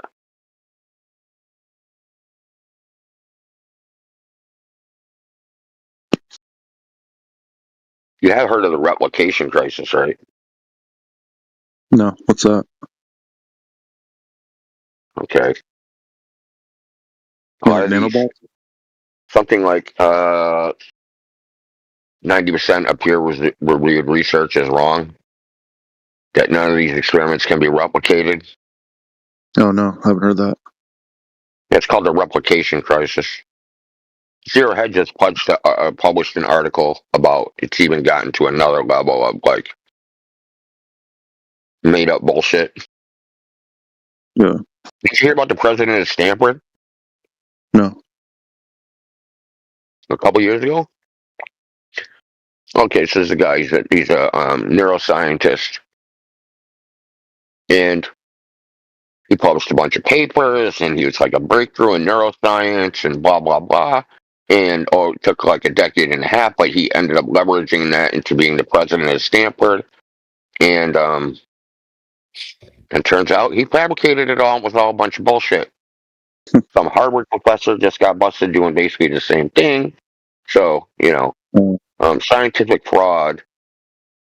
Yeah, They believe say has increased 10,000% since like 1975. Yeah, even as a globe earther, I'm losing faith in science just because, like, so many times you'll hear something that you were taught was true, and then they'll be like, "Oh, actually, yeah, it turns out it was bullshit the whole time." Oh, I saw a video on X, dude. It was called "Time Traveling Nutritionist." And he's like, "No, don't eat those eggs. You're gonna freaking die of a heart attack because of cholesterol." You're like, "Thanks." He leaves the room. He comes back. He's like, "Oh, sorry, we were wrong. Eggs are okay now. We don't really know what cholesterol is." Like, it was just so funny. That's so. He kept going. Like, you saw that video? No. I'm just agreeing with what you're saying because my experience was at one sitting I had like 4 or 5 eggs, as a breakfast when I was growing up myself because I loved them. Oh So yeah, I couldn't but understand it's just the funny idea because of he keeps coming cholesterol back. killing me. But he keeps coming back and like because during my lifetime, don't eat eggs, eat eggs, don't eat the yolk, eat the yolk. It's like because so that's what the skit's about him like he's a time traveler, so he keeps going. He's like, yeah, he gives him like advice from the future, and then goes back and comes and then has to come back and correct himself like 5 times. It's hilarious. Yeah, exactly. That's when you know that something is up. Something's well up. Then he's like, And I well, think it turns the out number you everybody gave was wrong about the whole thing. It's genetic. It has nothing to do with like what you're eating. Like, that's right.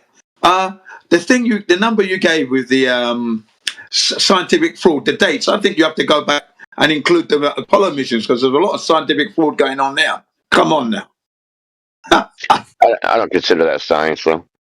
No, it's not science, of course not. But they were putting it out as science, weren't they? Yeah. That was a Hollywood production, Disney production. And they used to say that Mankind, Apollo 12 or 14, one of them two. It was like science for mankind. That's how they build it as. Yeah, they used to say that salt would raise your blood pressure, but now they're saying, oh, that's actually not true. So it's like, what the fuck is the point of science if they can't get it right? Yeah, exactly, yeah. Oh, I mean, in my lifetime, and they've gone through probably every food product that's been bad and good for you at the same time.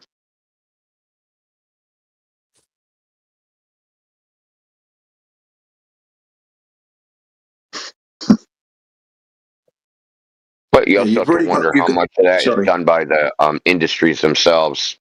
You know what I mean? Like, you just can't trust the. Only now do they like disclose their conflicts of interest. They never used to do that, and I'm not even positive now they even do it completely. And they still fudge data. Oh, that's what. Yeah, no, yeah. I'm with you on that one. I can't trust numbers that they give us. You know, I don't anymore now. It was Mark You know, the Twain main that media said, has been caught lying. You see, the main media has been caught supporting bad data. Right. So the main media are not giving you the truth.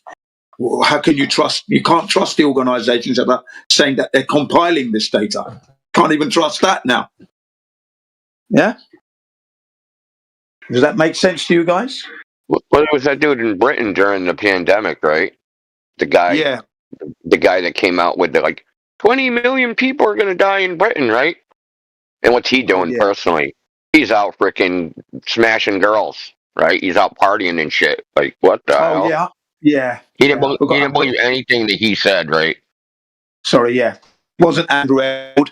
I know who you mean, and I don't like that character anyway. Yeah. It's turned out to be a molesting women. This guy. I know who you're talking about. Yeah, you know I never exactly what liked I'm him anyway. talking about. Yeah. You know why I never before, because apparently, let me tell you something. Way back in I think 2007 or 8, he came. He had a podcast where he invited Mark Sargent to have a conversation about flat Earth, right? And he did nothing but laugh. And the conversation that he actually had was about 5 minutes because he would only ask one question, tangent off to something else, and And then I thought, this guy's an asshole. Do you know what I mean, right? And then fast forward to the incidents that you just mentioned. I didn't realise that it was the same guy. And I thought, you're the guy that poo-pooed flat Earth. Look at you. No wonder you're a scumbag. Look at you. Wow. I just can't remember his name now. Don't like him anyway. Never did like him. But I know who you mean. Yeah. He just giggled all about flat Earth. And Mark Sargent, did his best to give the basics, no curvature, etc., etc.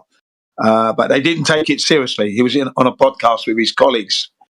And I just didn't like him at all. It turns out he's very famous in Britain, big influencer. And I thought, this guy's an asshole. You're talking about influencer. And then it came out that a few women were complaining that he molested them recent years. Well, I mean, what do you expect? That bad behavior was a sign of worse behavior. Yeah. And the guy I mentioned earlier, Andrew Wakefield, actually is a knight in shining armor. Okay, he's on our side, and he's very concerned about our health for us and our children. So, I salute Andrew Wakefield because he's a good man. The media harangued him to death. There's 3 types of lies, damn lies, and statistics. It's very easy to lie with mathematics. It's trivial. Yeah. Absolutely. I mean, it doesn't mean the mathematics is incorrect. The mathematics can be completely correct, but you're taking your mathematics and saying, "Oh, these mathematics, they're actually reality." That's where you're making the connection. That's where the lie is. Especially when you lie by omission, which you can do in mathematics very easily. Mm. Yeah. Well, just cancel that variable out like it don't exist. Why'd you do that? Because it makes the equation balance. Like, what the hell? Why'd you want to leave that in there? Because we have that little, whatever that variable represents in reality, that thing actually exists. Yeah. I thought it was fascinating that the ODD video, which is I think about 3 minutes long, 5 minutes, and it showed all the media saying the exact same thing, word for word almost. Yeah? Whenever they're promoting some kind of something we had to go and get. And they all said the same thing, same lines. It was like and he had all the Valentine's screens Day or up. something. He had a wall of and TV Mother's screens. Day and Easter and like a bunch of different holidays. Yeah. Like every holiday, dude, it is pretty creepy him showing that. I already knew that was true though, because they did a poll of newspaper editors back when newspapers were a thing, and they asked them where do their news stories originate? Like, where do they get them from? Like, how do they find out about them, the ones they publish in their paper? And they said that 80% of them originated from corporate sources. Yeah, that's right. In fact, I'm sure you may have seen this one where I think it might have been part of that ODD video. There was a group of reporters that wanted to report the truth, and then the CEO of the organization they work for said, "No, we tell you what to write. We tell you the news, and you write that." And then they left because they couldn't. That wasn't ethical, was it? Remember that? Yeah, it was Monsanto. Oh, thank you. Yeah, they did. It was in Florida. It was a Fox News affiliate. They did a story on Monsanto. Yeah. They were gonna. So it was like a series. It was like, expose, like a series. And then, Monsanto complained, and the editor told them to change the story, and then they got fired, and they sued Fox News for wrongful termination, right? Yeah. And the courts found that news has a right to lie. They don't have to tell the truth. That's right. That was a shocking thing. That's right. Yeah, they sued for free speech unfair includes. dismissal. I think it's They called. said free speech includes lying. Yeah, disgusting. Yeah. That was back 2010 or so when I was looking into the Monsanto stuff. It was shocking. The world according to Monsanto. You've got to watch that one, and then the Monsanto papers. What did they know? When did they know it? It's brilliant. Yeah, I see you've been busy there, India. You've seen a lot of things there. Boy, yeah, they should put you on the TV. Monsanto You know what I mean? thing. That was it. That was the Monsanto thing when everybody was like saying stuff about it back when they first came out, like Roundup. Oh, that's a conspiracy theory. They would never do that. They didn't do, you're just crazy. And some Spanish scientists went and actually did the work to prove it. Yeah, tested it. Roundup was freaking poisonous. And Yeah. That's why there's a French advert, right? Before it used to say biodegradable, but they had to remove that because it didn't biodegrade. It just wasn't biodegrading, the Roundup stuff, right? And the French guy goes, "Oh no, I see they've changed the name. It mustn't be biodegradable." Yeah, it was really funny how they exposed this stuff, and Roundup and Monsanto was swearing blind that it's okay, it's not harmful, it's not carcinogenic, but it was. Well, and it is. Isn't the scary thing that they still use it everywhere? Yeah, it's very true. I informed my students here because the Japanese are keen gardeners, so I showed them the documentary, I showed them the Roundup that they're using, and I said to them, "You see this?" Translated it into Japanese for them. I said, "That's what's wrong with it. You shouldn't be using it in your garden. And for your soil to get clean properly, 25 years if you've been using it for a long time. Okay, so get in there and stop using that, and use a natural pesticide and stuff like that for your soil. You can make it yourself using garlic and that." And I showed them a link to, and yeah, they were thankful. They don't use it anymore, and they looked into it themselves and they were shocked. So yeah, and there's that black guy and an Australian couple. The Australian couple was they found in favour of the Australian couple, and they were going to receive $2.5 billion from that Monsanto Roundup Ready. And then the black guy who was a landscape gardener in a school, and he was spraying it everywhere, and he got that. Something Hodgkin's lymphoma, skin disorder, and he was set to get like $900 million, just short of $1 billion anyway. But Monsanto was appealing all this stuff, but mind you, they weren't going to pay up straight away. But they'd already lost the case, but they were on appeal now. The documentary that I watched, I think it's called Genetic Roulette: The Gambling of Our Lives, stated that the lawsuits are going to be in their thousands. It's the beginning. This is when Bayer had just acquired Monsanto at the time. The shareholders were very, very upset because the lawsuits were coming thick and fast. Yeah, well, glad I don't eat that stuff anyway.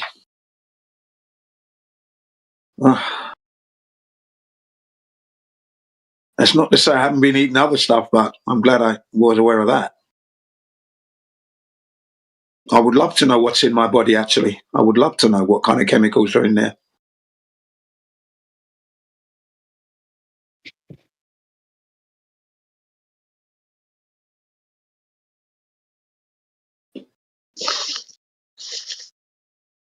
Yeah, a number of years ago, I was spraying some Roundup on my yard, and I got like a little bit of mist on my, like on my ankles or whatever. So now I'm kind of scared. Yeah. Non-Hodgkin's lymphoma, I think it's what it's called. And it's a skin disorder. It's a rash that goes all over the body, top to toe. And he had the suit on, and it somehow got through, and his body's covered in all these lesions right across his back, his legs. Oh, nasty rash. And they said that he was going to die, this black guy as well. He only had it's terminal. Okay. So they awarded him like $800 odd million, I think he got. Right. And he hasn't got it yet. I don't know if he's got it yet, but that's what he's been awarded from his court case. And after that, the Monsanto was stating that they were going to appeal, especially the other one with the Australian couple that were using their land, and they got 2 point something billion they were awarded. A lot of money. That was just 2 cases. And then, there's thousands pending against Bayer/Monsanto, because Bayer has acquired Monsanto.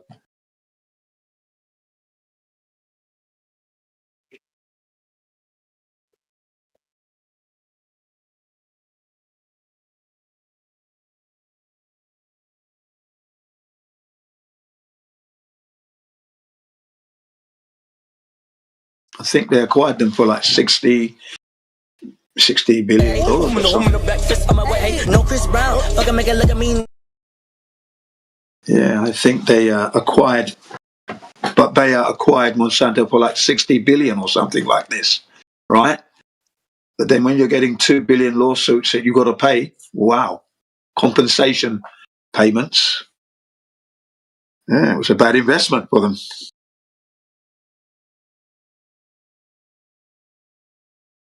The other good thing is when I went to Hawaii in 2010, prior to going, I discovered that Hawaii has been the GMO laboratory of the world. Hawaii, and they'd been successful in pushing out these chemical companies because it's just poisoning the soil. They were losing customers in like Japan. Used to buy the papaya, but they said if it's GMO papaya, we're not interested.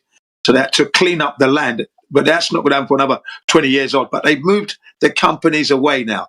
They've got rid of the companies. Now, when I went in 2010 with the family and we're driving around, because we're going to the beach every day, different beaches around Hawaii, and it looked like a war site where they're not growing anything. That land looked ugly, like a battlefield, and they can't grow anything there. Okay, and I noticed that, and I thought, wow, this is what they mean. Look at it. Oh, terrible. Land they can't use. It's just sitting there ugly because it's poisoned with the Monsanto chemicals and that. Yeah, doesn't look good. That was in 2010. It was still the same when I went in 2012. Hadn't changed. So there you are. We've got lots of beautiful land that they're not using because it's poisoned.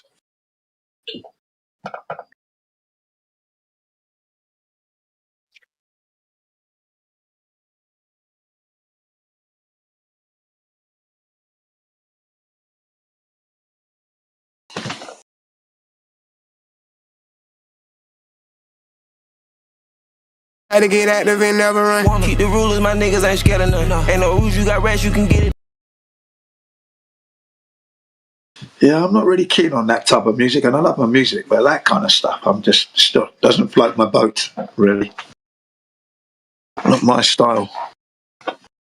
And I love my jazz funk, soul, rap, hip hops, but I find that like junk, really.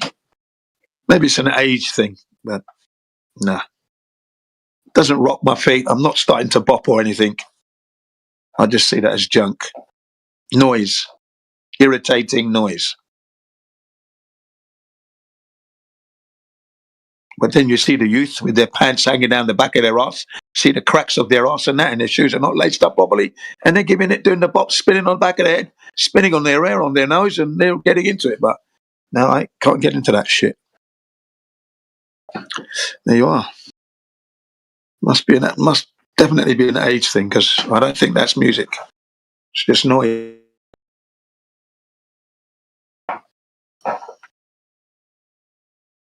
What's your opinion on Brixton? Now, Brixton in London, because that's why I grew up in London. That's the only Brixton I know. Right. Oh, you're talking about Brixton in London, yeah? Yeah. Oh, well, it's changed. The demographics has changed a lot. We've got in Brixton now, there's a lot of Eastern Bloc Europeans in there now. Okay. It's always been a hard place to live for black people. You know, they've had it hard in Brixton, but sometimes it's down to their own making as well, though. Right. And I used to belong to a party called the Black Freedom Party, National Freedom Party. Okay. But they were always talking about racism and that. And I stood up and said, look, I've been coming for a few months. We're talking about a lot of racism here. And to me, racism is like a water off a duck's back. It doesn't affect me. I deal with it at the time and move on. That's not something that I'm worried about. We need to work together here. How can we better ourselves? And how can we improve our conditions? You know, that's what I'm more interested to hear. But it didn't last long. I left anyway. But so Brixton is a diverse area. You know, but I've noticed that there's a lot of more of Eastern Bloc people have moved in. You know, that's all I can say about Brixton. It's had its riots, of course. Racial riots happened twice. You know, that's all I can say about Brixton. Yeah, I used to work there doing the security as well. That's all I got to say about Brixton. Yeah, I noticed there's a trend where a lot of people wear ski masks or something. I am not aware of that. Not aware. That must be a new trend then that I'm not aware of. Remember, I've been out of London for 26 years, mind you, so Brixton has changed. The last time I was in Brixton would have been in 2004. That was the last time I was in Brixton, and I'd noticed a dramatic change in the demographics. Eastern Bloc people were living there. Okay, so that was the thing that I noticed. The house prices have risen, and they've risen right up to now. And Brixton is adjacent to a place called Clapham, which is quite a wealthy area in Clapham. Yeah. Are you still in the UK? No, I'm talking to you from Japan. Oh, wow. Been here for 26 years. Ohio. Ohio gozaimasu. Actually, it's konbanwa, actually. It's evening now. But if you're in the morning your time, then Ohio to you, of course.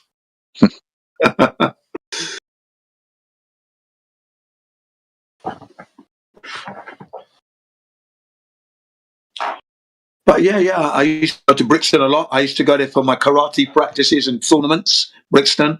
I used to do security in Brixton, and I was always passing through Brixton to get to Clapham and to go south towards Gatwick Airport on deliveries and that. Famous big road is called Brixton High Road, and then you've got Cold Harbour Lane, which is a very long road, which joins Brixton, and then it takes you eastwards. And when you keep going along Cold Harbour Lane, it takes you to some beautiful parts of England.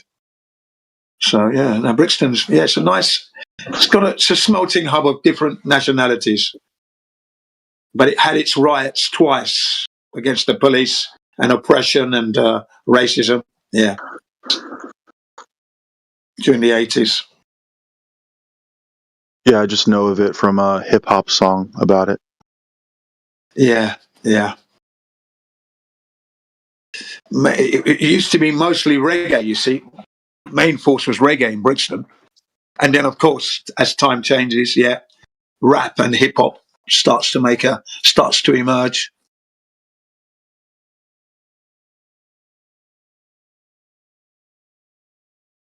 You could always smell weed in places, you know. smell of weed as you walk down the road.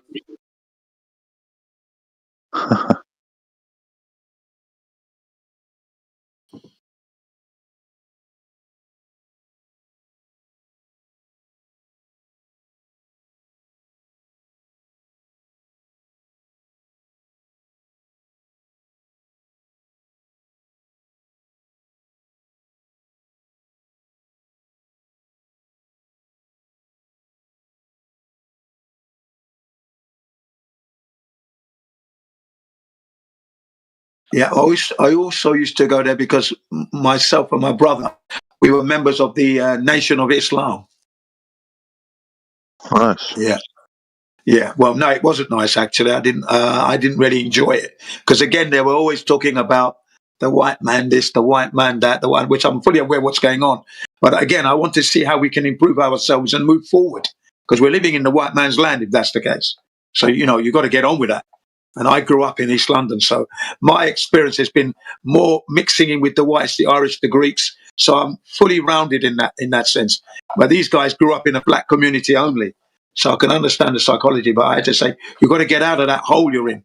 Because, this is not making sense, this, racist all the time. I wasn't enjoying the experience.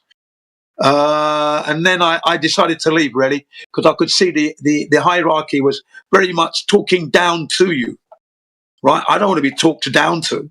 I'm a member. Don't talk down to me. Not even my father doesn't talk down to me. What are you doing here? So I left anyway. My brother's still a member, by the way. He's still there, hanging on all these years. He got some threats one time. He was getting married to a Jamaican woman. Someone else kind of like had their eye on her as well. And he was receiving death threats on the phone, right? And I didn't know that until one day I visited him and he got this phone call and his mood changed. I said, what happened? Who was that phoned you? And he said he doesn't know who it was, but he got death threats. I said, okay, well, the next time it happens, I'll deal with the phone call. And then one day it happened where somebody phoned up, right? And I could hear the voice. And I knew instantly it was from the Nation of Islam. I said, look, you know who I am. The black guy that rides the motorbike, yeah, his brother, yeah? Well, if you do this again, I'm going to come down there and I'm going to embarrass you all in that fucking hall. You understand? Okay. And then it stopped. No more death threats. Because I called him out. I said, it's Nation of Islam. I said, you should be ashamed of yourselves. Okay? Bloody hell, couldn't believe that was going on. Because my brother was going to marry this woman, which he did in the end. He got married. And, he would get someone else fancied her, and then he was sending death threats. I thought, it's stupid. But there you go. That's what goes on. I left the organisation. I only lasted like 3 months back in 1988. Didn't last long there. Wasn't my cup of tea. Too much hypocrisy going on. I just want to get on with it. Let's make ourselves better. Let's try and make conditions. Let's air the grievances we've got with the government. And okay, well, let's do that. Come on. You're living in a white man's land here at the moment. Okay, you're in England. Okay, wake up. I've always lived my life as it doesn't matter where I am. I have a right to live on the land. So don't start hassling me, because I'll give it straight back to you. Yeah. So I don't have a problem with racists. I can deal with them quite easily.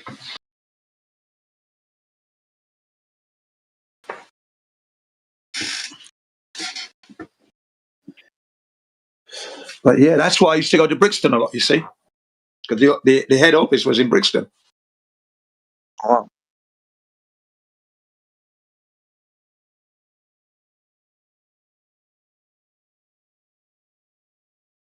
And didn't they just have like a big march in Britain with like far right sort of people? Yeah, I think the most recent one is because they're marching against the immigration that's coming in. So many people coming in, illegal and legal as well, and it's just out of control really in Britain. That's the most recent one. But in recent years, I have really liked the marches against Israel and what they're doing. And these are the youth of Britain, so they've learned the history well, and they've seen the truth now that Israel is wrong in harassing the Palestinians, and Gaza. They're wrong to do that. And the British people, the youth in particular, were out there shouting out that it was wrong. So I did like that, because I never heard people in my generation go out on a march. And I'm 63. So the youth actually doing that, I was really, really moved. I felt good, glad, really glad that they did that, because it had to be done. Yeah. I agree. Yeah. Yeah, Jin, the UK government is out of control. Somebody need to do something about it, man, because it's just getting more ridiculous at the moment. Yeah, I know. And they want to mandate digital IDs. And if you don't have a digital ID, you cannot work in the UK. That met with instant resistance. I think 3 million, within an hour or two of him making that statement, 3 million people basically sent a petition to him straight away. Yeah. Obviously, social media, that was. But it was good. You know. Yeah. All governments are out of control, to be quite honest. I mean, look around us. Go and look at each country and see what they're up to.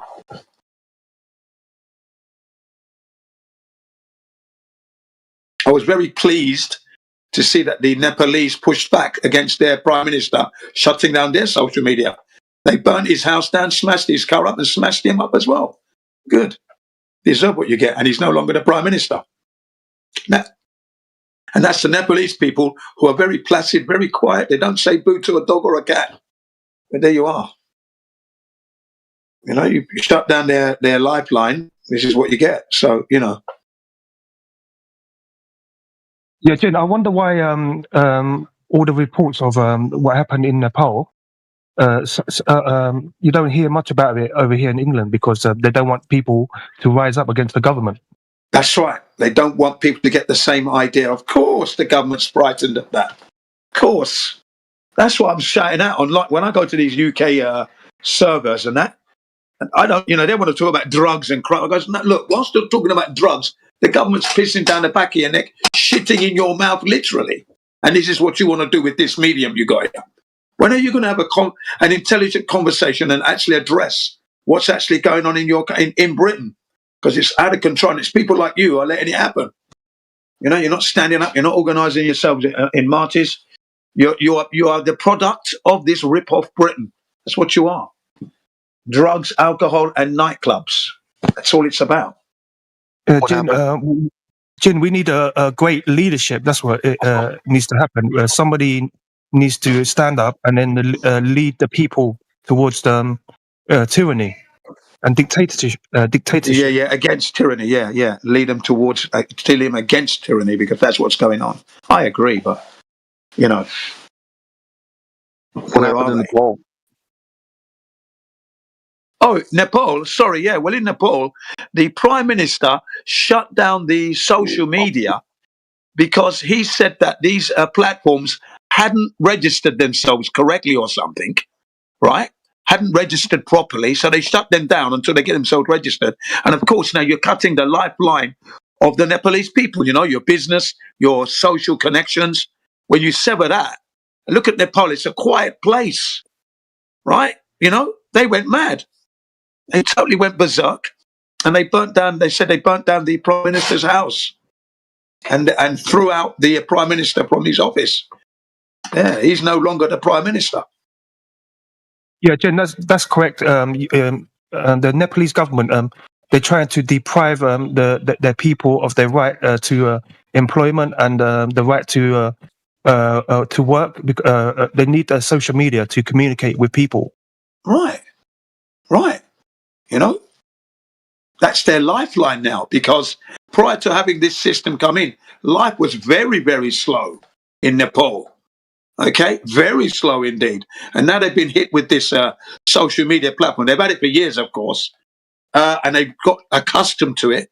And now life is moving at like lightning speeds compared to what it was before. And then you shut it off. I was really glad to see that happen. They became instant angry.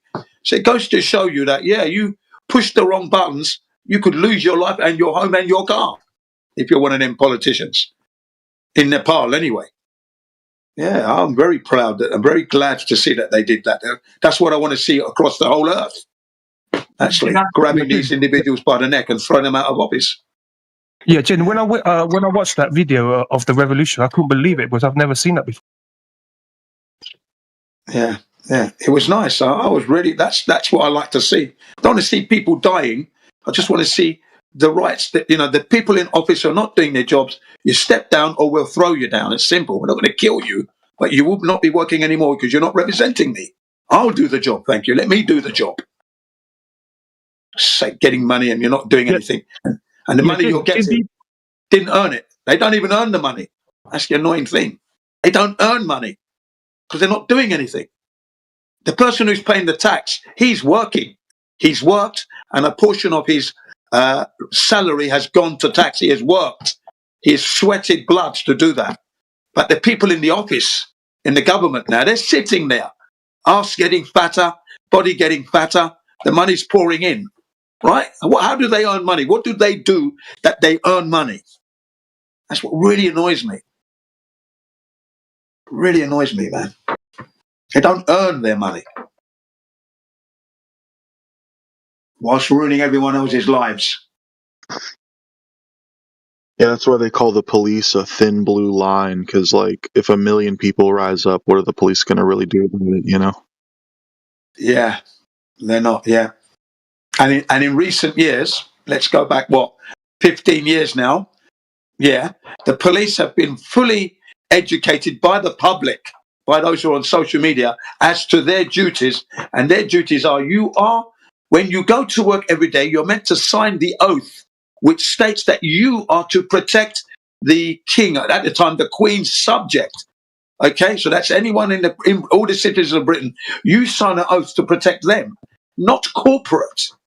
So now you've got arguments between like the bailiffs who are trying to get money from you because you parked your car right somewhere, right, and you haven't paid the bill because you didn't think it was right to pay that bill. So the billing company employs the bailiffs to come to your house to get the money, yeah, right? But they don't have any right to enter your house unless you invite them in. So the police are there, and then the people are saying, remember your oath here. You're not to support the bailiffs because it's a civil situation between me and the bailiffs. Now, if a company has paid my bill, I don't owe them any money, kind of thing. Okay? So, sorry, bailiffs, I'm not inviting you in. I don't know who you are, really. Got nothing to do, shut the door. Boom, that's it. Lovely. So the police have had to be educated on their part, because before that, they would support the bailiffs and drag you out of the house, the police, because you haven't paid your money. Well, that's illegal. That's not what the police are meant to do. You're meant to uphold the law, and the law is civil law. It's got nothing to do with you. It's not criminal. It's civil. That's between the company and the individual. And then it's down to the company to send letters. I don't have to adhere to these letters. I can just throw them in the bin. I don't recognise them. Who are you? And that's that. It's a civil situation. So the police have had to learn their position properly, learn the law correctly. Yeah, so that's been good. I do feel that that's been good. There's a lot of people not paying their council tax, which is the residential tax in America. They think that's wrong. They're not paying that. Good luck to them, of course. More power to their elbow, and parking tickets as well. Shove them up their asses. It's bloody annoying. You can have a car, but you can't park it. Oh, thanks. You've got to keep on moving. The only place you can park is outside your front door, if there's a space. What's your opinion on having like a flat earth political party? I don't think it's necessary. We don't need a political party at all. I just think people need to become aware of the situation of the deception, right? And then shut down these organizations that are sucking the money. The space budget money, that's got to go completely. Satellites money, get rid of that. All that kind of expenditure has to stop. And then re-educate the people properly. Therefore, you don't need a flat earth party as such. I mean, what would be the benefit of it, apart from educating the pros and cons? That can be done in school, if the education is working properly. What do you think?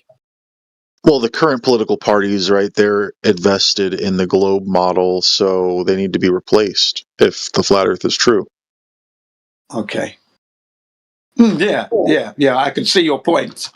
I think education at school can be taught at education. Then you wouldn't need the party as such, because I mean, what else would the party be able to do for the public? Let's say they're educating. Is there any? I mean, you tell me. Is there anything else that you would think of that the Flat Earth Party could do? They could start like a exploration program of Antarctica and the container. Okay, I'd be for that. I'd agree with you there. Yeah, that's interesting. Anything else? Well, as a party, you could also go for educating on all the other histories that have gone on, the conspiracies, because it does open the door to a lot of that. But if you're talking about flat Earth and you've got to keep it on topic, flat Earth, then okay, Antarctica, fine. North Pole, fine. Space, moon landings, fine. So yeah, again, that can all be taught at school. That's my position there. But I get your sentiment, though. I do understand your sentiment. Yeah, good. Like you said, all the other parties are into the heliocentric model, and they've grown an industry out of that. So yeah, I do understand what you're saying.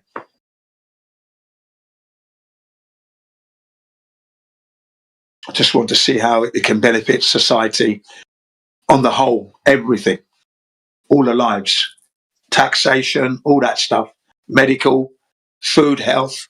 So if the Flat Earth Party can get into that as well, then yeah, why not have it then? Mm-hmm. Yeah, what are their policies going to be? What's their manifesto?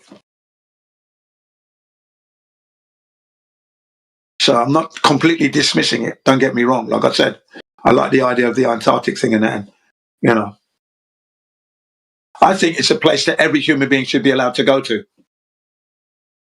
Yeah. And visit both North and South. If there was a South Pole, that is. So yeah, every human being should have the right to go and see that.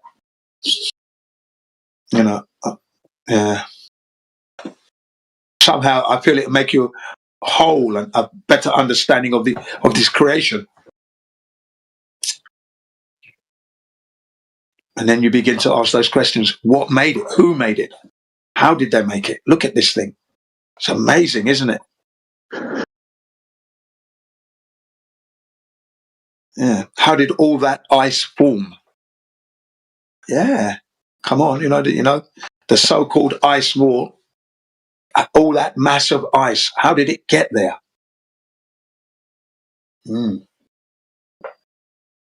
It's crazy. There's no trees there, so you can't build anything with wood. You have to build it out of ice and snow. Yeah. Like an igloo or something. Right. Now you say that, but I've seen images of parts of the ice where it's opened up and there's grass growing out of there in Antarctica. Now, could that have been a CGI image? I don't know. So that's why an investigation is necessary. What's underneath all the ice? Is there more land? Yeah. Yeah, probably deep if you go deep enough. Yeah. So the images that I saw was where the ice had worn away, eroded to expose the rocks. And a bit of bush and grass and that. You understand? Yeah. So I'd have to relook that, try and find that again. But that was back in 2016, 17. That's when I last saw that material. But yeah, I'd love to go to Antarctica. Really would. The one thing that I'd be looking forward to is breathing in clean air. Yo, Jin, I just I finished my TFE video. You should check it out. Okay, have you posted it in this server? No, but I DM'd you. Oh, thank you very much. I'll check it out. I'll check it out later on. But thank you very much for that. I do appreciate that. Let me click on it now and have a look.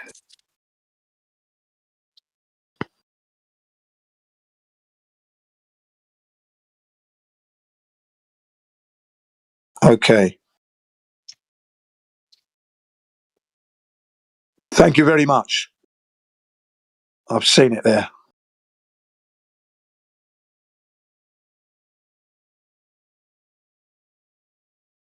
Just reading the side chat too. That you give me that one, yeah. I'll look at it later on. I'd love to go to Antarctica. You know that. I'd love to go there. Yeah, that would be cool. They definitely didn't go there for the final experiment. Yeah. It's most definitely. It's the most definite place I want to go to because, like I said, that clean air. Clean air. Can you imagine that? Just breathing in clean air. Yeah. Mm. Do you guys think that Witsit was like in on it? I don't know what to think with Witsit at the end of the day. I really do not know what his role is, but I was never really a follower of Witsit. He was just another character that used to come into 24/7 and, do his stuff, and that was it. I questioned his his kind of connection, should I say, or emotional connection to Donald Trump, and that was maybe 4 years. When Donald Trump was when the QAnon stuff was going on, and he seemed to be implying that Donald Trump was going to be the savior of the world. And I said to him, hang on a minute, as a flat earther would say, you sound like you're a voter, but no flat earther should be voting. What are you talking? The reason we're in this trouble is because of the stupid governments and that. And Donald Trump is definitely just a puppet. He's nobody that's going to save the world. So are you a voter? And that's what I left it. And I just put him down to just another bod who's confused. That's it. So whether he was in on it or not, I don't. He was chosen to go, so that gives him a strong connection there. Right, so the possibility is there. I haven't written it off. That's what I'm saying. And why play shenanigans with the vaping? Why would you do that? Why would you deceive us? Either you've got breath coming out of your mouth or you haven't. What's going on? Why would you do that? And I thought he was a very fit man who was into his marathon running and that. Why would you be vaping? It's worse than smoking a cigarette. Vaping is actually. So that shocked me that he was a vapor. Lost less respect for the guy now, So yeah, I don't really look at Witsit stuff. I don't really follow him. Honestly, I don't. Oh yeah, I stopped watching him after that. Yeah. I wasn't. It was the Donald Trump incident for me that I just switched off completely. I just said, just another bod, really. Initially, I also believed that Trump was like a good guy, but that was like 2 years before. But like recently, I just learned that he's also part of the Freemasons. Well, there you go. Yeah, I know. Yeah. I just tend to look at what they're doing, and I'm not really concerned either way. They're not the ones that I don't get my information from Witsit. Okay, I just do not. He's not really on my list. Go ahead. Yeah, he knows a lot of stuff. He's intelligent. He knows a lot of stuff. Yeah, I'm not going to knock him on his intelligence and that. But how is he using his intelligence? How is he using his intelligence to interact with us? Are we better off because Witsit's there and we're growing and we're rising? And are we? I don't know. Yeah, the TFE experiment, when he was involved, I was pretty much, skeptical after that. Like, everything which came out of his mouth, like, pretty much, so suspicious. Yeah. Not to straw man the model, okay? Not to straw man the model, but we're going to go back to July of last year, because that's when he was all finalised that he was definitely going. And he was in the Earth Awakenings. I said, okay, Witsit, so you're going to go now. Okay. So are you going to have you can take your compasses? Okay. Are you going to document it when you go anti-polar? Are you going to go upside down? That's what I said to him, because you're on that ball.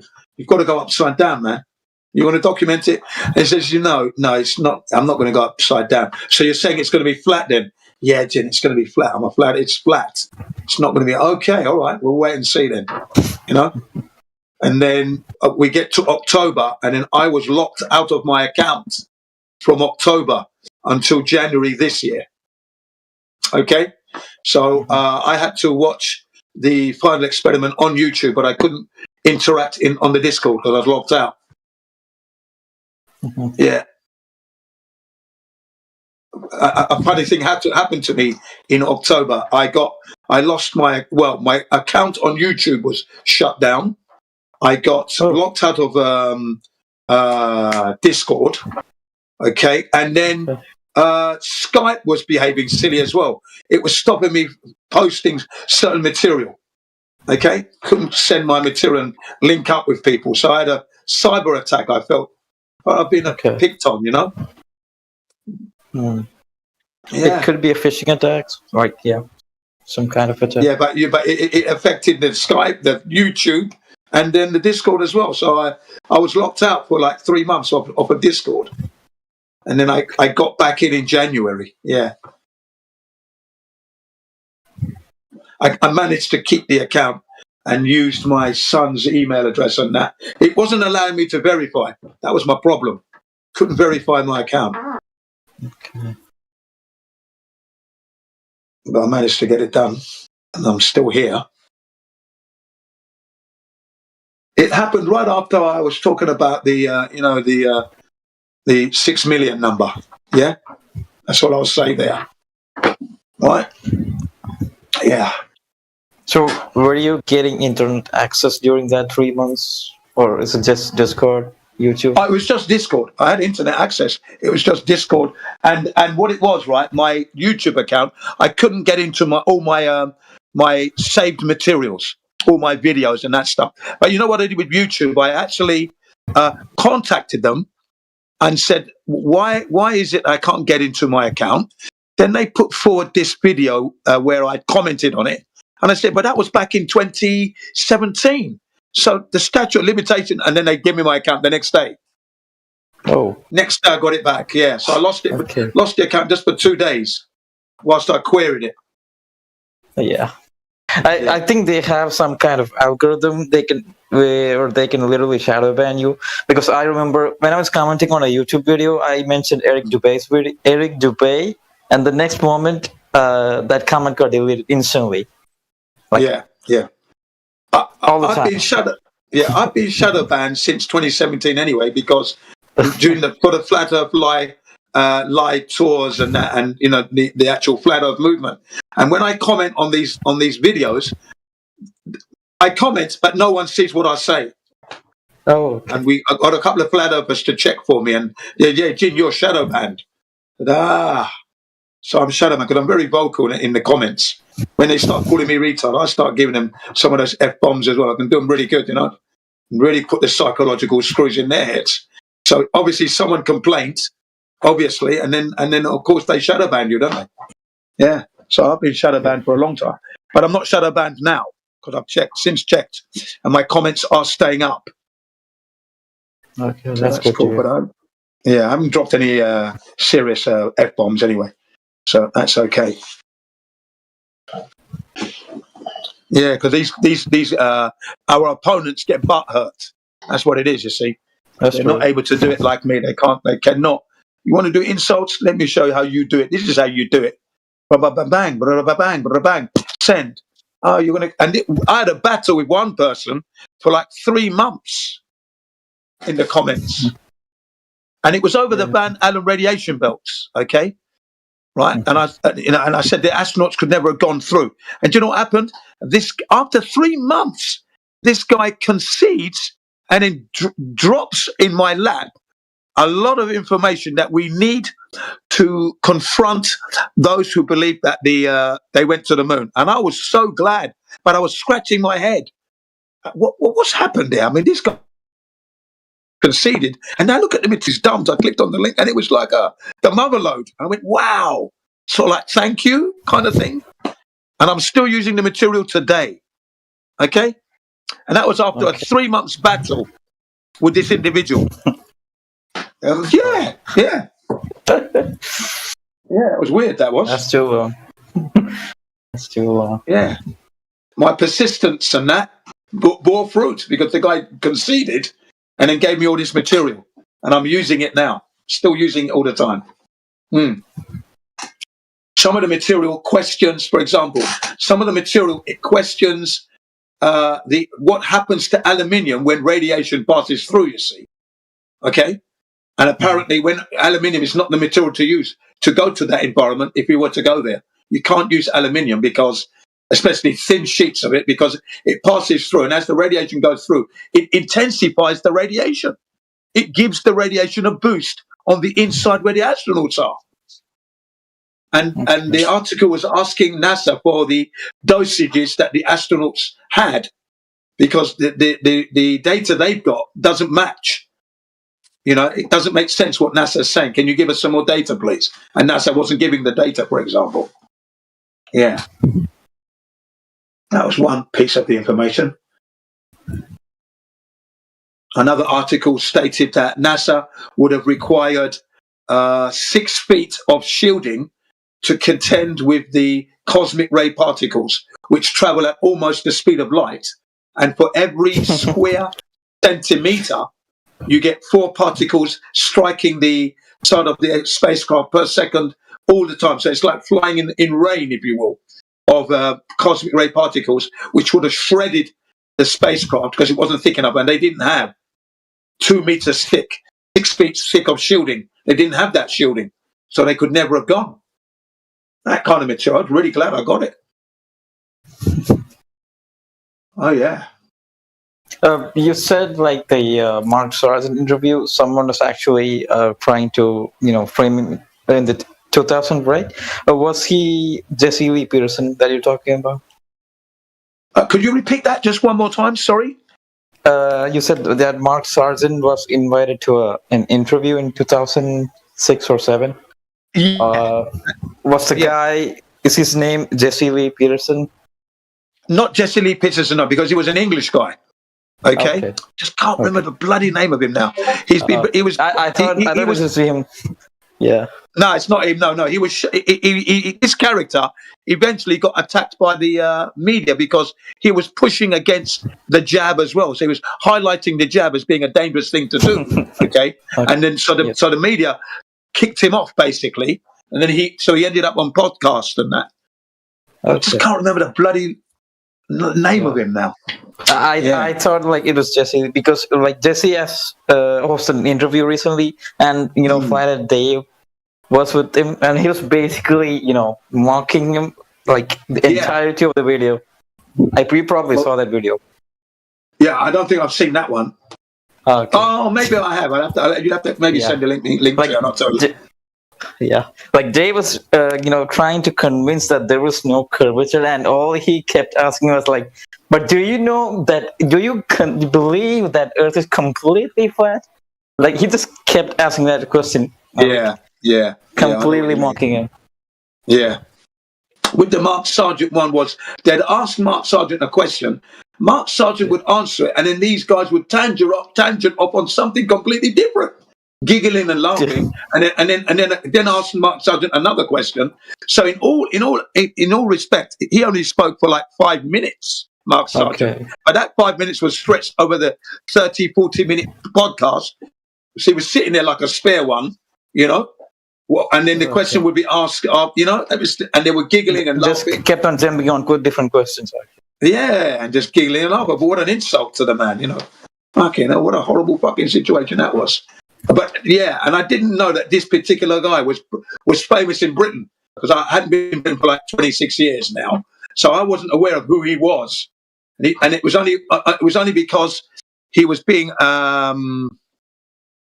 shunned because of his position on the jab, and then there were women who were saying that he was harassing them, sexual harassment claims was coming up as well. Well, look at this geezer. Can't believe that this is what you've turned out to be. You poo-poo flat Earth, and you turned out to be a almost stalker / racist / terrible. Yeah. Yeah, I just can't remember his bloody name now. This we're talking about? Some English I can't call him a reporter, or he had his own show at one time. Piers? Sorry? Was it Piers? Piers Morgan? Not Piers Morgan, no, but like Piers Morgan. Same time as Piers Morgan, yeah. His bloody name. I'd put him just a bit lower than Piers Morgan. I think Piers Morgan's more established than this particular character. Gotcha. But he was making headlines and he was really prominent out there in the media world. He definitely was. Just can't remember his bloody name.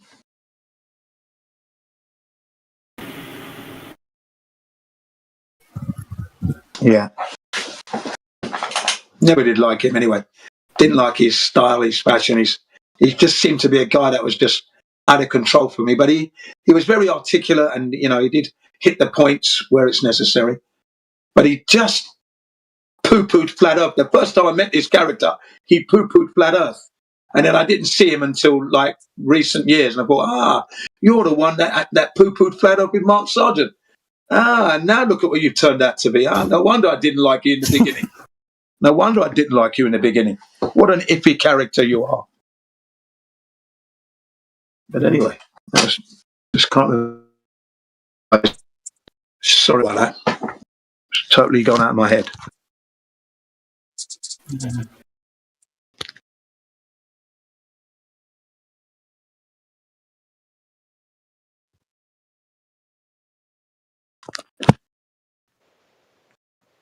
Morning, y'all. Morning. Hope all is well with everybody. Yeah, as well as can be, yeah. Of course. You've got to make that well yourself, yeah? You've got to make it because there are entities out there trying to stop you from being well. But yeah, of course. Oh, do well. Do well, be well. Yeah, thank you.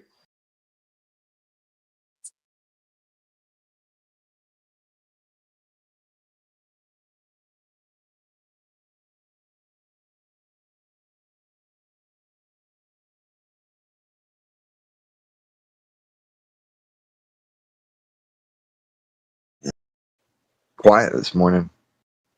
Need to get some Globies in here so that we can have some controversy. Yeah. Just Reddit post. Which welcome to whoever see what you guys think about it. Sorry, Mansky. My bad. We overlapped in speaking.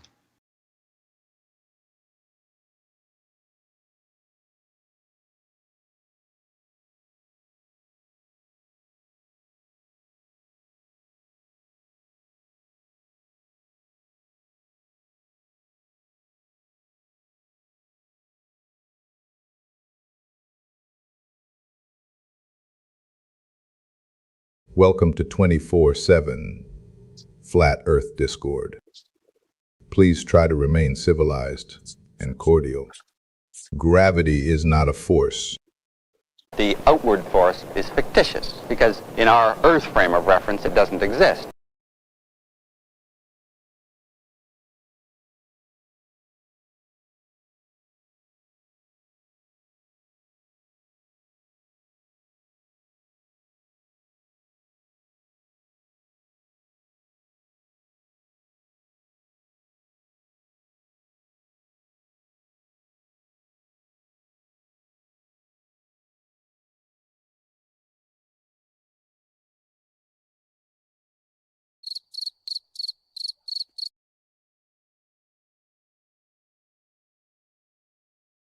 I must have been at it all night, and now everybody's exhausted and just waiting for the next round.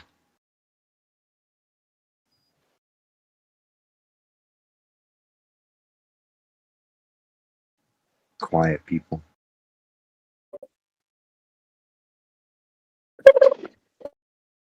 Are there people that can mute others in chat without being actual moderators?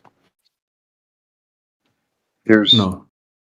Well, the staff here can, but they're not likely to, unless somebody's doing something incredibly wrong. All right, I got fear banned from posting in chat earlier today by some dweeb, and now I can't post something interesting. Oh, I'll fix that up.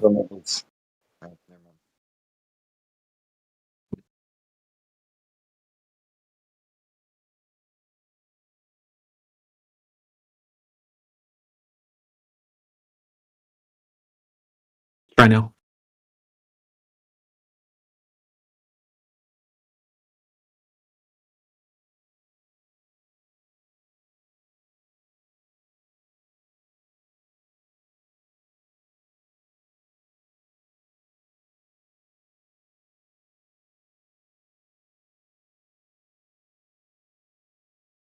You guys have probably seen this, right?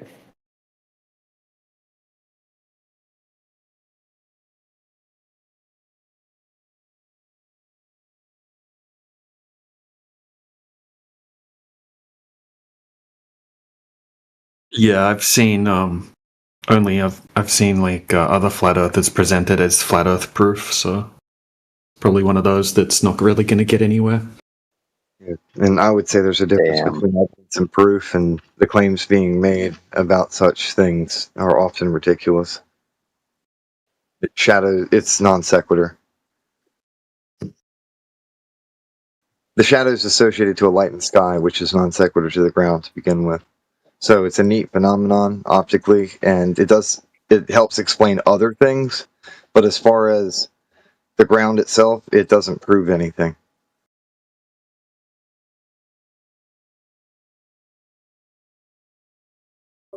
Okay. It's for the same reason the Eratosthenes thing doesn't prove anything for either side.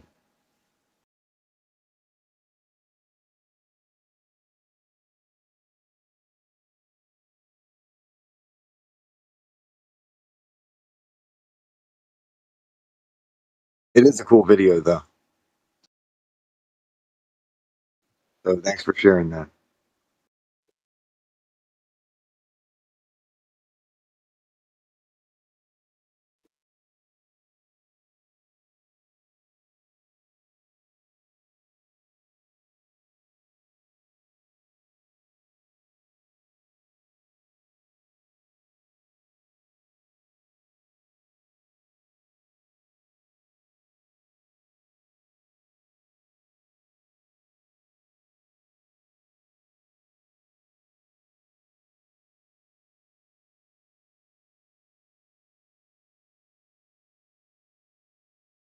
Okay, I remember the name now. I looked it up. It's Russell Brand, if anybody was interested. Russell Brand. Do you know the guy? Russell Brand? Yeah. Yeah. Very annoying. Pretty annoying Yes. guy. The very first time I heard Russell Brand, right, he was poo-pooing flat Earth back in 2006, 8, at that period, okay? I was listening to him on a podcast as I was jogging. I was doing my laundry. You know, I listened to music or I listened to a podcast. So I was listening to this Russell Brand thing. Didn't know who he was at all. Don't know the guy at all. So I'm jogging. And as I'm jogging, I'm getting annoyed because, you know, he's asking questions. Mark Sargent's answering. And he's just laughing and giggling and then talking about something completely different. So I got quite annoyed with the guy. And I thought, this guy's just an arsehole. So then, you know, I finished my run, done my laundry, when I never thought about it ever again, you know. Still got I tried to keep the podcast, but, you know, I don't think I've got it anymore, but I had it. And then Russell Brand is now being shunned on main media, right? This guy, you know, because of his position with the jab thing, okay? Right. And I thought, wow, this guy, when I heard it, I only recognized him by his voice because I never saw his face on the podcast, right? So the voice was familiar. So I kept listening to him. I thought, is this the same guy? Kept listening. I thought, this is the same guy, isn't it? It is.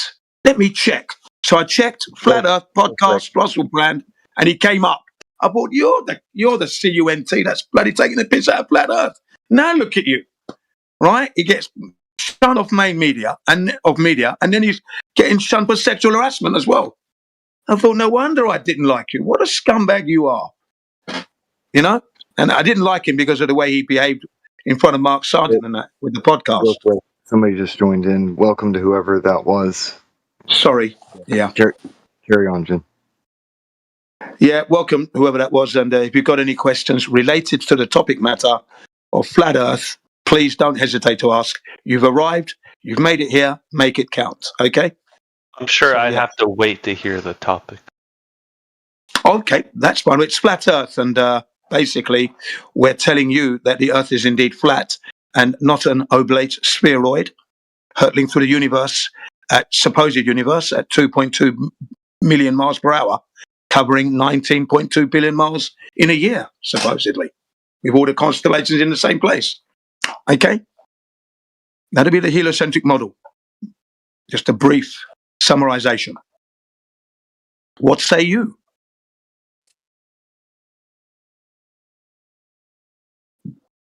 You believe in space? I don't believe in space. No, what I hold as knowledge is this: the space between the surface of the Earth from sea level to the blue sky that I see that turns dark at night with the stars flickering. That's the only space I know. That space. That is it. I don't accept deep space and space travel. I don't accept that at all. How about you? Do you think other planets exist? You see, those objects that I see in the sky that I've been told are planets, which in English translated from Latin or Greek, it's wandering stars. I don't know what they are. So whether they exist or not, I don't know. I can't go there to touch them and walk on them or whatever. I don't know what they are. So, that's my position. I don't know what those objects are. Does that make sense to you? Yes. Would you say that was a fair position to hold? Yes. Thank you. Right. Yeah. So it's not a belief thing. What I see, they're objects. I don't know what they are. Many stories are being told about what they are, but no one's actually been there to confirm the stories. These are all hypotheses, theories, basically. That's all they are to me. Is it possible that, let's say we do in our lifetime go there and figure out what they are? Would that change your understanding of the flat Earth model? Well, it wouldn't change my mind of the flat Earth model because, one, it's not a model as such, and it's clearly flat because it's measured flat. We're measuring flatness, horizontality everywhere. We're not measuring any curvature at all. We up there, I'm not expecting the ground to change its shape. If I could go up there, that's the thing. No, because that's confirmation. Remember what I said, we don't believe the Earth is flat. We know it's flat because we're measuring it flat. We're experiencing it flat. We're not experiencing it in a sphere. So whether I go up into space, if we could go there and look back on I'm not expecting to see the Earth curving at all. Okay. Are you expecting to see anything curving in space or above the Earth? As far as I'm concerned, I'm expecting to see horizontality, and then I don't know what the shape's going to be until I get there. But one thing is the surface that I've experienced is level, and I'm expecting to see that. Right. So, let's say we went to one of the planets that you don't know about anything, and we learned that one of those planets was curved. Oh, let's say we go to Narnia through a wardrobe and talk to a lion. Let's say we lived in the cupboard under the stairs. We went to Hogwarts afterwards. Cool. Yeah. Yeah. I'm following your thread and your chain of thought. I'm following it. People were saying, let's say we went to the moon. Yeah. Let's say we go to the moon. I'm assuming you don't think we've ever been to the moon. Oh no, we cannot go to the moon. No, that's never happened. That's most certainly it was a hoax. You think we can't go to the moon, or we have? I'd like to say I know we can't. The way the environment has been, no one. The reason, no, we won't ever, because the way it's been described to us, that environment, we don't possess the technology now, and I don't think we ever will, because the environment is just way, way too harsh and not conducive for us to be there with man-made equipment. It's just, we're never going to be there. That's a little heartbreaking to me.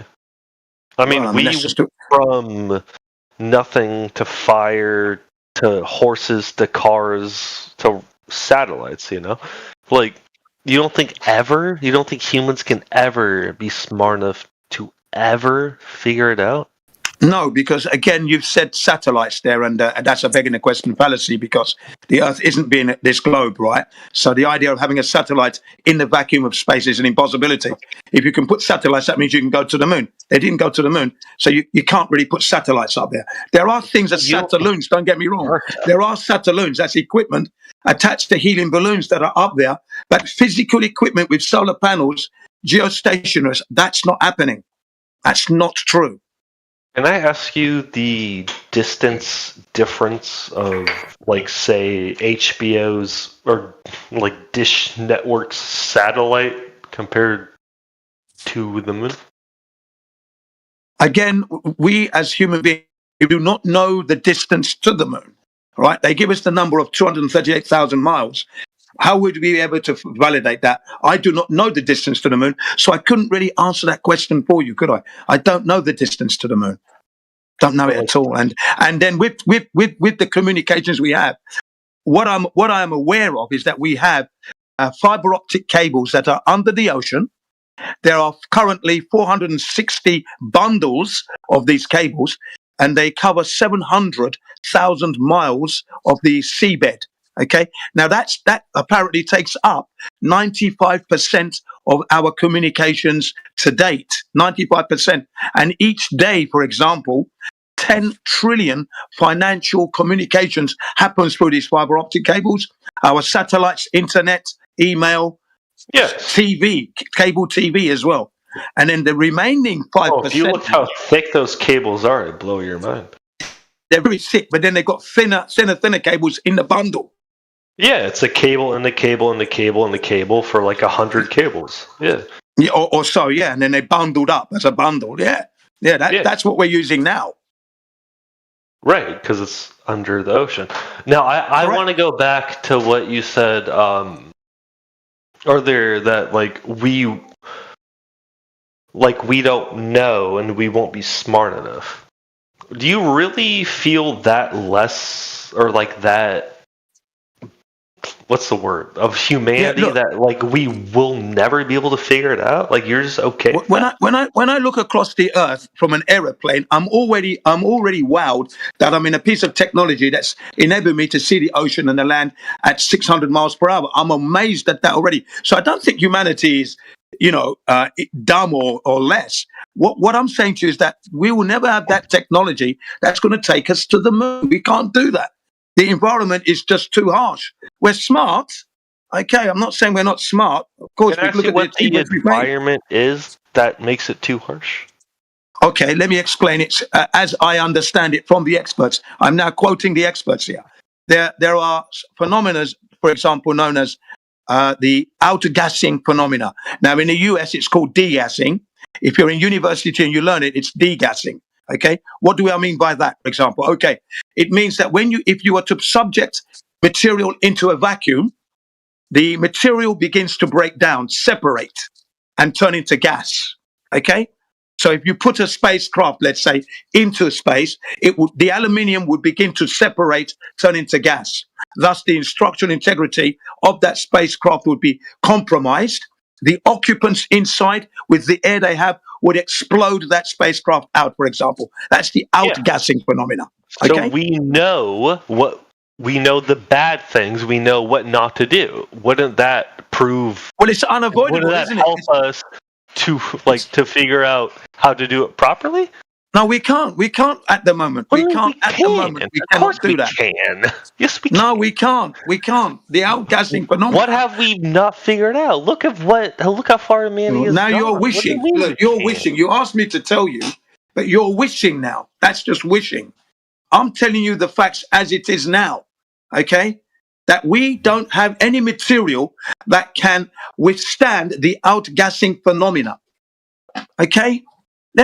Okay, that's the position with the outgassing phenomena, for example. I feel like the issue is like, let's say 5 years from now, we create something that could do it, I feel like you would still deny it, even though it could be proven and tested in any way you want. I would have to see it. Look. If I see the tests, and it's going to be very hard. It's going to be very hard sell because you've got to have a. For example, you want to go to the moon with your new material. You're going to need a vacuum chamber.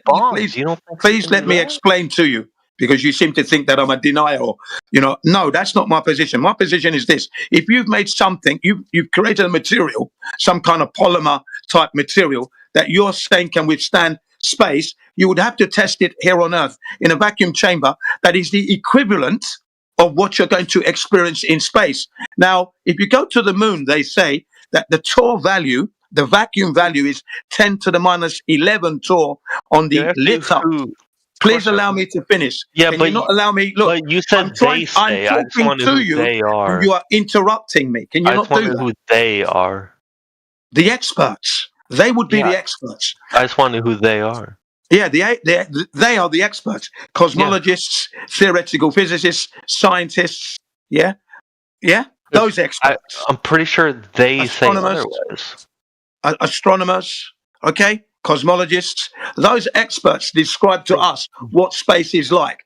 Quoting those experts, right? Now, if you don't interrupt me now, because I'm trying to get it to you, okay? That if you've created something that can withstand vacuum of space, and especially where the moon is, for example, where the torr value is 10 to the minus 11 torr, that's what the experts tell us. On the side we can see the lit up side.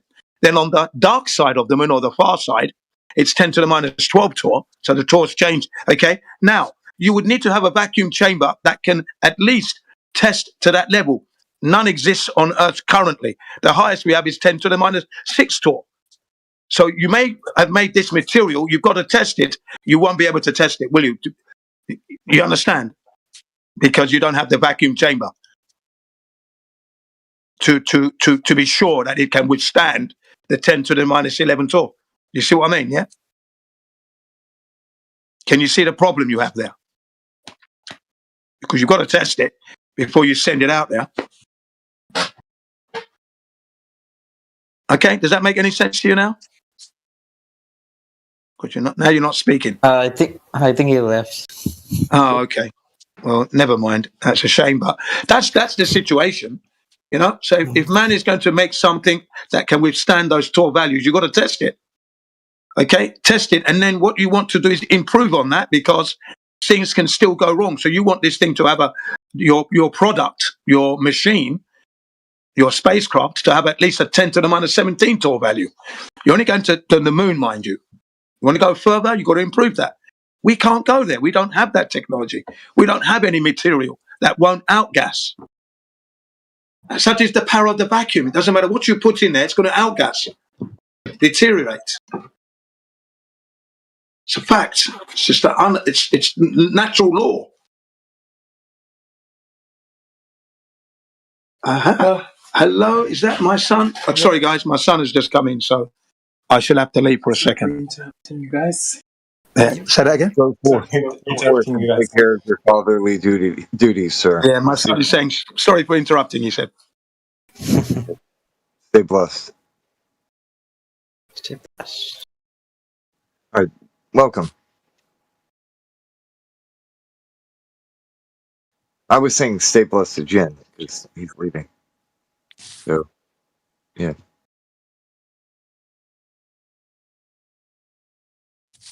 If anybody has any questions, feel free to ask.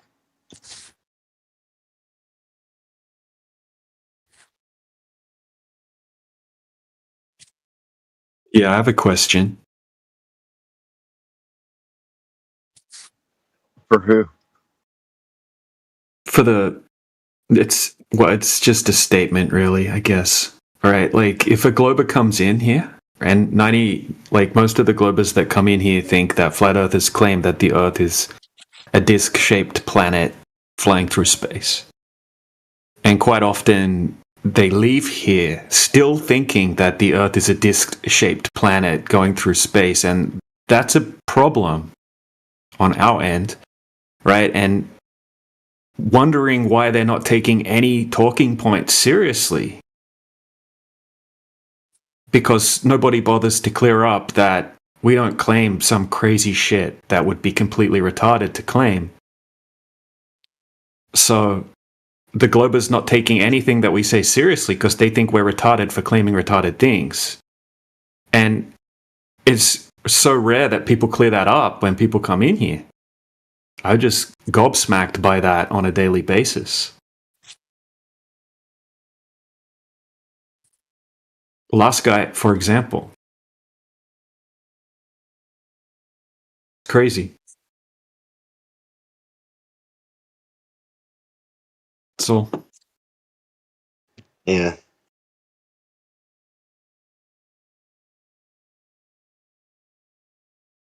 Yeah.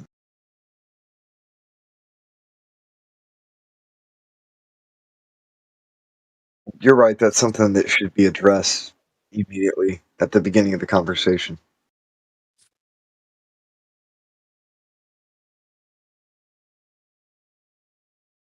Even if they don't show any signs of thinking that, just still address it because it's so common.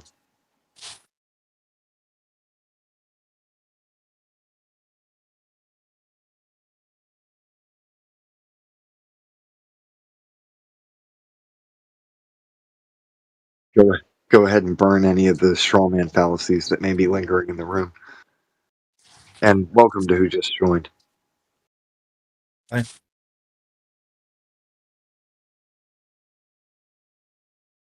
Hello.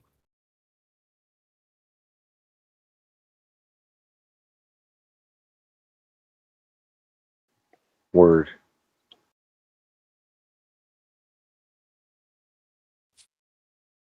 What's going on, man? You're joining us here in this channel. What brings you here? 24/7 flat Earth. 100%.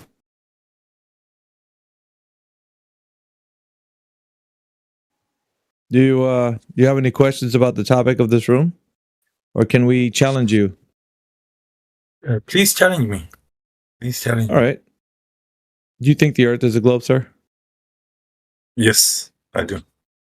What evidence is going to lead us to the fact that the Earth is an actual globe and not one that you just imagine?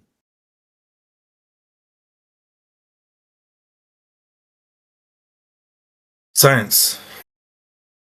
Yeah, Wonderful. I don't want to go through all of it because I know you're gonna. I know you're going to. But you can predict the future. All right. So, what evidence do you have of the Earth being a globe, sir? Satellites, the internet now that's working. Okay. Internet. Show me how that gives us the idea that you live on a globe. Connect it. Connect that to the Earth being a globe. No, it's just satellites that go around the Earth, and I mean, I don't want to go into it, but well, we need to. I'm challenging you, sir. So how do you know that? This is what I told you. Are you ready for this challenge? You're like, yeah, sure. Okay. How do you know they're going around the Earth like a globe? So where you're at? Where are you at? It doesn't matter. How do you know they're going around the Earth like a globe? So where you at? Where you at now? Doesn't matter. How do you know they're going around the Earth like a globe? It doesn't matter. United States. United States. Okay. Yep. United States. Can I see you from where I am? I don't know. Okay, so let's get back to what you were saying. I can challenge you, so I'm challenging you. No. You want me to answer? Can I actually connect to you now through the internet? If you're not, if you're in the United States and I'm in the UK, can I connect to you? Doesn't matter. Yes, it does. It doesn't matter. If you can connect to me, I still want to know how the Earth is a globe with satellites. Go ahead. Because my internet connection is relaying to me, Dude, it's done by cable. It's not done by a sky magic. Cable. Okay. Through the wires that went through the Atlantic Ocean. Okay, so you're getting I'm asking for something very specific. You said satellites are going to help us know that the Earth is a globe, and you're going off talking about internet connection. That's not going to help us understand how you know the Earth is a globe. I'm challenging you, sir. This is what I told you I was going to do. No. I'm saying, is this internet connection going through the Doesn't matter, cables? sir. I'm Why asking, are you, I'm wait asking a a minute. question. Why I'm are asking you? a Why are question. you? Oh, yeah, no. Why are you hung up on finding out about internet? Why? No. It's not about me hanging up about internet or anything. It's not, no. Look, I listened to you, like you said. The answer is Okay, yes. so you say, so you're saying now that I'm connecting to you by a connection cables going through the Oh earth my on god. the. Okay. Let's just take this from the place where you said you're going to prove that satellites are going to show us that we live on a globe. Let's take it from there. I'm not going to tell you anything more. In other words, don't ask me any more questions. Just tell me how you know the Earth is a globe through satellites. Don't ask me any more questions. And the question I'm asking you. No, don't ask me any more questions. No. Don't ask me any more questions. No more questions. Just tell me how you know that satellites give us the information that the Earth is a globe. Just tell me. So Don't there's ask me no questions. No, I'm gonna ask you No, questions. don't ask me questions. Don't ask me. I'm going to keep telling you that. Don't ask me questions. Go ahead. Tell us how you know satellites prove that the Earth is a globe. Our satellites are a globe because satellites go around the globe. Okay, how do you know that? Because rockets were launched into the orbit of Earth. Holy crap. Yeah, that's great. Rockets go up. How do you know they're going around a sphere? Because you can get a telescope and look at them if you want. Okay, have you done that? Yeah, I have done that. Yeah. And what do you see when you see that happen? I can see a satellite reflecting. I thought you said rocket. A rocket goes up and puts up a satellite, and then the How satellite do you goes know that? around the globe. Wait, how do you know that? And then I can see the satellite. How do you know that information, sir? Because I have a good telescope that can see me, like I can see the satellite going up. Yeah, have you ever seen a rocket deploy the satellite? Yes. Really? Yeah. What day Got a was this? liar in there. He's lying to you. Yeah. I'm not lying to you. No, I'm not lying to you. What rocket was it that went up, sir? That you saw this? Post the pictures. You had to take pictures. Yeah, post pictures or tell me what rocket was the one that you were viewing that had the satellite in it. Tell me. If you're not lying. Post pictures. What was the name? What was the name of the rocket you were viewing, sir? That went up that had the satellite in it. What was the name of it?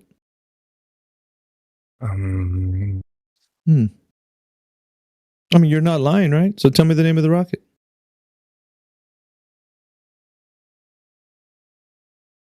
Go on. Rockets. Satellite got his tongue. You have to lie. Oh, there you went.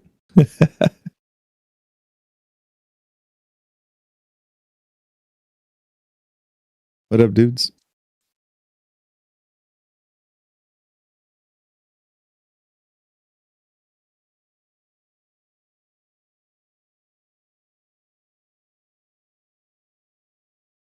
I don't really care if he knows that or not, AG. I'm joking. Because he thought he was confident, most of these guys, man. He thought he had something. Yeah. And you were like, no, F that. And just went straight to the point. Yeah. You could say what they can. They can say whatever they want. I'll take it to the very end. Everything that they're saying until the point where their lie, it runs out. And it did. That's why he left. Yeah.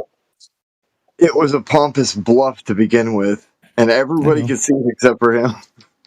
Yeah. He's not cloaked, dude, in this room. He thought he was coming in here like hidden. Oh, all I got to do is say this and that's good. Nope. Oh, man, big brain time. I'll just say what Google says.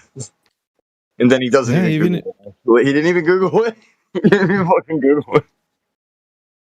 Say rockets. Which rockets? Oh, damn. Yeah, I saw that too. He tried to jump to something else really quick.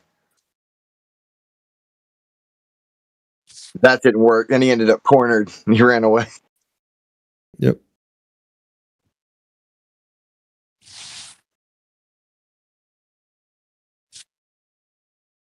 We hear you breathing, CB. Are you breathing?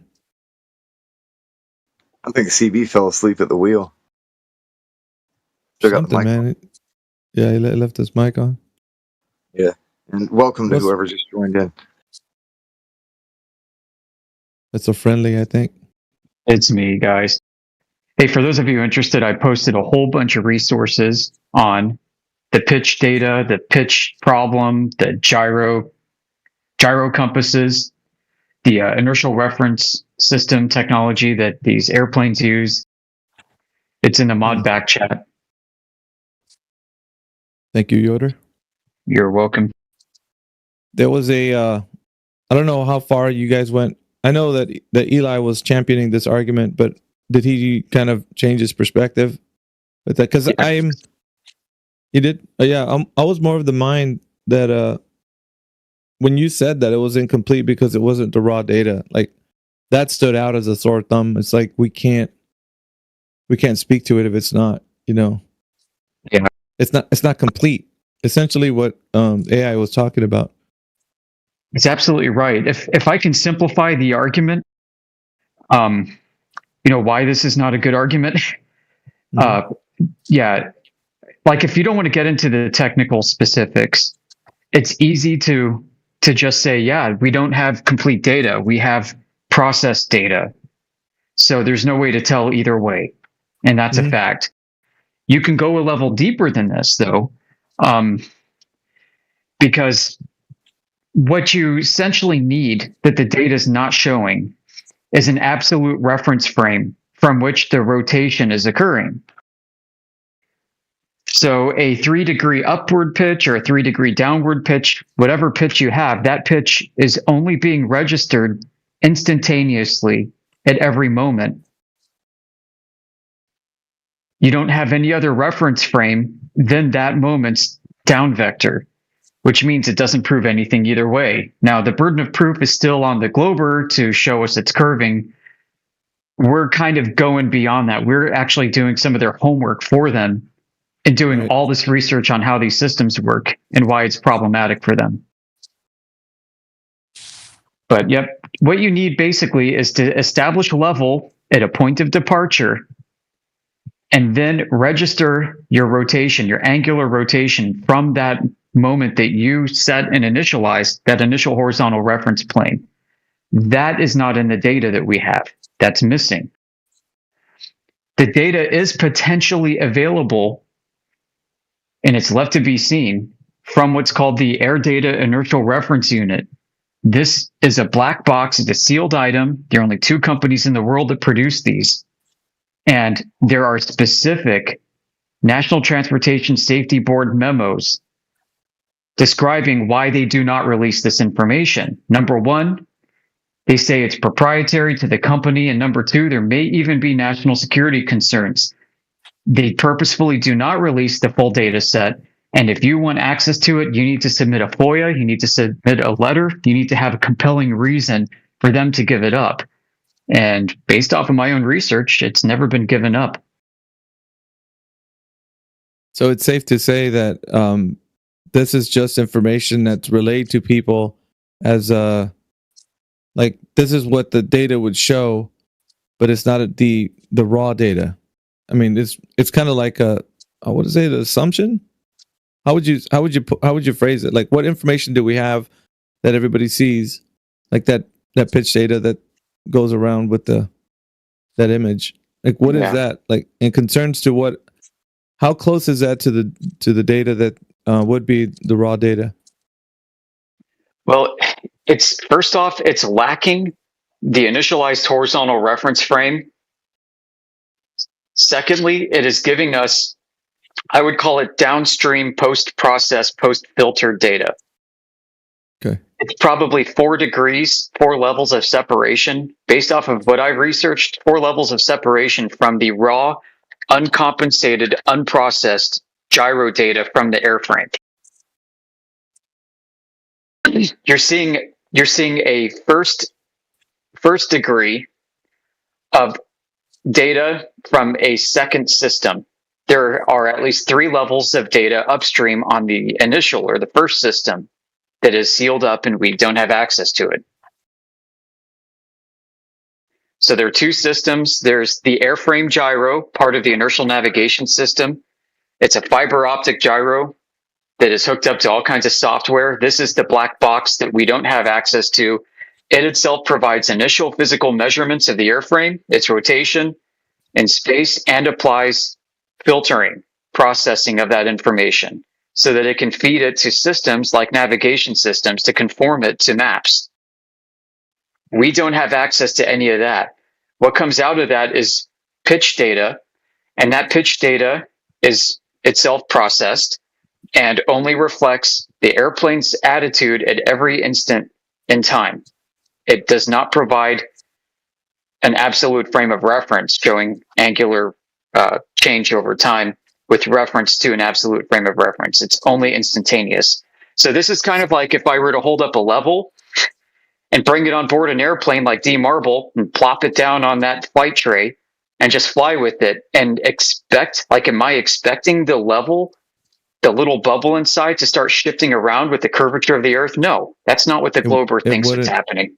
Yeah, it wouldn't, because they're saying, I've heard this many times, that they think that gravity's tethering that airplane to the center. So as it's going around, if you could imagine a string that's tied to, like, the airplane to the center of the Earth, and it's going around like proportionally to the relative to the ground at the same altitude. So it's not an inconvenience for them to think that it's flying level to the ground, and that level wouldn't change.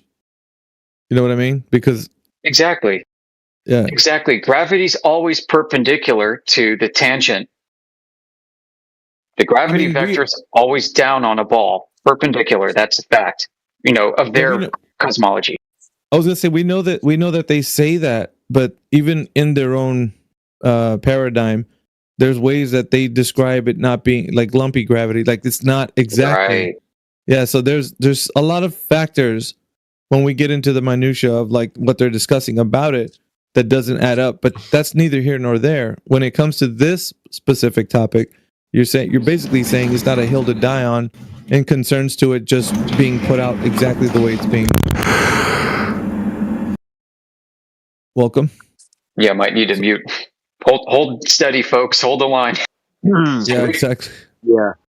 We've got an interesting claim from the Globers on this fact. Actually, that black box supposedly not only does WGS84 latitude and longitude calculations, so it takes your physical measurements and applies the reference ellipsoid, but it also applies gravimetric considerations from the geoid, the lumpy gravity.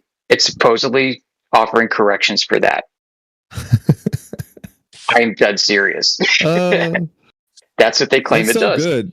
That's so good. I like it, man, because you have to induce a lot of this information into what the actual flight is. Some echoing. Thanks. Can somebody kick social?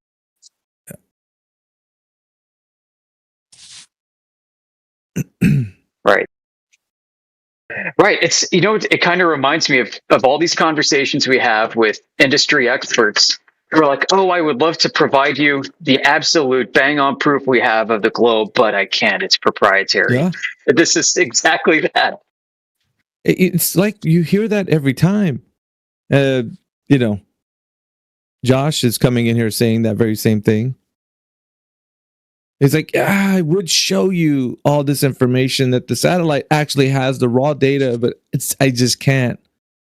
It's proprietary. Yeah. I'm like, okay, so the ace in the hole, the thing that you're holding back, is the thing that would, end all of this, is now behind, a locked door.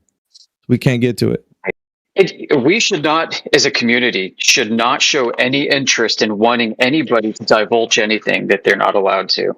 Just as a caveat, I know you know this, but for the listeners out there, we don't need or want this. We don't need it. And we definitely don't want to invite any kind of harassment that may come from it.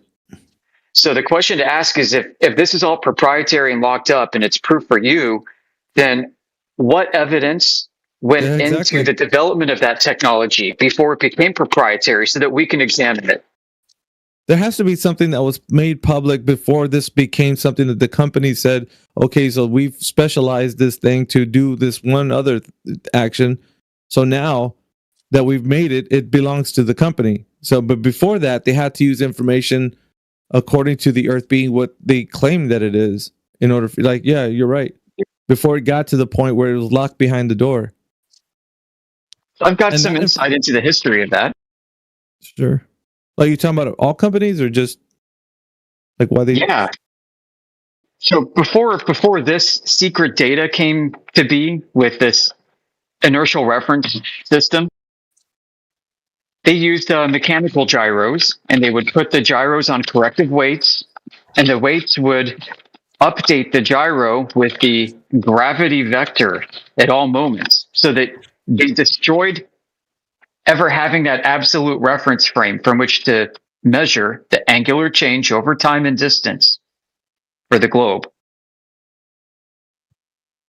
And there were practical reasons for them to add these weights to these gyros, and they would tug on gears, and the gears would level set the gyro at every moment. There were practical reasons for this. Like if the airplane suddenly took a wild maneuver, you could potentially flip the gyro upside down so the attitude indicator was 180 degrees and have no way for the pilot to flip it back around again unless he did like the opposite maneuver. So there are things like this going on. So they would basically have these things attached to weights. You can kind of think of these weights as pendulums in a grandfather clock. You know what I'm talking about? Yeah, the pendulums. Who was Yoder? Who was it that spoke on this? It was that one dude. He said that he was arguing with I don't know, was a physicist or some scientist, Dave something or other. He said he was arguing with a guy about the equipment that they use on the airplane that actually has pendulous vanes. He was talking about that. He's like, yeah, it detects whether or not the airplane's in a specific orientation. Do you remember that? I'm not sure.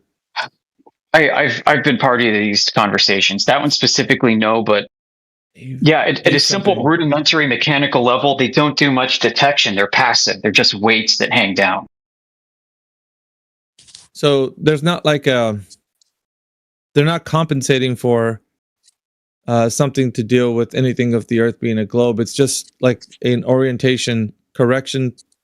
Yeah. Sort of thing. Like, yeah, like even if Earth is flat, you would want this mechanism in there to ensure that the gyro remains steady and level with the gravity vector, whatever that is. Yeah. You know, you need this vertical up and down so that you can maintain a horizontal. And that's what these do. They provide constant correction because it's a constant weight bearing item. So because of that, like I was saying, there's no reference frame to compare any potential angular deviation from where you were before. Because the weight is constantly pulling, so the glober thinks it's constantly pulling it down around the curvature of the Earth. Yeah. So they can't use this. They can't use the pitch data to say that Earth is a globe. And we can't say that this pitch data is used as flat, even if we were referencing a mechanical setup that didn't have this data feed from a black box. It doesn't prove anything either way. Yeah, now, these modern systems have that black box data we were talking about, which is processed, and we have no way to see what processing went into it upstream. You're just getting the output. There's nothing internally that you could take apart and say, like, this is the reason why. Yeah, because you don't have access to that, or at least that's not. There's no raw data that's showing what's happening inside. You just have the already processed information. And go. Why do they call it black box data? Like they're making it sound like it is that raw data. You know what I mean? It's kind of like right. It's kind there's of a black box like to the black box. There's a black box behind the black box, Miggy. That's what we're saying. Oh, dude. Like, that's not being spoken of. So if you're breaking it down more simply, right? Because the technicals, I might be a little bit convoluted for the regular listener, but you're saying that within this kind of like area that is protected by the airplane, this black box, there's something else inside of that holding the data that's locked behind the door that we can't have access to. Yeah, it's the blackest of there's a black box and a black box. It's the blackest of boxes. Right. So what you have on the outside of the black box, the exoteric black box, not the esoteric, the exoteric black box has a lot of vanilla like telemetry information, flight telemetry that you get. So you'll have things like cabin pressure information. You'll have a recording of the pilots and the stewards and stewardesses talking. You'll have a bunch of this stuff, aileron position, flap position, landing gear open, landing gear closed. You got all that. But there are avionics that are being fed to it that are being processed by the blacker box inside. And that blacker box is what's really interesting. That blacker box contains a fiber optic or ring laser gyro, some kind of optical gyro that relies on the Sagnac effect to detect the plane's orientation.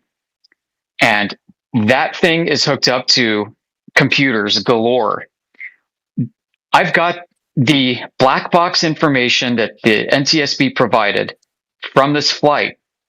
I've got the raw data, not the rawest of data from the blackest box, but I got the black box data, the exoteric black box data.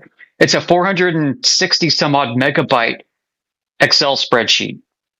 I broke it up into parts. I examined the data. There's information in there coming from the blackest box called the Air Data Inertial Reference Unit. 2 columns, they're like column number 166 and 167 of data, called Adiru latitude and Adiru longitude. That information is being fed into some of the integration of data that we have from the flight system. What this is doing is it's making whatever physical measurements the plane actually takes in the blackest of black box and conforms them to WGS84 and spits that out on the front end. Convenient. Yeah, so what we have actually in the Glober's favor is black box data that's WGS84 conformal at the very least. Is that confirmed though, Yoder? Or is that by me?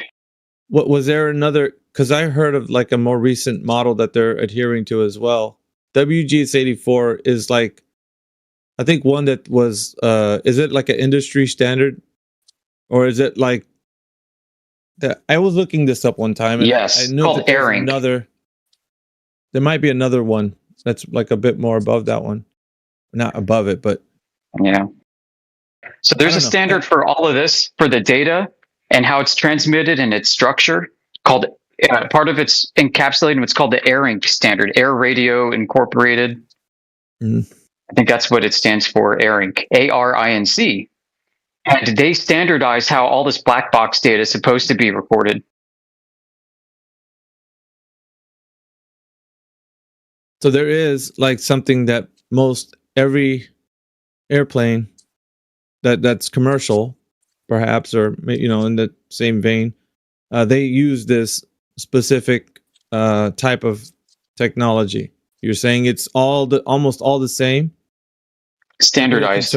Yes. So it's not going to be like one guy uses this particular type of information, another guy's adhering to a different type of. It's all just standard. It's what they all use. Like it's all going to be the same when it concerns this black box. So it's not going to be anything. It is standardized. It's standardized for safety and insurance reasons, most ostensibly, but also just because it makes industry less costly and expensive if everybody has a common standard to think about these. But secondly, there are only 2 companies that produce the blackest of black boxes. One of them's Honeywell. The other used to be Northrop Grumman, but I think it's now acquired by Boeing, one or the other. And that's part of where the history of this technology resides. Honeywell, when this was mechanical, Honeywell, like the fan company. The fan company, yeah, like the AC. I see them because there's a lot of, you have your AC in your house. You have a little Honeywell thermostat. Yeah, thermostats. Yeah, they do much more than that, folks. They are like a prime contractor on some of the country's most amazing technological developments in the aerospace and defense world. You just wouldn't even know that, man. I mean, sorry, I for this tangent. I'm just Because that name is recognized, is what I'm saying. Like people do know that Right. they have a technology in their homes with the thermostats. So how did this modern inertial navigation system come to be, the blacks to black boxes? I'll tell you. Because before, when it was all mechanical, maybe becoming slowly digitized, it was around the time of the space race, the Apollo moon missions, actually. So the Apollo program attributed their success, their flight success, to this brand spanking new technology using optical gyros, using in this inertial navigation system. So what this means is NASA saying, hey, look, we were so successful in our missions because of this technology, in part, that the whole aerospace industry was like, ooh, you know what? I could market the crap out of this. If I could build this and put it in planes and sell it as we're using similar technology that got us to the moon, it's going to boost sales. So what did they do? Well, they contracted with the company that built this for the Apollo moon mission. Now, we all know the Apollo moon missions were faked. So they contracted with this company. The question is, did they put a fake box that doesn't do jack inside of all these airplanes since the 1970s?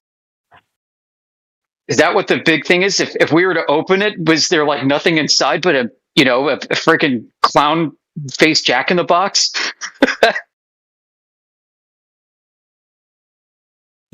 Interesting.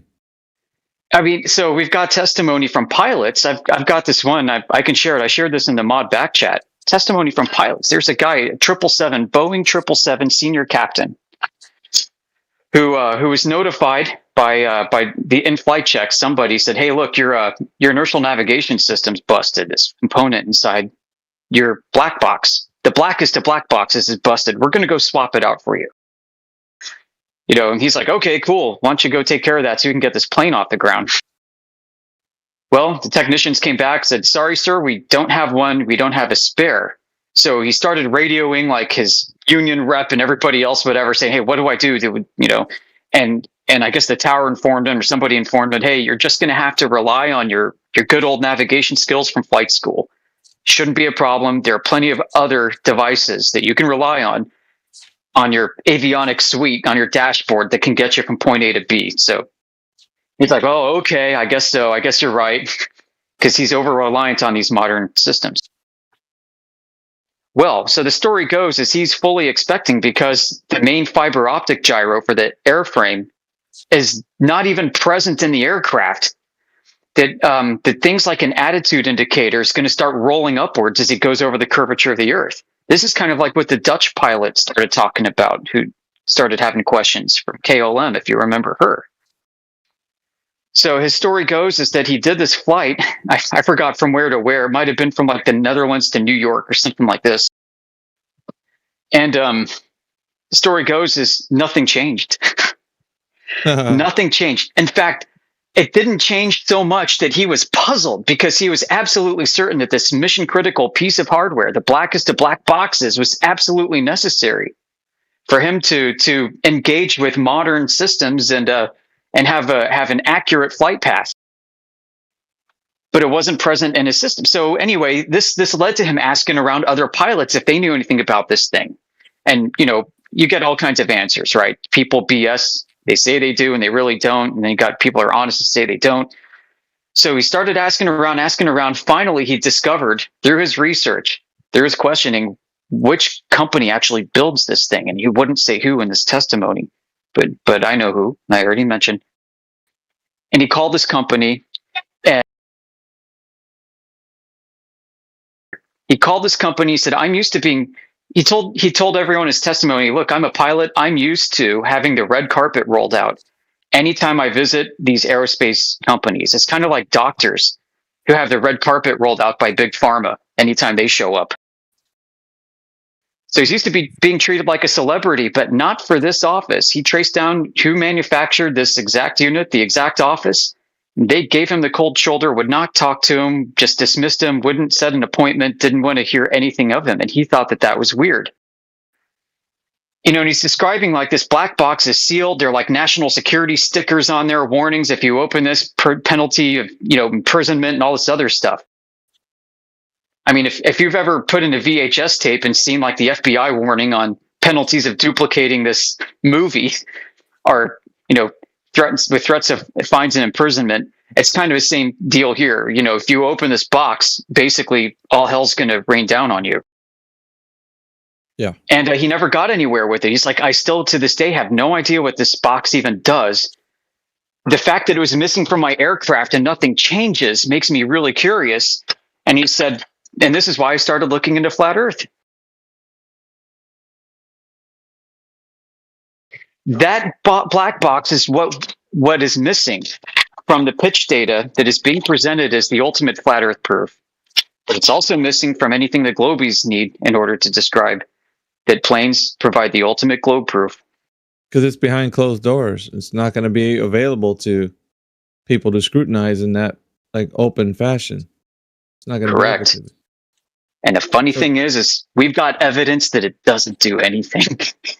Yeah, Isn't that funny? At the end of it all, yeah, it's not going to be evidence for the globe. We all know that.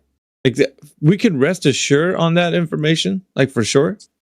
So to me, it's never been a hill to die on. I'll be honest with you, Yoder.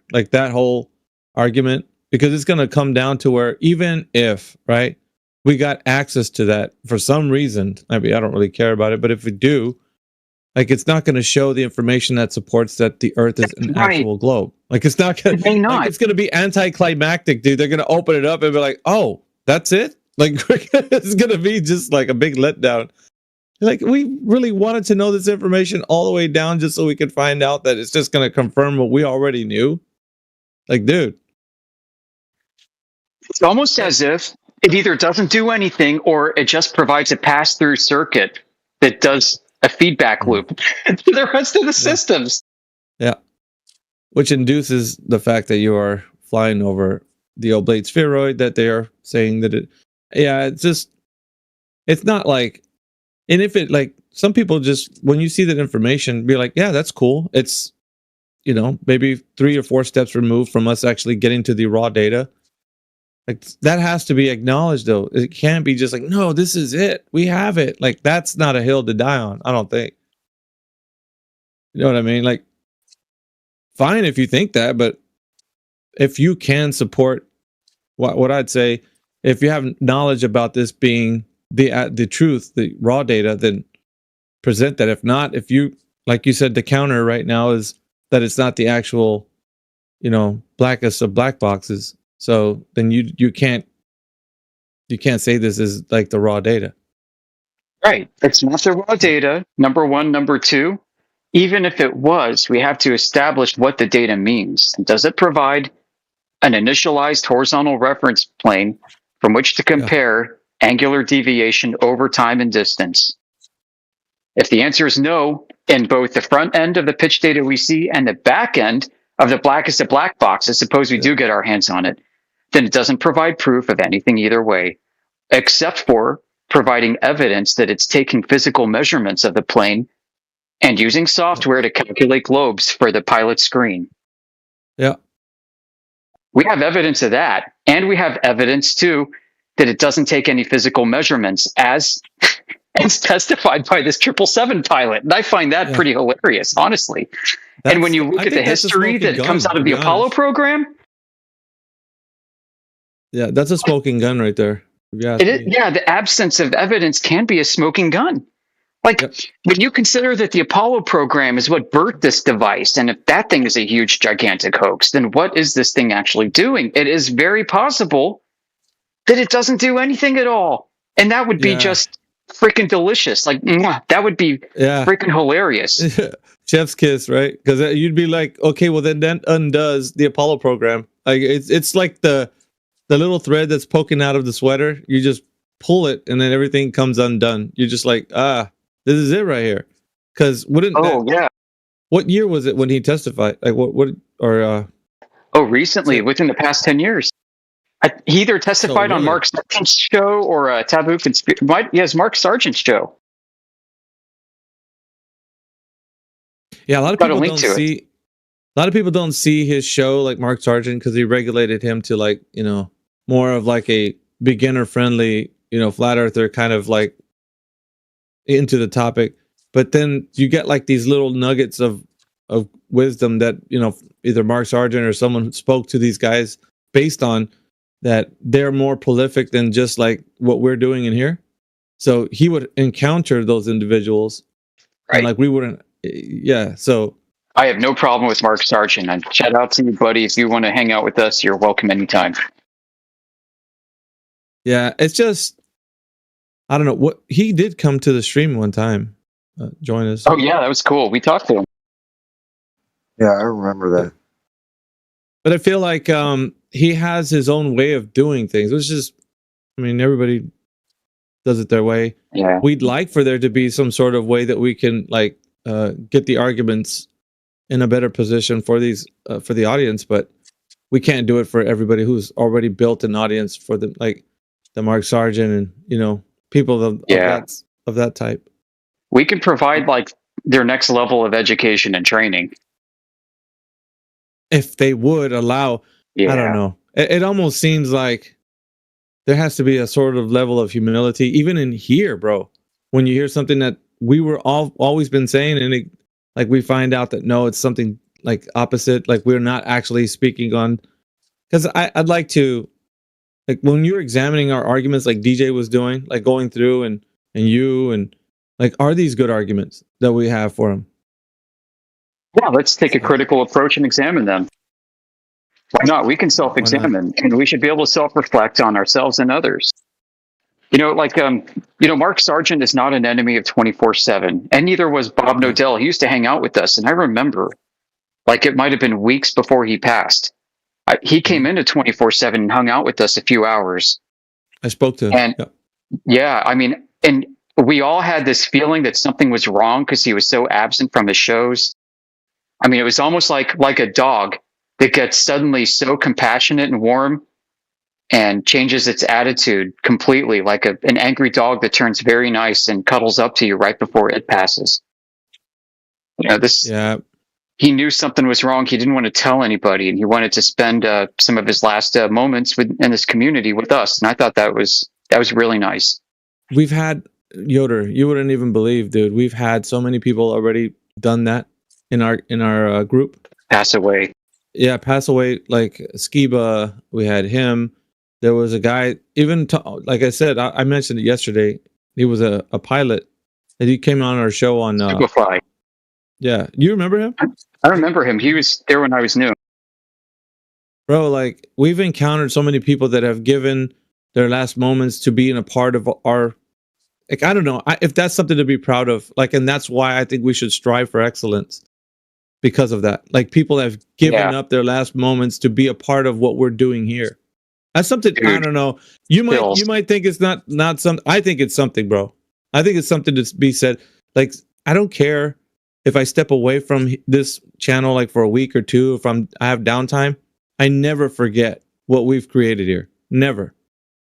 That's never going away. That's not going to change either. I think the core of it anyway.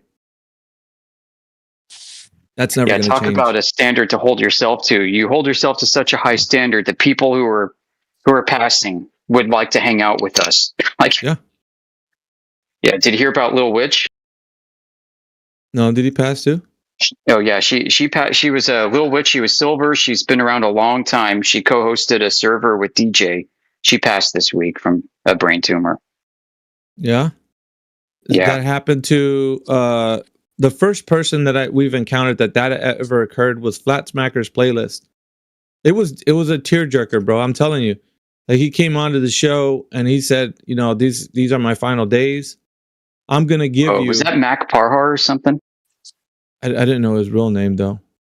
But I will say that when he came onto this, the stream with us, he said, I'm gonna give you a package of everything I've collected from all the times that I've been in here. From everything that I can tell you, like I'm gonna give it to you guys as a gift for my final days of like, dude. Oh, I heard about that. That struck me to I honestly did start tearing up, bro. Like I mean, and even thinking about it, man, I'm like, how can somebody devote their whole entire like being to what they're doing? It's almost like this whole thing that people come in here and, you know, the regular folk that come in here, they think it's a joke, it's a meme. They don't realize what's at stake. Those who were about to leave this place knew that full well, dude. They knew that full well. And so he knew what this meant. So his collection, we still have it, right? I think Helo Skeptic, or it's on a drive somewhere. Yeah, that needs to be passed around. The Flat Smackers playlist. I got it there. Yeah. It's Google Drive. That was his legacy, bro. Even if it was memes, even if it was like, I think he had Edward Henry's book, I think was a part of it, 200 Proofs. It didn't matter. Like, he put everything he thought at the time, you know, into this thing as a way to send off, like, for the next generation of people that were going to come. Like, you know what I mean? Like, it was a send-off. Yeah, we wouldn't be here if it weren't for that. Like, listen, we know a lot of that stuff. We have better arguments, better ways to conceptualize the things than there is that you'll find in that. But we wouldn't be here if it weren't for building on top of it. Every contribution, I don't know, I guess I'm reflecting right now, but every contribution that has been like put through this channel, everything that was weighed, measured, you know, viewed, has made what we are better for. We're better for it, you know? I don't care who it was. Anybody that's, you know, I'd say even like the people that branched off and splintered off and did their own thing, from Witsit to, you know, Bev and all them, like just hanging around and having conversations from the very beginning. And they do their own thing now. Everybody's split off and, you know, maybe that we're not together anymore, but the contribution for that was, you know, you can't, if it wasn't for that, we wouldn't be where we're at now, I would say. It's true. I mean, with that said, we know that there's some pending divisions happening. If anybody from that other community wants to hang out here with us, yeah, I mean, the door's open. You know, we can cast aside some of the differences we have of opinions and personalities, but let's get down to the brass tacks. Let's discuss this topic empirically and openly. Yeah, it's always like, to me, I think about it like people devote their lives, Yoder, to this. Like their last moments on Earth was to give everything they got to what we're doing, bro. Like that. Oh, yeah. You remember what's his name? It's like even in the past year, how many people have passed? Oh, it's weird too. Chocolate's all the weird things going on. It's weird. All the people. Yep. Yeah. Do you know like how strange that is? And then like the ones us who are left behind, like we're kind of carrying that torch. Right, and we're also looking at the clock, wondering too. Of course. But I mean, some of us, I hate. Go ahead. No, I said I have a weird saying. We're gonna rock it till the wheels fall off. Like we're gonna give it everything we got to the very end. Like I sometimes joke with my wife. I'm like, I'm probably still gonna be doing this in a nursing home. Like I'll be telling people there as well when I'm there. Like that would be hilarious. Yeah, you've seen me like argue with the orderlies and, you know, the staff. Yeah, imagine I don't think it's going to end well for me, but I'm still going to do it. So imagine having tech though too, right? So you're in the nursing home, but you've got your computer and you're just sitting there in your room, flat smacking people, making video. Actually, we talked to Globers doing that from their funny farms. Don't go to a nursing home, man. I know, but I'm saying like it doesn't, to me. Because you got to think about it. Wherever you are, the truth goes with you. So it doesn't matter where you are. So facts. You know, you could be in prison. You could be in a nursing home. You could be far away from your loved ones. Wherever you go, around you, you know, you could have truth being spoken. I don't know. It's just. Sorry about this, man. I every now and again, I'm like looking at all the people that have put forward all their energy and their time. Yeah, like Rob Skiba's passing happened right when I was starting and getting into this. Like I was just watching some of his most recent content, and then that happened. I'm like, no. Yeah, did you know who Antonio Subrats was, Yoder? I am aware of him. I knew of him when he was alive. His content still remains relevant, folks. I'm going through his old stuff today, and he's got things that people aren't even talking about yet. There is a trove of information that we can go to today to bring up to Globies that they haven't seen before. Yeah, you know, it's kind of funny that you mentioned that because we're so we have only been on the surface of conversations with individuals because it's become so like we don't even get past their cognitive dissonance. But if we got like somebody who's really challenging, really wanting to know nuanced info, like then we'd get into like the minutia, and it's been rare that we can ever do that because we have to, this like cognitive dissonance layer that you got to at least pass through before you get to where they're more receptive. So yeah, we don't get into those deeper conversations. It's very rare. But yeah, Antonio Subrats was putting out information as to like he even described a different map system, like a different continent orientation, and he's like, because it can't work in the way we put the. I think he was rivaling the AE map. I think Sargent even did one of those. Mark Sargent even did a different like orientation for the land masses. There's been a few people that have much put from his forward. apartment, dude. Yeah. He would be like, look, here's a flat Earth proof from my apartment. Let's look at the window blinds. Totally serious. And I'm like, oh my gosh, this is pretty cool. Yeah, his map was built off of empirical data that other people done. Like what Antonio Subrats would do, I got to imagine like spend hours on sites like timeanddate.com, on nautical almanac websites, looking at angles and timing of information and corresponding to this and to that. He would find, he was like, you know how they have like bug hunters for the coding world that people get paid a bounty for finding software glitches? He was doing that with the globe, man. He was like all over NASA websites and NOAA websites and just finding glitches in the system and then doing shows on them. Yeah, there's been a couple of movements in the past with Flat Earth. There's been like the idea that we need to come together in conventions with the whole Robbie Davidson kind of hosting those things, and there's been different attempts at like how we can come together as a quote unquote community, right? I don't think that's a community is like a different word for like what we're doing, because we're all individuals and we're not really like, we're not meeting and we're not having bullet point meetings. We do have some sort of a semblance of that, but it's not like an organized way of doing it. Anyway, I know it's almost been a strength.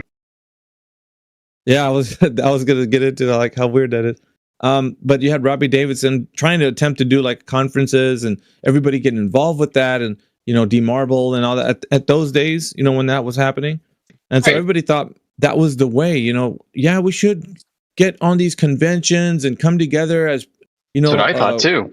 World community, and that's the way to do it. And then that didn't really pan out because he double backed on it and now he's a glober. But like, then, okay, that wasn't the way. And then, you see different, well, what if we go after NASA? What if we go after the organizations that are like holding back the information, like you were saying, don't want to challenge these companies, like to break out the sensitive information and stuff like that. Like, let's not be individuals who are in courts like all our lives. Who knows, right? But maybe that's not what we meant. But like, if like the people are focused on like defunding NASA or something like that, like if that's a thing, I think that's going to distract away from the actual mission that we have for the information, because that's what really holds minds to the idea that the Earth is a globe. It's not so much that the organization is saying those things, it's that the people are accepting them. Because you can talk to people, right? Like, put it this way, you could say that were you going to buy a car? That you salesman, the car that he's selling cars to you, like, so if he's going to sell you a car, you need to know how to prepare yourself for that interaction. You can't tell the person that you can't go through every single bad card salesman and then say, okay, this guy does it this way, this other guy does it that way. You need to talk to the person on how to find out how to prepare themselves for any interaction. Right. You know So like 24/7, I see our role as, I don't want to be involved in legally going after filing complaints against NASA and NOAA. Like it's not what I want to do. I don't want that for us. It's not what I think we do. If that's going to happen, that's going to happen organically, potentially as a consequence of people listening to what we have to say. Yep. So we're out here providing information. We're like, look, this is what we found. Look at all these problems. I'm not in the there's business nothing of wrong with that. working out the solution to this. Like, I don't want to lead a revolution. I hope to God we don't have a revolution. Nobody wants a bloody, violent revolution. Yeah. And who said that? It was, I take it from the movie Fury. I don't know if it was Brad Pitt's character in there that said this, or it was, you know, the writers in that, but he said ideals are peaceful, but history is violent. So the idea of like going after NASA and defunding them, like, what if that turns into like an angry mob, or you know what I mean, and people get hurt? Like, that would be the worst case, you know, for the idea of doing that kind of stuff. Because people are so militant about that, right? You don't know who's in your group. You don't know who's in your group, and somebody's gonna be like, "Yeah, let's get him," and you're like, "No, that's not what I," you know, and it's too late. We're like fed. Dude, think about what happened with Charlie and all these people, right? Because we know that he'd be peaceful. He ain't gonna try and get anybody to do anything violent or stupid. But after that, that shit happened. There's people trying to call for that kind of thing and acting dumb as hell, saying the opposite of everything that he stood for. Yeah, that's another thing I was going to talk about, like Frontline Unfiltered. When I'm, you know, the kind of information that I take in, because all the world news that I deal with, that when I'm looking at it, I'm like, the thing that, you know, whatever it was, even if people think that the whole thing was a hoax, or it doesn't matter. But if whatever that happened and whatever it was, whatever he was speaking of when he was alive is the opposite of what people are feeling right now about what his mission was. They're like, no, they hurt the one guy that did that, so now it's time for us to get them back. And like now the conservative, like Republican Party in America has become a cancel culture, just like the ones they were saying they hated. They're like, oh, we don't like for these guys to be cancel culture, so let's be cancel culture ourselves. Let's go after them and get rid of their jobs. And like, I'm like, bro, isn't that the thing that you didn't want to be? It's like, now you've become it. Like, isn't that the thing he was advocating for us? Like, you know what I'm saying? It was the opposite of what he was saying. It'll consume you. So they're like, no, now we got to rise up and do something. It's like, yeah, what is it you think you have to do, bro? Because he wasn't advocating for violence. And so you just got to change your mind, bro. It's just, I don't know. So in the same vein, right? Like, we take this particular topic that we're talking about, and we're saying, yeah, stand up against the information. I'm always saying that, dude. It's like the information that holds people's minds to the fact the Earth is a globe. It ain't the organization. NASA isn't holding your brain down and pinning it down and saying, you're going to believe the Earth is a globe. It's you. You're doing it to yourself. It's a state of mind people are in that everybody seems to be in. And we got to change their state of mind. And you're not going to do that with guns or violence or forcible actions of any kind. You do it through discourse. Yeah, that was one of the teachings in the biblical narrative, right? And I'm going to go too far on this, but in the Old Testament, they would go into the places where the pagan gods were worshipped and smash all their idols and just, like, you know, destroy anything that was not of, you know, the one true God, you know. And so everything like that was like what people think now needs to happen. We need to go and physically do something, but still the people of those days, they didn't erase their belief. Even if you smashed all their idols, they still had the belief in these pagan entities. So it would not take away the problem. It was just eliminating the expression of their problem. That's it. So how they expressed themselves of what they thought. But the actual elimination of the problem came from within. So that's the same for us in here in the conversation with the idea that the Earth is a globe. It doesn't happen externally. You're not going to go take down NASA, turn off their lights and they can't be operational no more. No, the person will still think the Earth is a globe at the end of the day, even if you do all that. I'm so glad you said this, AV. I mean, this is why I'm not a fan of saying that NASA is hiding flat Earth from people. Yeah. Everybody at NASA believes in the globe so much that they're shoehorning all of their data into the globe at all costs. To me, that's probably a more insidious problem, but it's more innocent on the individual. It is. It is. So, to what extreme do individuals believe that action needs to be taken? Because at the, few years ago, there was always talks about, well, we'll meet up at a compound and we'll go to Antarctica. Now, all these talks about doing these things, I'm like, dude, that's not what this whole thing is about. The mission, the thought process behind what we're doing with 24/7.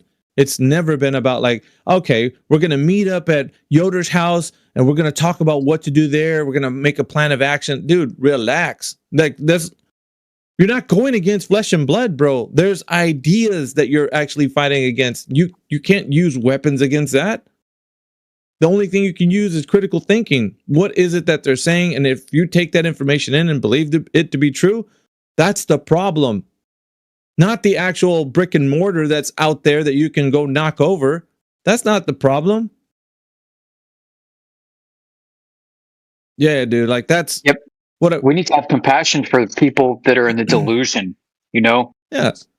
That's why defunding NASA and I'm like, dude, let them do what they're doing. I don't care.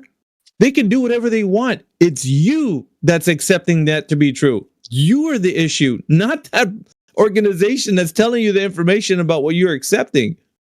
You think they're the problem? No, you are. You're accepting it, bro. You don't have to.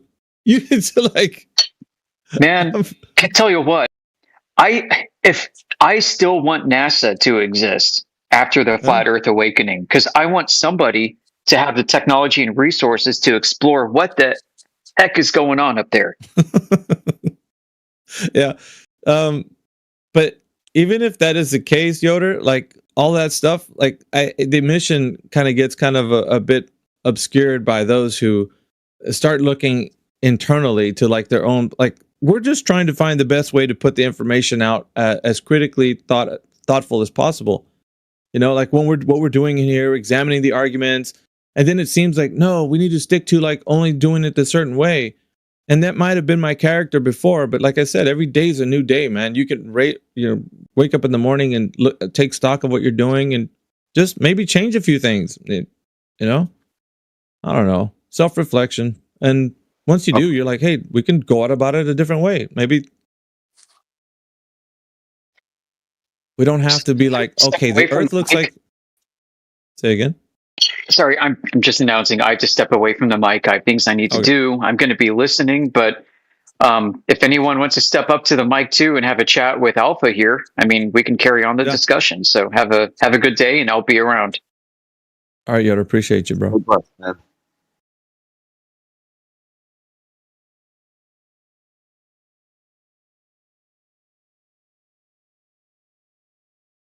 Yeah, I've always thought that's what we do in here, man. Shaking the pillars of foundation of critical thinking. We have to, bro. The challenge starts from within. If you accept that the Earth is a globe, and you believe it with your heart and mind, then you have to be able to produce some way, logically, consistently, that it actually is. You have to reason with yourself and with us. Like, Gordon, show us how. Inquiring minds want to know. Good morning to everybody. The Jedi has joined the group. Gen CBR is still with us. Kiba, Majin. Got Melvin in here. Ego Wego. AG, what's up, man? 20 Same cups. stuff today, man. I hope all is well with you. Sorry, I'm a little late. Yeah, man. We're just talking about earlier. Yoder was going over the black box data that I've been listening, bro. Image that goes around. But yeah, sorry, I didn't mean to interrupt you. Giving the shout out to everybody else on the list.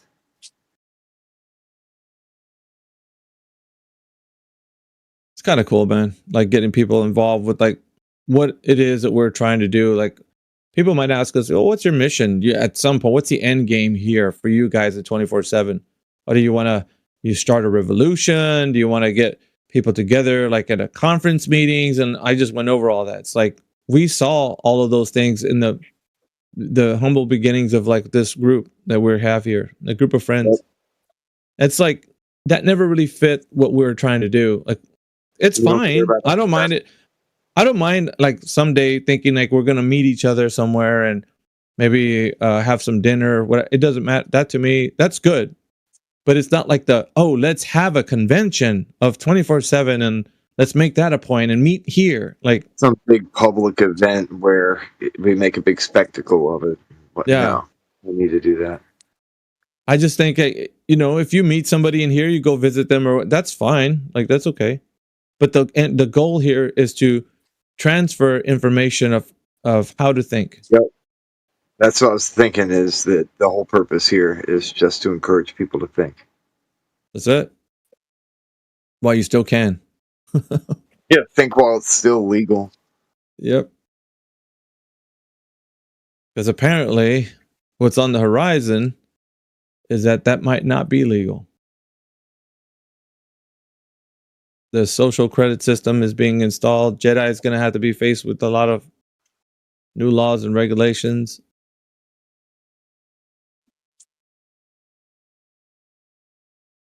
Apparently he can't have sugar. A lot of sugar. He's been told no by his government.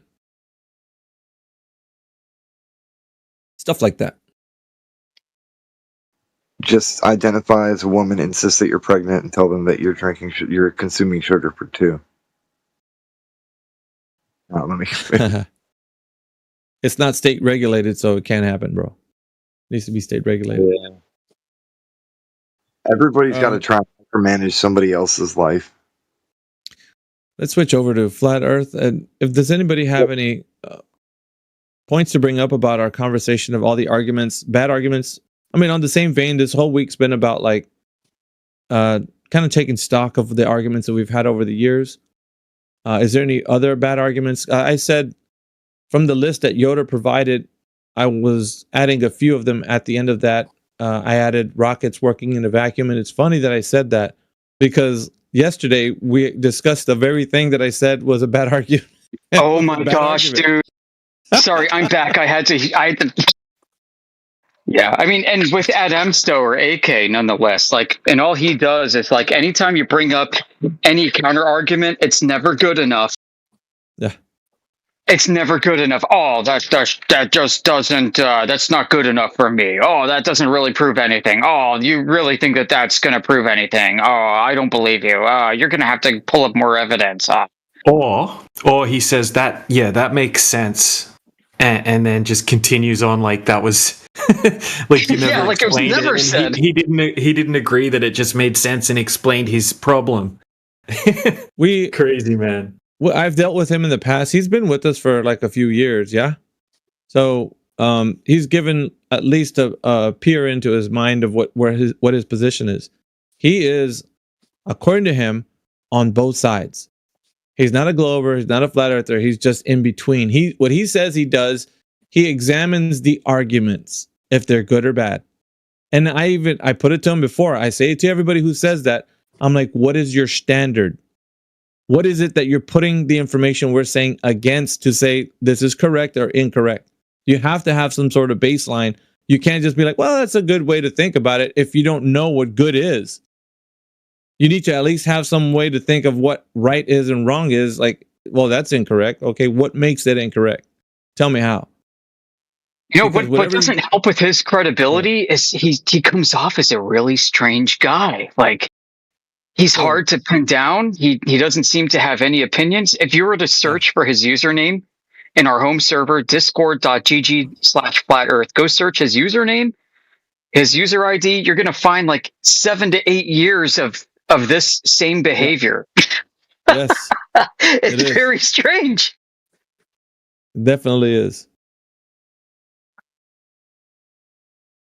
He just try to stay as away from being held accountable as much as possible. He always does. Every time you talk to him, he doesn't want to be held accountable for what he said. Like, no, I'm not saying that. Why are you always saying that I'm saying that? Like he does this a lot. And you're like, oh, isn't that what you were meaning? Just like, no, I'm not. Why are you always turning what I'm saying to something I'm not saying?